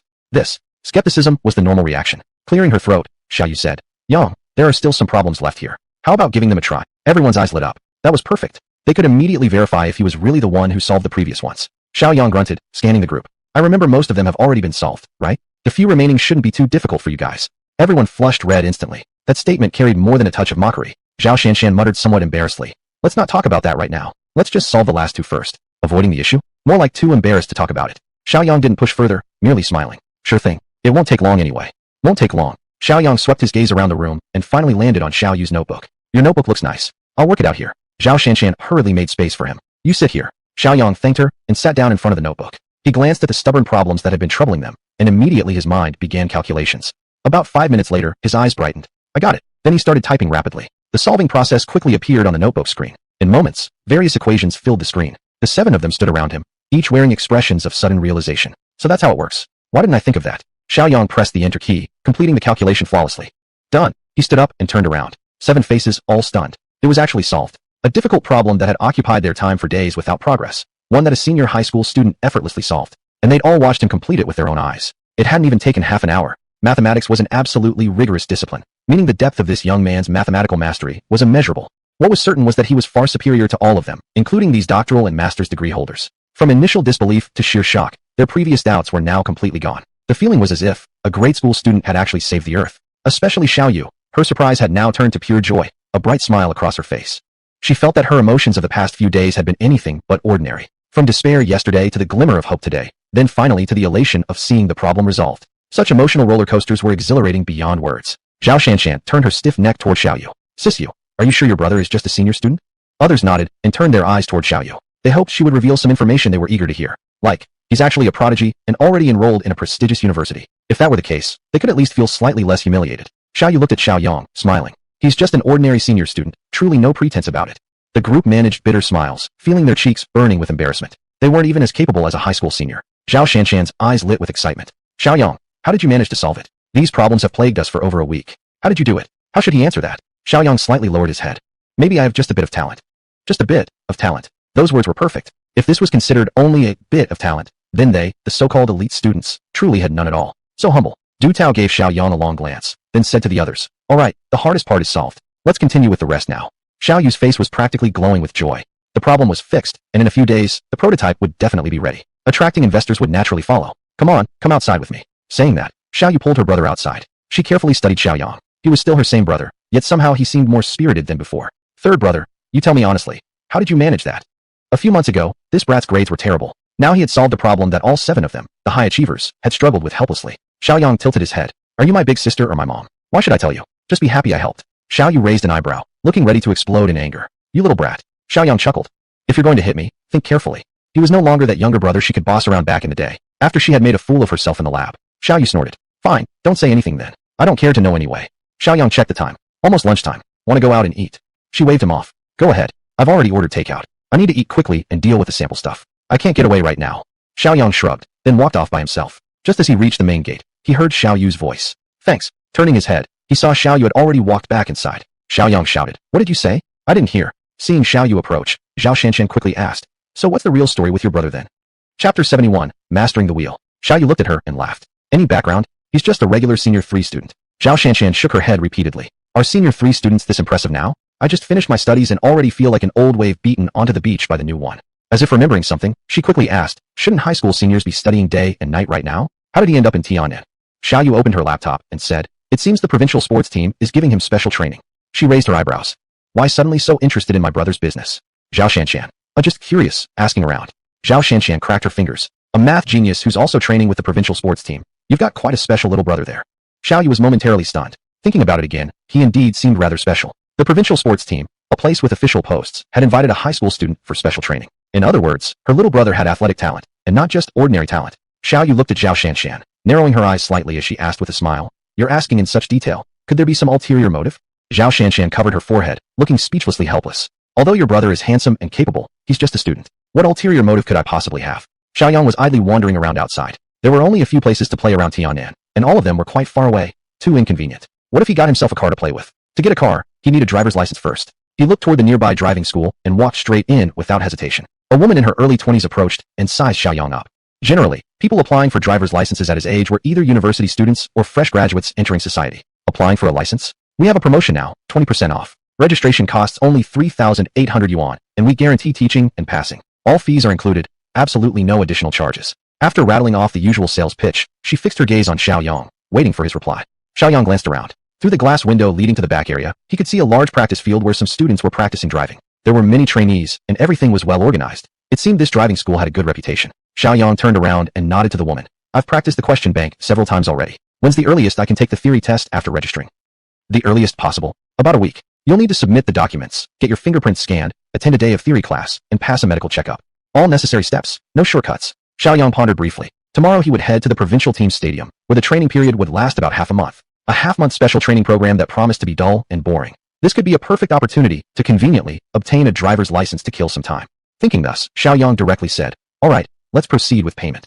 The woman was delighted. Give me your ID, I'll make a copy, and fill out this form. With that, she walked to the counter and handed Xiaoyang a form. After paying, Xiaoyang sat in the reception area and started filling out the form. Keep your ID safe. Also, here's the driving test guide question book. It includes all possible exam questions every new student gets. After discussing some details and leaving contact information, Xiaoyang left the driving school. Today had been one of the happiest days for Xiao Yu in recent years. The 6 researchers were highly motivated too, completing the majority of the programming work in almost a single day. At this pace, the prototype could be ready in no more than 3 days. After that, applying for patents, securing investments, success and growth would naturally follow. For safety, she had already contacted a security company. For the upcoming period, trained guards would patrol the small lab day and night. Xiao Yu glanced at the time and smiled as she addressed the 6 still hard at work. All right, today has been enough. Everyone should head home and rest early. The 6 paused their tasks accordingly. When the lab finally emptied out, Xiao Yu waited for the security guards to arrive while dialing Xiaoyang's number. Third brother, still out there? Yeah, just waiting for someone to take over. We'll go back soon. Big sister will treat you to dinner today. Come over. By the time Xiaoyang arrived at the lab, Xiao Yu was already nearly done speaking with the 2 guards. Appreciate your help. The sister and brother then walked out of the compound. Looking back at the 2 security personnel, Xiaoyang chuckled. Even in one afternoon's absence, you've got patrol security already arranged. Xiao Yu took out the car key. Better safe than sorry. Now we've finally reached the most critical stage, and we can't afford any mistakes. If the business secrets really get leaked and someone steals the documents, we won't even have a place to regret. No wonder she had been tempered by society. The idea of being cautious against others was indeed important. Xiaoyang nodded in agreement. You're absolutely right, big sister. I feel like I've learned something again from you. Xiao Yu opened the car door. You rascal. The self-service seafood buffet had nothing wrong with it except for the large crowd. Looking at the abalone station nearby that had been instantly emptied, Xiaoyang turned to Xiao Yu and asked, the food is great, but we were just a tiny bit too slow. Xiao Yu gave a bitter smile. Our funds are tight right now. Let me take you to a high-end restaurant sometime later. Xiaoyang chewed on a sea cucumber. It doesn't matter what we eat. I'm not someone particular about food. All right, I'll be reporting to the provincial team tomorrow. Xiao Yu tucked a strand of her long hair behind her ear. Shall I drive you there in the morning? No need. You've got your own things to handle. Does the provincial team provide dormitories? Should I leave you a key? Check in. The icon finally transformed into a steering wheel. You have obtained Chuji Jashri Jingtong, primary driving mastery. He had just registered at the driving school yesterday, yet today he gained driving mastery. Sometimes, he couldn't help but admit that the check-in system was truly impressive. Xiaoyang casually glanced at his reputation points. The last time he checked, 2 days ago, it was 33,000. Now it stood at 41,000. In just over 2 days, it had increased by 8,000 reputation points. After joining the provincial team, he'd undergo a half-month special training, followed by the National Youth Games. His current best sprinting time was only 10.25 seconds, barely reaching the standard of an international athlete.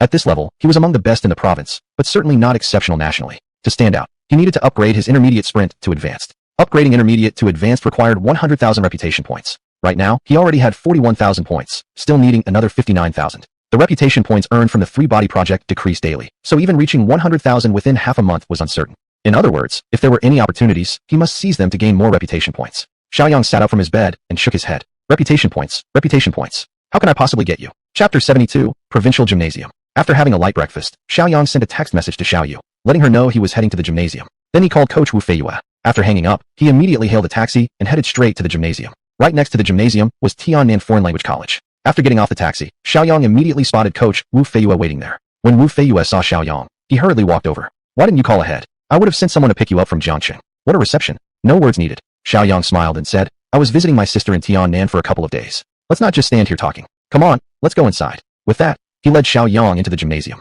The entrance of the gymnasium opened into a large lobby. A sharp-eyed security guard in uniform gave Shiaoyang a few glances, as if memorizing his appearance. There was also a receptionist at the front desk. Coach Wu walked closely beside Shiaoyang, speaking in a low voice while explaining things. This gymnasium serves as a dedicated training base. There are a total of 32 athletes here, along with several coaches. Normally, we train twice a day for about 6 hours total. But with the youth games coming up and special training added, everyone trains an extra 2 hours each day. You can take 2 days off per month. Of course, during this special training phase, you just have to endure it for half a month. I promise you, it'll completely transform you. Wu Feiyue pointed toward the east side. That's the athlete's cafeteria. The meals are nutritionally balanced. He coughed slightly, lowering his voice even further. If you're a top performer, you'll get your own personal nutritionist. So, work hard. Let me make arrangements for you. Wu Feiyue genuinely believed in Shiaoyang. So much so that he was willing to use his personal connections to get a private nutritionist for Shiaoyang. It moved Shiaoyang just a little. Coach Wu, he's a good one to get along with. After explaining a few other details, Wu Feiyue asked, Are you going back to stay with your sister? Is it far? It's near the science park area. Wu Feiyue thought for a moment. That's pretty far. Coming and going would be troublesome. Why not stay here? It's a single room, with air conditioning. Everything is convenient. Then Wu Feiyue shook his head with a sigh. I keep thinking how great it would be if you had an official position here, salary, benefits, and you could live here enjoying every day.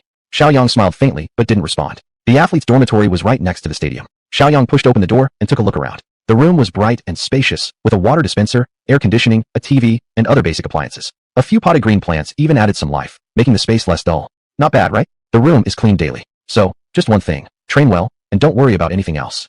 Xiaoyang nodded and placed the clothes in his hand and the driving school book on the bed. Old Wu glanced at the book's cover. You're getting your driver's license too? Yeah, I just signed up yesterday. I'll probably take the first test soon.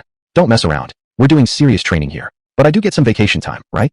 Coach Wu fell silent. Just a moment ago he himself had mentioned 2 days off per month. Xiaoyang rubbed his chin thoughtfully. 2 days of vacation a month. Would asking for 1 day off every half month be unreasonable? Wu Feiyue. Damn it, it sounds reasonable, yet something still feels off. You're on special training. Xiaoyang tidied up the bed a bit. Rest is necessary too, Coach Wu. I still need to recover. After all, his purpose here was just to pick up some techniques and improve his fitness, though he naturally had his own skills already. Wu Feiyue suddenly felt there was nothing more to say. How could he argue with a reasonable request? After finishing arranging the bed, Xiaoyang stood up and asked, Do I need to go out and buy training clothes? Wu Feiyue waved his hand. No need. We have team uniforms. As for shoes, for sprinters they're especially important. This afternoon, I'll bring in a professional fitter to custom make a pair of running shoes for you. Running shoes were the only real gear needed for sprinting, and choosing them was no simple matter. Xiaoyang sincerely remarked, Wow, the provincial sports team really has it all. Wu Feiyue raised an eyebrow, rubbing his hands together. So, how about I get you on the team officially? There he goes again. He hadn't forgotten this idea at all. Xiaoyang quickly replied, Let's not rush that. By the way, when does training start? Suddenly remembering, Wu Feiyue exclaimed, I've been chatting so much, but there are athletes already waiting for me on the field. Come on, let me take you to the training area.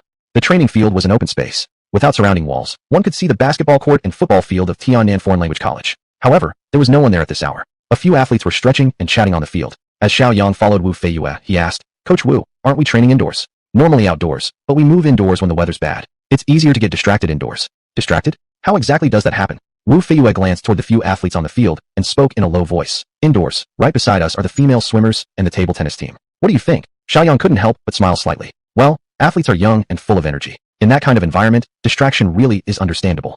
Though as for those playing table tennis, the layout was slightly flawed in design. Probably whoever planned it didn't consider the need to separate male and female athletes. Wu Feiyue walked up to the small group of athletes and raised his hand to clap. Once he had everyone's attention, he said, Come on everyone, let me introduce someone. This is Shiaoyang, who's here for special training.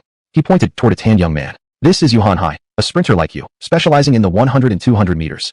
That one is Feng Qi, 400 and 800 meters, last year's National University Games bronze medalist. He almost made it to the World University Games, too bad. He gestured toward a young man slightly shorter than average, around 5 feet 6 or 7 inches tall.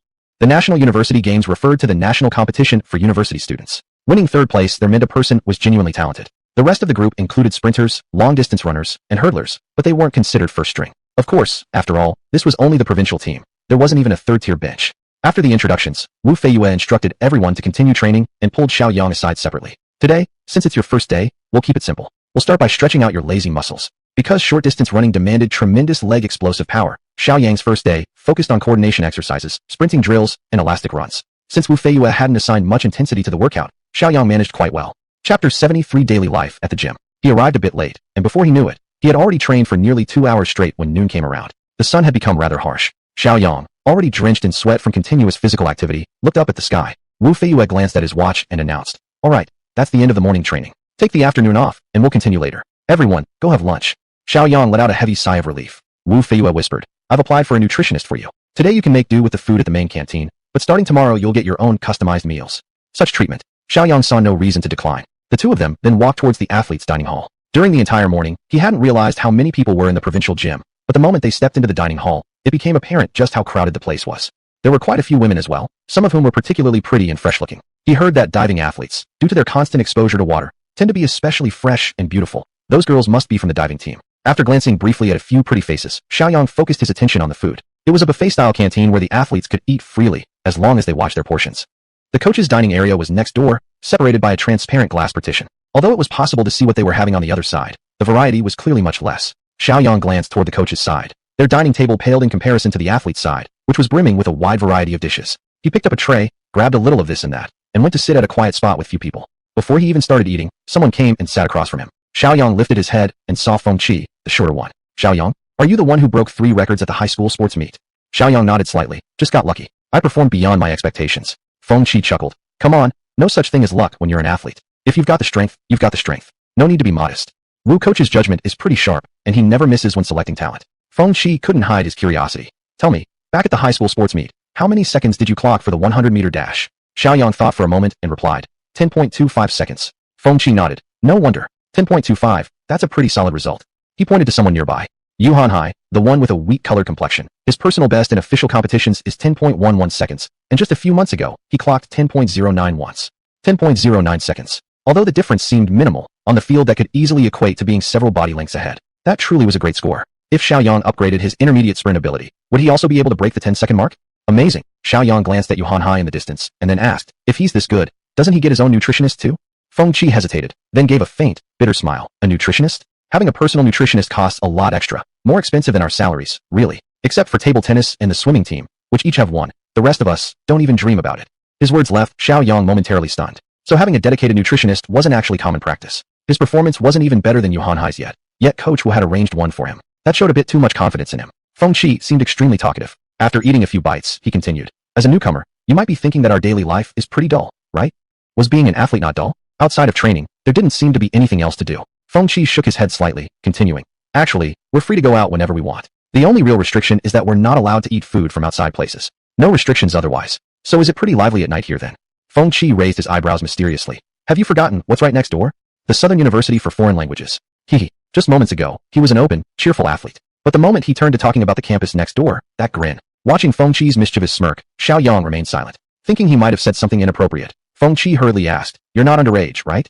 Shiaoyang smiled. "I'm 18 already. An adult." "Well then, slowly you'll get to understand the fun around here." What fun was there that he made it sound so profound? There were 2 hours of rest after lunch, so Shiaoyang and Feng Qi headed toward the athletes' dormitory together. On the way, they passed Yu Hanhai, who was walking slowly. Feng Qi raised his hand and greeted him. "Hey you." Yu Hanhai glanced at Shiaoyang, then nodded at Feng Qi, his expression quiet and reserved. Once the greeting was over, Yu Hanhai seemed to slow his pace even further, intentionally keeping some distance between them. Looking back, Shiaoyang muttered, "This Yu Hanhai doesn't seem to talk much." Feng Qi laughed. "He just doesn't like to talk to men. He's the quiet, sultry type. You'll understand once you spend more time around him." Quiet and sultry type. Even though athletes are constantly pushing themselves to the limit, at the end of the day, they're still human beings. Shiaoyang returned to the dorm, turned on the air conditioner, and rested for an hour and a half. When he woke up, it was already 2:40 p.m. The sun had shifted westward and was no longer as intense. Now was the perfect time to train. He then left the dorm and headed straight for the training ground. Perhaps he had arrived a bit early. The stadium was still empty, except for a few coaches resting and chatting under the shade of trees. As soon as Wu Feiyue saw Shiaoyang, he stood up and waved at him. Once Shiaoyang approached, Wu introduced him to the other coaches. This is the sprinting prodigy I recruited from Jiangcheng High School, Shiaoyang. The other coaches, naturally experienced themselves, started commenting. His physical build is truly impressive. You've got a sharp eye, old Wu. Very nice. No wonder you requested a personal nutritionist for him. He really is impressive. Long arms and legs. Kid, come try table tennis sometime. Wu Feiyue laughed. Old Zhao, you're poaching again. Go find a cool spot and cool off. This physique is a shame for sprinting. He'd be better off in diving. A female coach added with a shake of her head. This kid still has room for improvement in sprinting. Don't even think about it. After some joking around, Wu Feiyue pulled Shiaoyang aside. You've trained all morning. How do you feel? Any discomfort or difficulty adapting? Actually, there hadn't been any. The workload wasn't extreme, but it wasn't light either. Shiaoyang had already built a habit of morning exercise, so he wasn't struggling. He shook his head. I'm fine. It's within what I can handle. Good. This afternoon we'll work on endurance, and in the evening I'll test your sprinting time to see where you need improvement. Then I'll make a personalized training plan for you. As they were talking, the other athletes began arriving one by one. The coaches greeted them and then went their separate ways. Wu Feiyue waved at the other athletes, signaling for them to start their own warm-up routines. They had already learned all the techniques they needed. Physical conditioning was the main focus for daily training, so there was no need to supervise them closely. Chapter 74. A desperate push, a new record. Wu Feiyue's current focus was entirely on Shiaoyang. He had been guiding him throughout the entire session. Even if Xiaoyang's slightest movement was slightly off, Wu would personally demonstrate the correct form step by step. On Xiaoyang's behalf, Wu displayed every bit of a coach's patience and kindness, a sight that caused many others to feel a twinge of envy. None of them had ever received such treatment. Aren't we the ones summoned here for special training? Then why is this newcomer receiving better treatment than us regular athletes? Even his personality seems to have changed. The afternoon's training went extremely smoothly, and Xiaoyang benefited greatly. From his starting run to energy allocation and then to sprint acceleration, he had developed a completely new understanding. Wu Feiyue glanced at the time. Rest for half an hour, do some stretching, then I'll run a test on you. Having said that, he walked toward the other few athletes. Yuhanhai, later we'll be testing the new guy. Want to take part? His tone obviously left no room for refusal. Yuhanhai nodded in agreement. As the provincial team's sprinting specialist and previous track and field mainstay, he also wanted to test Xiaoyang's abilities. Just how capable could he be to attract the coach's favor? Old Wu glanced at the others. Don't just stand there watching the show. Go bring the electronic timer, and also the red ribbons. Shiaoyang was stretching, eyes casually glancing around out of boredom. He inadvertently looked toward the neighboring campus. Near the fence, a few female college students were watching and chatting, though too far away to catch what they were saying. One of the female students even waved at Shiaoyang. Shiaoyang smiled and nodded in response. At that moment, Wu Feiyue far away signaled Shiaoyang over. Come here. Shiaoyang immediately walked over. Later, the two of you will have a test race, so I'll have a reference. As he spoke, Wu pointed at Yuhanhai beside him. Testing alongside a provincial athlete? His opponent was a professional athlete, and clearly quite formidable. Most people would likely feel intimidated, but not Shiaoyang. In fact, he felt excited. A competition against a clearly stronger athlete would better measure his own abilities. Yuhanhai gave Shiaoyang a glance, clearly showing signs of underestimating him. He himself was a full-time athlete who had competed in major events with outstanding results. Naturally, he didn't take seriously a high school student attending special training, especially not with his girlfriend watching from next door. Wu Feiyue checked the electronic timer and then said to the two, take your positions. Shiaoyang walked onto the track and stood on lane number 3, beginning his pre-race starting routine. Yuhanhai likewise stood calmly, lightly stomping his feet. On your marks. As Wu Feiyue called out, both got into position. When the starter pistol fired, both sprang forward simultaneously. Shiaoyang, boosted by his skills and his superior brain reaction speed, hadn't lagged behind at the start. Both quickly accelerated. At first, they were neck and neck. Gritting his teeth, Shiaoyang maximized his speed. Yuhanhai beside him also held nothing back. This state lasted until halfway through the race.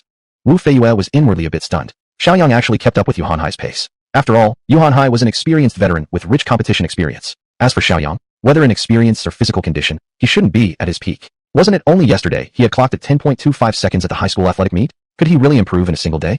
Yuhanhai really gave it his all. Him, a contracted athlete, being matched stride for stride by a high school kid. What kind of reputation would he have left? With a burst of effort, he actually managed to edge ahead by half a body length. Just as he was about to catch his breath, he realized Xiaoyang had also pushed himself. They returned to a side-by-side stance momentarily, and then Xiaoyang continued applying pressure, eventually gaining a slight lead. With the red ribbon nearly within reach, Yuhanhai leaned forward, hoping to touch it before Xiaoyang. Xiaoyang was undaunted, using his slight lead and his arm's advantage to secure this test win. Yuhanhai seemed to realize this, desperately leaning forward even more in a last-ditch effort. For a track athlete, this kind of forward lean was highly risky. But for the sake of pride, Yuhanhai was clearly ready to take the risk. Yet, his arms still weren't long enough. Xiaoyang grabbed the red ribbon and immediately slowed down. Yuhanhai's hand grasped at empty air, and due to excessive forward lean, he stumbled and fell to the ground, sliding quite a distance due to inertia. Wu Feiyue blinked. Did Xiaoyang just finish first? Yes, Xiaoyang had taken the lead at the finish line, confirmed by the red ribbon clutched in his hand. He had only been here for one day of special training, yet he had actually surpassed Yuhanhai, a fierce sprinting powerhouse. This is unbelievable. He slightly turned his head toward the timer. 10.11. Xiaoyang had actually clocked 10.11 seconds. The last time at the provincial games, he had only managed 10.25. Now, in less than a month, he had improved again.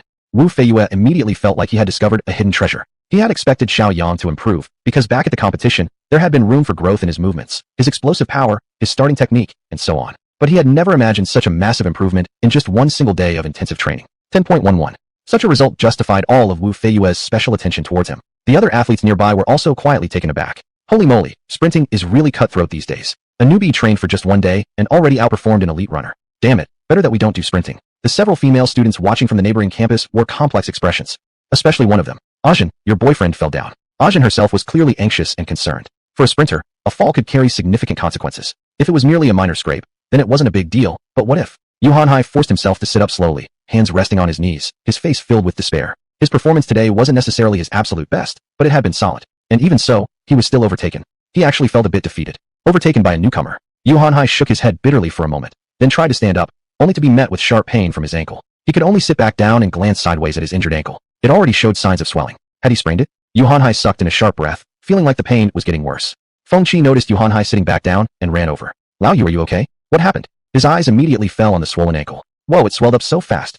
Chapter 75. You even understand medicine at such a young age? Feng Qi hurriedly shouted toward the distant coach. Coach Wu, Yu Hanhai got injured. His tone was urgent, and his voice was extremely loud. I'm fine. There's no need to call the coach. Yu Hanhai, who rarely spoke, hastily whispered upon hearing Feng Qi calling for the coach. Feng Qi carefully supported Yu Hanhai's foot. You're fine? It's swollen like a pig's trotter.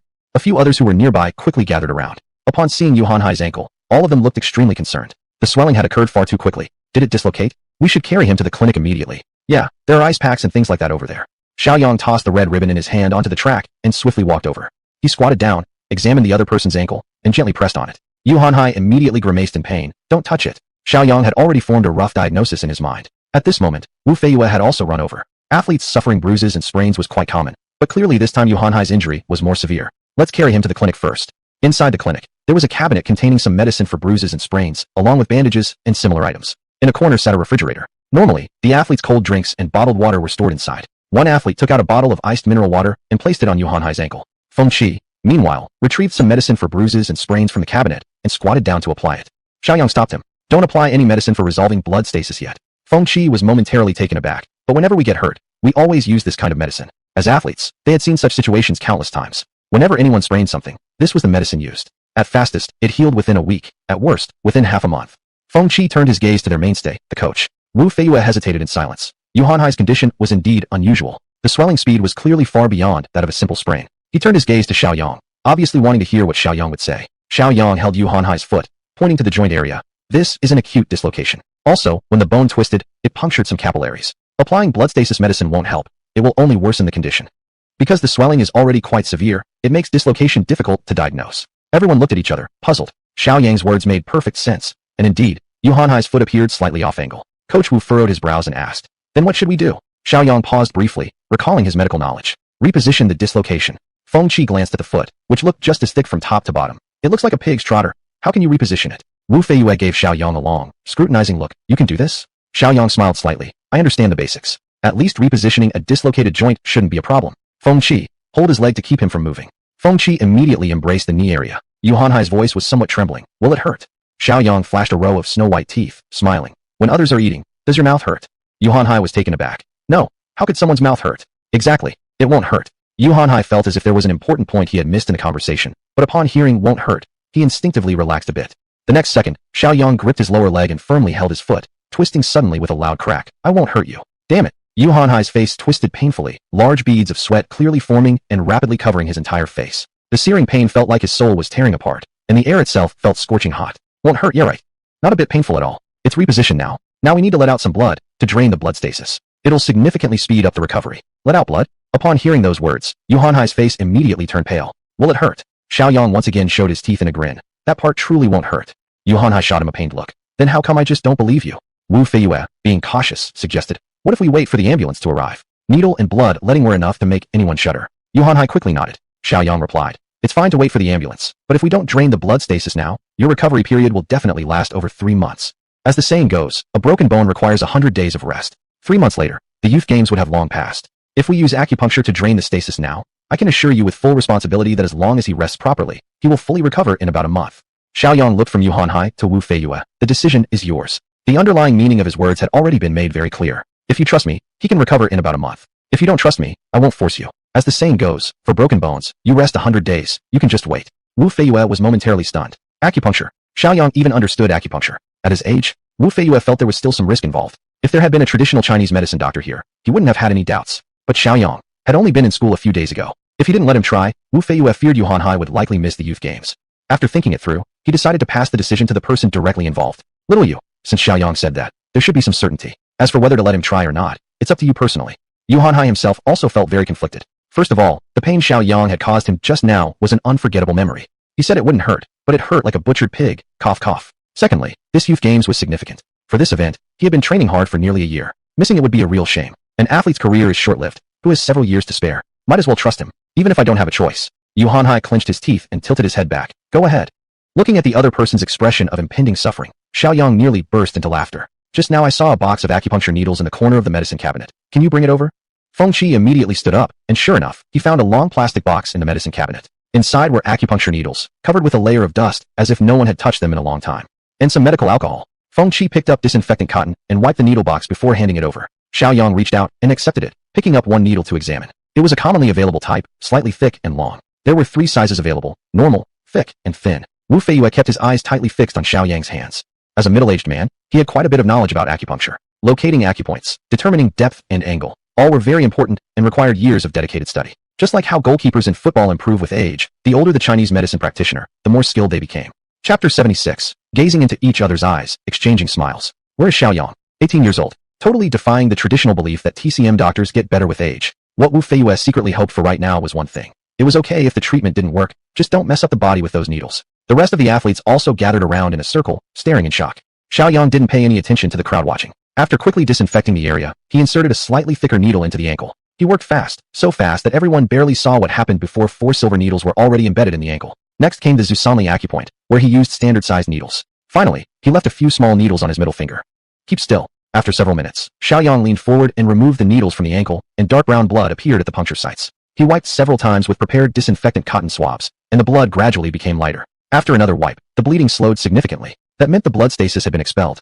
Shiaoyang removed all the needles. It's done. That's it. Wu Feiyue might not be a professional in acupuncture, but from those smooth, practiced motions, he could tell Shiaoyang was definitely not a beginner. When Yu Hanhai heard the 2 words, it's done, he immediately felt a wave of relief. This time Shiaoyang didn't lie. Comparatively speaking, the acupuncture wasn't that painful. He tried lifting and moving his foot slightly. Wow, it actually doesn't hurt that much anymore. Everyone looked at each other in astonishment. Clearly it worked. Never thought Shiaoyang actually knew TCM, and appeared quite skilled at it. Shiaoyang smiled and wiped his hands with a towel, saying, don't move too much, or the bruising might come back. We still need to go to the hospital to take some x-rays for a full checkup. Wu Feiyue immediately spoke to the others. Okay, stop standing around. Help support him outside. The others hurriedly supported Yu Hanhai out of the infirmary. The situation was mostly under control now, so no need to call an ambulance. Any private car would suffice. Since Wu Feiyue didn't have a private car, he contacted another coach. When they exited the gymnasium, it was already dark. At the main entrance stood a girl with short hair, anxiously looking around. When the group finally helped Yu Hanhai step outside, the girl rushed over immediately. How is it? Yu Hanhai's face, previously twisted in pain, now bore a calm and strong expression. No big deal, just a minor injury. I'll take an x-ray at the hospital. I'll be fine in a few days. With that relaxed demeanor, anyone who didn't know better would think he was some iron-willed tough guy. In reality, just a few minutes ago, he screamed like a pig being slaughtered. Hearing Yu Hanhai speak this way, the girl visibly relaxed. When the private car arrived, they all scrambled to help him inside. Watching the car drive away, Shiaoyang stood in slight contemplation. Being an athlete was indeed a profession with a high injury rate. Feng Qi patted Shiaoyang's shoulder beside him, saying, you're pretty good. You even know medicine and acupuncture. So what of that? Just one of many skills he had. Still, he modestly replied, just slightly. I only know a little. You know, I haven't just seen ordinary traditional doctors. Your technique is more professional than quite a few older practitioners. Shiaoyang responded with a few vague words. Feng Qi didn't seem intent on delving further into the acupuncture matter and enthusiastically said, well, we're already out. How about I show you around the neighborhood?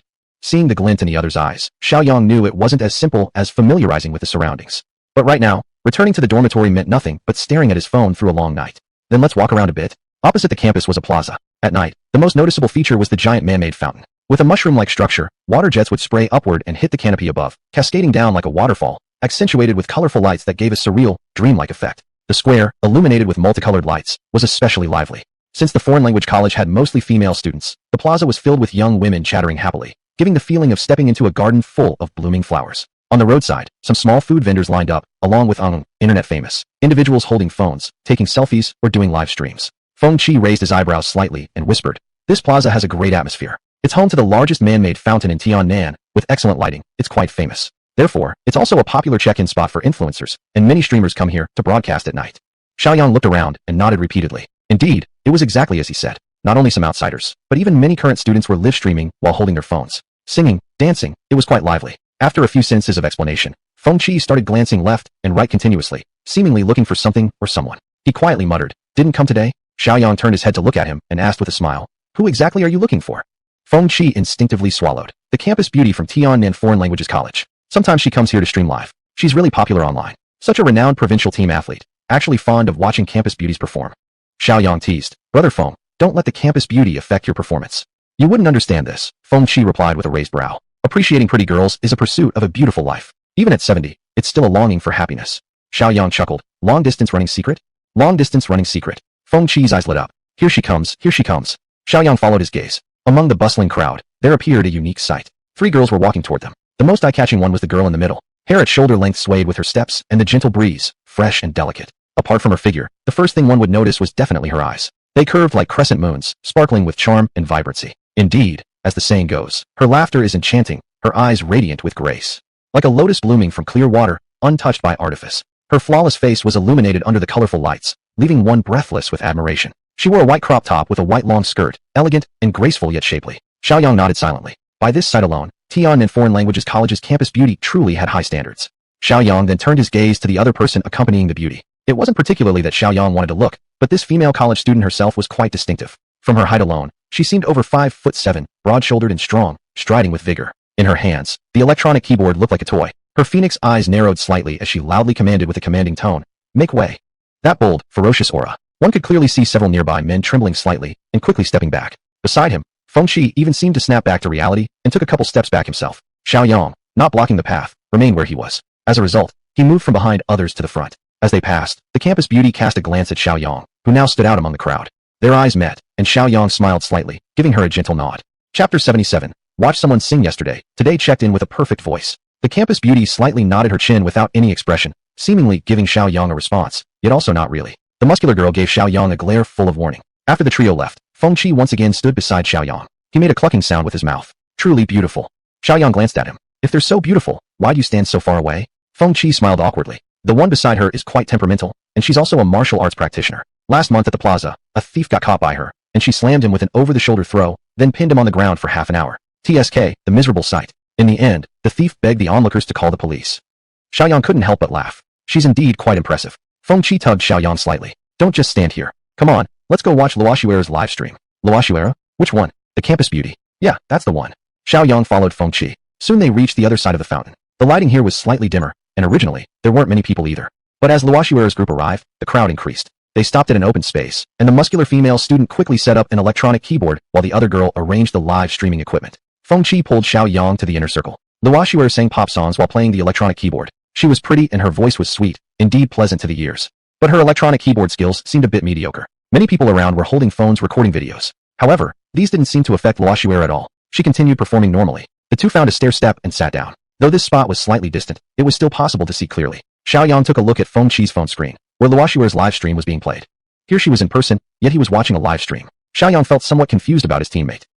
Not even interacting with netizens, not even opening donation gifts. What do you think Luoshuera is after then? Money? Why not go to a music academy? Shiaoyang smiled. What's so strange about that? Maybe she just genuinely loves singing.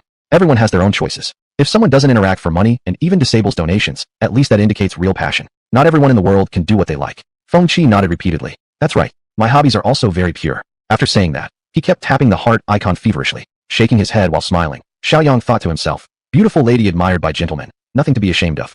Luoshuera and her group continued the live stream for about an hour and a half before leaving with the electronic keyboard. Feng Qi looked at their retreating figures somewhat unwillingly, just starting to get interested. Shiaoyang stood up from the step. Enough. Anyway, we are from the provincial team. You should behave yourself a little.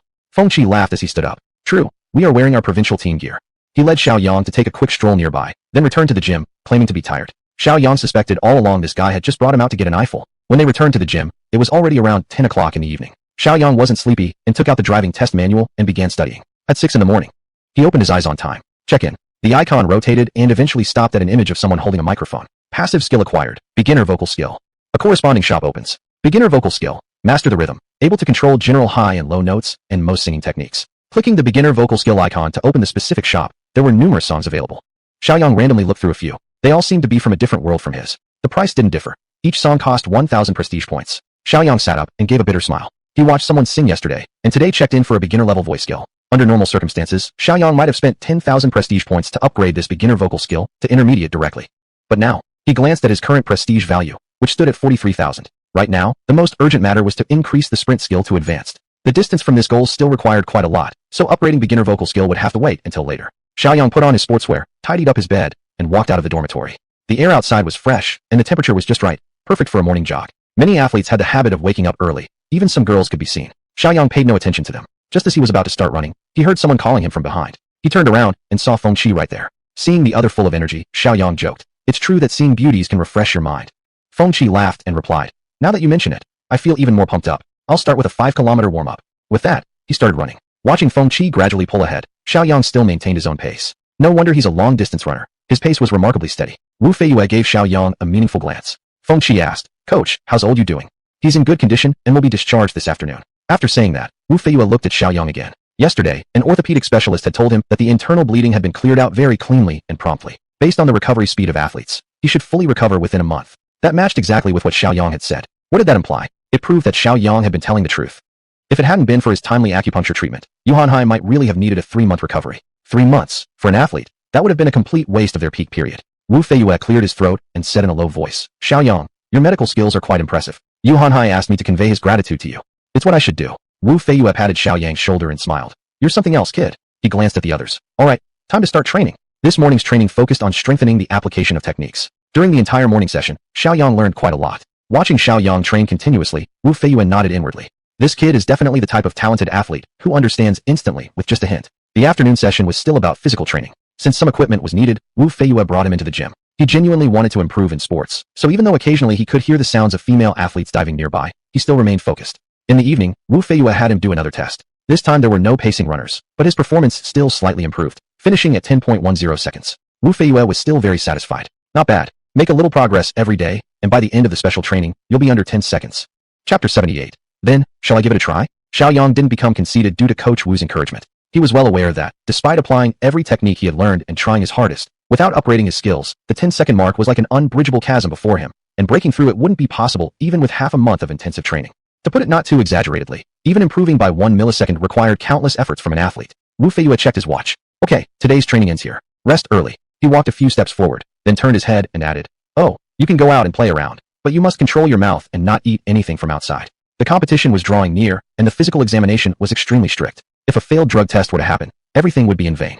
Xiaoyang nodded in agreement. Seeing Coach Wu leave, Feng Qi finally tossed Xiaoyang a bottle of water. "Do you want to take a walk after dinner?" He raised his eyebrows suggestively at Xiaoyang after speaking. Where to go was understood without being said. Around here, the plaza was the only somewhat lively place. Xiaoyang opened the cap, took a sip of water, then said, "Sure thing. Might as well go out since we're idle anyway." Feng Qi chuckled. "Well said." The two headed toward the dining hall. Feng Qi pointed quietly at a female athlete ahead and murmured, "That beautiful girl from the diving team is going to the adjacent canteen to eat the professionally balanced nutritious meals. Sometimes I even wonder what this so-called healthy meal tastes like." Xiaoyang smiled. "Isn't the food here pretty good already? We've got chicken, duck, fish, and meat galore." "But it's different." Feng Qi shook his head repeatedly. "It's not just about what you eat. It's symbolic of status. Those who get to eat the specialized nutritious meals are top athletes in the provincial team and potential candidates for the national team." Xiaoyang shrugged. "Food is food. It's all the same when you eat it." From not far away, Wu Feiyue waved at Xiaoyang. Standing beside him was a man wearing a white coat and a mask. The two walked over immediately. Didn't I apply for you to get professional nutrition meals? Before that, we need to test your blood. We're here to collect your blood sample." Xiaoyang wasn't particularly affected, but beside him, Feng Qi stared wide-eyed. Just a second ago, they'd been talking about the nourishing meals, and now, just like that, the blood sample collection was extremely quick, taking only about a minute while standing in place. The blood sample collection was extremely quick, taking only about a minute while standing in place. The person in the white coat waved and left. Wu Feiyue nodded at Xiaoyang. "All right, go eat now. Once the test results come out, we'll arrange the special nutritious meals for you." He checked his watch. "I'm heading home." After watching old Wu leave, a resentful voice came from beside him. "No wonder you just persuaded me. You're about to receive your own special treatment." Xiaoyang turned to look at him. "It's really no big difference." "Oh, it's a huge difference. They're treating you as an elite now. The national team must be eyeing you." "I'm green with envy." Feng Qi sighed heavily. "What use is my current position anyway?" After dinner, Feng Qi once again invited Xiaoyang to go to the plaza. Since Xiaoyang had nothing else to do, he agreed to go along. The plaza remained as lively as it had been the previous day. Xiaoyang sat on the steps, shaking a bottle of water in his hand. Next to him, Feng Qi stared with fascination at some eye-catching figures. During a break in the action, he sighed, "I wonder why I'm tone deaf. If I could sing a bit, I'd go up and perform one song right now. And then, in time, wouldn't I have gotten to know the campus beauty already? Shiaoyang smiled faintly. You could just go up and ask for her WeChat number. Must you sing? No way. Feng Qi shook his head. I'm even shorter than her. Shiaoyang twisted open the cap and took a small sip. You're still a registered athlete. How come you think you can't do it? Feng Qi's expression turned bitter. It's not that simple. Shiaoyang placed his bottle on the ground, then gently patted Feng Qi's shoulder. It seems like the electric keyboard has malfunctioned. Indeed, the electronic keyboard had broken down. Luo Shuer and the other two girls had taken a short break and were about to start playing again, only to find it unresponsive. She examined the connector ports and found no disconnection. The other two college girls clearly didn't know how to fix it either. Maybe we should interrupt the stream. Luo Shuer sighed and nodded in agreement. Though she didn't stream for money, stopping now felt somewhat disappointing for her viewers watching on their phones. What could be done though? Just as Luo Shuer was about to terminate the stream, a male voice came from behind her. Let me take a look. She turned around to see a handsome young man. Without waiting for her reply, Shiaoyang squatted on the floor and immediately began using a keychain to unscrew a few screws on the electronic keyboard. Fixing appliances was a piece of cake for Shiaoyang, who had been independent from a young age. Back in his younger days, he had even disassembled a couple of high-precision mechanical watches, though he had never managed to put them back together. He opened the power cover and discovered that a contact wire on the integrated circuit had snapped. Fortunately, it wasn't a burned-out component, so it could still be fixed. Shiaoyang glanced around. Aside from the onlookers watching curiously, there didn't seem to be anything else around. Old phone, isn't there a paperclip on your shirt? Let me have it. Feng Qi indeed had a paperclip on his chest, used to pin his ID card. With the campus beauty watching with bright, curious eyes, how could he possibly refuse? He immediately took off the paperclip and handed it over. Shiaoyang bent the paperclip into a hook shape and connected the two broken ends of the wire. Done. He looked up at Luo Shuer. It'll work temporarily, but not for long. Try to find a professional to fix it later. It's simple, and it won't cost much. A flicker of surprise passed through Luo Shuer's eyes. She had never seen anyone fix an electronic keyboard with a paperclip before. Shiaoyang didn't pay much attention to her astonished gaze and instead turned to the muscular female college student who looked like a female athlete, saying, Excuse me, could you please turn on the power? I'd like to test whether the keyboard is working properly. Yao Tong eyed Shiaoyang cautiously but cooperatively turned on the power to the electronic keyboard. After sitting down, Shiaoyang casually played a short excerpt from Liebstrom. The keyboard produced simulated sounds, and the music was in perfect tune, proving that the brief power failure hadn't damaged the components. He stood back up immediately. Everything's fine. You can continue now. Listening to that short piece, Luo Shuer could sense something unique in Xiaoyang's performance. Shin Ly realized that this young man probably really understood how to play the electronic keyboard. There was a difference between an electronic keyboard and a piano, but not a big one. Maybe just in the number of keys. If someone could reach Xiaoyang's level on the piano, playing the keyboard would be no problem at all. Just as Xiaoyang stood up, Luo Shuer asked, You play the keyboard? Xiaoyang smiled slightly. A little. Luo Shuer detected his modesty. In the school's music club, her keyboard playing was considered quite good, but this young man's skill was clearly higher. The quieter girl, who had been almost invisible up until now, glanced at the streaming comments on the phone screen and turned to Shiaoyang. Hey handsome, the netizens are all asking if you could play a song for them. Luo Shuer's expression also lit up with hopeful anticipation. Thanks for fixing the keyboard. If you don't mind, would you play a piece for us? Xiaoyang glanced at the phone screen across from him. The live stream had around 10,000 viewers right now. Wasn't this exactly the opportunity he had been looking for, to gain recognition? Thinking about it, Xiaoyang smiled toward Luo Shuer. Then, shall I give it a try? Chapter 79, A Song of Lone Brave Hearts, immediately shocking the live stream. Feng Qi heard everything very clearly. His teammate can actually play the electronic keyboard. Isn't he a senior 3P student? Does he even have time for music? Feng Qi smiled at Luo Shuer, then nudged Xiaoyang's arm and whispered, Are you up for this? They may not be professional, but they're pretty close. Xiaoyang chuckled, whispering back, Let's give it a try. Yao Tong, who looked like a muscular giant, glared at the two. What are you whispering about? None of your business? Feng Qi thought to himself, but on his face he pretended not to hear, stepping aside obediently. She was like a female tyrant, and he had no intention of provoking her. Xiaoyang glanced at her briefly. Nothing much. Then he turned to sit down. Her large hand landed on the edge of the keyboard, staring at Xiaoyang. You actually agreed to play when asked. How unpretentious. Xiaoyang looked at her, slightly frowning. This female tyrant was being a bit unreasonable. He hadn't even offended her. Luo Shuer hastily tugged at her sleeve. I asked him to play the keyboard. With Luo Shuer stepping in, Yao Tong reluctantly withdrew her hand. Shuer, people like them don't have real talent. They're only scheming to get close to you. I've seen too many like them. Speaking so bluntly in front of this crowd, Luo Shuer turned anxious, her face slightly red as she scolded. Don't talk nonsense. Go wait aside. Yao Tong seemed shocked at being scolded like this, and she froze for a moment. I just want what's best for you. She murmured softly, almost to herself, then turned and shot Xiaoyang a fierce glare. She had never been reprimanded like that before, all because of him. Her phoenix eyes narrowed, seeming to emit sharp gleams. I'll see just how skilled you really are. Luo Shuer turned apologetically toward Xiaoyang. Sorry, my friend has a rather unusual personality. Don't take it to heart. Xiaoyang smiled broadly. It's fine. After saying that, he adjusted his clothing and glanced at Yao Tong. You female tyrant, saying I have no real talent? Just wait and see what real skill looks like. Originally, he had planned to merely play a quick piece on the keyboard and be done. But now Xiaoyang changed his mind. He opened the exchange shop and spent 1,000 reputation points to redeem a song. There were indeed quite a few songs to choose from, immediately making him feel overwhelmed. In the end, he picked one that seemed quite impressive. Standing beside Luo Shuer, Yao Tong muttered under her breath in dissatisfaction upon seeing Xiaoyang motionless. Putting on a show, Luo Shuer frowned slightly and gave her a warning look, and sure enough, Yao Tong quieted down. As many were growing impatient, Shiaoyang finally moved. He adjusted the microphone. Today I'll bring you an original song of mine called Lone Brave Hearts. Original song? Feng Qi at the front of the crowd wore a look of confusion. Is this track and field athlete capable of writing original songs? The audience in the live stream had long grown restless. From the initial 10,000 viewers, it had dropped to 8,000. Producing an original song now? Just start already. It was only because we thought your keyboard playing was decent that we let you play. Who cares about your original anyway? Fine, I'll endure, but after this we'll watch Swear. I already regret this, feeling like something critical is about to come. One of the female college students watching the live stream felt her heart sinking. The popularity is plummeting. She really shouldn't have agreed to the netizens' request. Today seemed destined to be a failed live performance. Luoshuer, however, paid no attention to the live stream dynamics. She didn't intend to. Upon hearing that Shiaoyang would be performing an original piece, her anticipation actually increased further. They are all brave. Your forehead's wounds, your uniqueness, your mistakes. Even his basic singing voice already surpassed that of regular artists in pronunciation skills. Added to that the fact it was his own original composition and expert-level keyboard playing technique enhanced it, giving the audience a breathtaking experience. Those who had planned to watch the show in amusement were stunned. The live chat even paused. Luoshuer's eyes sparkled as her beautiful gaze fixed on Shiaoyang. You don't have to hide anything. Your tattered toy, your mask, yourself. The atmosphere within the live stream changed drastically. Sounds good. Sounds good. Sounds good.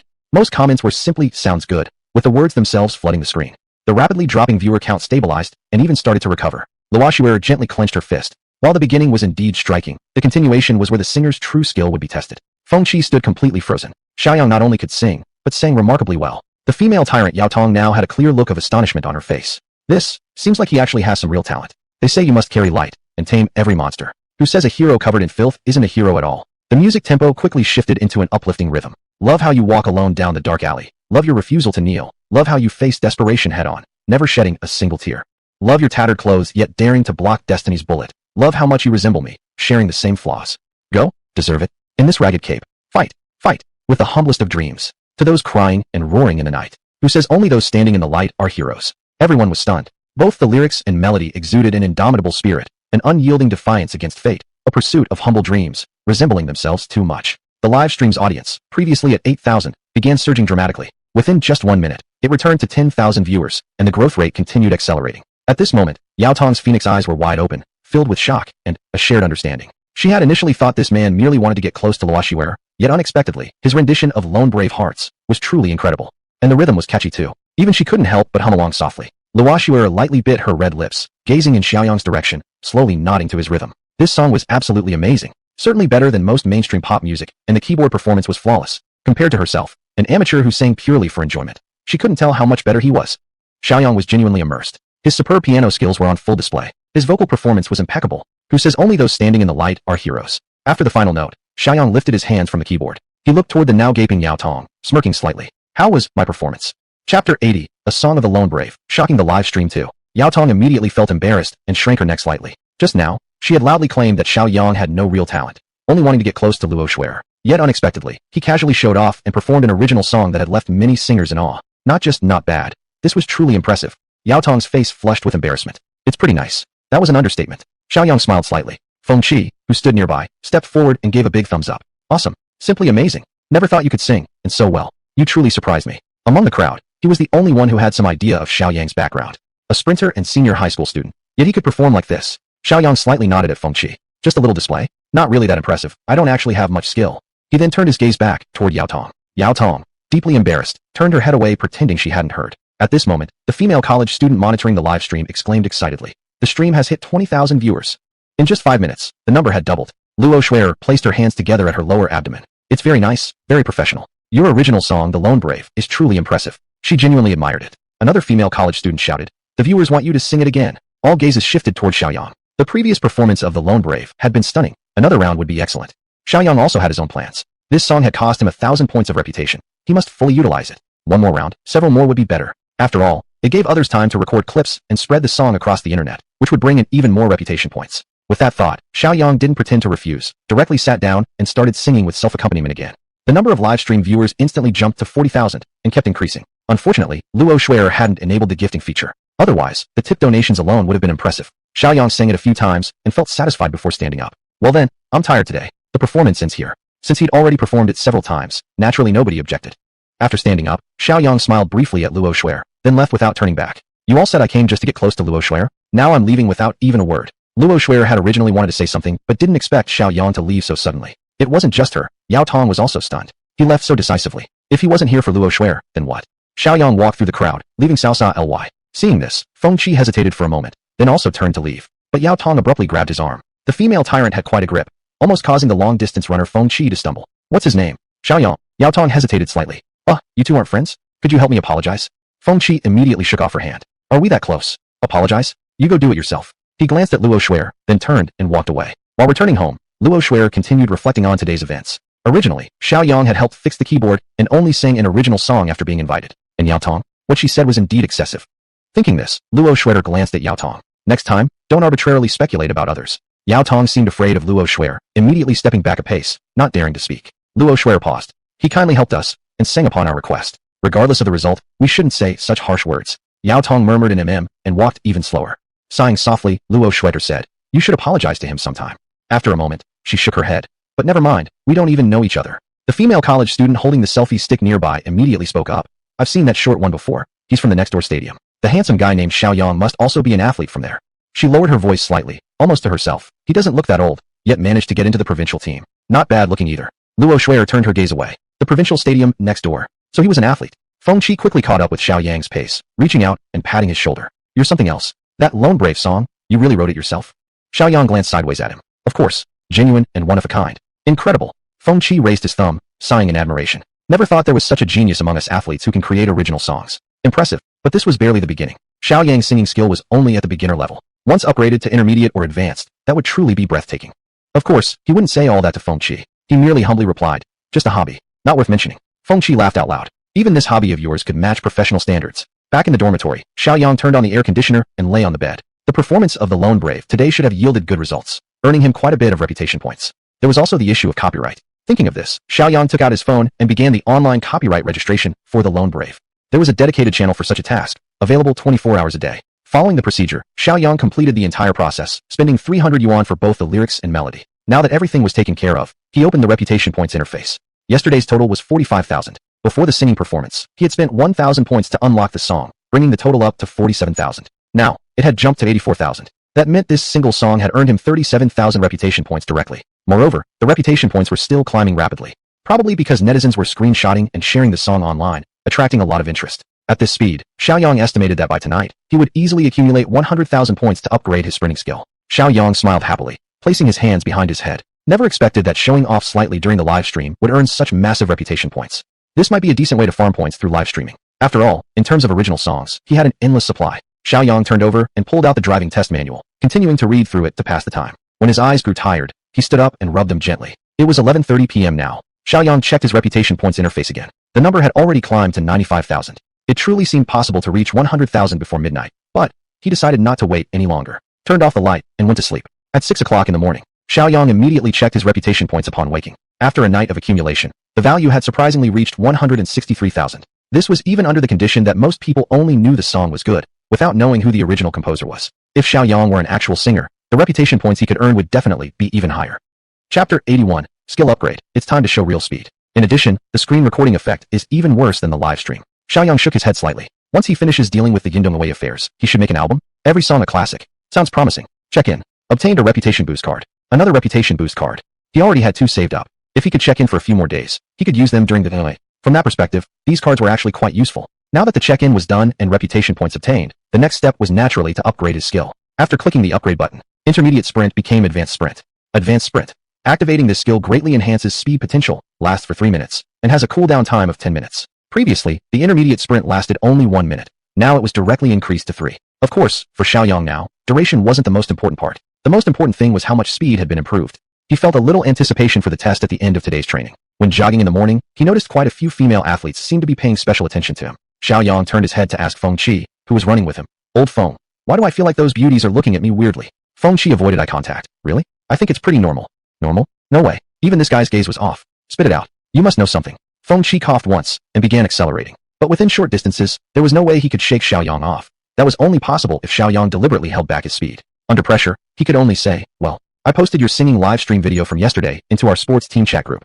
So that's why? Xiaoyang helplessly said. No wonder. Now probably the entire sports team knows he also has a talent for singing. Feng Qi lowered his voice slightly and leaned in a bit. Well, a lot of people online are sharing your singing videos now. Personally, I think the quality is slightly subpar, but still impressive overall. Discussing pop music with an amateur?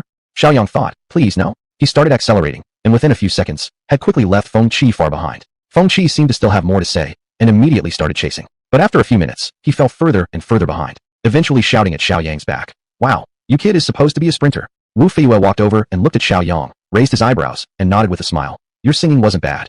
He had watched it too. Xiaoyang smiled and replied, okay, average. Old Wu laughed heartily. Not that I'm saying it's great, but many of the female members in the group were saying it was good. That tone carried a teasing flavor. They joked around for a while, and then Wu Feiyue glanced at his watch and gradually wiped the smile off his face. Alright, time to start training.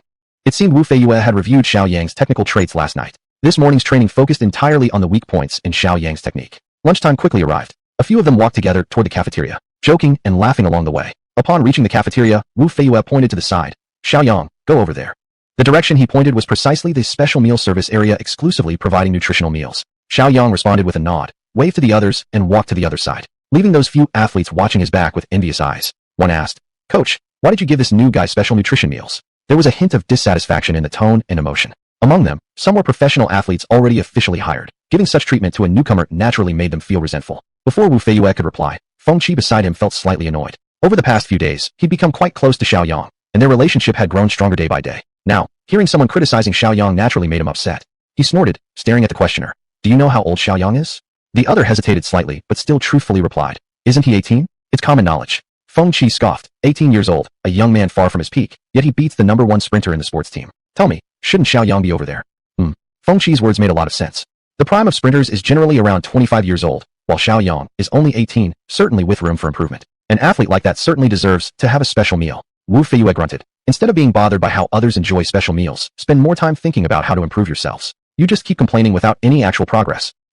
After speaking, Wu Feiyue turned around and strode into the coach's dining area. Feng Qi also shot a cold glance at the others. You're all athletes. Don't you understand the rule that the winner takes all? If you could unlock your potential, then not only would you get special meals, the doors of the national team would be wide open for you. The man who had questioned earlier was now red-faced. In sports, the winner takes all. To be favored, you must demonstrate real capability. Xiaoyang walked into the small dining area, where 3 people were already seated. The 3 were female athletes. Judging from their uniforms, 2 were table tennis players, and 1 was a diver. One of the female table tennis players smiled when she saw Xiaoyang walk in and said, Isn't this the handsome young singer from yesterday? The other 2 women laughed as well. Xiaoyang calmly greeted them with a nod. Hello. The nutrition meals were individually allocated. Everyone's was slightly different. After collecting his own meal, there was only 1 table in the small dining area. He had no choice but to sit across from the 3 ladies. A short-haired girl smiled and asked, Handsome guy, with such a great voice, do you have a girlfriend yet? Xiaoyang shook his head slightly. No. What kind of girl do you like? We can introduce someone to you later. Then she laughed. The fair-skinned diver brushed her long hair back and smiled. They're just teasing you. Don't mind them. Xiaoyang didn't really mind at all. He smiled lightly. It's okay. I'm not a minor anymore. I can handle any joke. Also, haven't gotten to know all of your names yet. The short-haired girl spoke first. I'm Su Jiashu, table tennis. She even mimicked a paddle swing as she spoke. Hao Jing, also table tennis. My name is Lin Yuxia, diver. Xiaoyang, sprinter. Gradually, a conversation broke out, and they all became more at ease with each other. The afternoon physical training also went smoothly. After a short rest of about 20 minutes, Wu Feiyue approached Xiaoyang. How's your stamina recovery? It's already 5:30 now. I'll test you again before 6. Xiaoyang perked up. He had upgraded his intermediate sprint to advanced this morning, and was waiting precisely for this moment. He also wanted to know if he could break the 10-second mark after the skill upgrade. He immediately stood up. No problem. I'm ready for the test right now. Chapter 82. The Dark Horse. A promising future. Wu Feiyue smiled slightly, quite enthusiastic. Xiaoyang stood up and stretched his legs. Of course. This is the right attitude toward sports. You're absolutely right, Wu Feiyue said. Then he turned toward Feng Qi and others nearby and shouted, You guys can stop training too. Bring out the electronic timing device and the rest of the equipment. Feng Qi, seeing that it was Xiaoyang who would be tested, immediately ordered his men to carry the equipment out without asking questions. As Xiaoyang passed by him, Feng Qi whispered, Always doing tests. Old Wu truly favors you. Give it your all, my friend. I'm cheering for you. Xiaoyang slightly shook his head in amusement and joked, You're big and burly. Nothing like a cheerleader.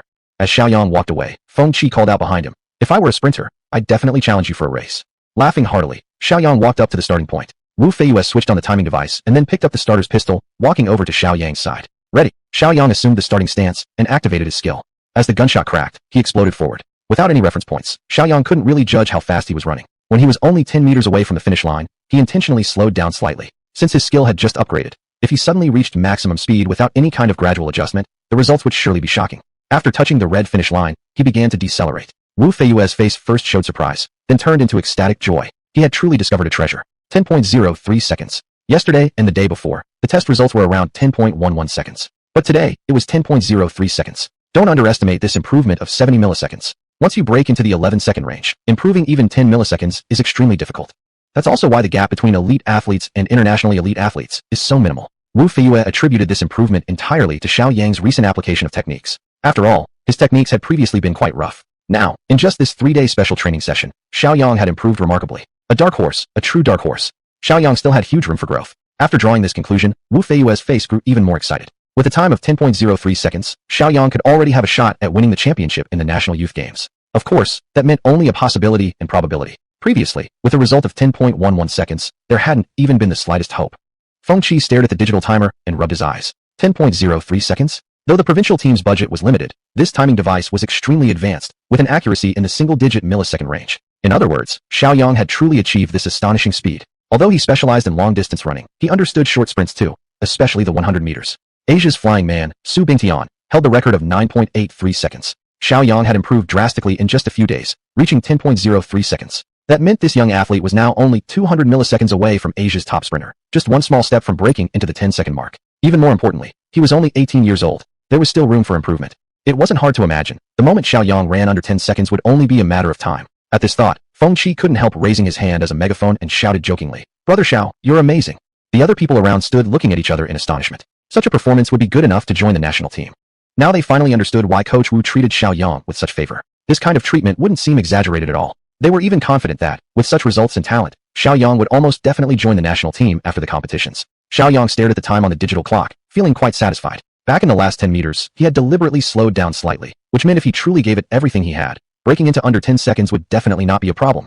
Exactly how fast he could run, Shiaoyang only had a rough estimate. He should be able to reach under 9.95 seconds. After a few more days, once his body adjusted and adapted gradually through further improvement, then releasing his full potential, he'd get an accurate number. But for now, this alone would surely leave people in awe. While he was still pondering, he suddenly heard Feng Qi shouting from afar.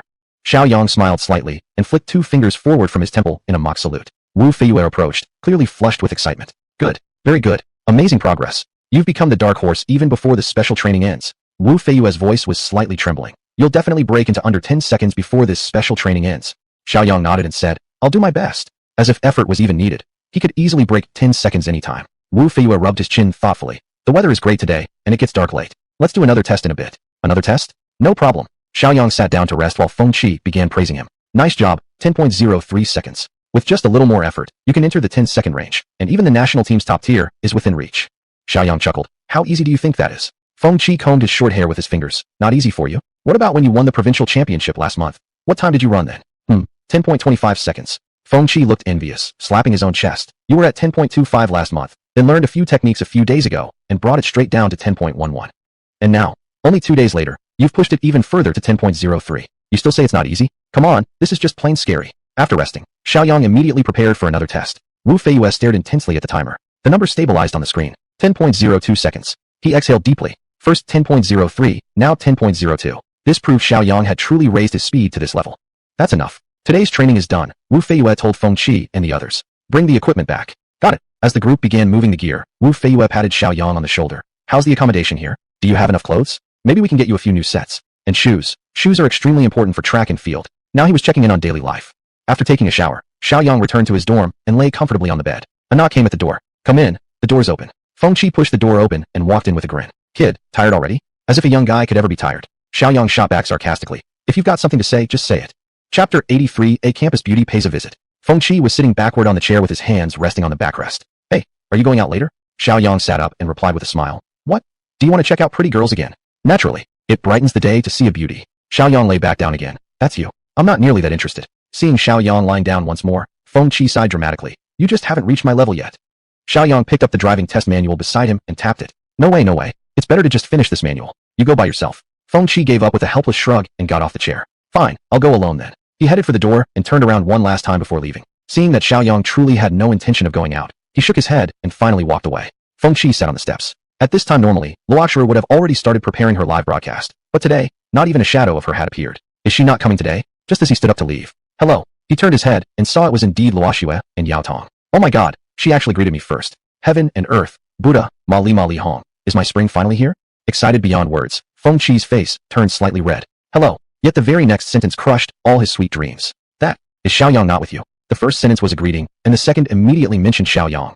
Obviously, she was here for him. Feng Qi forced a smile. Shiaoyang? He didn't come out. Luoxia nodded slightly. Then do you have his number? Yesterday, my friend was a bit offensive to him, so I want to apologize. There are also some other matters. Instantly, Feng Qi felt as though his heart had turned to ashes. So this is how it is. Looks really do make a difference. A beauty wants his phone number. Well then, I'll just do my best to play matchmaker. Feng Qi took out his phone. Of course, just write it down. After giving Xiaoyang's number, Luoxue smiled at him. Thank you. You're welcome. As Luoxue walked away in her long dress, Feng Qi finally came back to his senses. Why would she ask for Xiaoyang's number and not mine? Isn't that guy just slightly taller than me, a little better looking, and somewhat more talented? Besides that, where else is he better than me? Yao Tong looked at Luoxue's phone with her phoenix-shaped eyes. Swear, you're not seriously going to call that Shiaoyang, right? Luoxue put the phone away. Yesterday, your attitude was indeed inappropriate. He kindly helped us and even brought viewers to our live stream. And you treated him like that. Shouldn't we apologize? Yao Tong shook her head quickly. We're not that close anyway. If we offended him, so be it. No need to go that far with an apology, is there? Indeed, besides this incident, there wasn't much interaction. Luoxue sighed. You just don't want to apologize. That was exactly it. Yao Tong, despite her average looks and build, had always thought highly of herself. Even if she made a mistake, she'd never apologize face to face, which was exactly why yesterday she asked Feng Qi to relay a message instead. Luoxue naturally knew Yao Tong's personality. Softly, she said, if you won't apologize, I will. Yao Tong panicked instantly. He's just an ordinary guy. We can just ignore him. Why would you? Luoxue gave her a sharp look. What logic is that? Committing a mistake, yet feeling justified, even bringing identity into it? I ask you, what status do you think you have? Better than his, obviously, Yao Tong stubbornly insisted. Luoxue quickened her steps, seemingly trying to shake Yao Tong off. You'd better go back first. I still have something to do. Yao Tong hesitated for a moment, then followed. No way. It's my duty to stay with you. Where are you going anyway? Knowing Yao Tong wouldn't leave her, Luoxue stopped trying to talk. Shiaoyang placed the driving test manual aside. With his current memory capacity, just one read-through was enough to commit it all to memory. Now he just needed to wait for news from the driving school. As he was enjoying the peaceful moment, his mobile phone rang. The number was unknown. After picking up, a very pleasant voice came from the other side. Hello, is this Mr. Xiao? That voice. It seemed like. It is. May I ask who is this? This is Luoxue, the one you helped fix the electronic keyboard yesterday. So it really was her. How did she get his number? It must be that little brat Feng Qi. Definitely. Xiaoyang clearly had no intention of small talking and got straight to the point. Oh, hello? Is there anything you need? There was silence on the other end for about 3 seconds. I'm already at the entrance of the gymnasium. Can you come out? I have something I want to talk to you in person. At the gymnasium entrance? Xiaoyang thought for a moment. What did she want with him? Was she here to apologize in person? Since it was quite close anyway, it wouldn't hurt to go check it out. Alright, I'm coming out right away. After hanging up, Xiaoyang changed into casual clothes and left the dorm. The lights at the gymnasium entrance were bright. Xiaoyang immediately spotted Luoxue standing under the light and a clearly unwilling Yao Tong nearby. The gate used an electronic scanner. After facial recognition, the door opened. Xiaoyang walked out and lightly coughed. Sorry to keep you waiting. Luoxue turned around. Oh no, I just arrived. Xiaoyang didn't say anything, just waited for her to continue. Luoxue hesitated for a moment before glancing toward the reluctant Yao Tong not far away. With a helpless sigh, she slightly bowed her body. I'm very sorry about what happened yesterday. Xiaoyang wasn't the type to hold grudges, especially since it wasn't Luoxue who had acted rudely to him. Whoever it was, Xiaoyang had already decided not to dwell on it. It was quite common these days for kindness to be misunderstood. It's okay, it's in the past. Xiaoyang smiled. Miss Beauty, you called me out here not just to apologize, right? Luoxue lifted her head. There's another thing. Yesterday's live stream had a great effect. Several music agents left messages backstage for me, wanting to contact you. Some are also interested in purchasing the copyright to your song. So that was it. Xiaoyang suddenly understood. The song, Lone Brave One, had both professionally written lyrics and music, surpassing most of the mainstream pop songs currently on the market. More importantly, the creator of this piece was a complete newcomer. In the eyes of the professionals, having copyright in the hands of such a newcomer was practically a waste. Chapter 84, 9.99 seconds, a small taste of greatness. Xiaoyang smiled slightly. Did any of them include offers when they left messages? Luoxue hesitated for a moment. Yes, one person offered 20,000 yuan. 20,000 yuan for an original song. A song that anyone with a trained eye could immediately tell had enormous potential. That person probably really thought she was just a clueless rookie. Before Xiaoyang could speak, Luoxue already laughed and said, however, I declined the offer. She clasped her hands together and continued. This song is excellent. It has the potential to become a huge hit. Its value definitely cannot be measured by 20,000 yuan, so, I declined on your behalf. After speaking, her beautiful eyes fixed on Xiaoyang.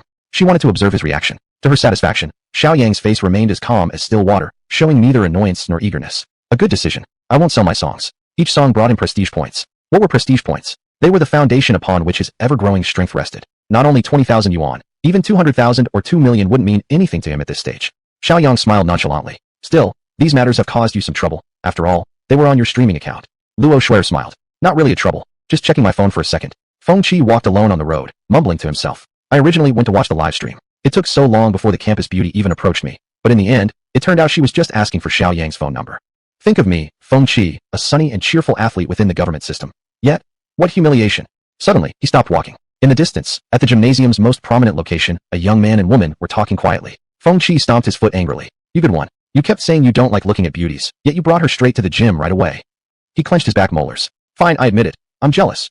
Before he could walk over, He saw Shiaoyang smiling faintly, waving his hand before turning around and entering the gym, leaving only Luo Schroeder standing outside, somewhat alone. Good heavens, what a great opportunity. Well, if not for some romantic moment under the moonlight, at least don't leave the campus beauty standing alone outside. If it were me. Luo Schroeder looked back and saw Feng Qi approaching a bit closer. She nodded slightly. Feng Qi raised his hand in a greeting. At this moment, Yao Tong had already come to Luo Schroeder's side. How did it go? Did you talk about anything? Not much, I just told him about the messages. The two walked away, chatting. Feng Qi looked at their retreating figures, then at the direction of the gymnasium. Then he stepped inside the gym. Shiaoyang had barely sat down when he heard a knock on the door. Come in. Even before entering, the voice came first. Just now I saw everything. Shiaoyang smiled. What did you see? I saw. Feng Qi paused, then plopped down into a chair. I feel like my dream is shattered. Shiaoyang didn't respond, but turned and sat on the bed, just staring at him. He scratched his head. Kid, did you at least exchange contact info? Lying sideways on the bed, Shiaoyang supported his head with his hand. Actually, I do have her phone number. You must seize this chance then, Feng Qi said, then started winking exaggeratedly. Shiaoyang scoffed with a grin. Seize what chance? What nonsense are you thinking about again? Go away already. I have training tomorrow, and I need rest. Feng Qi reluctantly stood up. Luo Schwer is so hot. After the other person left, Shiaoyang got up and turned off the lights. Yesterday's prestige value was 63,000, and today it was over 75,000, which meant in just one day, the Lone Brave continued to generate over 12,000 prestige points for him. Of course, many probably found the song quite good, but hadn't dug deeper into who sang it. Otherwise, the growth would have been even greater. Acquired Misfortune Card. Misfortune Card, a single-use consumable item that can be used on any target. After using it, the target's luck will sharply decline for the next 5 minutes, constantly plagued by bad fortune. Misfortune Card? In the current virtual backpack, there was still a luck card he had saved up. Alright, leave it for now. At dusk, on the sports field, under the expectant gazes of several people, Shiaoyang crossed the finish line. The timer immediately froze at the number displayed. Wu Feiyue stared at the timer with wide eyes, joy spreading across his face. 9.99 seconds. Sub 10 seconds. He had really entered the 10-second zone. 10 seconds was the dividing line in the 100 meters. Sprinters within 10 seconds were true elites. And Shiaoyang had truly broken through the 10-second barrier. Instantly, Wu Feiyue felt like a connoisseur discovering a rare gem. This exceptional steed was truly discovered by him. Feng Qi and a few others were stunned too. Just a few days ago, and now he actually broke the 10-second barrier. Isn't it said to be nearly impossible for a sprinter to break through such a limit?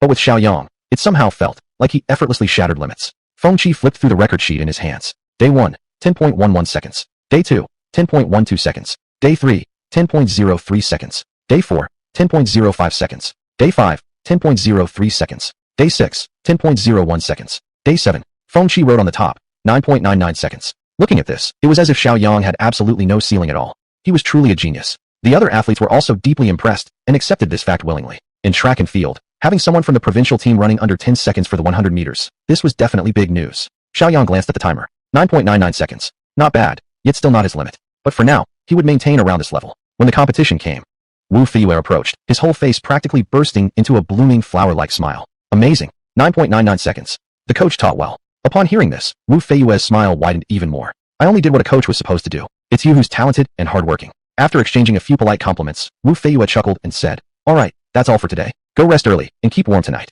As Shiaoyang was about to leave, he suddenly remembered something else. Oh, by the way, Coach Wu, I have my Subject 1 driving test tomorrow, so I'd like to ask for a day off. Wu Feiyue paused, then let out a helpless smile.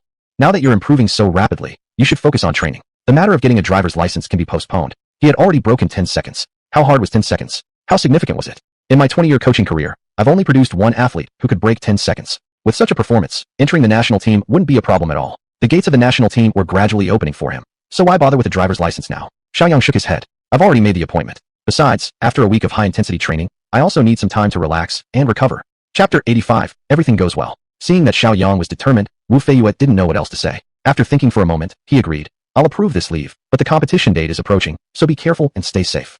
Shiaoyang nodded with a smile. I know, coach. See you later. After saying that, he waved and left. Wu Feiyue smiled looking at Xiaoyang's back. Turning around, he looked at Feng Qi and others. What are you all still standing there for? Hurry up and pack your things. Check in. Reputation value obtained plus 5,000. The previous 80,000 reputation value increased directly to 85,000. The sprint skill had already been upgraded to advanced level. To proceed further would require 1,000,000 reputation points. 1,000,000 reputation points. It was basically impossible to achieve in a short amount of time. Right now, however, he could focus on enhancing his other two skills. Spending 10,000 reputation points, Chuji Driving Mastery was directly upgraded to Intermediate Driving Mastery. Intermediate Driving Mastery, skilled driving techniques capable of controlling most types of vehicles. Intermediate Singing Voice, masterful vocal skills with a rich, magnetic voice, capable of easily performing the majority of song genres. Upgrading these two skills cost a total of 20,000 reputation points. 85,000 dropped to 65,000. Shiaoyang got up energetically from sleep and began his morning exercise routine. On the track, Feng Qi asked, Are you going to take the theory test today? Yeah. Feng Qi chuckled. Bro, you can already sprint under 10 seconds. What do you need a driver's license for? Doesn't it sound better that 100 kilometers only costs 10 steamed buns? The joke made Shiaoyang laugh too. That 10 buns for 100 kilometers refers to long-distance runners, you know. Stopping his pace, Shiaoyang picked up the towel on his shoulder and wiped the sweat off his head. You keep training. I'm off first. Feng Qi waved his hand. Alright, good luck with your exam. When Shiaoyang arrived at the driving school, there were already about 10 students chatting and waiting by the entrance. They were all here for the theory test. Since they didn't really know each other, the conversation was naturally somewhat awkward. I've been studying from the driving exam guidebook for over 10 days. My head feels swollen. I don't know if I can pass this exam or not. Same here. If I had studied this hard during school, I would definitely be a top student at a 985 or 211 university by now. A young man of short stature, wearing glasses and looking very gentle, glanced at Shiaoyang. Brother, is this your first time taking the theory test? Shiaoyang nodded. Yes, first time. How about you? The young man smiled awkwardly. Third time for me. As soon as he said that, he seemed to have a stomach full of bitterness. I've studied for 2 months for this test. Every time I feel confident, but I just can't pass. It's really bizarre. The first time, I was nervous and accidentally submitted the paper early. I regretted it so much. Listening to this stranger's outpouring of bitterness, Shiaoyang felt helplessly amused. Thankfully, just then, a staff member came out of the driving school and immediately gathered them. After confirming the head count, a small shuttle bus pulled up. The theory test was held in the official designated examination room. Because the test was administered in batches, they had to wait outside to enter. It was nearly 2 hours later before it was Xiaoyang's turn. Following his ID number, he chose a computer, entered his information, and the exam started. It was all multiple choice and true/false questions. This was a piece of cake for Shiaoyang, who possessed super memory. From logging into the system, sitting down, and completing all the questions, Shiaoyang finished in less than 10 minutes. While others were still nervously writing their exams, Shiaoyang had already clicked submit.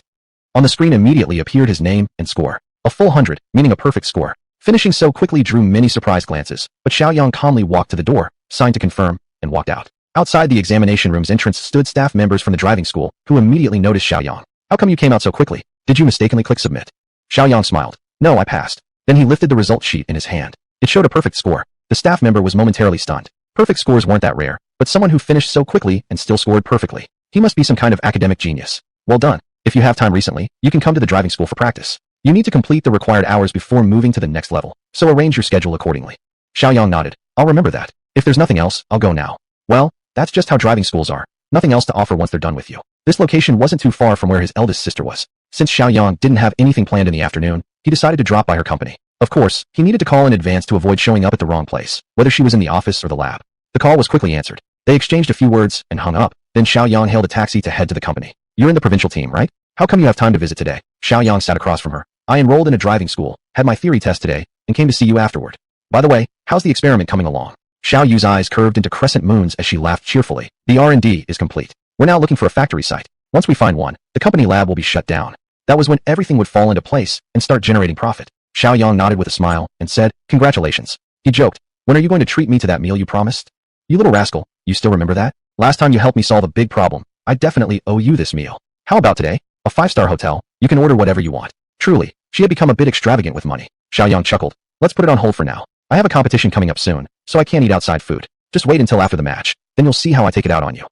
A competition? What kind of competition? The National Youth Games, men's 100-meter and 200-meter sprints. Xiao Yu looked Xiaoyang up and down. You've just joined the provincial team and already got a competition spot? Let me guess, you're just there to pour tea and serve drinks for others. It was surprising enough for a senior high school student to join the provincial team, but now he was claiming he would compete in the National Youth Games. What exactly was the National Youth Games? It was regarded as one of the most formal, rigorous, and authoritative events in the country. Every year, many national team athletes were selected through this competition. Judging from her condescending attitude, she was definitely his older sister. Xiaoyang rubbed his chin, pouring tea and serving drinks. No way. I'm the star sprinter of the provincial team, the top in the province. Xiao Yu rolled her eyes. You must be bluffing. Xiaoyang shrugged. Whether I'm bluffing or not, you'll see in a few days. You can watch on TV. Just don't drop your jaw in shock when you see me compete. Xiao Yu giggled. Alright then, I'll definitely watch. I'll see how you perform and whether you're really not bluffing. Chapter 86. Countdown to the competition. Xiao Yu still had customers to attend to. After a brief chat with Xiaoyang, she left the office, leaving him alone inside. With nothing better to do, Xiaoyang stood up and walked over to the window. In the blink of an eye, a week had passed. During this time, Xiaoyang trained every day and his sprinting technique had steadily improved, along with noticeable gains in his overall physical fitness. Standing outside the track, Wu Feiyue checked the timer and nodded in satisfaction. Good. 9.98 seconds. Not bad. On the final day of intensive training, Xiaoyang had managed to stabilize his performance under 10 seconds. That alone was enough to make Coach Wu extremely pleased. It was incredibly rare for the provincial team to develop someone capable of breaking the 10-second barrier. For this National Youth Games, there was now an 80% chance of success. He waved Xiaoyang over. As the younger man approached, he said, Today is the last day of training camp. Your performance is great. Take these few days to rest and relax first. We'll head to Kyoto for the competition in 3 days. The competition was about 10 days away, so arriving early would allow them time to familiarize themselves with the environment and the venue, and do a week of preparation. 3 days of rest. That could be used for other purposes as well. For example, catching up on the required hours for the second driving test. Coach Wu, can I do some personal things during these 3 days? Wu Feiyu at first looked surprised, then replied, of course, but try not to wander around too much, just in case of an accident. He had to submit competition documents in the next few days and naturally wouldn't have time to supervise the athletes. At that moment, Feng Qi stepped closer. Coach, don't worry. I'll keep an eye on him. Feng Qi was an old fox of the provincial team. Wu Feiyu snorted. That's exactly why I'm worried. Then he looked at Shiaoyang. When you go out, try to have Feng accompany you. He knows the area well. Also, you shouldn't skip the basic training completely. Alright, I'll go back first. Once Coach Wu had left, Feng Qi grinned. 3 days off. Have you decided where you want to play? Shiaoyang smiled. Play? I haven't even begun my driving test training yet. Driving test? Xiao God. We're about to attend a big competition and you're still thinking about getting your license. Shiaoyang glanced sideways at him. Isn't that better than just wandering around randomly? Well, Feng Qi had no reply for that. After helping return the training equipment, Feng Qi deliberately held Shiaoyang back slightly, subtly signaling him to slow down. You haven't been to the plaza with me in over 10 days. You must come today. Indeed, it had been over 10 days since they visited the plaza together. His reputation value had settled around 100,000 after this period and was growing extremely slowly now, nearly insignificant. Live streaming was indeed effective, but this industry wasn't easy. Talent alone didn't guarantee success. It required sustained effort over time. Now wasn't the right time for Shiaoyang to manage the account himself. However, using other accounts to gain reputation value might work out well. Seeing Shiaoyang lost in thought, Feng Qi hurriedly said, come on, isn't relaxing no matter where you go? And the plaza is so lively at night. Most importantly, Luoshuer will definitely stream live tonight. You're sure? How do you know? Feng Qi chuckled. I saw yesterday's live stream. She promised the chat that she'd definitely stream again today. Shiaoyang shook his head with a smile. What does her streaming have to do with me? Am I going to go watch her like you do? Feng Qi smacked his own forehead helplessly. Xiao God, it's just going to hang out a little. What's the big deal? You don't have some kind of fear of women, do you? That's why you won't go. Wow, he even resorted to reverse psychology. Shiaoyang naturally wouldn't fall for it. No, just assume I do have some sort of phobia, and we'll call it done. Feng Qi remained undeterred, happily continuing his persuasion. Eventually, Shiaoyang simply couldn't refuse anymore and reluctantly agreed. Back home, Shiaoyang took a shower and ate dinner. Soon after, Feng Qi showed up impatiently. It's already dark. Why aren't you ready yet? Shiaoyang could only offer a wry smile. Give me time to change clothes, would you? After Feng Qi stepped out, Shiaoyang immediately activated the song exchange interface. Since Luoshuer was streaming live tonight, Shiaoyang would certainly be invited to perform once he got there. So, preparation was needed. He already had intermediate vocal skill, enough to handle nearly any song. Thus, song selection had practically no restrictions. Just then, Feng Qi's voice called from outside, hurrying him along. Hey, Xiao God, are you going to change clothes until tomorrow morning? Almost done. Shiaoyang selected a song, then opened the door and walked out. On the way, Feng Qi felt Shiaoyang was walking too slowly. He turned around and saw the other Mandito playing with his phone. This was the first time in days Feng had seen Shiaoyang using his phone while walking. He leaned over and asked curiously, what are you doing? Playing with your phone while walking? Shiaoyang lifted his head, smiling. Nothing much. Just finished composing a new song. I'm registering the copyright now. Feng Qi paused slightly. Didn't you already have an original song last time you went? Why do you have another one this time? Well, creating original songs isn't that hard. As long as you know how to compose music, you just add a few lyrics, and that's it. Feng Qi felt what Shiaoyang said seemed reasonable at first glance, but when thinking deeper, it didn't quite make sense. Is it really that simple like you said? That's exactly how simple it is. Feng Qi suddenly caught on and stomped his foot. I almost believed you. If it were really that simple, there would be tons of songs everywhere by now, and everyone could be a musical genius.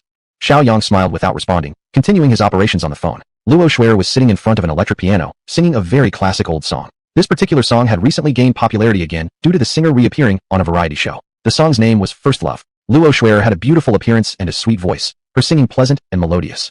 Behind the crowd, Feng Qi listened with a dazed expression, while Xiaoyang slightly furrowed his brows. This song seemed quite familiar. It bore resemblance to one of the songs in his exchange song list. However, both the melody and lyrics seemed slightly lacking. Xiaoyang spent 1,000 reputation points to exchange for a song from another world. The first time I loved someone. Instantly, the musical score and lyrics of the song appeared in his mind. Upon comparison, the two songs did seem quite similar, but the song he exchanged felt livelier and had a better rhythm overall. Luoshuer wasn't bad either. Last time she actively came to apologize and honestly admitted to reading the backstage comments. The song he exchanged was extremely similar to the one she sang. Likely, hers didn't have copyright issues, so he could just give this one to her. Chapter 87. A musical genius goes live and revises a song on the spot. After making up his mind, Xiaoyang lowered his head and started working on his phone. Not long after, Luoshuer's performance of First Love had come to an end. Applause erupted around the venue. The live stream was also receiving positive feedback. Luoshuer stood up and looked around. When she saw Feng Qi, she smiled and nodded. Feng Qi pushed his way through the crowd and walked forward, intending to greet her first. But to his surprise, her first words were, "Has Shiaoyang arrived yet?" Feng Qi helplessly nodded. "Yes, he's outside. I'll go call him over." With that, he disappeared back into the crowd and soon reappeared, pulling Xiaoyang by the sleeve. Seeing Xiaoyang again, Luoshuer gave a graceful smile. "Hi, long time no see." Xiaoyang put away his phone and waved his hand. "Indeed, long time no see." Luoshuer whispered. "What were you doing just now?" "What was he doing?" Xiaoyang truthfully replied. Your singing made me feel a bit emotional listening to First Love.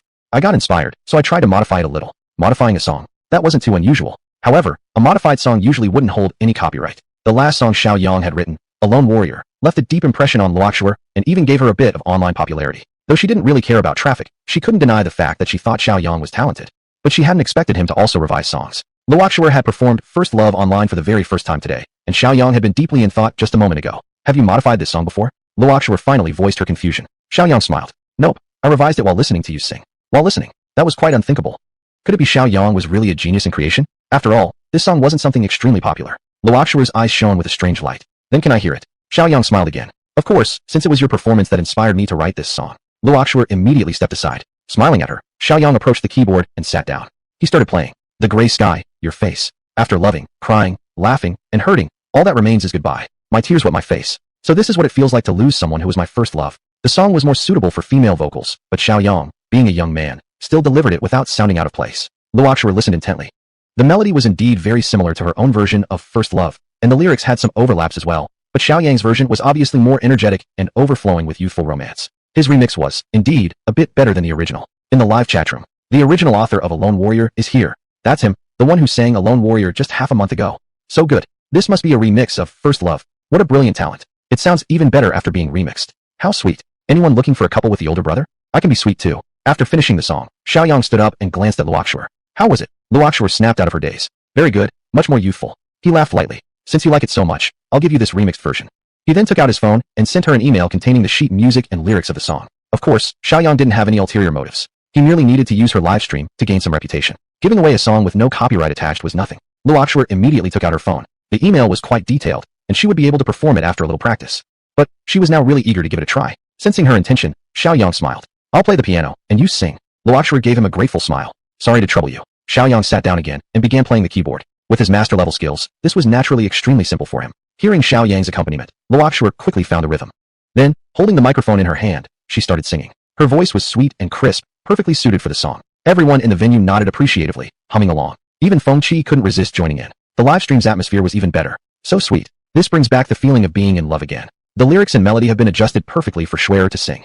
He's just so talented. A great song to begin with, now modified into something even sweeter. Feeling young again. Needless to say, this collaboration is truly musical harmony.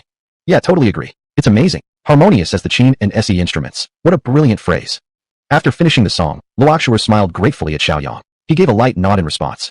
The live chatroom began to fill with rolling captions, with many viewers asking for Xiaoyang to sing another solo performance of A Lone Warrior. The female college student then relayed the viewers' wishes. Luoxuer turned her gaze toward Xiaoyang. Although A Lone Warrior was showing signs of becoming popular, none of the music producers could reach the original creator. Without high-quality single uploads online, the song hadn't fully taken off.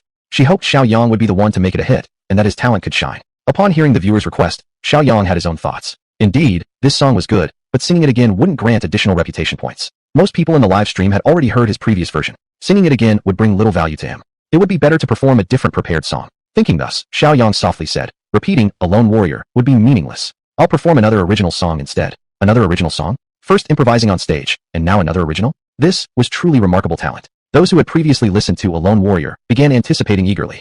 What kind of original work would he present? Luoxuer herself was also filled with expectation. From the earlier A Lone Warrior to the live revision of First Love, in her mind, Xiaoyang had already transformed into a genuine musical prodigy. Xiaoyang gently raised his head. On life's journey, the romantic mountains and seas, the colorful stars, always make one reluctant to leave, bring tears of emotion. But only after witnessing all the landscapes does one realize that the gentle, open, ordinary path is what one truly pursues. This song, A Common Path, is dedicated to all of you. A slow, emotional piano melody began to play, giving a sense of peace and tranquility. Loitering, on the road, will you depart? Via via, fragile, proud, that was once my appearance. Boiling, restless, where are you going? Via via, mysterious, silent, are you truly listening to this story? I once crossed mountains and seas, and passed through endless crowds. I once possessed everything, but it vanished like smoke in an instant. I once felt lost and hopeless, losing all direction, until I saw the ordinary path, the only answer. Chapter 88. The music genius takes the stage. The ordinary life is no longer ordinary. This song, The Ordinary Road, carries a profound depth. The singing performance alone brings out the depth of the song perfectly. Without a doubt, Xiaoyang is a musical prodigy. Feng Qi stood among the crowd, staring blankly at Xiaoyang. Though he didn't know much about music, this song deeply resonated with him. It felt like his dream of pursuing a sports career was gradually slipping away, making him realize his own ordinariness. Yet inexplicably, there was a force within him urging him to achieve the extraordinary through an ordinary existence. Perhaps that was what a dream truly was. Feng Qi looked at Shiaoyang sitting by the electronic keyboard. He had never imagined that this provincial track and field champion was also a musical talent. Such a man, destined for greatness, sang about the ordinary. Luoshuer stared at Xiaoyang's figure. From the song, she seemed to hear of the qualities Xiaoyang possessed: perseverance, resilience, and determination. This was a true musical genius, a talented artist with extraordinary singing ability and excellent keyboard skills. Yao Tong, who had never spoken before and just stood quietly aside, was now greatly shaken. A single song might not mean much, but 2 original songs, even with on-the-spot modifications, were enough to prove Xiaoyang was genuinely talented. Thinking back to her previous behavior made her feel a strange sense of guilt. She had actually doubted a real musical genius with authentic talent. The live broadcast performed exceptionally well, with the number of viewers increasing steadily. Beautiful, it touched me deeply. The Ordinary Road. It's a song only someone who has truly experienced it can understand. He seems to have a story behind him. One more song please. Full of talent, very impressive. Xiaoyang slowly stood up. He had specially selected this song. In the past, he had been just an ordinary boy in an extraordinary, highly educated family. Struggling, lost, and even falling into self-doubt. Until that physical education class. From that moment onward, he was destined not to be ordinary. This song, The Ordinary Road, was like a gift to his past self. Without saying a word, Xiaoyang silently walked away from the crowd, his figure gradually disappearing beneath the neon lights. Feng Qi came to his senses and quickly ran after him. Luoshuer stared at Xiaoyang's disappearing back with deep thought. The female college student watching the live stream grew anxious. The audience wants to hear more songs by Xiaoyang. Why did he suddenly leave? I'll go get him. Without further words, she began to rush in Xiaoyang's direction. After all, there were already 30,000 people in the live room now. Luoshuer gently shook her head with a sudden smile and reached out to stop her. Don't go. Our live room has 30,000 viewers already, and the popularity is increasing. Maybe we'll soon break our online viewership record. That was the traffic they desired. Wasn't the purpose of going live to gain traffic? Luoshuer glanced toward the direction Xiaoyang had disappeared. He's a person who truly understands music. He doesn't care about how many viewers are in the room. As for me, I simply love music, and I don't care about the demands of netizens either. Turn it off. Stop streaming. I won't stream anymore in the future. Yao Tong standing nearby was stunned. In the past year of university, Luoshuer had been meticulously managing her live account. She had advised her to stop before, but Luoshuer insisted on continuing with the music she loved. Yet today, she said she wouldn't stream anymore. Would she really just discard a year of hard work like this? Silently, Luoshuer closed the live stream, without even saying goodbye to the online viewers. Feng Qi quickly caught up with Xiaoyang. Wait, brother Xiao, what's wrong? Everything was fine just now. Xiaoyang looked at him and smiled. I've sung all I needed to. Shouldn't we go now? Were we planning to stay overnight? Feng Qi nodded. We should leave, but shouldn't we say goodbye to Luoshuer first? Why should we? Just because she's beautiful? Xiaoyang gently shook his head. Have you heard of this saying before? Beautiful appearances are all the same, but interesting souls are rare. Feng Qi nodded. I've heard that saying, but I prefer to be shallow. They both looked at each other and laughed. Lying in bed, Xiaoyang checked his prestige points. Through previous accumulation, he had already reached 91,000. Today's live performance earned him a small boost, pushing it up to 123,000. Though this was enough to bring one skill to an advanced level, there seemed to be no urgent skill to upgrade, so he decided to hold on to the points for now. Sign in. The icon spun and finally landed on an icon with a dish on it. Reward, Master Chef, Basic. Basic Chef, highly skilled in cooking, with expertise in standard dishes across multiple cuisines. Another skill related to cooking. This skill, more skills never hurt anyone. Xiaoyang quickly put on a set of casual clothes, and then headed to the athlete's cafeteria for breakfast. When he came out, he saw Feng Qi standing by the entrance of the small restaurant. Hey, how come you always show up out of nowhere? Feng Qi grinned. Didn't Coach Wu tell me to stick with you? When I saw you walking into the private dining hall, I just quickly grabbed something to eat and waited here for you.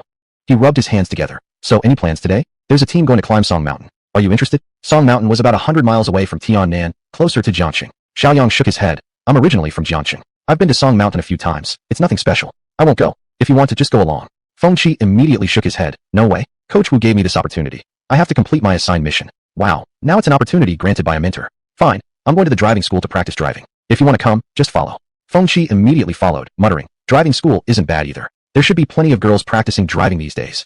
A staff member at the driving school handed Xiaoyang a student ID. You can practice driving anytime. It's up to you to decide the schedule. But there are quite a few students waiting, so you'll need to line up. Then she revealed her true purpose. Alternatively, you can rent a private session, 100 yuan per hour. And if you book the whole day, it's more cost-effective with a discount. 600 yuan for 8 hours a day. Xiaoyang took the ID card. Isn't it supposed to be free of extra charges? That's right. Renting a private session is optional. You can also choose to wait in line. Xiaoyang nodded. Driving schools charging extra for skipping the line was nothing unusual. Xiaoyang then walked toward the training area with the ID card. Who is this person? A friend of mine. The open-air driving training field was huge, with 2 lines already waiting to practice. Each line had about 8 or 9 people. At this rate, each person could only get 1 hour of practice per day. To complete the required 15 hours in this world, it would take at least half a month. Of course, if you pay for the private session, it would cost 1,200 yuan for 2 days, instantly completing the required time in just 8 hours. Chapter 89. What is social etiquette? The waiting area was under a pavilion, with 2 rows of seats. The 2 walked over and sat down in order. Feng Qi looked around. There were a few women sitting among the crowd, but most were older and only averagely attractive. Are we going to sit here the whole day? Xiaoyang glanced at him and nodded. Under normal circumstances, yes, about a whole day. Feng Qi frowned. I'd rather have gone hiking. We still can if you want. I was just kidding. Since you're determined to take the driving test, we might as well rent a car exclusively. Otherwise, during these 3 days of holiday, we won't learn anything. Shiaoyang laughed. That's exactly what the driving school thinks too. Indeed, queuing up for practice time wasted so much time that people in a hurry would probably end up renting a private coach. We're short on time anyway. This little expense doesn't really matter. Shiaoyang smiled upon hearing this. What you're saying makes sense, but since we already got in line, what's the difference if we wait a bit longer?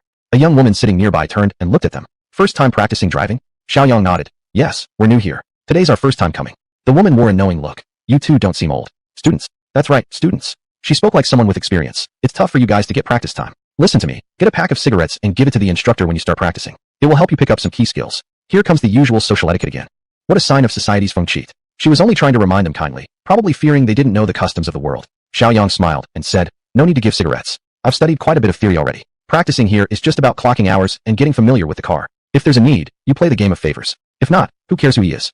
The woman shook her head. Youth will be youth. So young. When they give you a chance to practice driving, the instructor won't say a word if you just hop in, right? A pack of cigarettes doesn't cost much, but it makes a huge difference in attitude. Theory and practice are completely different things. The woman tried to persuade him a few more times, but seeing Shiaoyang's firm attitude, she stopped. Young man, once you face a setback during your driving practice, you'll understand everything. That's the lesson life gives you. Beside him, Feng Qi tapped Shiaoyang's arm lightly and whispered, I think she makes a lot of sense. These days, red tape, demands and delays are everywhere. One pack of cigarettes costs almost nothing. We shouldn't waste time. A new driver won't be taught how to shift gears or start the car smoothly without help, right? Giving a small benefit saves time for both sides. Shiaoyang turned his head to look at Feng Qi.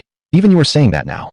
This is social experience. When I first joined the provincial team, I treated Coach Wu to many meals, but later realized it didn't help at all. He taught me everything regardless. Shiaoyang laughed. Haha, Coach Wu is not that kind of person. Feng Qi nodded repeatedly. He is not, but others are. So I'm just saying give the instructor a pack of cigarettes. There's no harm in it. Old Feng, it's just not necessary. Not necessary? How come it's not necessary? You're a newbie, right? Shiaoyang, this is society. If everyone else gives and you don't, do you think he will teach you? Shiaoyang smirked. I don't need him to teach me. Come on, don't brag. You read a few pages and watched a few videos and you actually think you're a car god? Shiaoyang spread his hands. Exactly. I am the car god. I'm showing my cards. That cracked Feng Qi up, laughing loudly. Car god? Maybe bike god is more like it. Seeing his disbelief, Shiaoyang said nothing further and simply put his hands away. Whatever the case, I'm just not going to play this social etiquette game. Helpless, Feng Qi could only say, all right then, letting society teach you a harsh lesson isn't necessarily bad.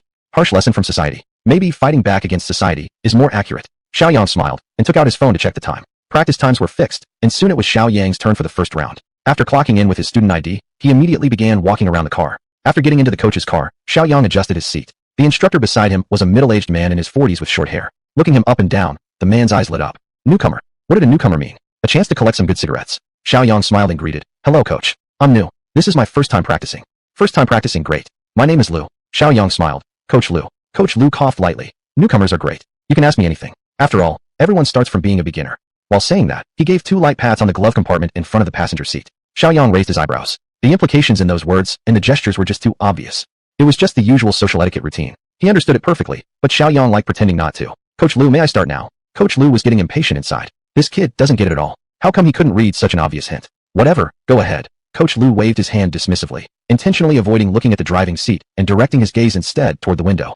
It was clearly an expression of complete indifference. Shiaoyang secretly chuckled, then asked aloud, Coach Liu, I'm a beginner. How should I proceed? Without even turning his head, Coach Liu replied, how to proceed? Isn't everything written in the book? It's the same routine. The white lines outside mark the garage. Reverse into the parking space according to the textbook.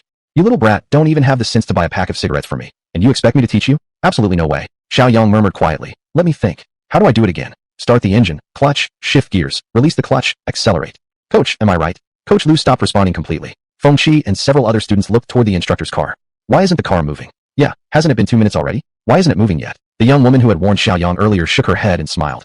Probably the coach isn't teaching him. Earlier, I told that young guy to buy Coach Liu a pack of cigarettes, but he wouldn't listen. Now you see. Others shook their heads as well. First time learning to drive. Giving the coach some small favors has practically become common practice. Too young. Feng Qi stared anxiously at the instructor's car. Shiaoyang, you're great at running and singing, so how come you can't grasp the simplest social etiquette? Now look, this is just wasting time. Inside the instructor's car, Coach Liu finally turned his face toward him, but it was filled with irritation. Are you going to practice or not? If not, let the next person go. Don't waste time. Shiaoyang suddenly smiled. All right then, I'll just practice this once. Chapter 90. Shocked, the student taught the instructor a lesson. Practice what? If I don't teach you, you won't learn a damn thing. Coach Liu sneered inwardly as he leaned back in the front passenger seat watching Shiaoyang. Beginner, probably can't even shift gears. He had seen students who didn't bring gifts before. Waste a little time, give them a scolding, and eventually they'd obediently go buy him cigarettes. Kid with some edge? I'll sand that right off. The The more he thought like this, the more he felt he had the situation completely under control. At this moment, he finally saw Shiaoyang make a move. He pulled on the seatbelt, adjusted the rearview mirror, started the car, signaled. A smooth series of movements, like water flowing. Before Coach Lu could even react, the car was already moving. Unlike other students who started off slowly, this one shot backward immediately at a shocking speed. The sudden acceleration slammed Lu against the windshield. He instinctively shouted, "Holy shit!" With the boost from intermediate driving mastery, Shiaoyang moved swiftly, steering, shifting, flooring the accelerator, handbrake, foot brake, all done in one seamless motion. From the front passenger seat, the coach drew a big circle around his head. As soon as the brake pressed down, Lu, still plastered against the windshield, fell back into the seat just as he finished his curse. Shiaoyang gave a slight smile. How about that reverse parking? Passable. Coach Lu finally let the breath he was holding go. Reverse parking? Just now? He looked forward from his spot glued to the windshield and saw that he was indeed inside the designated parking zone, the white lines neat and untouched. In other words, that reverse parking had been textbook perfect. I swear, that was a drifting park. A young trainee stood up in shock, eyes wide, pointing at the instructor's car. They had all seen it clearly, the drifting reverse park. What usually took someone a minute to carefully complete was done in seconds. This. Feng-Chi also stared wide-mouthed at the instructor's car. Holy crap, no wonder this kid didn't bring a gift. With this skill, what the hell does he need to bring for? If it were me, I wouldn't either. To hell with all those etiquette rules. Who the hell even are you? Inside the car, Lu was just catching his breath again. This is a training vehicle, it's not durable. Shiaoyang flashed a toothy smile. He'll start and stop, full speed ahead. Roger that. Lu was momentarily stunned. You misunderstood again? Is this kid deaf? I said don't drive like this. Stay relaxed. Got it. Shiaoyang nodded. No. Before Lu could finish, the car was already reversing out of the marked line. He quickly braced himself with his hands. Take it easy. Xiaoyang's hands and feet worked in fast coordination while he still found time to speak. Feel the push. He slammed the gas. Let me give you that push.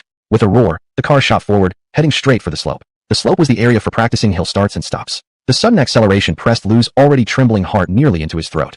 Holy crap, are you telling me this is a rookie? In a panic, he fastened the seatbelt, a relic he hadn't touched since becoming a coach. The few dozen meters passed in the blink of an eye. A stomp on the brakes stopped the car steadily on the slope. The handbrake pulled firmly. Shiaoyang flashed a grin at the coach beside him. The white teeth that greeted Lu's eyes somehow looked menacing.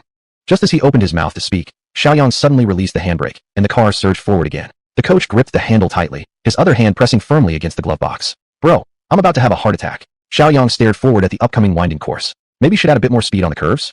He sharply turned the steering wheel, pressed the accelerator to the floor. Coach, you taught me so well. The instructor's car tilted sideways like a small boat on a stormy sea, touched down, tilted again, then touched down again. In an instant, Lu felt like he was about to die. His heart jumped along with each tilt and crashed down with every landing. This heart-racing ride was way too intense. After exiting the winding path, the coach exhaled heavily. He was so shaken he even let out a snotty sigh, voice cracking slightly. Bro, please spare me. Straight turns must be cool. Shiaoyang nodded. I understand. Coach Lu, understand this and that. I'm already about to be scared to death, and you say you understand. The right angle turn was just 30 meters ahead. Lu simply shut his eyes tight. Say what you want. This will be the last time I ever get in this car. Me being the coach? No. If anything, you're teaching me. The car didn't slow even as Lu shut his eyes. Shiaoyang turned the wheel, yanked the handbrake, and executed a perfect drift turn around the right angle corner. After that came the last maneuver, parallel parking. With another neat drift, the car slid smoothly into the spot. Engine off. Seatbelt off. Shiaoyang turned his head to look at the instructor beside him. Coach, how was my practice? Coach Lu opened his eyes. It stopped. Thank Buddha, Guanyin, Laozi, and Queen Mother for keeping me alive. The ups and downs, the drifting, the fishtailing, it all sent his stomach churning, nearly making him vomit. He hurriedly unbuckled his seatbelt and held onto the passenger door. I seriously admire your guts. Ugh, you drove the instructor's car like it's a damn airplane. Ugh. His dry heaving made even Shiaoyang feel a little queasy. Shiaoyang quickly got out of the car. Well, coach, since you enjoyed it so much, see you again in the next round. With that, he waved goodbye to Lu. Lu almost burst into tears. Again? If I get into your car one more time, I'm your grandson. He stumbled away, continuing to dry heave. The group of students stood there, stunned. Training? Can it even be done like this? That speed, those maneuvers. It wasn't even about going fast anymore. It was about flying low. Wow. Even if the speed was impressive enough, somehow he still performed every single task perfectly. Reverse parking, hill start and stop, winding course, right angle turn, parallel parking. 5 tests, flawless, no issues at all. The middle-aged woman from earlier stared blankly at Shiaoyang walking towards them. No wonder this young man didn't bother buying cigarettes or playing nice with the instructors. With driving skills like that, there's literally nothing left to learn here. He must have come to the driving school just to log hours. Shiaoyang walked up, looked at Feng-Chi, and smiled. Old Feng, how was my driving just now? Feng-Chi looked Shiaoyang up and down like he was seeing him for the first time. Awesome. The visual effect of driving the instructor's car like that? Absolutely insane. He grabbed Xiaoyang's sleeve, whispering, be honest with me. How old were you when you started learning to drive? Xiaoyang chuckled. Today was my first day. Isn't that why I'm here? To log some hours. All the other students stared at Shiaoyang with extremely strange expressions. First day? Who's buying that? Just look at how you left the instructor, barely walking straight, like he's on cloud 9. And sure enough, the unsteady instructor was stumbling straight toward Shiaoyang. Chapter 91 Stumbling Toward You. Coach Lu's swaying figure strangely carried a faint hint of charm. Shiaoyang mentally composed a short, amusing set of lyrics with a bit of wicked humor. I stumble and stagger running toward you, just begging you to let me go. The breeze from the front passenger seat is more than I can bear. All the way, as if struck by lightning. He leaned his hand on a nearby railing. His originally plain eyes shimmered slightly red. A few students, fearing he might fall, quickly reached out to support him. Coach Liu, are you alright? Alright. Right now? His stomach felt as though it were being tossed and churned. Looking at people, he saw triple. This student, may I ask what your name is? He steadied his emotions and Benchang managed a slight smile, though it looked almost as painful as a frown. Shiaoyang. Coach Liu stamped his foot. Good name. Please, don't drive anymore, okay? I can't take it anymore. Shiaoyang glanced at the training car. It seemed quite sturdy. That car doesn't seem like there's any problem. Coach Liu almost cried. I'm the one who can't handle it anymore. Shiaoyang shook his head. No, that won't work. I paid money, and besides, how can I take the Subject 2 test without enough practice hours? The coach quickly replied. I've already figured everything out. I'll record the hours for you. Just give me your student card, and I'll clock in for you every day on time. Everything will be perfectly arranged. He really was desperate. How many times could his small, frail body endure this torture? Shiaoyang rubbed his chin. But, what you say doesn't seem to carry much weight, does it? It does. Absolutely. Even if leaders say otherwise, I'll stand my ground this time. Coach Liu's attitude was unyielding. He even pounded his chest. Your driving skills are absolutely perfect, every detail perfectly executed. So you really don't need to learn anymore. I said so. This praise actually made Shiaoyang feel slightly embarrassed. Well then, how about I buy you a pack of cigarettes as a gift? Coach Liu waved his hands repeatedly. No need. As long as you don't come to practice, that's the best gift already. His attitude was so pleasant that he nearly bowed to Shiaoyang. Everyone around them was holding back their laughter. Shiaoyang looked at him and simply agreed. Okay then. Since Coach Liu is so firm, I won't come anymore. Coach Liu exhaled in relief. Exactly, no need to come. When the time comes for the Subject 2 exam, I'll sign you up. You can directly take the test. Shiaoyang thought for a while. I've been busy recently. How about a month? Please help me register 1 month from now. Alright, absolutely. I'll remember. Coach Liu glanced at the other students and rubbed his hands together. The other students still need to practice. You know how it is. Shiaoyang smiled. I'll leave right away. Only then did Coach Liu fully relax. After Shiaoyang left, he immediately called the next student over to the car. Arriving at the convenience store outside, Shiaoyang pointed at the cigarettes on display. I'll take a carton of that brand. Feng Qi, beside him, hesitated slightly. Why are you buying cigarettes? Shiaoyang turned and glanced at him softly. It's not like I'm giving him a present. But since he did me a favor, I still should show some appreciation. This carton is naturally for Coach Liu. Feng Qi was momentarily stunned. When we asked you to give a gift before, you were so stingy, not even giving a pack. Now that the matter is settled, you suddenly become generous. After paying, Shiaoyang returned to the driving school. Standing at the courtyard entrance, he handed the whole carton to Feng Qi. He wouldn't accept it directly because of what he just said earlier. You go give it to him.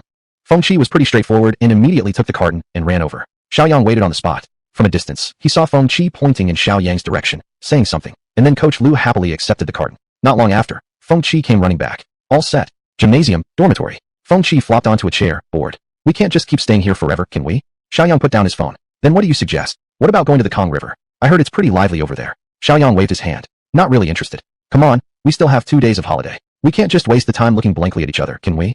Just then, his phone rang, lying nearby. Shiaoyang picked it up, noticing it was an incoming call from editor Lu Jing, who hadn't contacted him in a while. Could it be about the print book finally making progress? Shiaoyang answered the call. Mr. Xiao, are you available right now? Shiaoyang looked at Feng Qi beside him and said, I'm available. Just go ahead and tell me what's going on. Well, the publisher has already approved the proofreading. There are some cuts in the plot. Those cut segments have been sent to your email. You can check them there.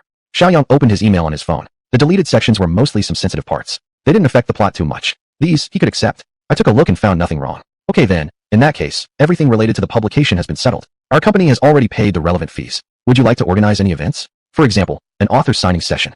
Shiaoyang thought for a moment. The domestic print book market was quite weak. Even though his book had become an online sensation, that didn't necessarily mean print sales would be great. Plus, he wasn't really a well-known author, so his presence at an event probably wouldn't make much of a difference. But when it came to overseas markets, there was definitely potential. Thinking of this, Shiaoyang made his decision. For domestic sales, do some advertising, and just sell it yourselves. I can authorize you for that. Also, how is the translator you were contacting coming along? To sell overseas, translation was essential, and the translation quality was extremely important. I've already contacted some translation experts. I'll send their profiles to you later. Please choose one yourself. Shiaoyang hung up the phone. Feng Qi beside him looked at him like he was an alien. Just now, when you were on the phone, it seemed like you're publishing a book? Shiaoyang placed his phone on the bed. Yeah, preparing to sell physical copies. What physical book? I'm asking if you actually have a written work. Yeah. Shiaoyang stood up and stretched his limbs. Traditional sci-fi novel. You? An athlete, writing novels. Feng Qi looked skeptical, even though he had just witnessed the phone call. Can I write one? It's not like there's any high threshold to it. Feng Qi also stood up from his chair. Many things don't have thresholds, but often the lower the threshold, the harder it is. What kind of novel did you write? Let me see. Shiaoyang smiled. Just search for The Three Body Problem Volumes 1, 2, and 3 online. Not believing it, Feng Qi took out his phone and typed The Three Body Problem into the search bar. Soon, rows of book information about the three body problem appeared. He glanced at the author's name. Wow, really is your name. Could this be a coincidence? Although his tone expressed doubt, he already believed it deep down. With this level of popularity, you're actually pretty good at this, kid. Shiaoyang shrugged. Just for fun, purely playing around. No depth at all. Feng Qi rubbed his chin. Doesn't look like it's as simple as you described. Come on, tell me, how much money has this novel made you? Chapter 92, a group outing with the sports team. How much? Shiaoyang thought for a moment. Didn't really pay attention to how much. Wait, let me check for you. With that, he opened his online banking app, where the balance was clearly displayed. About 2 million. 2 million. Fengqi nearly popped his eyes out. He leaned over to take a look at Xiaoyang's phone. A 2, followed by several digits. It was real. Xiaoyang's bank account actually held over 2 million yuan. While Fengqi stood there stunned, Shiaoyang pulled up the back end of a website and murmured, haven't cashed out in just a few days, and there's already another 600,000 here. WTF. Why does that sound so annoying? Fengqi swallowed hard and stared with wide eyes. That three-body novel really was written by you? Shiaoyang closed his phone and shrugged. Isn't that obvious enough? He leaned back in his chair. Man, what else are you good at that I don't know about? The provincial track and field team's short-distance sprint ace, a pop song talent with solid skills. You even make driving a coach's car feel like street racing. And now you're the author of a famous work like The Three-Body Problem. Come on, what else don't I know about you? Shiaoyang rubbed his chin thoughtfully while sitting across from him. What else indeed? A straight-A student? Poetry and song composition? Master-level pianist? Advanced medical expert? Expert in hand-to-hand combat. And today's check-in gave him beginner chef skills? Seemed like nothing particularly worth bragging about. Shiaoyang smiled. Nothing much really. Don't think too much of it. Think too much. This alone is shocking enough. Fengqi let out a sigh and slumped his shoulders. Half a month ago, I just thought you were slightly good-looking. A week ago, I thought you had a few talents. Yesterday, I considered you to be a bit talented. Today, I thought you were simply a bit wealthy. Now I get it. You aren't just a bit. You're a billion bits. He put special emphasis on the word billion. Feng brother, no need to flatter, Shiaoyang replied, feeling slightly lightheaded. Fengqi snorted. You think I enjoy flattery? If it weren't the truth, I'd definitely step on you a couple of times. Then he feigned a solemn, sorrowful expression. If only the provincial team didn't strictly forbid outside dining, I would totally treat myself to a feast at your expense. Shiaoyang chuckled. Once the competition ends, I'll treat you at a 5-star hotel. How does that sound? Though the athletes on the provincial team might seem prestigious, their income was about the same as an average office worker's. Unless they achieved world-class results, high-end spending was usually out of reach. With Shiaoyang offering to foot the bill now, how could he possibly refuse? Fengqi's eye sparkled. Deal. As for Shiaoyang, this was pocket change, hardly worth mentioning. Shifting slightly to get more comfortable, Fengqi said, Hey, we've been chatting a while. Got any plans for these 2 days? No special plans. Just hanging around. But hanging around doing nothing was impossible for an athlete. It felt like his joints were rusting shut. Seeing that Shiaoyang really didn't feel like going out anywhere, Fengqi helplessly offered to just stretch his legs at the training ground. Shiaoyang agreed happily. Check-in. Acquired. Prestige boost card. Another prestige boost card. With the big competition approaching, this item instantly became a treasure. He already had 3 saved up before. Adding this new one made it 4 total. 1 card doubles the prestige gain, 2 quadruple it, 3 gives 8 times, and 4 leads to 16 times the boost. The National Youth Games were the top-tier national competition, filled with various broadcasts and live streams. Reaching millions of viewers was no problem. With these cards, earning 10 million prestige points within an hour might even be a breeze. 10 million prestige points. If he could get another boost card from checking in. Shiaoyang sprang up from bed with newfound vigor. After tidying up his bed, he hadn't even stepped out the door when someone knocked. Time for morning exercise. That voice belonged to Fengqi. Shiaoyang opened the door. You're pretty motivated today. While performing a chest expansion exercise, Fengqi said, How could I not be? 3 days of vacation and we haven't gone anywhere. I've got too much energy to burn. He walked out and closed the door behind. All right, quit your whining. Today we're going to Kangha River. That work for you? Fengqi nodded quickly. Glad to see you're finally thinking straight. Some other sports teams are heading to Kangha for a picnic too. We can go together. Shiaoyang slightly frowned. Aren't we not allowed to eat outside? We'll bring our own food from the dining hall. It's all been tested, Fengqi said smugly, then gave Shiaoyang a look of mockery. No matter how talented you are, you still don't have this kind of practical knowledge. Shaking his head with a smile, Shiaoyang said, Rarely does your wisdom triumph over mine today. That goes without saying. He suddenly sensed something off. Wait, are you roasting me? After morning exercise, Shiaoyang walked into the small cafeteria. 3 female athletes were chatting noisily about something. When they saw Shiaoyang enter, all of them turned to look at him at once. Hao Jing, who loved joking around the most, immediately said, Handsome guy, why didn't we see you yesterday at Songsan Mountain? Shiaoyang placed his hearty nutritious breakfast on the table and smiled. I was busy yesterday, couldn't make it.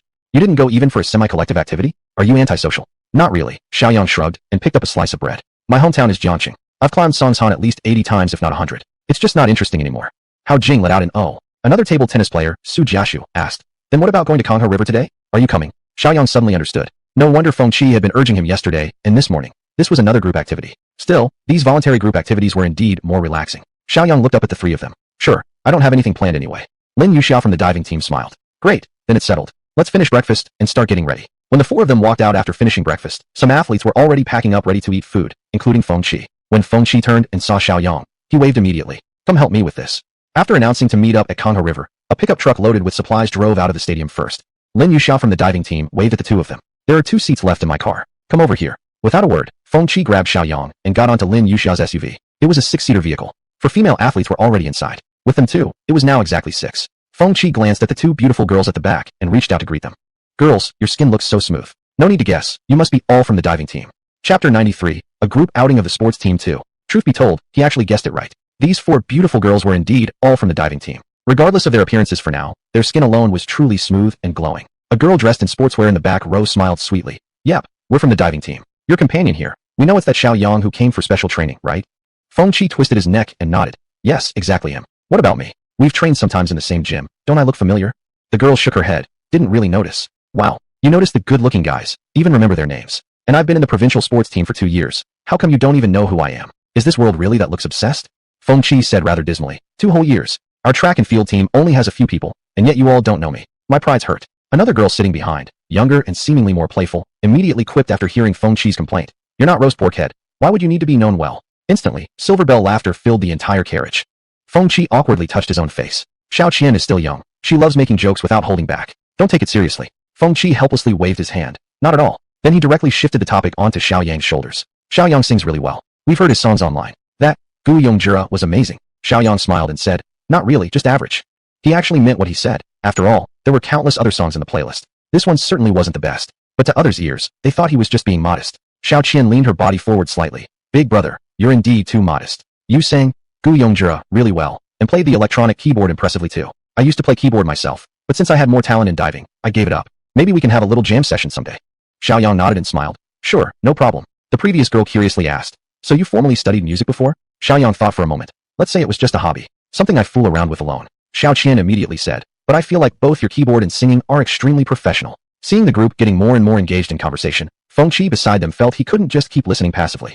He began dropping little bombs. For our Xiaoyang, singing really is just a small pastime. He's good at so many things. Take sprinting, for example. Guess what Xiaoyang's 100-meter sprint record is? Xiao Qian jumped in. For the 100 meters, I remember someone said before it was 10.25 seconds when he got specially recruited into our provincial team. Feng Qi waved his hand. That's ancient history. This past 2 weeks of special training didn't just come easy. Could it be 10.10 then? That would indeed be great. Feng Qi looked at another girl and shook his hand again. You don't mean he ran under 10 seconds? Though they were from the diving team, they still had some knowledge about the 100-meter dash. If he could really break the 10-second mark, the gates of the national team would definitely be wide open. Feng Qi finally smiled. These 2 beauties are indeed clever. Xiaoyang did run under 10 seconds. Not only those 2 girls, but even the ones sitting in front showed astonishment on their faces. Even Lin Yuxia, who was driving, was so shaken by this revelation that her hands wavered slightly on the wheel, causing the vehicle to jolt slightly. Though what Feng Qi said was indeed the truth, and even he had concealed some of Xiaoyang's real ability, he couldn't help but feel his face getting a bit hot. Xiaoyang lowered his voice. Bro, can you stop bragging about me? Feng Qi pretended not to hear. Let's not talk about sprinting anymore, since we're all athletes. Let's speak of something unrelated. Have you heard about the recently viral sci-fi novel, The 3-Body Problem?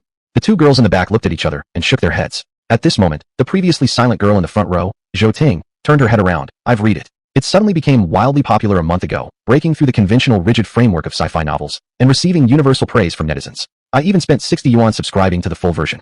So what you're saying is, Feng Qi clapped his hands. That million-word epic was written by Xiaoyang. Xiao Qian and the other girl looked at Feng Qi, whose expression was exaggerated. Could it really be that amazing what you're saying? He's even better than I said. I normally don't read novels, but after reading Xiaoyang's The 3-Body Problem, I got completely addicted. Now I'm his loyal fan. After speaking, he even gave Xiaoyang a knowing eyebrow raise. Xiaoyang turned his face away, showing a helpless expression. Among all these beautiful girls, why keep bragging so much about me? Feng Qi grew even more excited, raising a hand showing the gesture of 7. I've even seen the royalties. He earned a 7-digit figure already. And now, physical copies are going to be published. Track and field, singing, writing novels, fixing electronic keyboards with paper clips. TSK. You guys, isn't this what you call being multi-talented? Xiaoshan, why are you dodging? Come on and turn around. Accept our worship. The vehicle stopped in the parking lot. Xiaoyang opened the car door and stepped out of the SUV under countless gazes filled with admiration. His feet touched the ground but still felt weightless. Feng Qi followed closely behind. Why are you swaying? Motion sickness. Sickness your sister. After all you're exaggerating. It's already a miracle I didn't fly into the sky. Xiaoyang shot him a glare and whispered. Bro, could you at least try to lower your profile a bit? You've been hyping me up all the way like I'm some kind of omniscient genius. Feng Qi put on a serious expression. Hyping? Everything I said was the truth. His eyes rolled slightly, and that serious expression immediately vanished, replaced with a grinning face. Besides, I'm praising Xiaoshan. What's that got to do with you, Xiaoyang? Get lost. Xiaoyang helplessly chuckled while scolding him. At the entrance of the parking lot, several members of the sports team were waving to them. Xiaoyang turned his head to look at the few beautiful girls stepping off the car. The others are waiting over there. Let's go. Once about a dozen people had gathered, Hao Jing from the table tennis team suggested. We've already been playing around the Kong River a few times. Everyone must have gotten bored by now. How about this time we really enjoy ourselves? Rent a yacht, head straight to Ting Lake, where there's a waterfall at the far end. We can see the waterfall and experience the amazing work of nature. Hao Jing's suggestion was great. Just playing around the Kong River really wasn't all that interesting anymore. Better to go upstream to Ting Lake, where the scenery was beautiful and the area much more expansive. Her suggestion quickly received support from everyone else. Shiaoyang didn't refuse either. After all, they were just here to have fun. Anywhere was fine. Moreover, he had never actually been to Ting Lake before. He had only heard stories about the stunning scenery and had longed to see it in person. Seeing that everyone agreed, Hao Jing scanned the area with her eyes and pointed eastward. There seems to be a place for yacht rentals over there. Let's go check it out. Chapter 94. That's it? Let me handle it then. A group of people marched over in a grand procession. It was a small harbor resembling a dock, with a temporary building by the shore. A sign outside read, Yacht and Boat Rentals. Without hesitation, the group walked over. 5 yachts and several differently sized boats were parked along the riverside. Seeing customers arrive, a salesperson in a black uniform stepped out. Hello, are you looking to rent a yacht? With over a dozen people, renting individual boats was basically out of the question. Hao Jing immediately responded, yes, we want to tour Ting Lake. The female salesperson counted the people and said, probably a mid-sized yacht. Too small would be too cramped. Hao Jing glanced around the group. With no objections, she then asked about the price. Her finger pointing at one mid-sized yacht, she asked, this one looks appropriate. What's the rate for a full day's rental? Smiling, the salesperson replied, we provide the driver and fuel. If you start now and finish before 9 p.m. tonight, it'll be a total of 12,000. Split between a dozen people, it came out to just a few hundred yuan each. For a satisfying day's entertainment, the amount wasn't much. Hao Jing turned to the others. The price is okay. A few hundred yuan for a full day of fun? Not a big deal. Sure, go for it. Once she heard everyone's approval, Hao Jing said, all right then, we'll rent this one. The salesperson smiled. Shall we go over to pay the fee? Before Hao Jing could respond, a few people nearby said, who has a lot of cash on them? You can pay first, and we'll all chip in later. Hao Jing laughed heartily. 12,000 isn't that much. I'll just pay it up front. With that, she started walking toward the salesperson. The salesperson hesitated slightly before quietly saying, that's 12,000 yes, but there's also a deposit of 100,000. How do you feel about that? Hao Jing immediately froze. She could come up with 12,000, but 110,000? That was beyond her. Not to mention we have a driver provided already. Why the deposit? Looking awkward, the salesperson replied, it's the owner's rule. I can't do anything about it. Then she added, but rest assured, the deposit of 100,000 will be fully returned to you, down to the last penny. It's just a formality. The deposit was rather unreasonable, but since it was the owner's policy, getting angry at the salesperson wouldn't help. The group fell silent, glancing at one another. One of the male table tennis players suggested, maybe we should get a smaller yacht? Dozens of people squeezing into a small yacht. There wouldn't even be space to sit. But then again, there was the matter of the deposit. They couldn't possibly all pitch in for the deposit together. Hao Jing forced a bitter smile. Well then, maybe we should take the ferry and just rent a bigger boat once we get to Ting Lake. Going back and forth like that would only waste time. And here they were, stuck by something as simple as money. The salesperson also looked quite helpless. This rule of the owners had cost her a lot of business. Many had complained about it, but to no avail. As a lowly employee, there wasn't much she could do. Looks like this deal was about to fall through.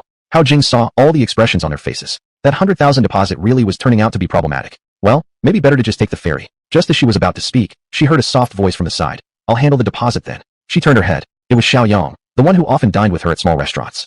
Feng Qi gently nudged his arm. Everyone else, who had been whispering among themselves, instantly fell silent and stared at him. Shiaoyang smiled at Feng Qi, then looked toward Hao Jing. Everyone's so enthusiastic. It's just 100,000 deposit. I can cover that easily. Hao Jing hurriedly said. 100,000 isn't pocket change. Shiaoyang grinned lightly. It's a deposit. I'll get it back right after, won't I? He then looked at the salesperson. Already resigned to losing the sale, she was now suddenly delighted by the unexpected turnaround. She nodded hastily. Exactly. There's a receipt, and the deposit is returned as soon as you're off the yacht. Shiaoyang looked at the group. I'll handle the deposit. There shouldn't be any issue with us renting this boat now. Everyone had already been eager. With this new solution, naturally, no one objected. Once everyone had voiced their approval, Shiaoyang smiled at the salesperson. Shall we go make the payment?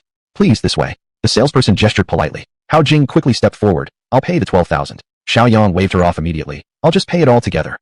If he could afford the 100,000 deposit, the 12,000 rental wasn't an issue. To Shiaoyang, buying the yacht itself might even be possible. He followed the salesperson into the small office. After swiping the card, the salesperson handed Shiaoyang a receipt bearing the official seal. The invoice is already ready for you. Just show it to the driver once you're on the yacht.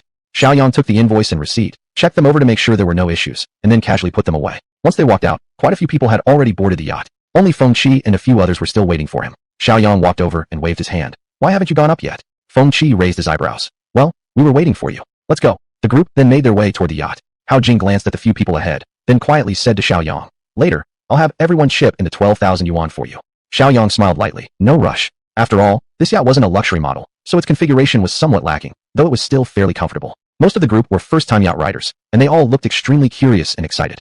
Unlike the others, Shiaoyang wasn't that curious. After boarding the yacht, he simply leaned against the railing, quietly waiting for the yacht to start. A young man resembling a crew assistant walked out from the cabin and approached Shiaoyang, untied the anchor rope, then gave a signal to the cabin. He looked about 20 years old, and due to prolonged exposure to the sun, his skin was somewhat tanned. Noticing Xiaoyang's gaze, he slightly turned his head and smiled, revealing an unusually bright row of white teeth. Xiaoyang kindly smiled and gave a slight nod. Are you athletes? The young man asked. Realizing how abrupt the question was, he quickly added, I overheard from their conversation just now. His accent wasn't local. Xiaoyang chuckled. Yes, athletes. We're heading to Kyoto for a competition. We wanted to relax for a few days, so we decided to tour the Ting Lake. How about you, young man? What's your name? Wang Meng. Shiaoyang nodded. We're about the same age. Didn't go to college? Wang Meng helplessly shook his head. My family is from the countryside. Conditions were tough, and my academic performance was just average. It was better to find a job and help support the family. He glanced toward the cabin direction and turned to say, I need to go assist in the cabin. Excuse me. After saying that, he briskly walked off. A few minutes later, the yacht started moving. Gradually, more people gathered near the railing, admiring the scenery. Feng Qi was enthusiastically chatting with several female athletes. One of the female table tennis players gazed at the landscape along the two banks and exclaimed, I never expected the river scenery to be so beautiful. Definitely beautiful. Green mountains and clear water are quite poetic. Yinner, why don't you recite a poem? Me? Don't even think about it. I didn't even pass literature classes back when I was in school.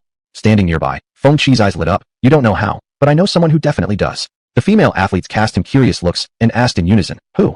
Feng Qi pointed to the left, Shiaoyang.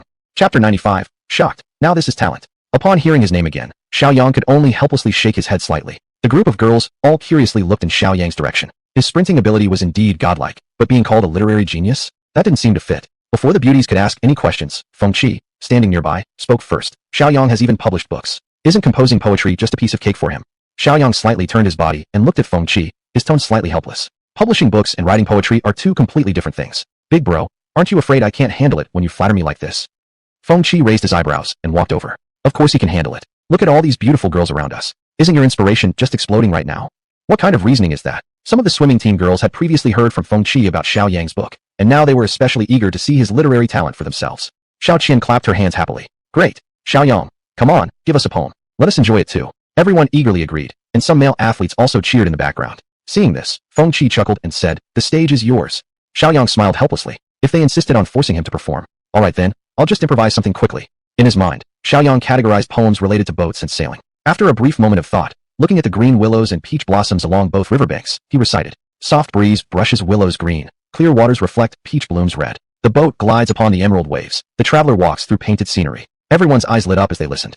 What a wonderful poem. Definitely some literary talent there. Very impressive. Encouraged, Feng Qi cheered again. Another one. Others immediately joined in, shouting for another poem. The girls all looked at Xiaoyang too. Another one? As you wish. Without hesitation, Xiaoyang continued. The tide has dropped and the river lies still, without even a breeze.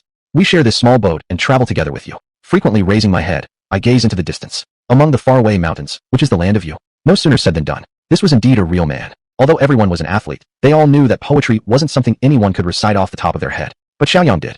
2 consecutive poems, each brimming with deep, vivid imagery. Listening closely, one could easily perceive their brilliance. Many female athletes looked at Xiaoyang with admiration. This was true talent. Spontaneously composing poetry. Even the male athletes were left speechless. It wasn't like their own field, where they might have a chance to compete. As for classical poetry and literary expression, to them, the rough and tough jocks, these were sophisticated domains they couldn't possibly enter, much less show off or envy in vain. One of the male athletes shouted again, so talented. Another one. Was he hoping for Xiaoyang to embarrass himself? A person with literary talent may effortlessly recite one poem, and even manage 2 with some difficulty, but more than that, being sharp-minded, Xiaoyang naturally understood the men's envy toward him. They didn't care whether he was forced into this situation unwillingly in the first place.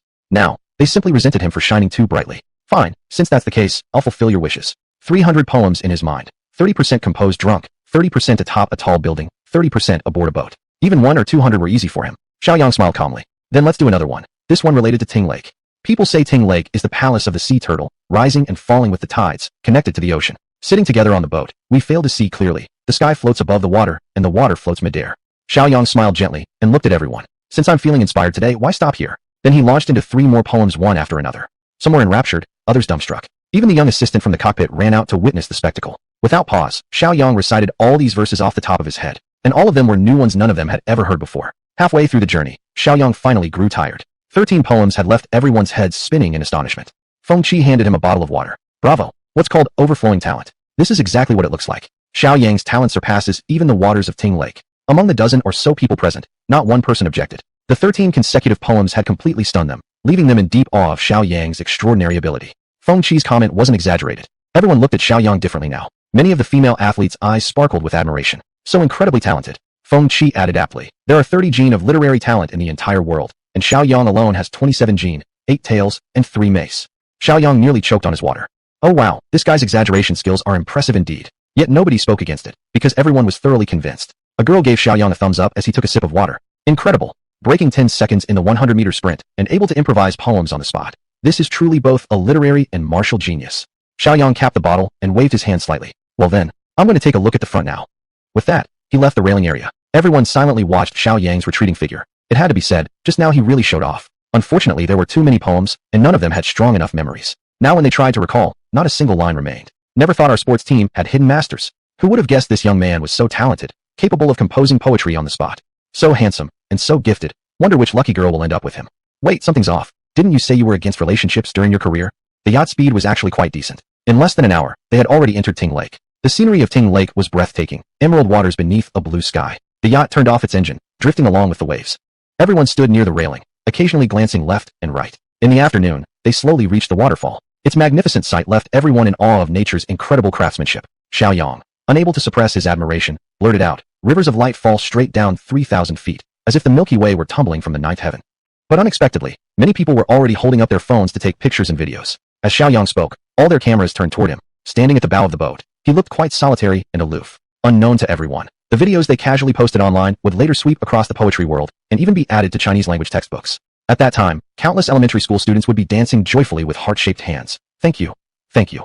As the sun set, everyone had already started their return journey. Passing through Ting Lake once more, Shiaoyang looked at the sunset scenery and couldn't help murmuring softly. The glow of setting sun and lone wild goose fly together. Autumn waters blend with the sky in one hue. Truly breathtaking.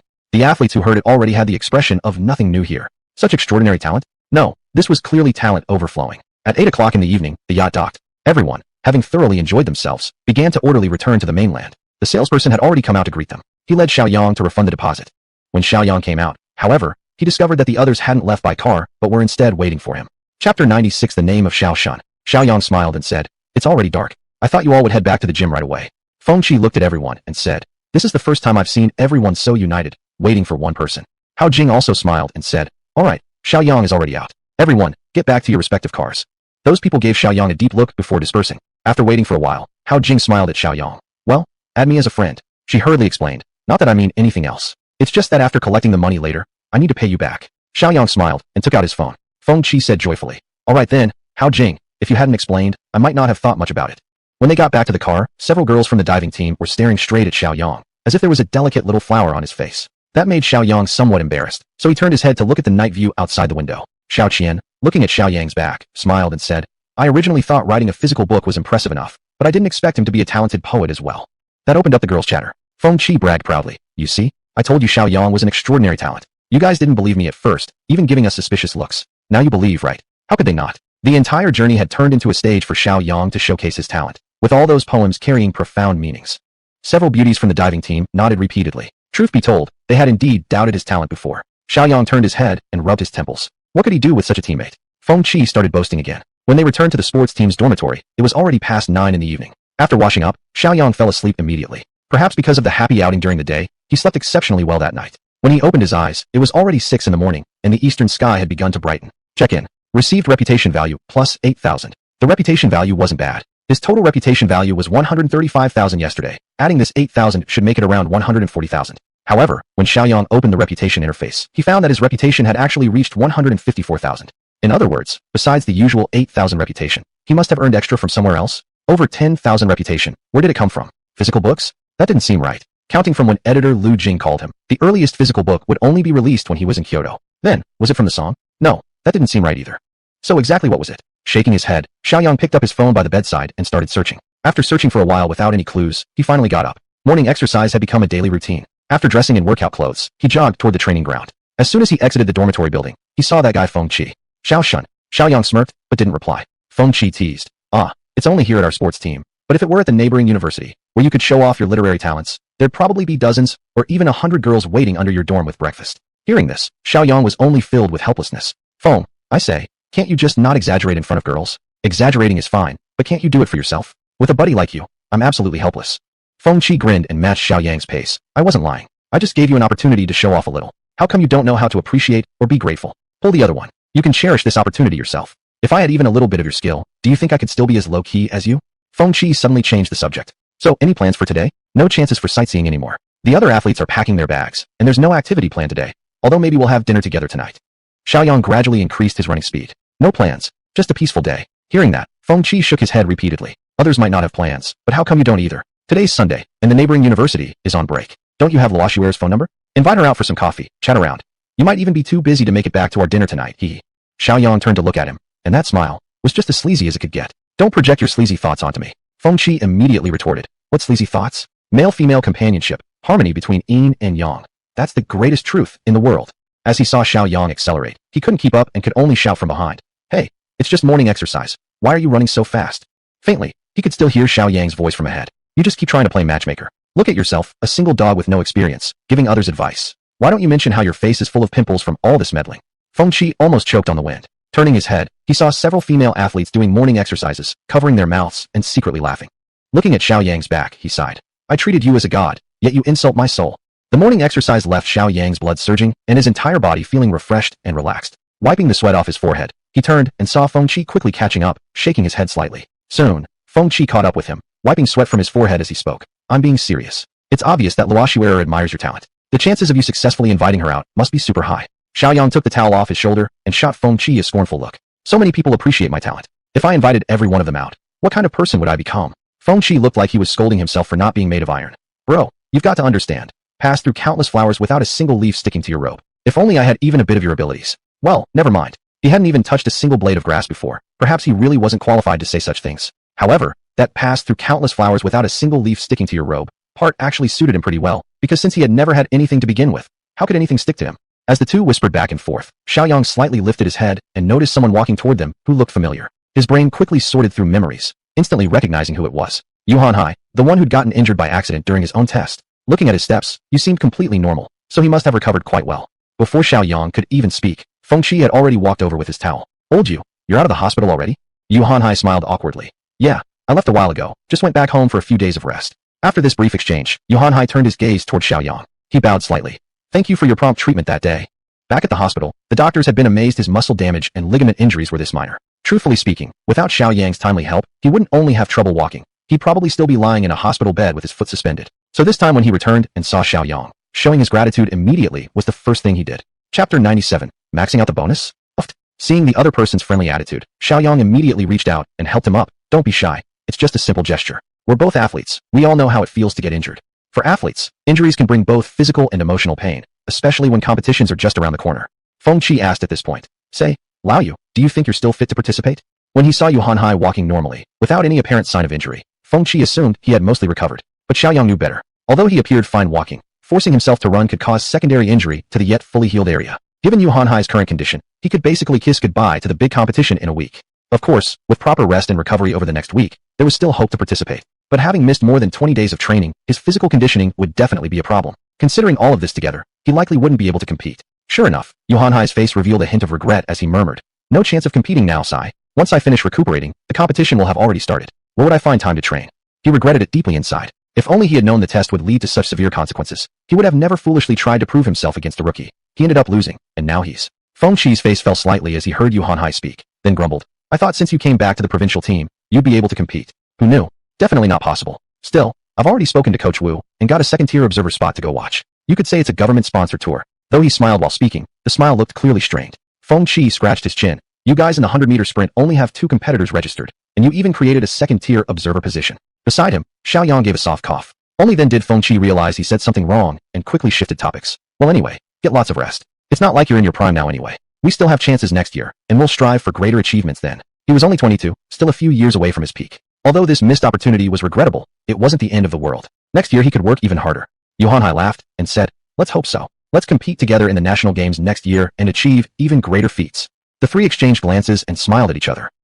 Shiaoyang, strictly speaking, I should really treat you to a meal as a sign of gratitude for helping me today. But you've got a competition coming up in a few days, and besides, the provincial team has clear regulations against dining out. So we'll save this gratitude meal for after the match. Shiaoyang casually waved his hand, laughing. No need to be so formal. We're definitely having a meal after the competition anyway. Speaking as they went, the three walked toward the cafeteria. As they watched Shiaoyang walk toward the smaller cafeteria section, Yuhanhai stood in astonishment. Beside him, Fengqi said, Stop staring. My man Shiaoyang is now a treasure of our provincial team. Yuhanhai asked hesitantly. Has he had any recent tests? Tests every day, up until recently. What were the results? Fengqi grinned playfully and raised his eyebrows. Under 10 seconds. Latest one was apparently 9.98 seconds. Excuse me. Yuhanhai widened his eyes staring at him. 9.98 seconds. Yuhanhai gulped in disbelief. Back when he got injured, he had clocked 10.11 seconds. Yet, in less than 20 days of special training, Shiaoyang was already under 10 seconds. This level was more than enough to qualify for world-level competitions like the Olympics. Yuhanhai still looked skeptical. You're not pulling my leg, are you? He had never heard of anyone making such dramatic progress. No, an unimaginably huge leap, in such a short time. Instinctively, he assumed Feng Qi was joking. But Feng Qi just patted him on the back as they entered the cafeteria. Would I joke with you? Among our entire provincial team, ask anyone who doesn't know about this. He didn't mention even more incredible details yet. He was afraid this freshly released injured athlete might get too shocked. Seeing Yu Hanhai still looked unconvinced, Feng Qi casually stopped a fellow athlete entering the dining area. Bro, how many seconds did Shiaoyang clock recently? An athlete from the table tennis team glanced at Feng Qi. You track and field guys are asking me. 9.98 seconds. Who doesn't know about such an impressive feat? With that, he shook off Feng Qi's hand and walked away. He then approached a female gymnast sitting down for a meal and asked, Beautiful lady, do you know Shiaoyang? What about his 100-meter sprint? The girl nodded enthusiastically, eyes sparkling. Know him? He's so handsome, so talented. He's like a real-life literary celebrity. I was asking about his 100-meter sprint. Feng Qi looked helplessly at her. Feng Qi pulled Yu Hanhai down to sit. Well then, I just randomly asked two people, and both know Shiaoyang can run under 10 seconds. Now do you still think it's fake? If not, I can call Coach Wu right now, and he can tell you himself. He even pretended to take out his phone. Yu Hanhai quickly stopped him, offering a bitter smile. I believe you, I believe you. Though he said that aloud, the shock in his heart only deepened further. A mere 18-year-old youth, capable of running under 10 seconds? Just imagine what he could achieve once he reaches his peak. Shiaoyang had nothing to do today. The entire morning, he spent chatting and joking around with Feng Qi and others. In the afternoon, Wu Feiyue, who had completed all the registration procedures, came looking for them. The three quickly stood up to greet him. Coach Wu. Coach Wu gestured for them to sit back down, and after asking Yu Hanhai about his injury, finally steered the conversation to the main topic. We're heading to Kyoto tomorrow, so all of you prepare yourselves today. Also, once we reach Kyoto, we'll have a week to get familiar with the track environment and do some training. Additionally, he turned his gaze specifically to Shiaoyang. Your custom racing shoes have been made. You'll be able to wear them during the competition. Generally, athletes didn't receive custom shoes due to the complex craftsmanship required. It often took days, even weeks, to produce them, making the cost rather high. I've already reported your situation and future potential to the higher-ups, and the leaders showed immense interest. They've even given a promise. Feng Qi and Yu Hanhai exchanged glances. The Provincial Sports Bureau actually gave a promise? That was truly rare. Wu Feiyue's expression and tone of voice brimmed with excitement. As long as you win the championship, your bonus will be maxed out at 10,000 yuan. Beside him, Feng Qi barely managed to suppress his laugh. Wow, maxing out at 10,000 yuan. But he had personally seen Xiaoyang's bank account. There's more than 3 million sitting there. Shiaoyang listened carefully, revealing nothing on his face. Only Yu Hanhai wore a look of pure envy. Chapter 98 Wow, 100,000, I'm so excited. Wu Feiyue saw the calm expressions on their faces and said, This bonus amount is really great, isn't it? Aren't you excited? He didn't know that Xiaoyang's personal account had already reached 7 figures, still thinking the other was just a young man fresh out of school. The coach had spoken like this, so even if he wasn't excited, he had to pretend to be. So, wow, 100,000 yuan. I'm so excited. Beside him, Feng Qi could no longer hold back and burst into laughter. Ha ha, Master Xiao, you're so over the top. Wow, I'm so excited, ha ha ha, such a third-rate acting skill, hick. Suddenly, he felt a chill run down his neck, and, looking closely, realized it came from Coach Wu's killing glare. He immediately stopped laughing and shrunk his neck. Wu Feiyue squinted at Feng Qi. Is it really that funny? No. Wu Feiyue snorted coldly. What? You look down on this bonus of 100,000. Feng Qi hurried to explain. Coach, it's not that I look down on it. It's that Xiaoyang here looks down on it. His personal savings are already in 7 figures. Wu Feiyue turned his slightly astonished gaze toward Shiaoyang. Isn't he still a senior in high school who hasn't graduated yet? How could he have personal savings, and in 7 figures, richer than me, who has struggled through life for half my time? Noticing the coach's gaze on him, Shiaoyang could only feel helpless. Feng Qi's big mouth was really beyond comparison. I have bad acting skills. Can't you keep quiet for just a little while? Now I've got to explain. Well, coach, I've published novels online before and participated in other competitions, so I've saved some money. Wu Feiyue heard something deeper. Since Xiaoyang didn't deny it, that meant what Feng Qi said was true. Thinking back now, Xiaoyang's previous words did sound dismissive. If someone already has millions, would they really care about a 100,000 yuan bonus? Wu Feiyue smiled with slight embarrassment. Well, perhaps the bonus is indeed a bit low. The Provincial Sports Bureau has its own difficulties, cough cough. Actually, what I want to stress most is the honor. Yes, the honor. He finally found a way to change the subject, acting as if money was nothing. This is the national competition, participated by all provincial teams, including even outstanding talents from sports schools. Only in such a fiercely competitive environment can one's limits be truly tested. We must create a future for our province and for personal prospects, turning the impossible into the possible. After a few more sentences, Wu Feiyue assigned a few things to Xiaoyang before leaving in a hurry. As soon as Wu Feiyue stepped out the door, Feng Qi's exaggerated laughter sounded again from behind. Without turning around, the coach just shook his head softly. This kid.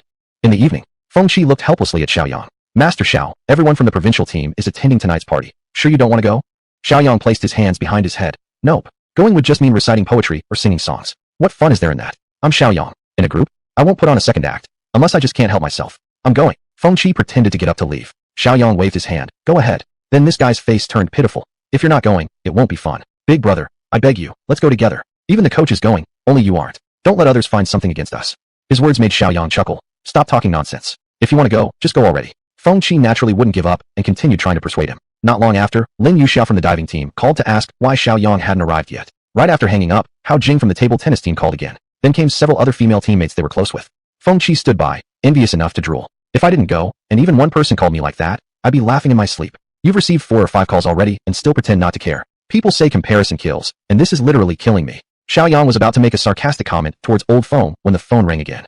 This time it was Coach Wu calling. Why haven't you come yet? The bonfire party already started. Hurry up, many coaches are waiting for you, saying you're talented and eager to meet you. If you don't come soon, they might actually storm into the athletes' dormitory. Shiaoyang could only helplessly agree. I'll be right there. That did it. Feng Qi was visibly upset.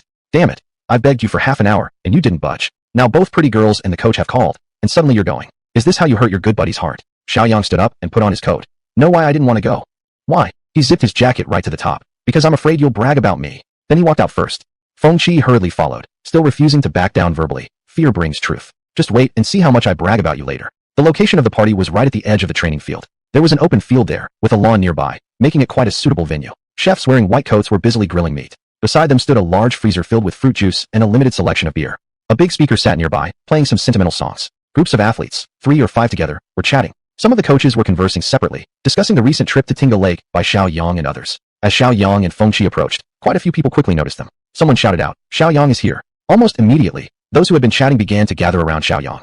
Even the coaches were no exception. You finally showed up. If you hadn't come soon, they really would have gone to your dorm. Wu Feiyue stepped forward, grabbing Xiaoyang's arm and pulling him toward the coaches. Good evening, everyone, Xiaoyang greeted politely. One of the female coaches from the diving team kept giving Xiaoyang curious glances. My athletes told us yesterday about your talent. Who would have thought we had such a brilliant guy in our provincial team? Xiaoyang smiled modestly. That's stretching it a bit. I was just messing around. See, he's being humble again. After a few more exchanges, Xiaoyang excused himself politely. Meanwhile, Coach Wu began enthusiastically telling the other coaches about Xiaoyang's natural talent for sprinting. The evening breeze was gentle. Sitting on the lawn and slightly tilting his head upward revealed a sky full of stars and the bright moon, making for a quite pleasant view. No sooner had they sat down than Feng Qi arrived with 2 cans of beer, tossing one casually to Xiaoyang. Have one. All the beer served to the provincial team had passed strict testing procedures. Feng Qi opened his can skillfully and took a delighted sip. Ah, pair this with some grilled beef, and it's perfect. He turned to find Xiaoyang staring at the can, so he sat down. What? Never had one before. Raising an eyebrow, Xiaoyang replied. Everyone has their first time. Small amounts won't hurt anything. Although it wasn't a universal norm, athletes drinking wasn't forbidden outright. Just as long as it wasn't excessive or daily, it generally wouldn't cause any problems. In fact, many famous athletes were brand ambassadors for beer or other alcoholic beverages. Chapter 99. Composing a poem in 7 steps, stunning the entire crowd. Xiaoyang glanced at Feng Qi beside him. You were actually right. I've really never drunk beer before. His parents never drank, and Lu Ping even had a slight allergic reaction to alcohol. When people sent gifts to their home, they usually avoided any alcoholic beverages. Therefore, being this grown up and still having never tasted beer, he was now holding a can for the very first time. Without waiting for Feng Qi to char further, Xiaoyang used his finger to pull open the can. He took a sip and found the taste somewhat bitter, with a faint sweetness aftertaste. Not too bad actually. More importantly, he didn't have any allergic reaction, probably inherited his father's constitution. At this moment, several female athletes, including Hao Jing and Lin Yuxiao, walked around Feng Qi toward them. Lin Yuxiao smiled as she said, even the great literary talent drinks now. Feng Qi, seeing they hadn't even glanced at him, promptly took a deep gulp. Xiaoyang slightly lifted his head and smiled at the group. This is my first time drinking too. Just trying something new. Hao Jing, who loved making jokes the most, wouldn't miss this opportunity and immediately said, the poets of ancient times loved to express their emotions after drinking. Then came magnificent poems. Your talent matches any ancient poet. Why not compose one for us? Lin Yuxiao nodded repeatedly. Yeah, 13 poems yesterday. Today we won't ask for quantity, just one will do. Xiaoyang stood up, looking at this group of beautiful girls fluttering around him. Alright then, I'll recite one. As soon as the female athletes heard Xiaoyang was truly going to compose a poem, they instantly turned into enthusiastic fangirls, clapping wildly. Their clapping successfully drew everyone's attention. Those people quickly gathered around. What's going on? Why the applause? Could there be a performance? A female diver explained. Please quiet down. Xiaoyang is going to compose a poem. The onlookers instantly grew interested. I've heard rumors that Xiaoyang's poetry is impressive yesterday. I must see for myself today. Right? I've heard about the King Lake event yesterday too. Some had already taken out their phones to record. Among the 30 or 40 people present, half hadn't been at the King Lake yesterday. Their knowledge of Xiaoyang's literary talent was limited to hearsay. Now upon hearing Xiaoyang was about to show his poetic talent, everyone leaned forward to listen attentively. Xiaoyang paused slightly, then began pacing slowly. There are many ancient poems about drinking and banquets. It shouldn't be hard to find inspiration. But he needed one poem that would blow them all away. That required some real thought. Suddenly, a spark struck. Li Bai, the poetic sage from another world, known for his matchless brilliance. In any case, one should always believe in Brother Bai. Xiaoyang then began reciting. Have you not seen the yellow river's waters surge from heaven, rushing to the sea, never to return? Have you not seen the mirror in the high hall-worn white hair, like black silk in the morning, turned to snow by night? Raise the cup. Let us revel while fortune smiles. Let no silver moon be left without wine. Heaven gave me talents for a reason.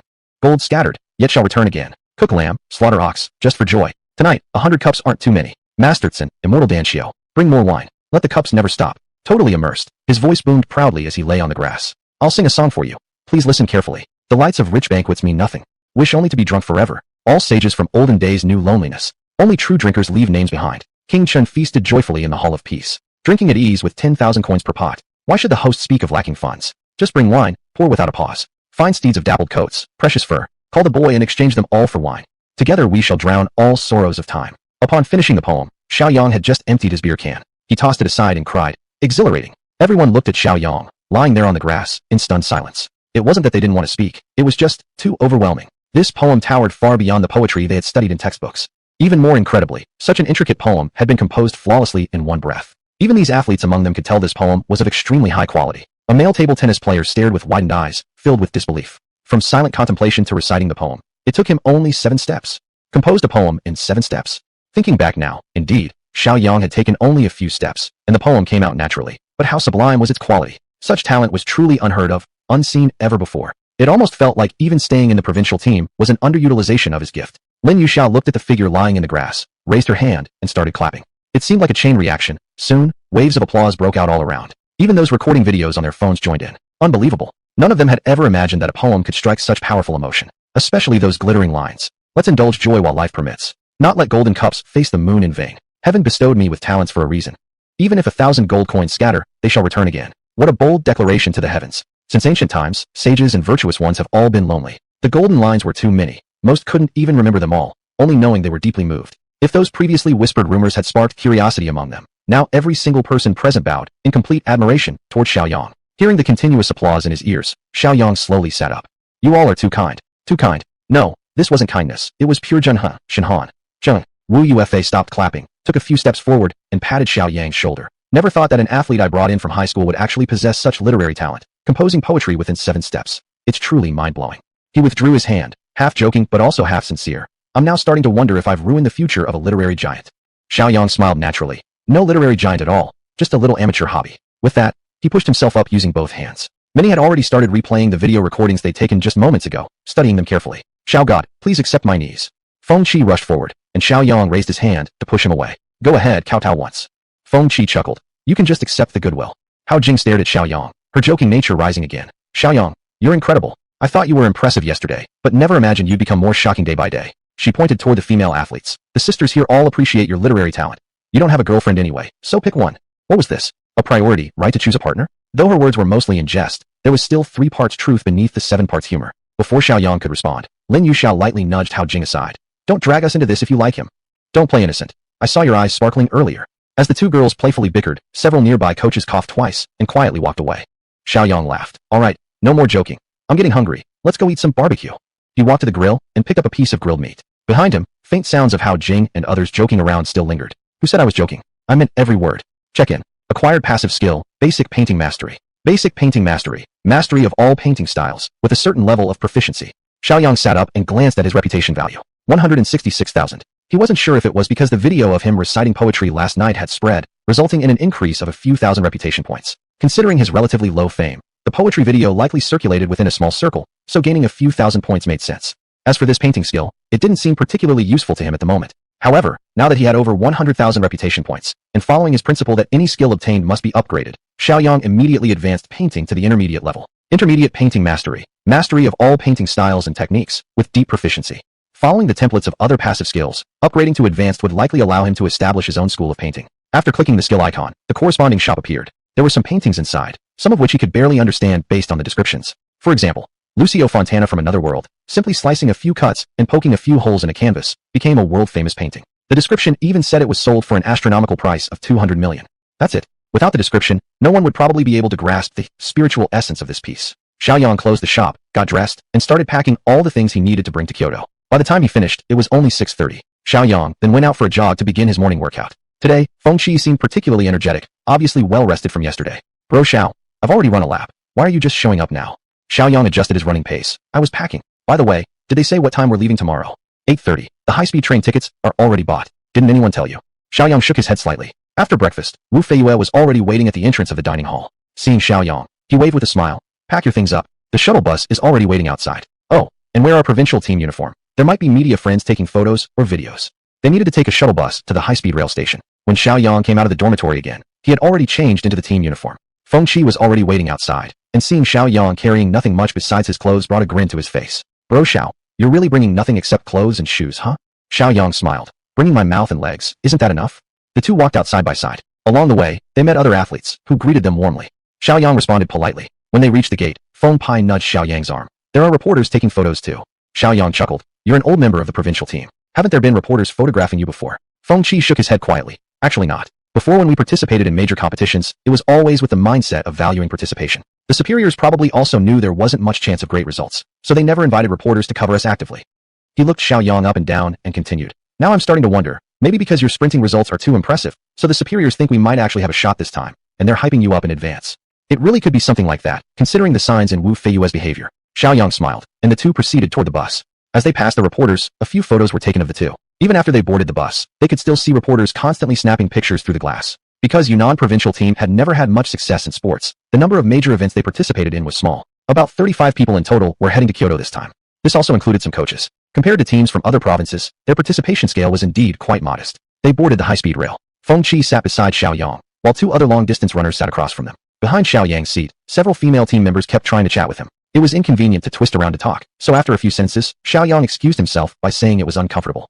Next to him, Feng Qi had been glued to his phone since boarding. Old Feng, what are you looking at so intensely? Feng Qi didn't even look up. The three-body problem. 2 days ago, driven by curiosity, he had started reading some of it, wanting to understand why this book had allowed Shiaoyang, an 18-year-old youth, to achieve financial freedom. Unknowingly, however, he had fallen into the trap. Since the trip to Kyoto would take a long time, he decided to indulge fully, so the moment he boarded the high-speed rail, he immediately entered studious mode.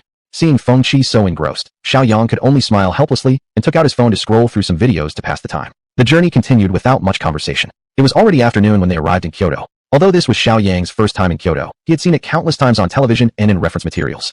As a Tier 1 city, its prosperity naturally needed no introduction. Most of these athletes were visiting Kyoto for the first time, so they all looked around, observing the bustling city. Feng Qi fanned himself with his hand. Putting everything else aside, the air quality here is definitely just SOSO. Last time we competed in XX province, the air quality there was truly great. Xiaoyang chuckled and said, come on, haven't you seen the reports? In recent years, the pollution has been relatively improved. Before that, it was even dozens of times worse than this. Feng Qi laughed heartily. That's actually true. Just then, a bus painted with National Games promotional material pulled up by the roadside. The coaches began organizing the athletes to board. All athletes had dedicated accommodations and training venues. Whether it was the living environment, dining hall, or training facilities, Kyoto's arrangements were impeccable. Although they weren't restricted in where they could go, all sports teams began their final stage of closed training. Yunnan province was no exception. When Wu Feiyue announced this to the track and field team, Feng Qi immediately slumped. He had originally planned to compare the neon lights of Kyoto with those back in Yunnan. But what he received instead was closed training. After Coach Wu left, Feng Qi immediately dropped onto a chair beside Xiaoyang and said, we might as well have not come. Never expected to jump straight into closed training. Xiaoyang smiled faintly. Did you come to Kyoto to compete or to experience local culture? Feng Qi snorted. We're here to compete. You're here to win awards. That's not the same at all. It's such a rare opportunity. Shouldn't we take a good look around this megacity? When you go back holding the trophy and accolades, what about us? We don't even have a mental map of Kyoto. Chapter 101. The eve of the competition. What he said made perfect sense. Xiaoyang patted him on the shoulder. All right, there's no way out before the competition anyway, so we might as well work hard for a few days to improve. Once it's over, we get paid vacation. Where couldn't you go play then? With that, he picked up his clothes and belongings and walked toward the assigned dormitory. Feng Qi also stood up from his chair and chased after Xiaoyang. After putting down his personal items and tidying the room a bit, Xiaoyang hadn't even sat down yet when Feng Qi pushed the door open and walked in. In this period of time they'd gotten quite close, so much so that he now entered without knocking. Bro Xiao, I suddenly figured something out, he said with a sly look on his face as he stepped closer. Coach Wu said tomorrow we start closed training, but what does that have to do with tonight? Sitting on the edge of the bed, Xiaoyang asked, from your tone, are you planning to go out tonight? Absolutely. Xiaoyang shook his head and said, didn't you see the security at the gate when we took the bus in? After we submit the documents, we'll get access passes tomorrow. Tonight, if you go out, don't expect to come back in. Feng Qi immediately deflated and sat down with a bitter face. This is too hard. Xiaoyang placed his custom-made running shoes on the chair beside him. It's only 6 days. Hang in there. In the following 6 days, the training hall became their prison. Coach Wu Feiyue wanted Xiaoyang to burst forth at the final stage, so he devoted himself entirely to supervising Xiaoyang's training. There was indeed some progress. Xiaoyang became more proficient at the training exercises. However, when it came to the test results, there wasn't a significant improvement. For several consecutive days, his best time was 9.97 seconds, barely any different from what he'd achieved at the provincial stadium. Of course, Coach Wu Feiyue didn't know that Xiaoyang was still holding back his real strength. After training, Xiaoyang returned to his dormitory following a shower. He had just sat down when the mobile phone beside him rang. He picked it up and saw it was a call from his mother, Lu Ping. Hi mom. Yang, have you arrived in Kyoto already? In previous calls, Shiaoyang had already told her that he had a competition in Kyoto recently. Yeah, we've already trained for 3 days, and in another 3 days I'll compete. In 3 days. Lu Ping seemed to have made up her mind about something. That Saturday, I happen to be free, so I'll go to Kyoto to watch your competition. That slightly surprised Shiaoyang. After all, for many years, she rarely had the time to attend any events. Not to mention that this track and field competition, from the preliminary rounds to the final, would take 2 days. Coming and going would take at least 3 days. You don't have any lectures recently? I do, but I'll reschedule them. This time I must come to see your competition. Your father would come too, but he really can't find the time. Lu Ping's determination was strong. She was actually going to reschedule her lectures. She was truly coming to Kyoto to watch the competition. Shiaoyang smiled as he spoke into the phone. All right then, just wait and see then. They chatted a bit more before Shiaoyang ended the call. Now that his mother had called, should he notify his sisters too? His second sister was overseas, busy with her studies. Even if she had time, it would be the middle of the night there, better not disturb her. As for his eldest sister, he wondered how her company was doing. Shiaoyang then gave Xiaoyu a call. You're about to compete? Yeah, in 3 days, starting on Saturday. Mom's coming to Kyoto. Are you coming too? No time. I just got the investment, dealing with the factory. But I'll definitely watch the competition. It's live, right? I'll watch it from the south. From your tone, you seem confident, huh? You're not a reserve, are you? Xiaoyang laughed. How could I be a reserve? Although I'm not on staff, I'm a frontline competitor. I was originally planning to let you come for a chance to see me in person, but you won't cherish it. PFF, talk as if you could really get first place. Wait until you really do, then come find me. I'll flatter you all you want. Now you said it. Don't go back on your word. When have I ever gone back on my word? If you really get first, you'll be our family's pride. As your elder sister, I'll definitely flatter you to the sky. An older sister admitting defeat? Just thinking about it felt amusing. After ending the call, Xiaoyang took out his phone, thought for a moment, then deleted the message he'd edited in the class group chat, and sent a direct message to his homeroom teacher instead. Teacher Wei, I have a competition this Saturday. Come watch it. An instant reply. Of course, good luck. After encouraging Xiaoyang, Teacher Wei immediately posted the news of Xiaoyang participating in the national games in the class group. Looking at the messages, Xiaoyang helplessly smiled. He had worried about disturbing his classmates' enthusiasm for studying, but apparently Teacher Wei. Soon after, he received private messages from many classmates. The second to last day's training was relatively light, and in the afternoon, the players were even told to relax and rest completely. Since there was an opening ceremony tonight, Coach Wu advised the athletes not to go out. In fact, he didn't even need to say it. Everyone understood how important it was to remain in good condition the night before a competition. No one would be foolish enough to go out partying anyway. Xiaoyang returned to the dormitory, and Feng Qi came over to chat with him. They had just exchanged a few words when they heard a knock on the door. Before Xiaoyang could speak, Feng Qi quickly reacted and opened the door. It was Wu Feiyue who walked in. He looked at Xiaoyang and asked, "How's your condition?" "Not bad. I feel pretty good." Coach Wu nodded and continued. "In the competition after tomorrow, you'll compete in the 100-meter and 200-meter sprints. The first round is in the morning. There are a total of 7 heats, with 8 runners in each. The second round is the semifinals, consisting of 3 heats with 8 runners each. The top 2 in each heat, plus the 2 fastest runners overall, will advance to the finals, which will be held on the morning after the next day."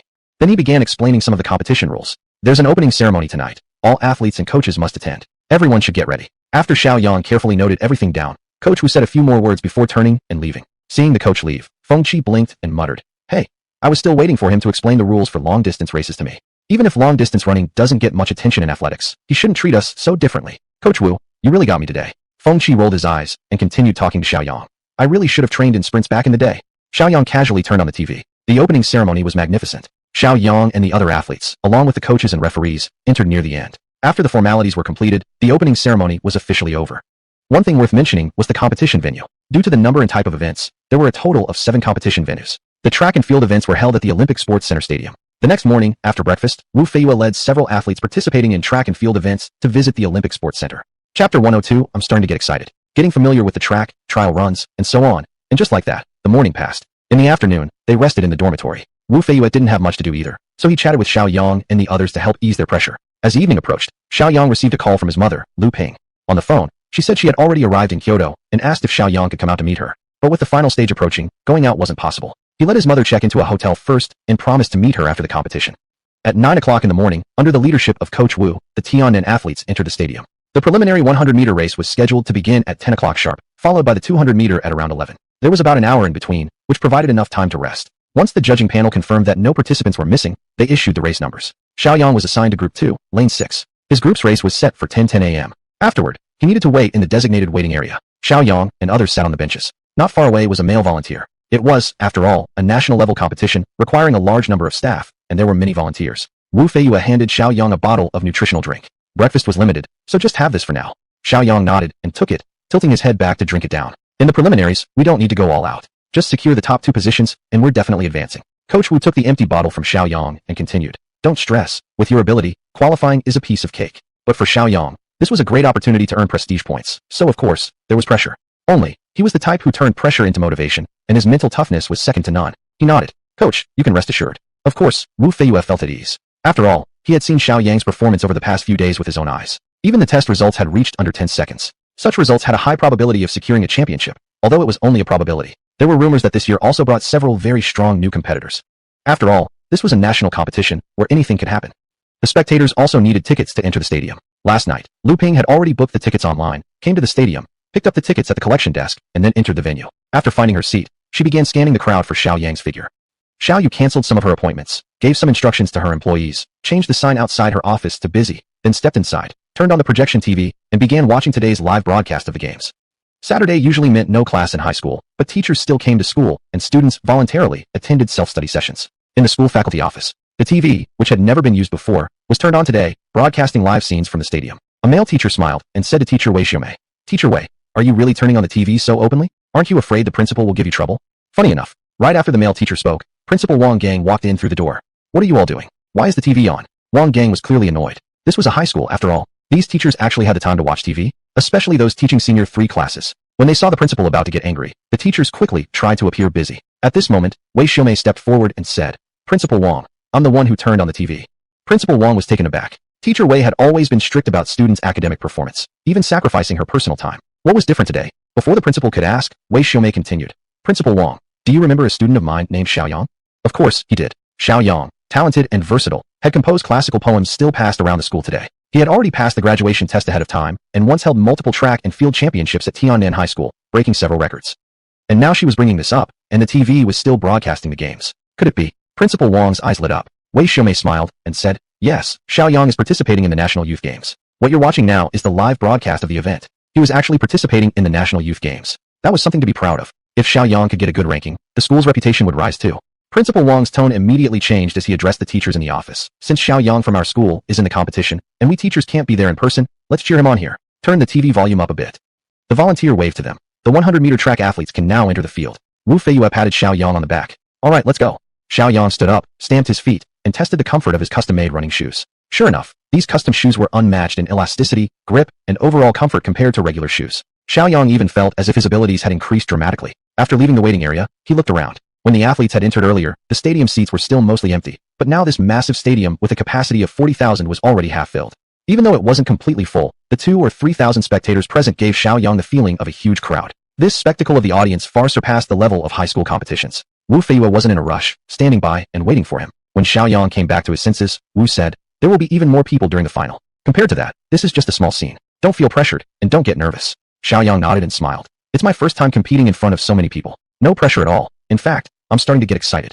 The more people, the better." The conversion rate of prestige points from on-site spectators was over 90%, while live streams online or on television had much lower conversion efficiency. If the stadium was filled to capacity, a single race could net him over 40,000 prestige points. If he used all 4 boost cards, 60 to 70,000 might be possible.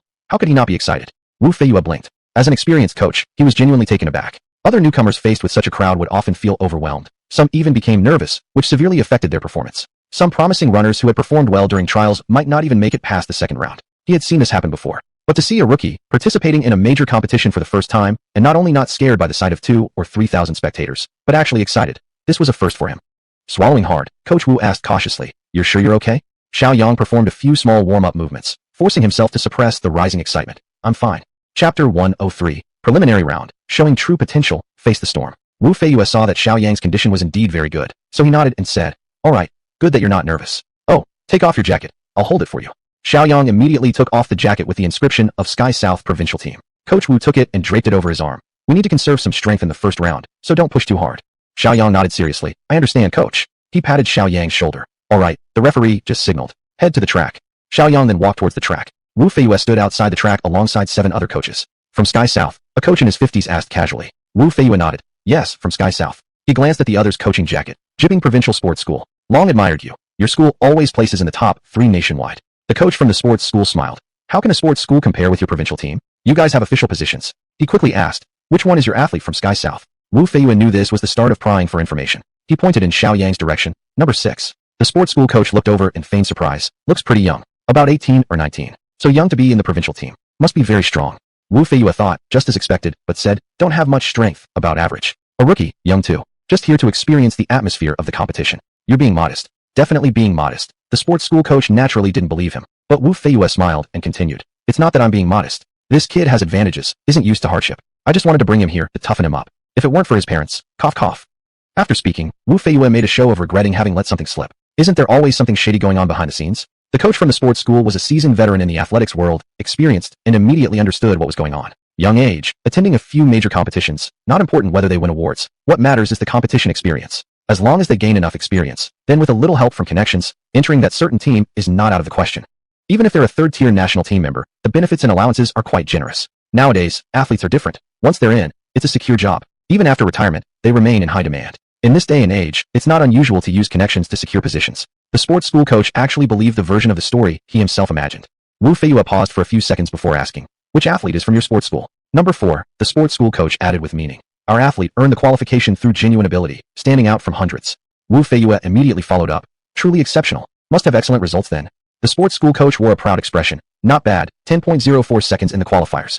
10.04 seconds was indeed a very strong performance domestically. Even in such a major competition, the probability of finishing in the top 3 was considerable. So impressive. Wow, way stronger than our number 6 by a large margin. Definitely advancing past the group stage. Internally, the sports school coach felt smug, thinking, "That's for sure. Our athletes from the sports school fought for these spots. Unlike you.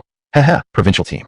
Shiaoyang started to do some warm-up exercises. The other athletes did the same. About a minute later, the referee entered the field. As the most watched event in athletics, the 100-meter race already had over 500,000 online viewers even in the preliminary stage, and the number of viewers kept increasing. After the referee entered, about 30 seconds passed before he confirmed everything was in order and blew the whistle.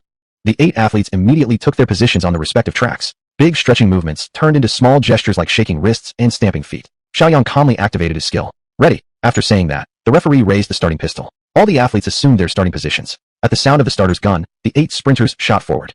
Although Shiaoyang's reaction speed was quick, he still lacked experience in actual competition, so he did not take the initial lead at the start. But this didn't prevent him from taking the lead soon after. In almost less than a second, Shiaoyang moved from slightly behind into the lead. Everyone exerted their full strength, trying to achieve a good result. But before Shiaoyang, these people were destined to be overshadowed. After the first second, once he took the lead, no one ever surpassed him again. Moreover, he gradually increased the gap from the second place. That second place runner was exactly number 4 from the sports school. As a competitor who had fought his way through thousands of students, he naturally refused to accept defeat. Seeing Shiaoyang, who had already overtaken him by almost a full stride, runner number 4 clenched his teeth, unleashed his hidden potential, and desperately tried to catch up. However, the distance between them didn't shorten because of his burst of strength. It actually started to widen. Shiaoyang, though not revealing his maximum speed, remained in an absolutely dominant leading position.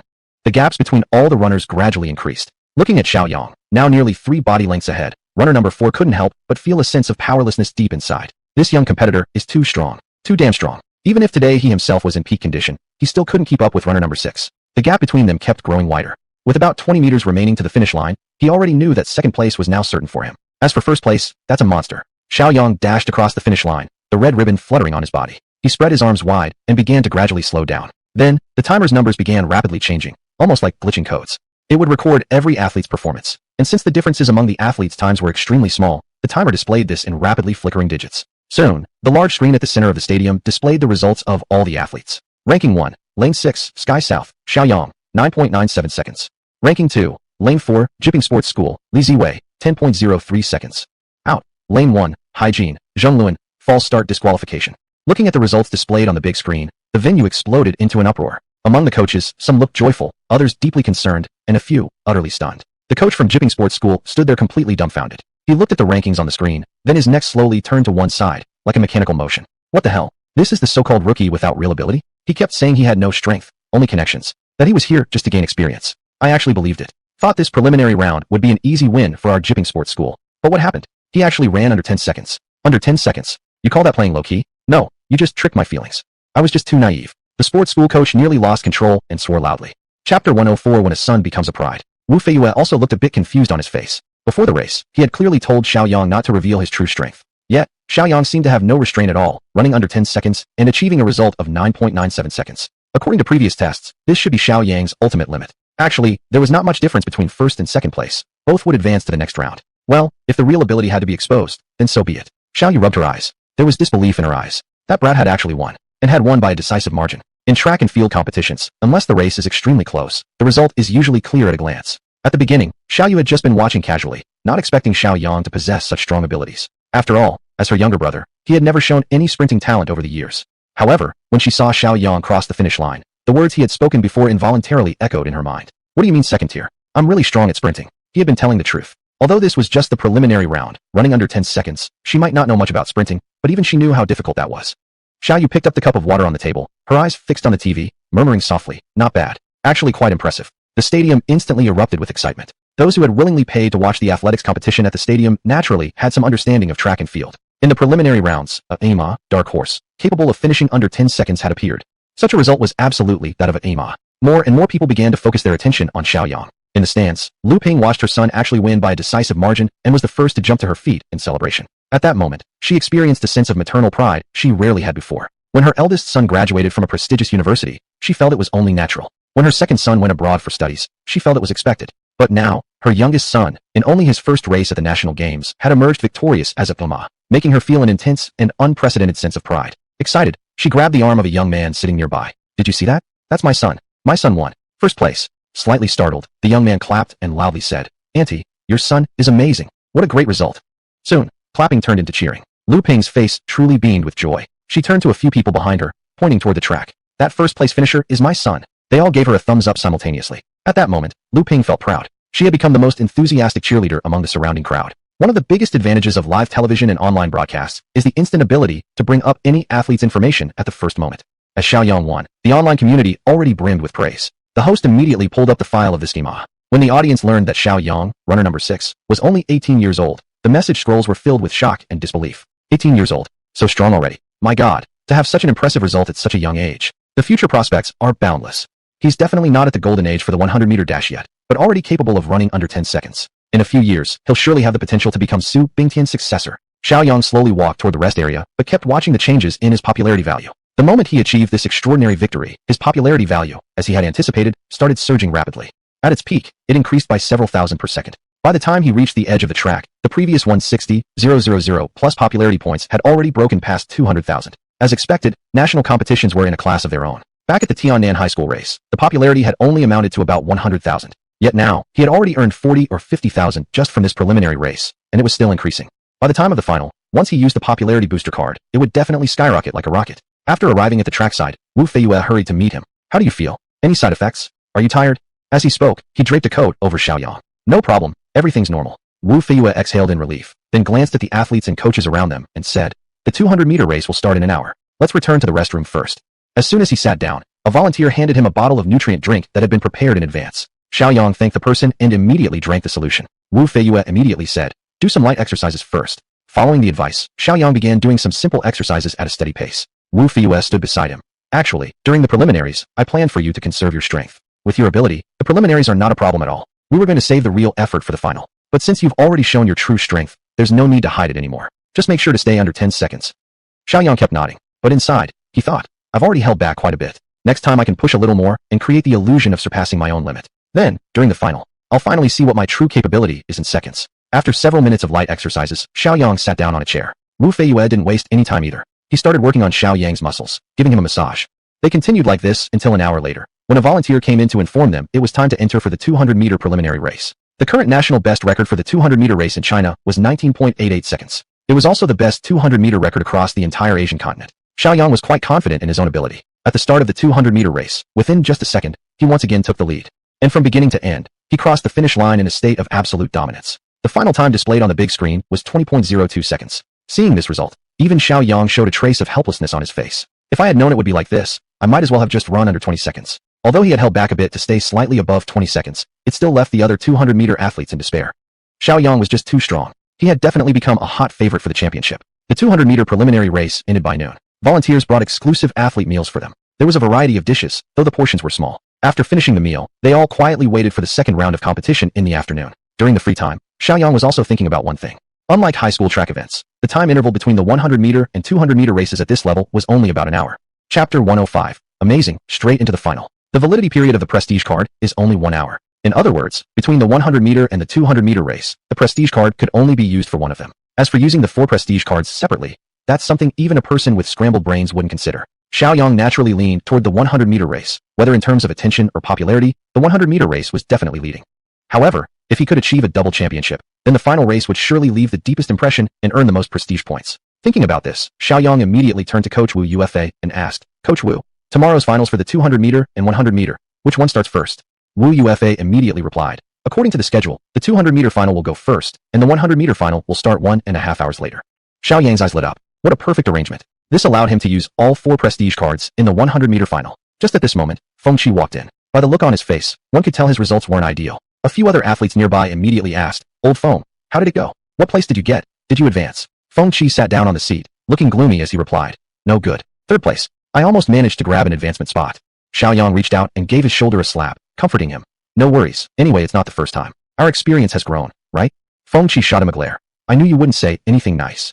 "Well, what should I say? Cheer up and fight again next year. Haven't you heard that too many times already?" Wu Yufa shook his head and sat next to Feng Qi. "It's not just you who got eliminated. Besides Xiaoyang, not one of us even made it to the 2nd round. What's there to be discouraged about? As long as Xiaoyang can win a championship, when we go back, we'll be the champion team."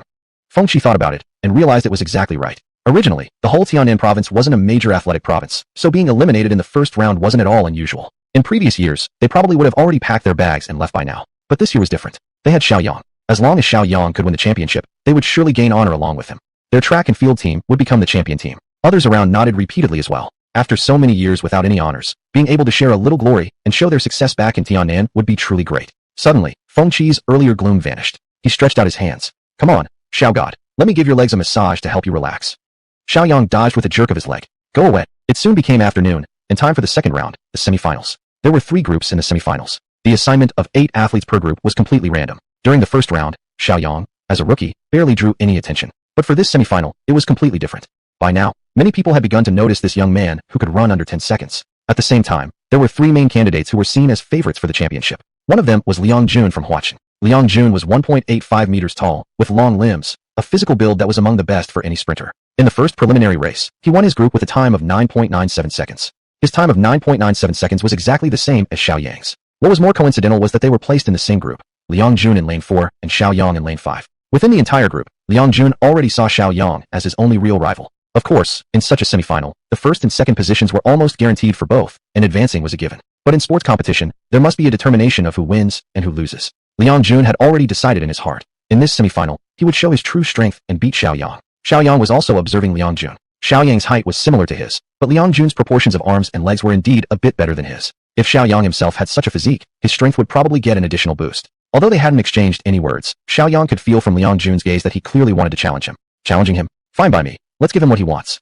With the referee entering the field, the semifinal was finally about to reach the showdown phase. The live broadcast host began commentary. All right, the referee is now on the field. This 2nd semifinal group is indeed quite interesting. Out of the 3 top candidates for the championship, no less than 2 are in this group.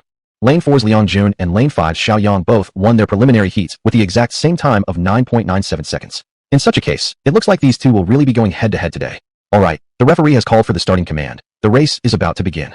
The starter's pistol has fired. The commentator spoke rapidly, afraid that before his commentary could finish, the race might already be over.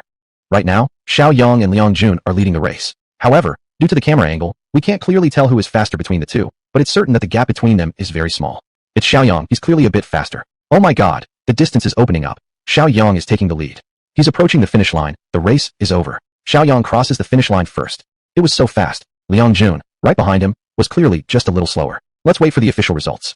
After a few seconds, the results list appeared on the big screen. The host resumed his commentary. The results are out, and as expected, Xiaoyang wins his semi-final group with an unbelievable time of 9.94 seconds. Oh my god, he's too strong. He has broken his own speed limit and once again topped the current rankings. Looking at that incredible time, in this moment, I can almost see the future of Chinese track and field. The cheers were even louder than before. Lu Ping's face showed an even stronger sense of pride. Wu Yufa smiled so widely that his mouth seemed to reach behind his ears. 9.94 seconds. I didn't expect you to improve again at this moment, breaking your own limits. Good, good, we're in control now. Xiaoyang smiled but didn't reply. That's it. He still hadn't shown his full strength yet. In the 200-meter semifinal, Xiaoyang ran under 20 seconds, finishing with a time of 19.98 seconds. Without any surprises, he advanced to the final with absolute dominance in the 200 meters. After finishing the 200-meter race, the rest of the Tiannan team had already been eliminated, so there was no need to stick around any longer. Wu Yufa led the team off the field. Lu Ping had already lost count of how many times she had cried tears of excitement today. After returning to the hotel, she immediately took out her phone and dialed Xiaoyang. Hello. Lu Ping got straight to the point. Fly here to Kyoto tonight. Huh. The other end of the line was taken aback. No, my research isn't even halfway done. Why would I go to Kyoto?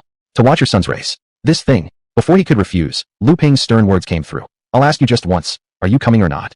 Chapter 106. Stay relaxed and just grab a prize. The other end of the phone was silent for about half a minute, as if Xiaoyang was considering the serious consequences of not going. I didn't say I wouldn't go, Xiao Rongxing replied in a softened tone. But just for one day at most, since the lab work is pretty tight. Lu Ping's voice softened too. One day's enough. You can go back the same day. With this assurance, Xiao Rongxing continued. Alright, I'll leave now. Send me the address later. After the phone call, a look of helplessness crossed Xiao Rongxing's face. Although the experiment schedule was tight, it wasn't the most critical moment, nor was he absolutely indispensable. Going to Kyoto wasn't necessarily a bad idea. After all, he hadn't participated in any events for years. But still, could that little brat Shiaoyang show a bit of promise? If his colleagues asked about it later, he couldn't afford to rush over overnight just to see his son get humiliated on the field. After returning to the dormitory, Shiaoyang immediately video called his mother. As soon as the video connected, the first words from Lu Ping were, "Your performance on the field was perfect. Mom is so proud of you." Shiaoyang blinked slightly. It was the first time in years that he'd heard his mother say such words. Hearing them now felt a bit surreal. "Sweetie, how's your condition?" Shiaoyang snapped back to focus, smiling at the screen. "Pretty good. Keep it up. I believe you'll definitely win tomorrow and take the championship." Lu Ping made a cheering gesture. Shiaoyang grinned. "Don't worry, Mom. It's not like I came to Kyoto just for fun. I came here to take home a prize." Hearing a noise from the door, he turned and saw Feng Qi looking at him with deep sorrow. Lu Ping nodded continuously. "Confidence is good, but we still can't be careless. Show your real strength tomorrow, and Mom will be waving the flag for you in the audience." Feng Qi stepped into the frame. "Who's this?" "My friend Feng Qi, a long-distance runner. He got eliminated in the first round." Lu Ping nodded. "Why does he look a bit unhappy?" Feng Qi quickly put on a smile. "Hello, Auntie. So young, Auntie. If I hadn't just heard your titles, I would have thought you were Xiaoyang's older sister." That made Lu Ping beam with joy. Xiaoyang pushed Feng Qi aside. "He looked unhappy just now because I told him the truth straightforwardly." Pointing accusingly, Feng Qi sighed. "Brother Xiao, I regard you as a god, yet you insult my soul again." Lu Ping laughed and waved her hand. "Sweetie, I've just contacted your dad. I told him to come to Kyoto to watch your competition." Xiaoyang scratched the back of his head. "Isn't he busy? He probably doesn't have time." "He dares." Lu Ping declared fiercely. "He must come. He should arrive before 11. Thinking about the image of his old man reluctantly giving in, Xiaoyang chuckled inwardly. After a few more sentences, Lu Ping ended the call. Seeing the video ended, Feng Qi pulled his chair closer to Xiaoyang's. "Hey, brother Xiao, did you even call in the family support squad already?" Xiaoyang placed his phone on the desk. "Isn't it normal for parents to come and watch the competition in person? What's so surprising about that?" Feng Qi shook his head. "Normal for you. But for us, usually we wouldn't dare let our families know. It would be too embarrassing." Indeed, a half-day visiting Kyoto like that sounded pretty embarrassing. He patted the other's shoulder. "Relax, this time I promise to come back with honor." Feng Qi chuckled. "I naturally recognize brother Zhao's strength." Then he curiously asked, "By the way, and he just seemed to force your dad to come?" Xiaoyang smiled. "He's busy with work. Originally planned not to come, but then, you know." Friends asking, Xiaoyang didn't hide it. "Scientist. Has won awards. Busy with experiments." Feng Qi's eyes widened. "A scientist? Are you kidding me?" Xiaoyang shrugged. "Why would I kid you? If you don't believe me, just forget it." Judging from Xiaoyang's expression, he clearly wasn't joking. Feng Qi already believed half of it in his heart. He smiled bitterly. "Your family genes are quite well-rounded. Father's a scientist, son's an athlete." Xiaoyang glanced at him. "What's so special about that? There are sons of scientists who are singers. If they can do it, why not me as an athlete?" "That's true." Feng Qi blinked. "Then how about Andy? University professor, majoring in computer science, achieved a bit of success. About 2 out of 10 elites in the computer field have probably taken her classes." Feng Qi nearly popped his eyeballs out. "And this is considered a bit of success? Being a top figure in the computer field and having countless outstanding students." Feng Qi shook his head. "Your family truly has it all, intellectually and physically. The father contributes to human scientific progress. The son brings glory to the country. Definitely a high-end family." Xiaoyang smiled. "It's all the same. Everyone contributes. No big or small difference." "There is a difference," Feng Qi added. After getting off the plane, Xiao Rongxing took a taxi straight to the hotel where Lu Ping was staying. Knocking on the door and checking the time, it was 11:30 a.m., not too late. The door opened, and Lu Ping nodded with satisfaction. "You didn't make me wait for long. How dare I let you wait?" Lu Ping closed the door behind him. "Are you secretly upset with me?"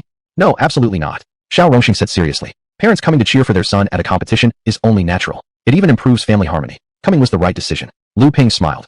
"I see that you, the blockhead, finally understand a thing or two."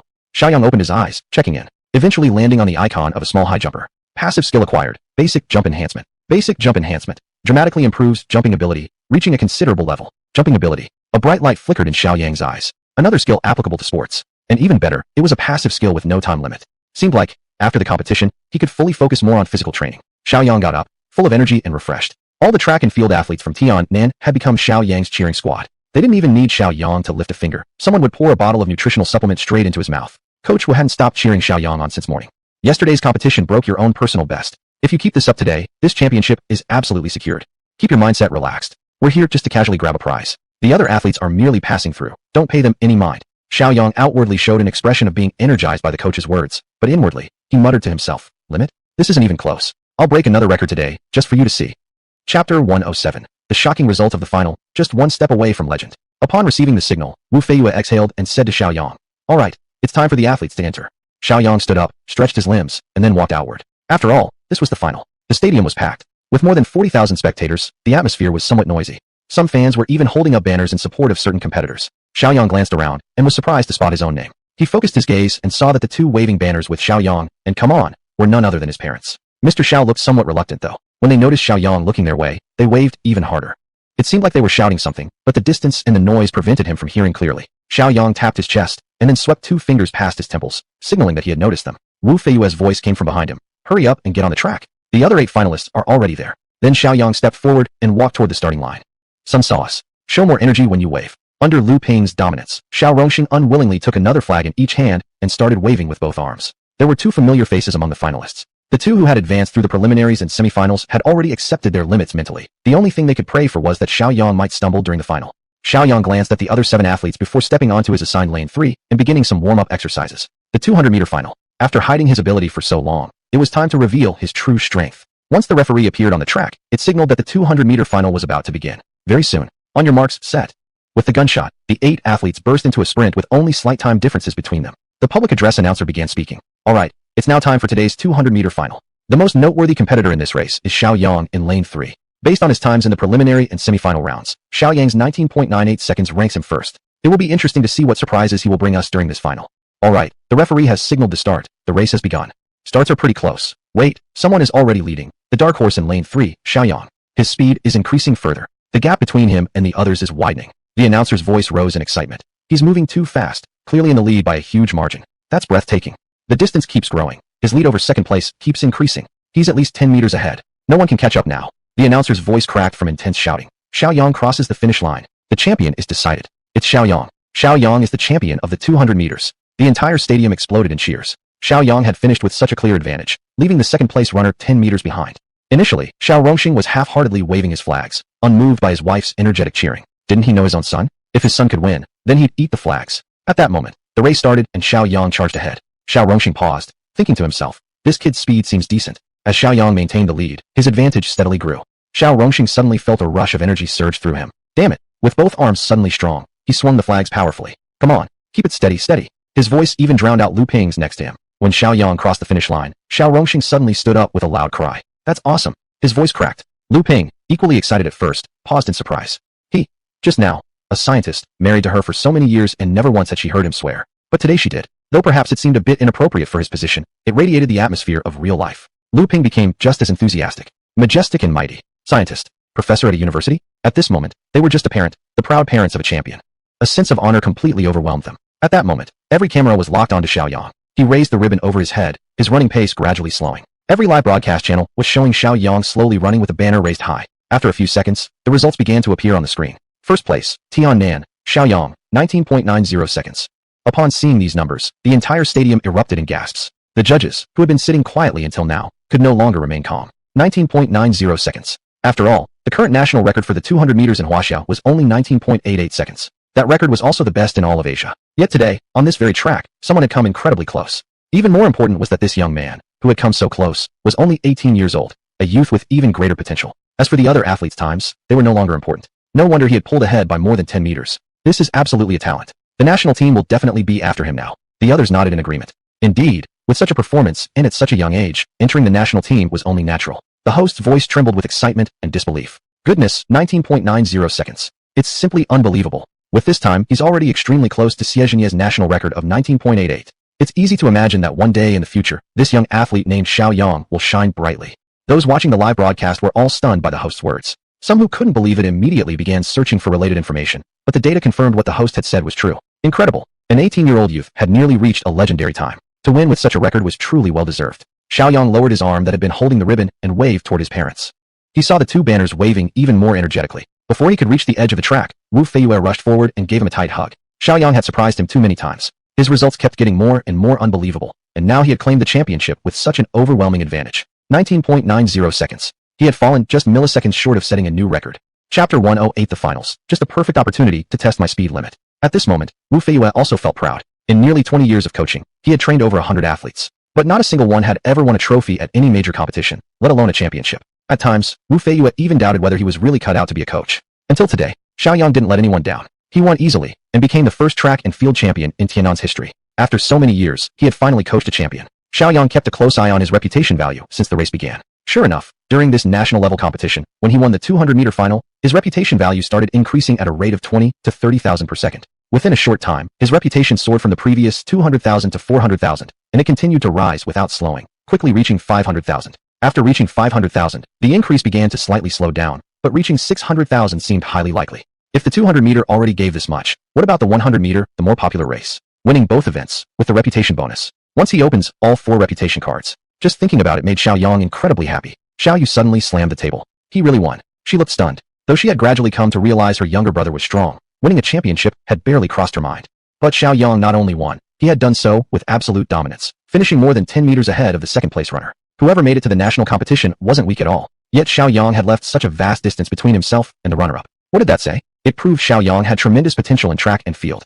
Even though she didn't know much about the national team's regulations, she felt certain that Xiaoyang's participation in the national team for international competition was all but guaranteed. "Brat, I underestimated you before," she murmured softly, and continued watching the race. Just then, there was a knock on the office door. Frowning slightly, Xiaoyu glanced at the door. She had clearly put up a do not disturb sign earlier. "Come in." An employee rushed in, holding a report. "Miss Xiao, here's the factory report, please take a look." Xiaoyu skimmed through it, and then signed her name. The employee turned to leave. "Wait," Xiaoyu spoke up. "Everyone's been pretty tired these days. Take the afternoon off and rest. Oh, and I recommend you all check out this year's national games. My brother is participating, and he just won the 200-meter final with an amazing performance."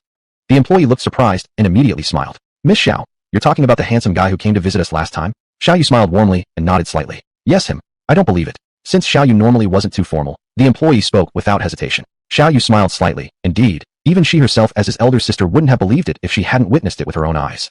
She turned her laptop screen around to show a replay of Xiaoyang's winning moment. Upon seeing it, the employee was stunned immediately. "Truly him. My God, never thought Miss Xiao's family could produce a national champion." A faint sense of pride appeared unconsciously on Xiaoyu's face. There were countless people starting businesses, but how many could claim a national championship?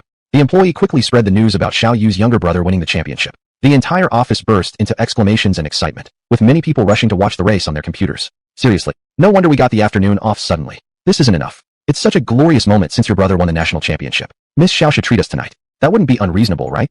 "Agreed." Inside the school office, cheers erupted. All the teachers wore joyful expressions on their faces. Principal Wang Gang had a grin so wide it looked like a blooming flower. Shiaoyang was an alumnus of their school, yet he had won a national championship in the country's most prestigious athletic event. Naturally, they shared in the honor. Once Shiaoyang returned to Jiangcheng, the school would hold a welcoming ceremony for him. This would surely elevate the school's prestige and surpass other high schools.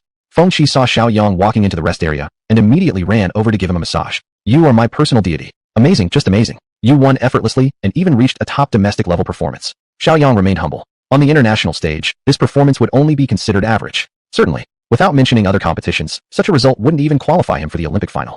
Feng Qi kept massaging non-stop, saying, "Look at you being modest already. You're only 18, Brother Xiao. Don't mention a couple of years from now. You might wake up in a good mood one day and casually break your own limit, reaching an international top-tier level." The others nodded repeatedly. Judging from Xiaoyang's past performances, breaking limits was as easy as eating a daily meal. This time it was 19.90 seconds, and next time it might drop to 19.88, easily becoming unmatched domestically. The time after that, perhaps directly 19.80, 19.50, 19.30. He's young, he's gifted, anything is possible. Listening to their praises, Xiaoyang simply smiled without responding. Wu Feiyue clapped his hands. "All right, everyone keep quiet. Give Xiaoyang some time to rest. He still has the 100-meter final in an hour." Hearing this, everyone immediately fell silent. If he could secure double championships, they'd definitely return with their pride intact. Xiao Rongxing was exhausted. Though full of energy and spirit, his hands and throat had taken quite a toll. It was the first time in years that he had cheered so loudly. Wiping the sweat from his forehead, he leaned toward his wife and shouted, "That brat is strong. He actually won the championship."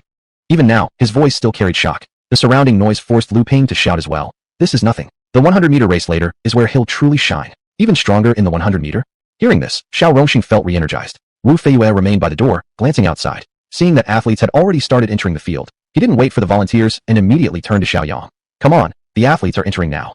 Xiaoyang immediately stood up. Feng Qi beside him shouted at his back, "Brother Xiao, Jiao, we're waiting for your victory." Xiaoyang glanced outside. Only one athlete had entered so far. Such was the eagerness of Coach Wu. Wu Feiyue spoke somewhat nervously. "Don't pressure yourself, and don't be nervous." Xiaoyang thought to himself, "I'm not nervous at all, but you seem quite tense." He remained incredibly relaxed. This final race would be the perfect chance to find out exactly how fast his current limit was. Chapter 109 Breathtaking Speed, Double Crown. He created a legend. "Coach, just watch me," Xiaoyang said as he started walking along the track toward the starting position. Wu Feiyue swallowed hard, thinking to himself, "Xiaoyang, I don't ask you to break the limits, just maintain your best condition, and the champion is yours." As soon as he appeared on the track, the audience instantly erupted. The cheers were like a tsunami, engulfing everyone. It was incredibly passionate. Xiaoyang raised his hand slightly in greeting. The cheers grew even louder. He realized he actually enjoyed this kind of atmosphere. He nodded slightly in the direction of his parents, and then continued walking forward. Xiao Rongxing shouted loudly with all his strength. But the cheers were simply too overwhelming. No matter how hard he screamed, it was like a small boat struggling in a violent ocean. When Shiaoyang arrived at the starting point, there were already 2 athletes standing there. Seeing the legendary dark horse approach, the 2 of them gave odd, half-smiling nods. Shiaoyang smiled slightly in response. After that, each athlete who arrived at the starting point gave Shiaoyang an odd expression when greeting him. It was as if they had all regarded Shiaoyang as their greatest rival. But Shiaoyang remained composed while doing his warm-up stretches, not even caring who was standing beside him. When one reaches this level of skill, there was truly no need to worry about who the opponent was within the country. When the referee entered the field, those earth-shaking cheers finally began to subside. At this moment, countless people stared at their phones, computers, and TVs, waiting for today's most exciting 100-meter showdown. Even in Xiao Yu's office, a crowd had gathered around. The host's voice was high-pitched and excited. Live at the 100-meter showdown. All 8 athletes are in position, and the referee has entered the field. The most eye-catching contestant is lane 3, Shiaoyang. He's a miracle boy, constantly creating miracles. From his 9.97 seconds in the preliminaries to his incredible 9.94 seconds in the semifinals. Has this reached his limit? What performance will he bring us in this final? Will he once again create a miracle? I'm getting impatient just thinking about watching his race. Alright, the referee has raised the starting pistol. The race is about to begin. With the gunshot of the starting pistol, the 8 contestants dashed forward. The commentator's speech became incredibly fast. The race has started, and the distance is gradually widening. Currently in first place is lane 3, Shiaoyang. He's so fast, the gap is widening continuously. He seems limitless. He's crossed the finish line. It's Shiaoyang from lane 3. The 100-meter champion, Shiaoyang from lane 3. This is the speed of China's flying man. He's simply amazing. An overwhelming wave of applause, in this moment, seemed like it would shake the roof apart. The host's voice was extremely emotional. I can confidently say that in this competition, Shiaoyang was absolutely the fastest. I'm beginning to anticipate the result that will appear on the screen next. The result is out. First place, Shiaoyang, with a result of 9.85 seconds. The host's voice was almost distorted. A legend. He created a legend. This is superhuman speed, the speed of China. When the results appeared on the giant screen, the entire stadium exploded with the sound of thunder. Everyone in attendance understood what this number represented. The Asian record holder, Su Binxian's best Olympic performance was 9.83 seconds. And now Shiaoyang, still under 20 years old, achieved such a result. The day he surpasses God Su is definitely not far away. Most importantly, this score had already broken the game's record. Before starting the race, Shiaoyang had already used up all 4 reputation cards. After finishing the race, holding the red bars in both hands, he observed the changes in his reputation value. 4 reputation enhancement cards, that meant a 16-fold enhancement. The reputation value skyrocketed like a rocket at a rate of nearly 300,000 per second. 300,000 reputation points. Just a month ago, Shiaoyang had been racking his brain over 100,000 reputation points.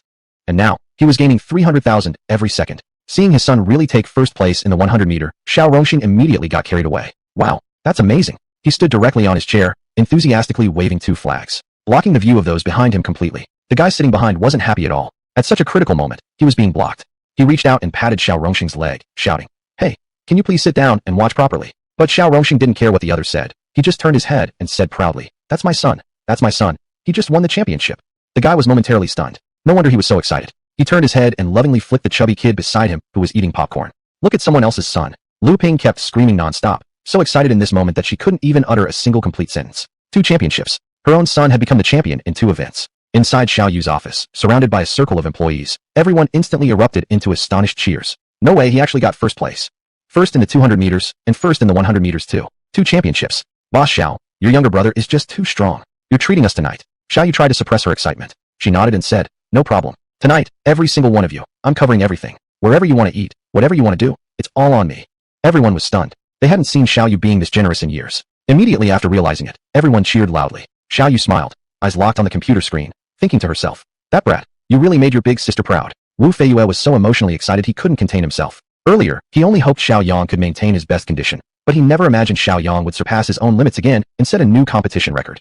9.85 seconds. He was already just a step away from the famous Su God. So shocking. Wu Feiyue had already begun imagining how they'd be welcomed when he took the team back. Double crown. Principal Wang Gang slammed the table hard. Excellent. Xiaoyang brought honor to Jiangcheng and glory to Jiangcheng High School. All the teachers wore joyful expressions.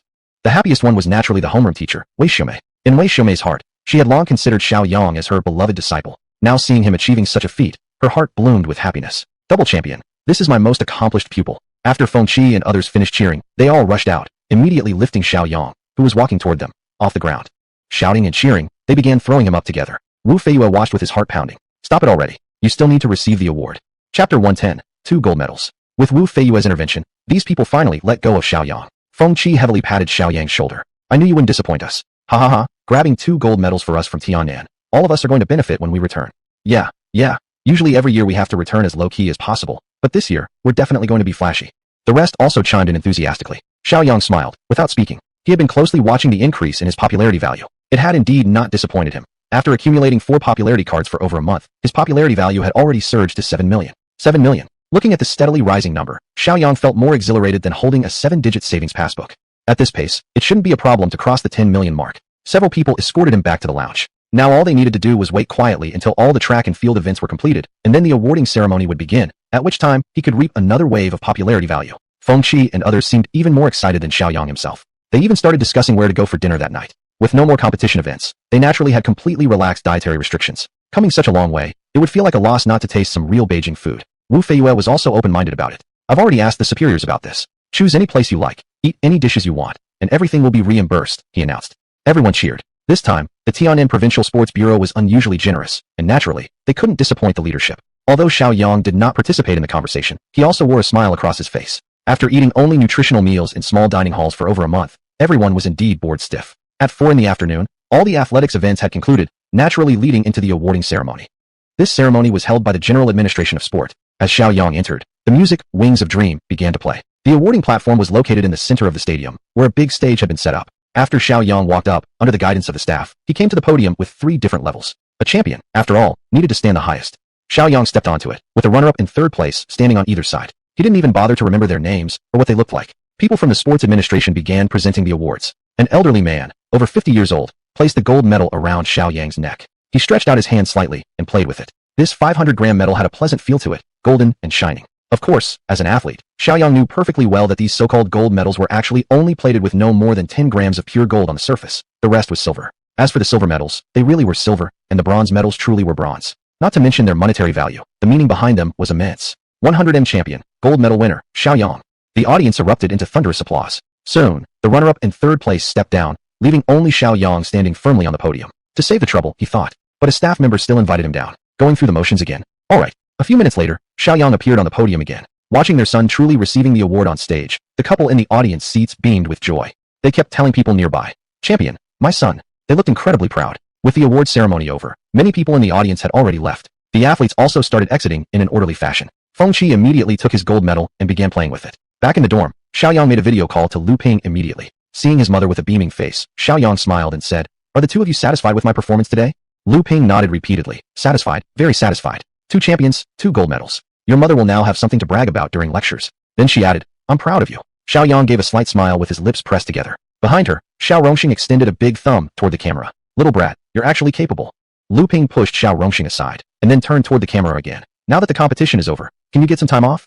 Shiaoyang replied decisively. "Yes, tonight our team has a dinner gathering. Both of you should come too." Lu Ping waved her hand. "That's a work event for your unit. I just want to see my son. We'll go back to Tian'an after that." Just then, Coach Wu walked in through the door. Shiaoyang casually asked, "Coach Wu, do you know where we're having dinner tonight? Has it been decided yet?" "No." Wu Feiyue shook his hand. "Feng Qi and some others are still discussing." Shiaoyang turned and said, "Okay then, once the location is set, I'll send you the location pin. Just come directly when it's time." After a few words, he ended the video call. Wu Feiyue approached. "Was that a video call with your family?" Shiaoyang nodded. "My parents." Just then, the door was pushed open, and Feng Qi and others rushed in. "Shiaoyang, Coach is here too. Great, we've picked a place. You two should have a say." Feng Qi held out his phone. "There's a 3-star Michelin restaurant on Nanyuan Road, highly rated. The food should be good." Shiaoyang pushed his hand away, laughing. "The coach decides." Feng Qi finally caught on, and quickly extended his phone toward Coach Wu. Wu Feiyue smiled slightly. "It's fine anywhere. Just follow your choice. If you want to go there, then let's go with that." With unanimous approval, everyone began heading out. Shiaoyang also took the chance to send a location pin to his parents.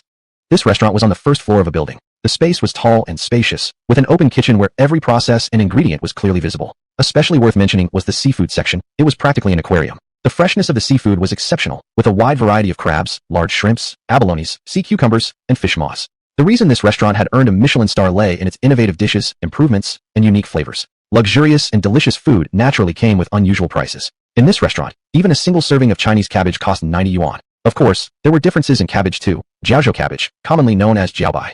Its distinguishing features included tender and thin stems, milky white broth, mild sweetness, freshness, and fine fibers. After flipping through the menu, Feng Qi inhaled sharply. "Wow, even the prices make me feel untouchable. If it wasn't reimbursable, I'd rather eat ordinary Tian'an cabbage." Shiaoyang laughed. "Everything has its own flavor." He slightly turned toward the waiter and said, "Home-cooked jiaobai cabbage, 1 order. Let my brothers taste the flavor of this super expensive cabbage." "Coach, you should order 2 dishes." Wu Feiyue stroked his chin and said, golden crispy ribbon fish, and sweetened honey-glazed sweet potato. Then he looked at the others. These 2 dishes weren't particularly novel or fancy. Feng Qi gritted his teeth and said, "I've been cheering all day, and my throat is dry. Let's have shark's fin soup for everyone to moisten the throat."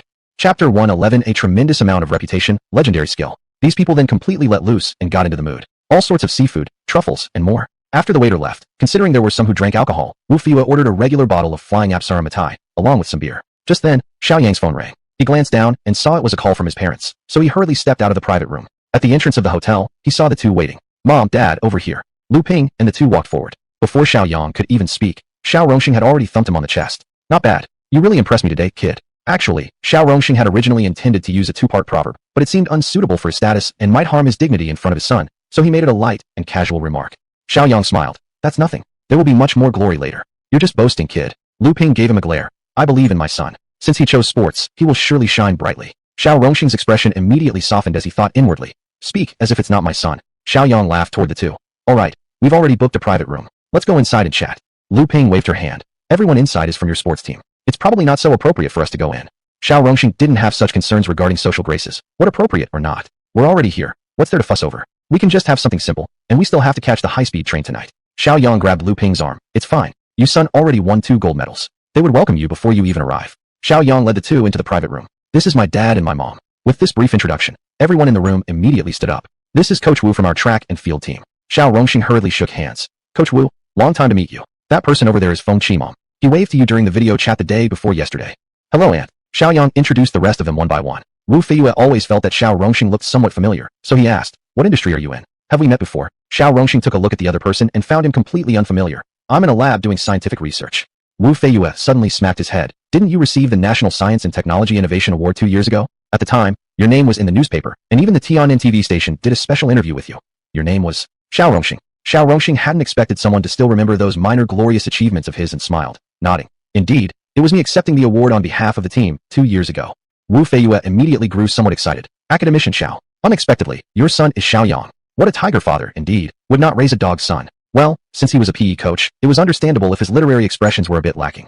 The others were also glancing at each other in surprise, truly not expecting Xiaoyang to come from such a background. Soon, all kinds of dishes arrived on the table, and the atmosphere grew lively. Wu Feiyue poured a glass for Xiao Rongxing. "With your son Xiaoyang winning 2 championship gold medals, don't you deserve to have a couple of drinks?"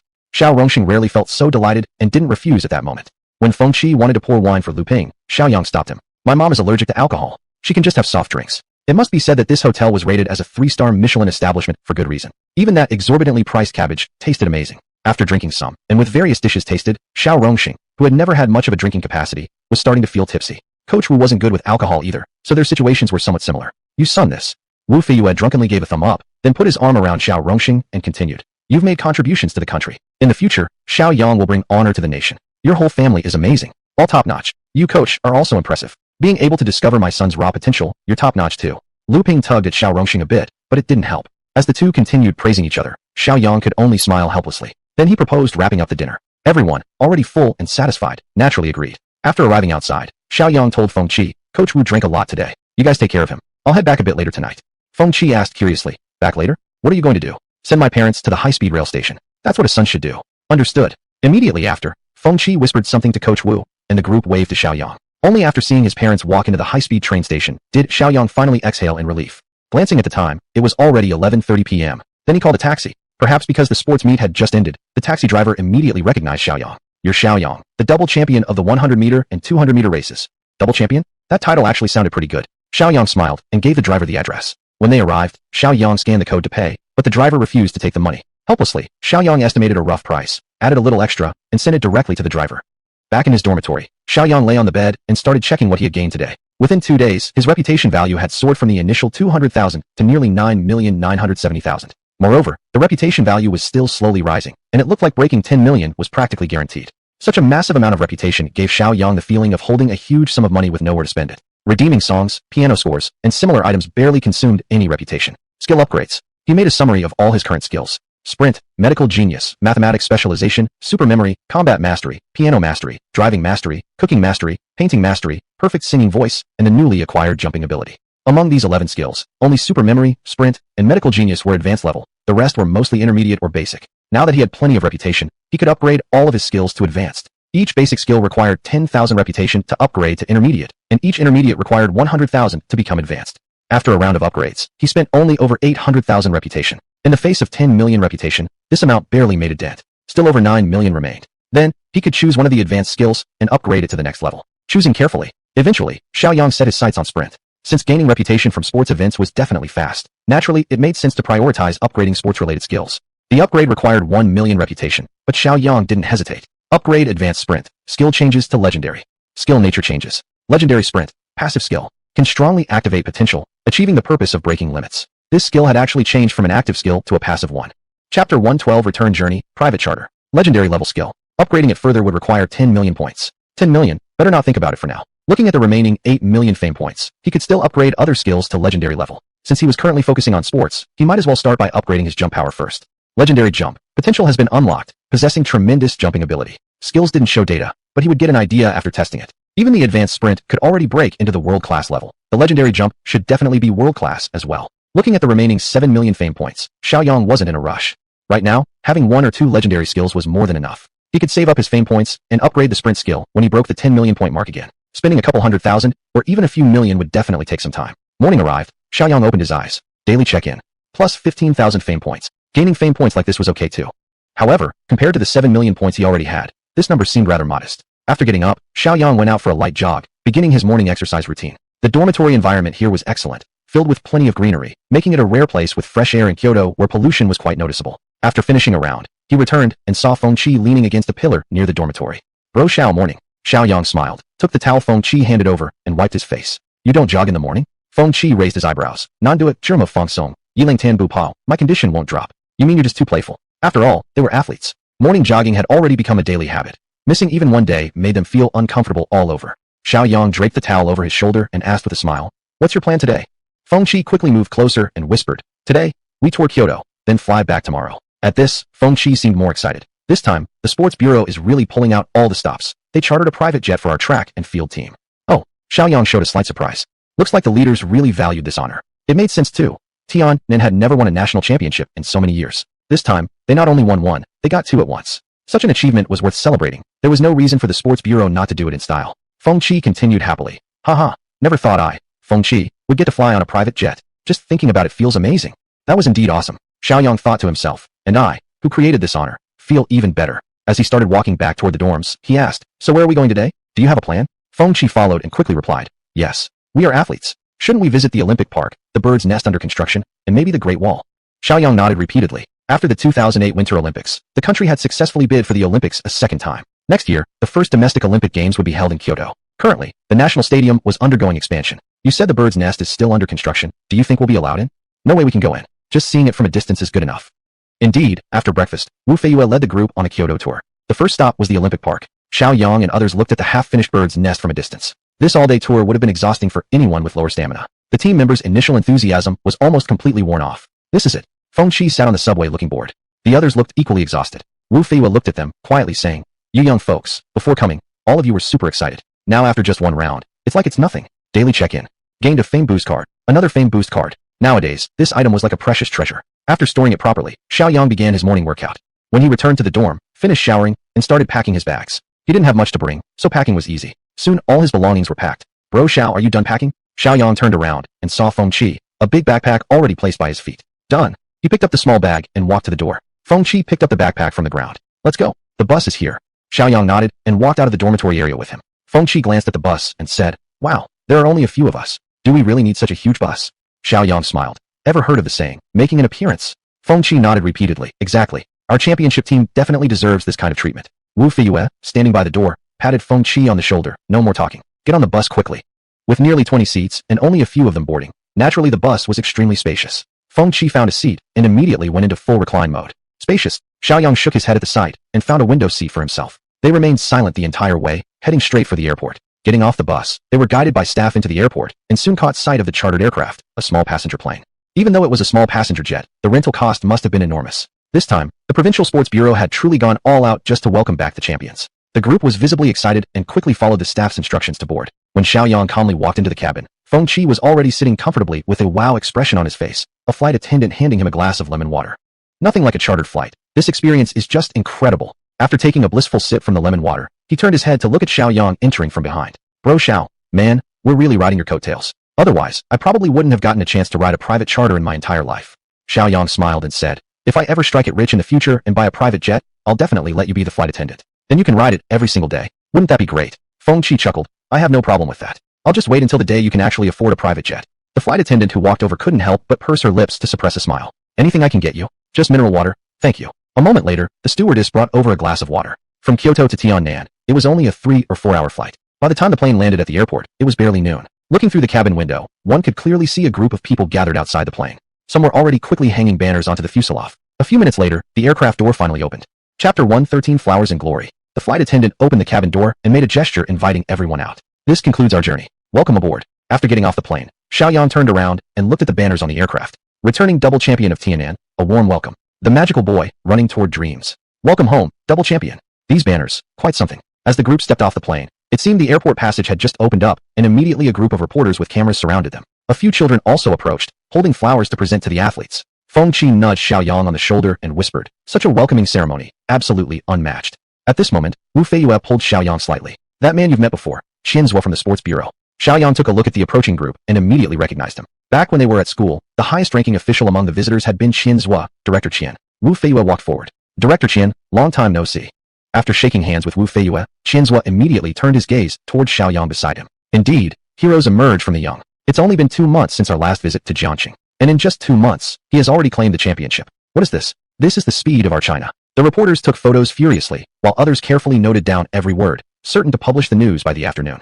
Wu Feiyue nodded repeatedly. Director Qian continued, Coach Wu is the scout of our sports team, while Shiaoyang is the rare gem, the horse with 1,000-mile talent. A gifted horse meeting its true master. This is one of Tiannan's celebrated stories. You flatter me, Director Qian. Shiaoyang just stood there without any obvious reaction. He was an athlete, not part of the leadership. What did all this backslapping and praise have to do with him?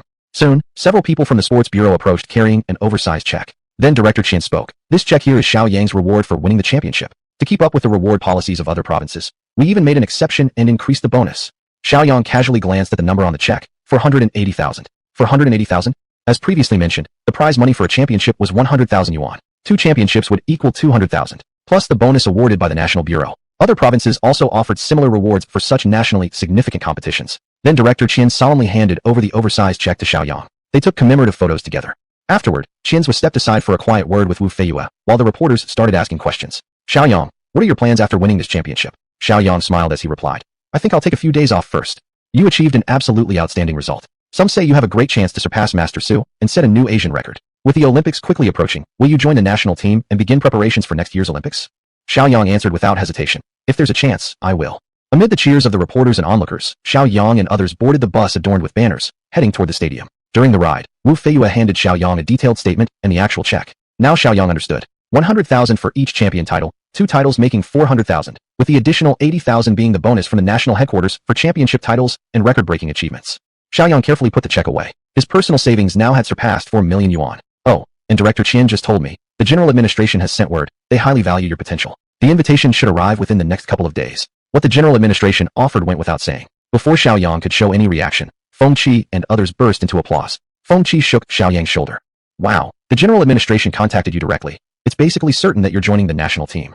Another teammate added, yeah, the national team. It was our ultimate goal, and yet you made it look so easy. Wu Feiyue merely smiled slightly watching their excitement. Though the General Administration had not stated things clearly, their intent had been shown. They held Xiaoyang in high regard. Unexpectedly, he had managed to train a member destined for the national team. Xiaoyang pushed Feng Qi's hand away. Not even official yet. Let's talk about it later. Feng Qi immediately shook his head. What later? You're definitely treating us tonight. 48,000 for the bonus and the invitation to the national team. Yes, you should treat us. Xiaoyang laughed. So you want me to treat everyone? No problem. Any place you like. Everyone cheered again. After entering the stadium, they placed down their belongings. The venue was especially clean today, and the reception hall was filled with flowers. Even the security guard, who was approaching 60 years old, stood straight and formal today. Then Wu Feiyue announced the news that everyone would have a 1-week vacation. Everyone eagerly discussed where to go for dinner. However, after making plans, Xiaoyang noticed that Coach Wu had no intention of joining them. Coach Wu, aren't you coming? No, I think I'll pass. It's rare to have time off. I'm going home to rest for a couple of days. You all go ahead and enjoy yourselves. After waving his hand dismissively, he turned and walked away. Unable to convince him otherwise, everyone could only watch Wu Feiyue leave alone. Once the coach's figure disappeared from sight, Feng Qi chuckled and said, Coach has a family. We've been away for over 10 days. Of course his wife misses him. It's understandable, completely understandable. Xiaoyang laughed and scolded him. You're too scared to say it to his face, but now that he's gone, you can talk non-stop behind his back. Feng Qi chuckled sheepishly. The coach isn't strict, he's still our coach. Their meal ended up costing around 2,000 yuan. To Shiaoyang, that wasn't a big amount at all. When everyone had left, Shiaoyang checked the time. It was already 10 o'clock in the evening. This place wasn't far from his older sister Xiaoyu's apartment, so he decided to give her a call. Hey, are you back in Tian'an already? Our TV station is broadcasting reports about you everywhere. Xiaoyang hummed affirmatively before asking. Have you had dinner yet? Should I bring something over for you? Xiaoyu immediately recognized that her younger brother was trying to find a place to stay the night. Then bring me some late-night snack? Xiaoyang immediately responded cheerfully. Oh no, all the nearby shops are closed. Besides, what kind of late-night snack should a girl eat? Be careful about gaining weight. Anyway, I'm on my way now. Xiaoyu nearly snorted with irritation. Oh, Xiaoyang, you rotten brother. Xiaoyu opened the door and gave a cold humph. Got a championship, huh? Think you're so great now. Xiaoyang squeezed inside and waved the late-night snack he brought. Of course I'm great. Don't believe me? Try winning a championship yourself. Xiaoyu's cold expression immediately softened. At least you still have a conscience. Here, I even got a room ready for you. Then she took the late-night snack and walked toward the work desk in the living room.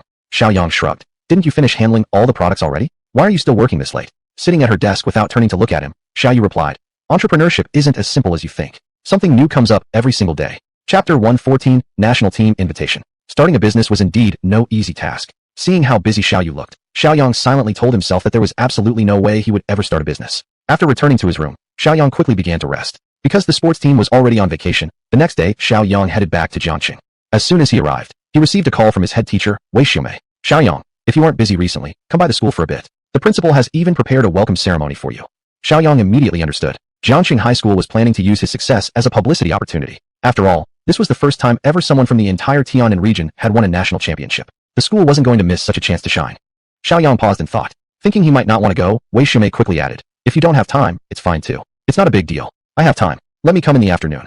After making plans, Xiaoyang started tidying up the house. The school's welcome ceremony was quite grand, truly a red carpet treatment. They even held a special school-wide assembly, publicly praising Xiaoyang in front of all teachers and students. All the students looked at Xiaoyang with admiration. Who could have imagined that their former classmate would become a national champion? He stayed in Jiangqing for 2 days. Just after finishing cleaning the house, he received a call from Wu Feiyue. Xiaoyang, the notice from the general administration has arrived. You should return to Tian'an now. Upon hearing this news, Xiaoyang immediately rushed back to Tian'an.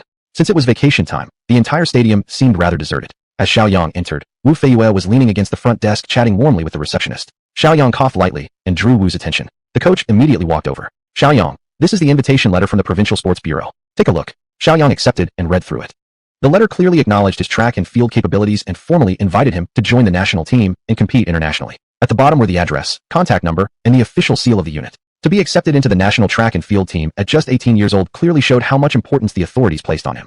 Wu Feiyue patted Xiaoyang on the shoulder. The national team directly elevated you to the top-tier athletes. They place great importance on you. Keep it up. National team members are categorized into top-tier and secondary tiers. Of course, those classifications are somewhat loose. In terms of official designation, there isn't much difference between the two, but oftentimes secondary-tier athletes train not at the national level, but rather remain with their provincial teams or perhaps stronger sports provinces. But due to Xiaoyang's outstanding performance, he was promoted directly to the top tier and even placed on the list of key training candidates. Sprinting had always been a weak spot for Asians, but Xiaoyang's dazzling performance gave everyone hope in this area. Therefore, his inclusion into the key list was a natural and expected outcome. Xiaoyang carefully stored the notice away. Thank you, coach. Wu Feiyue waved his hand lightly, a faint sense of satisfaction showing on his face. Being able to get you into the national team is already more than enough for me as your coach. Everything you've gotten has come from your own efforts, and in the future, it will still rely on yourself. When are you planning to report to Beijing? Xiaoyang nodded and replied, the day after tomorrow. There's nothing much to do here anyway, so I might as well leave early. Alright, after all, it's the national team. The rules are strict there. You can't be as relaxed as you are here at the provincial level. The two talked softly for about half an hour. During the conversation, Wu Feiyue gave many suggestions about what to watch out for while in the national team. After saying goodbye to his coach, he called Xiaoyu. Upon learning the address of the new factory, Xiaoyang immediately took a taxi to go there. Part of the factory was still under construction, and equipment was being brought in, but the office area had already been completed. Looking at the wide and bright office in front of him, Xiaoyang smiled and said, not bad. Much better than the previous office. Xiaoyu smiled and tossed him a bottle of mineral water. With no pressure on the funding, of course the office environment needs to be better. She glanced at Xiaoyang. You went back to Jiangqing for 2 days? Why come back already? Xiaoyang wasted no words, directly slapping the notice on the desk. Take a look. What's this? Xiaoyu adjusted the notice curiously, read through it, and her beautiful eyes widened in shock. The General Administration's invitation letter. Little bro, you've actually entered the national team. Though Xiaoyu had suspected it previously, when this day actually arrived, she still felt great surprise. The national team, the dream of countless athletes. Yet her own younger brother had done it. Brat, you're really something. In the future, you'll bring honor to our country. Xiaoyang smiled. This is only an entry ticket. Not a big deal. You get praised, and now you puff up like a balloon, she retorted playfully. Xiaoyu said sincerely. I never expected that our Xiao family could actually produce a sports talent. Have you told mom and dad yet? They'll definitely be thrilled. Not yet. Xiaoyang shook his head. Let's tell them tonight. During the day like this, they must be super busy anyway. Then when are you reporting for duty? The day after tomorrow. In the evening, Shiaoyang video called Lu Ping. When Lu Ping heard the news, she was extremely delighted. Another round of encouragement followed. Daily check-in. Gained plus 13,000 reputation points. Another reward of reputation points. He woke up early for morning exercise and brought back breakfast for Xiaoyu. Then he headed directly to the driving school. Today was the assessment day for Subject 2. With Xiaoyang's advanced driving mastery skill, the things he could control were not limited to just cars anymore. A mere Subject 2 test was naturally effortless. Of course, since it was an official examination, Xiaoyang proceeded step by step without showing off his impressive driving skills. At the airport, Xiaoyang boarded the direct flight to Kyoto. At 2 p.m., he had already landed at Kyoto Airport. He took a taxi straight to the Tiantan National Training Center. Beside this training center was a large park, filled with fresh air and pleasant surroundings, a rare area with high air quality. The stadium was enormous. Even the reception hall looked stylish. No wonder it's the national training base. After a brief sigh of admiration, Xiaoyang stepped into the reception hall. Hello, I'm Xiaoyang. This is my invitation notice. The receptionist was a beautiful woman dressed in a black business suit. After glancing at Xiaoyang's notice, she raised her eyes in surprise. You must be that champion from the recent sports meet. I watched your competition. Xiaoyang simply smiled without replying. The receptionist quickly added, track and field team. I'll call the head coach of the track and field team to handle your registration with the national team. Thanks for the trouble. No problem, it's my job. The receptionist's attitude was surprisingly good, and she immediately picked up the desk phone and dialed the number. Coach Wang, Xiaoyang is here. He's the one who won 2 championships a few days ago. Chapter 115, National Team Invitation 2. After hanging up the phone, the receptionist smiled and said, Coach Wang will be here soon. Just wait a moment. Xiaoyang nodded and was about to find a seat when the receptionist unexpectedly started a conversation. My name is Zhao Yi. Xiaoyang nodded in response. It's a nice name. I remember hearing that you're only 18. Is that true? Xiaoyang nodded again. Yes, I just turned 18. Wow, you're impressive. I've been following your races closely. Your speed is truly amazing. It can even rival the prime Su Shun. You flatter me. The girl waved her hand and laughed. I'm just stating the truth. Someone with your record isn't even in our national track and field team yet. I bet Coach Wang will treat you like a treasure. Indeed, Xiaoyang's performance in his last race had reached a world-class level. Just then, a middle-aged man in his 40s hurried out. He was wearing the uniform of a national team coach. The receptionist immediately waved at him. Coach Wang, over here. Wang Hongwei walked over and gave Xiaoyang a once-over. Indeed, you look every bit the star athlete. Xiaoyang glanced at the man's chest, where his staff ID badge was pinned, showing his name and position. Wang Hongwei, head coach of the national track and field team. He extended his hand. You must be Coach Wang. It's an honor to finally meet you. After they shook hands, Wang Hongwei gestured to someone who had followed him. This is my assistant, Heji. He'll handle your paperwork and take care of other things. I have to get back to training the athletes. You go ahead. After a few more words, Wang Hongwei hurried off. Heji gestured politely. Let me first get you officially registered. On the way, I'll explain some of the benefits, allowances, and regulations you'll need to follow here. As he walked, he began to explain. Xiaoyang nodded repeatedly. Since this was a formal position, there naturally came a salary. The base salary was initially 3,000 yuan and could be increased by participating in important competitions. Athletes who had won major international awards usually earned over 10,000 yuan a month, along with additional benefits such as training subsidies, meal allowances, and transportation reimbursements. However, just living off the salary alone wouldn't amount to much. Most athletes earn their main income through competition prizes, brand endorsements, sponsorships, and commercial appearances. The most promising source was endorsements, but those required both popularity and impressive achievements. For Xiaoyang at this stage, endorsements were practically out of the question. Heji continued explaining the rules. There were no official holidays in the national team. If someone had to go out or take time off, they needed to request permission and get approval beforehand. All newly recruited athletes underwent a 6-month probationary training camp. Only after completing that could they officially compete in other events. Commercial events, endorsements, and similar opportunities could be accepted but also required reporting. Unauthorized outings were strictly punished regardless of who you were. Even Olympic high jump champions had to follow these rules. Violations could lead to warnings, suspension of pay, or even expulsion from the national team. Xiaoyang simply nodded. Being in the national team naturally meant strict rules, but also generous treatment. Heji continued. Generally, we give new members a 3-day grace period. During these 3 days, you can get familiar with the training schedule or just walk around. But once formal training starts, you won't be allowed to leave the stadium. After finishing all the paperwork, Heji led Xiaoyang to the dormitory. The dormitory conditions at the national team facilities were top-notch. Each room had its own toilet and shower, even including a massage bed. There were people who came daily to clean. In short, everything, food, sleep, and training, was already taken care of. You didn't need to worry about anything else. You've already seen the athletes' dining hall. There's not much else to it. Just start training on Monday. The dining hall was extremely particular, not necessarily lavish with delicacies, but nearly so. And every week, a nutritionist would provide meal guidance. After finishing his explanation, Heji left. Xiaoyang placed his only piece of luggage, the customized running shoes, into the shoe cabinet and began sorting through his newly issued national team training clothes. By the time he finished, it was already around 4 in the afternoon. Dinner time hadn't arrived yet, so Xiaoyang rested his head on his hands and started thinking. Formal training would start in 3 days, and then for over half a year, he wouldn't be allowed to go out. He reached up and slapped his forehead. The final of the Starlight Cup is the day after tomorrow. Since I'm not busy anyway, I might as well go have some fun. As the champion of the Southern region in the Starlight Cup, Xiaoyang already had the qualifications to compete in the final. If there had been a scheduling conflict with national team duties, he could have just given it up. But since there wasn't, there was no reason not to participate. It would also be a good chance to see what level the national piano competition is at. What Shiaoyang didn't know about the Starlight Cup was that earlier, Lu Ping's good friend Fan Yuding had called her and asked her to remind Shiaoyang to participate. However, Lu Ping, considering her son's remarkable achievements in sports, simply gave a few vague responses and didn't actually tell Shiaoyang. The athletes' dining hall was spacious, bright, clean, and hygienic.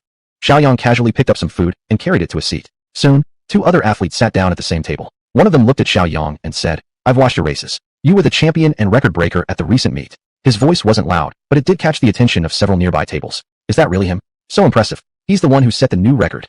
They say he's only 18, and look at what he's achieved." Hearing the hushed discussions around him, Shiaoyang remained calm and composed. "It was just luck," he replied modestly. The young man laughed. "Come on, no need to be humble. We're all athletes, and we know how hard it is. There's no such thing as pure luck." Shiaoyang nodded. "I'm Shiaoyang. May I ask your name?" "I'm Zhang Weiprong, from the high jump team. Most people just call me Xiao Zhang." The person beside him also greeted politely. "I'm from the high jump team too. My name is Tai Yi." That name sounded a bit like it was trying to be too familiar. The group chatted briefly. After dinner, Shiaoyang returned to the dormitory. As soon as he took out his phone, someone called. "Mr. Xiao, your physical book has started selling." It was editor Lu Jing. Shiaoyang casually asked, "How's the sales performance?" "Not very ideal. In China, ebooks are still the main trend." "Expected. I mainly target the overseas market with the physical copies. By the way, how is the translation going?" "The person you selected has already started working on the translation. Translating 1,000,000 words is quite a task. The English version is done, but other languages will take more time." Lu Jing's voice paused for a moment on the phone. "Oh, and your work has made the shortlist for the Hugo Award." Chapter 116. True, the more skills, the better. The Hugo Award, originally known as the Science Fiction Achievement Award, holds a prestigious position within the field of science fiction. In the realm of literature, there's the Nobel Prize in Literature, considered the highest honor one can receive. In the science fiction genre, the Science Fiction Achievement Award represents the highest recognition a work can attain. 1 week earlier, with authorization from Shiaoyang, Lu Jing's company submitted The Three-Body Problem to the Hugo Awards. At the time, she felt uncertain about their chances, considering that no work from China had ever won in the science fiction category. Shiaoyang, preoccupied with competitions, didn't pay much attention to the matter. Unexpectedly, they had now received news of being shortlisted. Being shortlisted meant there was a chance of winning the award. If combined with the release of physical copies, it might bring in considerable financial returns. Compared to that, Shiaoyang valued more the prestige points. Since the English version is ready, prepare for international distribution. After giving these instructions, Shiaoyang hung up the phone. Currently, sports remained the priority. Because in sports, one could show off more visibly. People could witness your performance firsthand. Whereas physical books would only display the author's name. Curious people might search it up, but that was a rare occurrence. For gaining prestige points at the moment, sports remained the best option. Check-in. Finally appeared an icon featuring a firearm.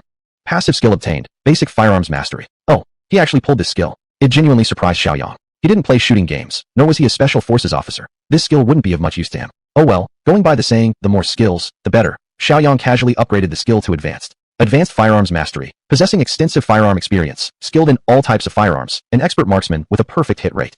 Looking at it this way, it seemed not bad at all. Pity though. After shaking his head and quickly getting himself dressed, Shiaoyang began his morning exercise routine. Today's objective for Shiaoyang was simply to observe the track and field team's training intensity, so he would have a general idea. It must be said, the intensity of training at the national level was truly tough. Earlier on, Shiaoyang might not have been able to endure it, but now, things were different. His active skills had been converted to passive ones, and coping with the national team's training shouldn't be too difficult. When the athletes were on break, Coach Wang Hongwei approached Shiaoyang. "You've been watching the entire morning. What do you think?" Shiaoyang smiled. "Good. It's much more intense than the training at the provincial team." Intensity isn't the main point. It's about scientific, well-planned training. Wang Hongwei looked at Shiaoyang and continued. "To be honest, given your current performance level, 6 months of closed training might not be absolutely necessary. But this is our regulation. I understand. Without rules, nothing can be accomplished." Coach Wang patted Shiaoyang's shoulder approvingly, then turned around and shouted at the team members. "Okay, resume training."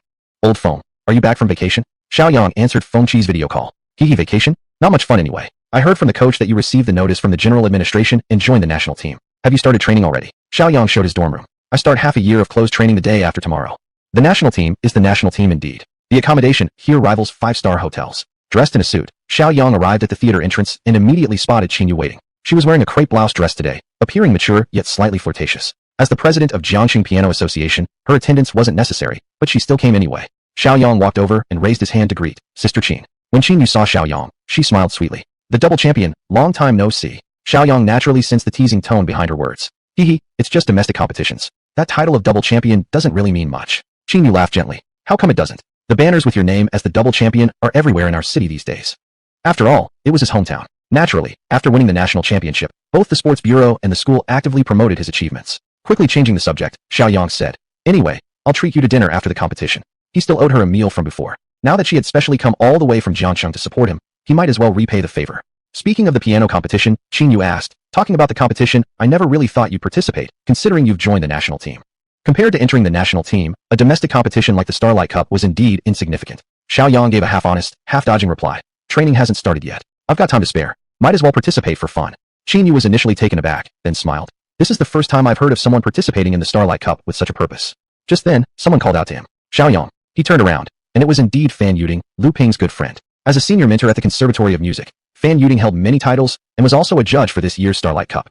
Mrs. Fan. Fan Yuding moved closer, her eyes revealing a look of pleasant surprise. It's great that you could come to compete. I thought Lulu wouldn't bring you along. Lu Ping indeed hadn't told him. Xiaoyang smiled. Since I happen to be in Kyoto, participating here is also quite convenient. Suddenly, Fan Yuding seemed to remember something. Your mother told me you might have joined the national team. Is that true? After Xiaoyang gave her a definite confirmation, a faint wry smile appeared on Fan Yuding's face. I originally thought you had a lot of musical talent, so I was planning to invite you into the conservatory after you finished the Starlight Cup, but I didn't expect you to enter the national team. Compared to the national team, there was absolutely no comparison. A musical genius, and also a sports genius. Anyone would naturally choose the national team to bring honor to the country. Fan Yuding shook her head slightly. Well then, treat this Starlight Cup as a pastime. I still have things inside, so I'll go in early. Please, go ahead. Fan Yuding walked a few steps, then suddenly turned back and gave Xiaoyang her contact information. If you need anything while you're in Kyoto, call me. Fan Yuding had been teaching at the Kyoto Conservatory of Music for a long time, so she was naturally very familiar with this area. At this moment, Qin Yu finally spoke up. That was Fan Yuding, right? Being a professional in the piano field, she naturally knew many accomplished or well-known figures. Xiaoyang nodded. Yes, she has a lot of titles. She must be very famous. Not must be, she really is. Qin Yu continued. To put it simply, many famous pianists here were once her students. Unfortunately, when I was at the conservatory, my grades weren't good enough to have the opportunity to be taught by her. Seeing how highly she spoke of Fan Yuding, I'll introduce you to her sometime. Chapter 117. International Level, Extraordinary Skills. Qin Yu was not qualified to accompany others into the venue for the finals of the Starlight Cup. She could only watch the competition as a regular audience member, having bought her own ticket. While others were enjoying the piano music performed by the contestants, Xiaoyang was playing on his phone. Even when others were applauding, he remained seated at the contestants' area, still playing on his phone. The abilities displayed by the contestants were quite impressive domestically, but to Xiaoyang, who possessed an advanced piano skill, they were truly unimpressive. Uninteresting. Bro, the players in this competition played really well. You're not even listening or clapping. Don't you think that's a bit too rude? Xiaoyang turned his head slightly. Seated next to him was a young man dressed in black formal attire. He was also one of the competitors. Since they didn't know each other, Xiaoyang spoke rather bluntly. They're all right, but honestly nothing special. Not enough to interest me. Arrogant. Conceited. The young man beside him huffed. These competitors were either champions from various regional rounds or prodigies from music conservatories. Some of them even had professional performance level skills. To criticize such a highly skilled group of talents as merely average and uninspiring, what else could that be but sheer arrogance? The young man shot Xiaoyang a cold glare before turning his body slightly sideways, clearly showing his displeasure. Xiaoyang shrugged. He didn't really care about the other's attitude. It's not like they knew each other anyway. Whatever. Bored, and estimating he still had about an hour and a half before his performance, Xiaoyang stood up and decided to go backstage to get some fresh air. The backstage area was a long corridor with many small rooms on both sides, most of which stored musical equipment. Past these small rooms was an open-air balcony. Standing on the balcony, one could see the basketball court of the adjacent music conservatory. Yeah, everything has been arranged. We've already coordinated with 3 judges. 2 of them are already on board. Don't worry, at the very least, we can guarantee this contestant a prize and an admission slot at the music conservatory.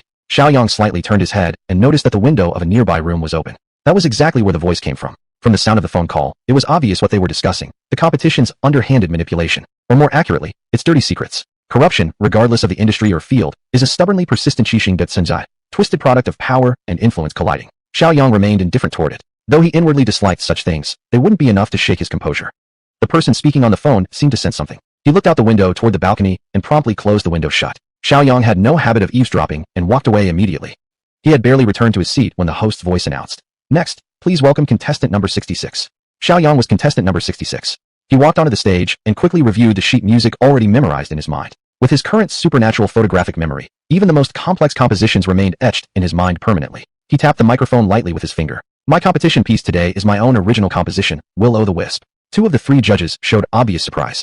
Only Fan Yuding remained composed. She had truly experienced the charm of Xiaoyang's original compositions. Music so captivating that it left one unable to stop craving it. Previously, the original piece Xiaoyang performed at home was Canon. That performance of Canon had left an indelible emotional impression on her, an absolutely enthralling performance. And now, Xiaoyang had produced another original composition, Will-O-the-Wisp. Fan Yuding's anticipation grew. Will-O-the-Wisp had an extremely high level of difficulty, requiring not only extraordinary technical skill, but also a certain level of physical stamina. Its rhythm was bright and brisk, demanding perfection. If Xiaoyang, back when his piano skill was still at the intermediate master level, attempted to play Will-O-the-Wisp, he might have found it somewhat challenging. But now, with Xiaoyang having the expertise of an advanced-level world-class pianist, he could perfectly express every aspect of Will-O-the-Wisp. His fingers danced across the keys at a blazing speed, and immediately captured the hearts of everyone in the audience. The 3 judges' eyes were filled with astonishment. As professionals, they could discern the immense difficulty of this original composition, Will-O-the-Wisp. In fact, they had the feeling that even if this contestant shared the sheet music with them, none of the judges themselves might even be able to play it. It was just too difficult. The rhythm was far too fast. Drawing from their rich experience, they determined that there were probably less than 10 people in the entire world who could perfectly perform this original piece, Will-O-the-Wisp. As everyone sat stunned, Shiaoyang completed his flawless performance of Will-O-the-Wisp. He rose slightly from his seat and bowed gently. Immediately, applause erupted across the venue and didn't stop. Among them, Fan Yuding clapped the hardest, her eyes full of admiration. If it weren't for the fact that Shiaoyang had already joined the national team, she would definitely have gone to find her good friend Lu Ping shamelessly to secure this peerless genius for the music conservatory. The young man who had previously criticized Shiaoyang was left stunned. He truly hadn't expected that a contestant could reach such an absurdly high level. With a skill level like this, listening to others afterwards was indeed garbage. What he said wasn't wrong. There really was no interest to be found. And yet he himself had spoken such nonsense. What a shameful moment. Under everyone's gaze, Shiaoyang calmly left the stage. World-class, definitely world-class performance. Who would have imagined that someone of such caliber could appear at the Starlight Cup? One of the judges immediately declared, "We want this one for Tsinghua Conservatory." Another judge wasn't far behind. You guys? He'd be better off at Kyoto Conservatory." As the two judges were about to argue, Fan Yuding quietly said, "Enough. You two don't need to fight over him. He won't be going to any music conservatory." Then Fan Yuding briefly explained Xiaoyang's status as a national team member. The two judges were left speechless. Such an incredibly talented pianist was actually part of the national team. The competition ended. The three judges began discussing the list of awardees. They had no disagreements about who should take first place. Although this competition might have had some underhanded manipulations, no one would dare to defy general expectations regarding such a massive skill gap. Fan Yuding had absolutely no objections about the first place. However, for the second and third places, the three judges began to disagree. Fan Yuding felt that the candidates suggested by the other two judges weren't actually strong enough to deserve an award. But the two other judges held firm to their opinions, clearly acting in collusion. They even started making vague comments about social connections. This made Fan Yuding feel that this competition was no longer purely about talent. Just as the three were locked in an endless argument, a staff member ran over. "Judges, we can't find contestant number 66. We checked the surveillance cameras and found that he has already left." Fan Yuding was momentarily stunned. She took out her phone and saw that there was indeed a message from Xiaoyang. "Fan Annie, whether I win an award or not isn't important to me. I have other matters to attend to, so I'll leave first." Chapter 118. Winter passes, spring arrives, half a year flies by. Fan Yuding hesitated for a moment. Xiaoyang actually left. With his abilities, he originally could have won a prize, but now he was gone. She glanced at the other two judges, who were still whispering to each other. Fan Yuding turned and walked aside, dialing Xiaoyang's phone. "Xiaoyang, your ranking has already been decided. You came in first." Xiaoyang's tone remained calm. Coming in first isn't that important. Politely declining the award, he casually told her what he had overheard on the balcony earlier. As Fan Yuding listened to Xiaoyang's words and recalled the two judges' behavior, she realized this competition was truly under a shadow of scandal. Because of this foul play, overheard by Xiaoyang himself, he had angrily left, unwilling to even acknowledge this so-called first place. The more Fan Yuding thought about it, the more likely it seemed. She had been around the industry for a long time and naturally had seen her share of such underhanded dealings. But never before had she felt such fury. Perhaps it was due to Xiaoyang's extraordinary talent, or perhaps it was that noble arrogance that caused him to scorn receiving such a tainted prize. Fan Yuding took a deep breath, trying to contain her emotions. She returned to her original seat. "Miss Fan, since the first place entrant has left, this works out well. This vacancy could be given to the student you favor." Fan Yuding suddenly stood up. She could no longer bear it. Glaring at the two men, she strode onto the stage. She reached over and picked up the microphone resting on the piano. "I am one of the three judges for this year's Starlight Cup Finals. My name is Fan Yuding. I am a doctoral supervisor at the Central Conservatory of Music, Deputy Director of Music Education, Head of the Keyboard and Instrumental Department, and Deputy Director of Vocal Education." The audience exchanged puzzled glances. What was going on? Still, the list of titles sounded impressive, carrying weight. "I now formally announce that, due to my inability to tolerate the behind-the-scenes manipulation and the unfair ranking practices in this competition, which even forced the genius participant Xiaoyang to walk away, shaming the art of piano, I have decided to immediately resign from my position as judge of the Starlight Cup. I will take full responsibility for my words." After speaking, she carefully placed the microphone down. Without even glancing at the stunned expressions of the two judges below, she turned and walked off stage. Had Xiaoyang heard Fan Yuding's words, he probably would have smiled bitterly and said, "Since when was I chased away? I left because my coach needed me, and I told you what I heard only so you wouldn't be kept in the dark."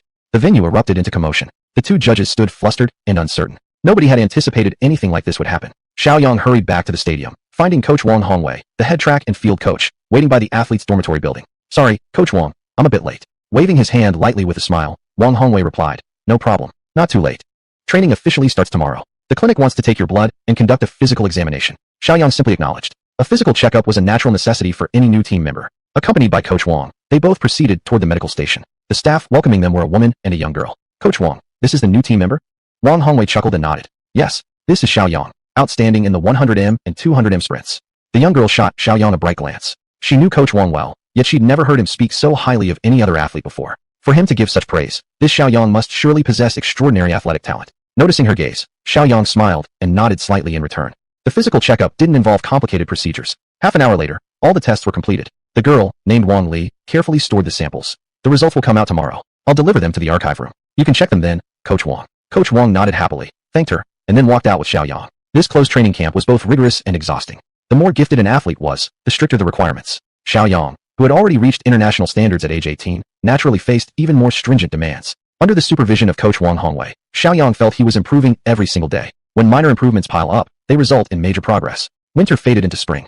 Even during the spring festival, Shiaoyang could not return to Jiangqing to reunite with his family. Of course, Coach Wang, several key athletes, and a few new recruits also stayed behind at the training facility. For every athlete, this year's Olympic Games was too important, an importance that overshadowed even the significance of traditional holidays. Such was a sacrifice seldom known by outsiders.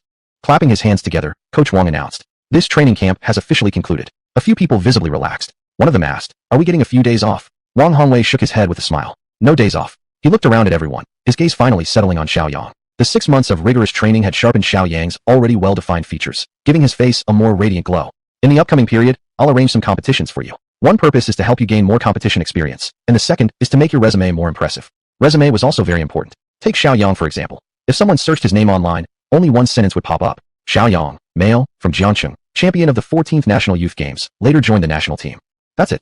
Too brief. It could even give the impression that the national team selection was too simplistic. That was exactly why, after ending the training camp, the head coach arranged these competitions immediately to accumulate experience and strengthen their resumes. The fact that there was no holiday was clearly expected by most. Wang Hongwei clapped his hands and announced the end of the day, signaling the final day of the training camp to conclude. Just as Xiaoyang was about to go take a shower, Coach Wang called him. "Xiaoyang, wait a moment." Xiaoyang stopped and turned to face his coach. "There's a national indoor athletics championships happening in Haida soon. I've already signed you up. You leave tomorrow, and He Ji will go with you." He Ji was the assistant coach, the same man who had handled Xiaoyang's procedures 6 months earlier. While the other athletes hadn't received their assignment,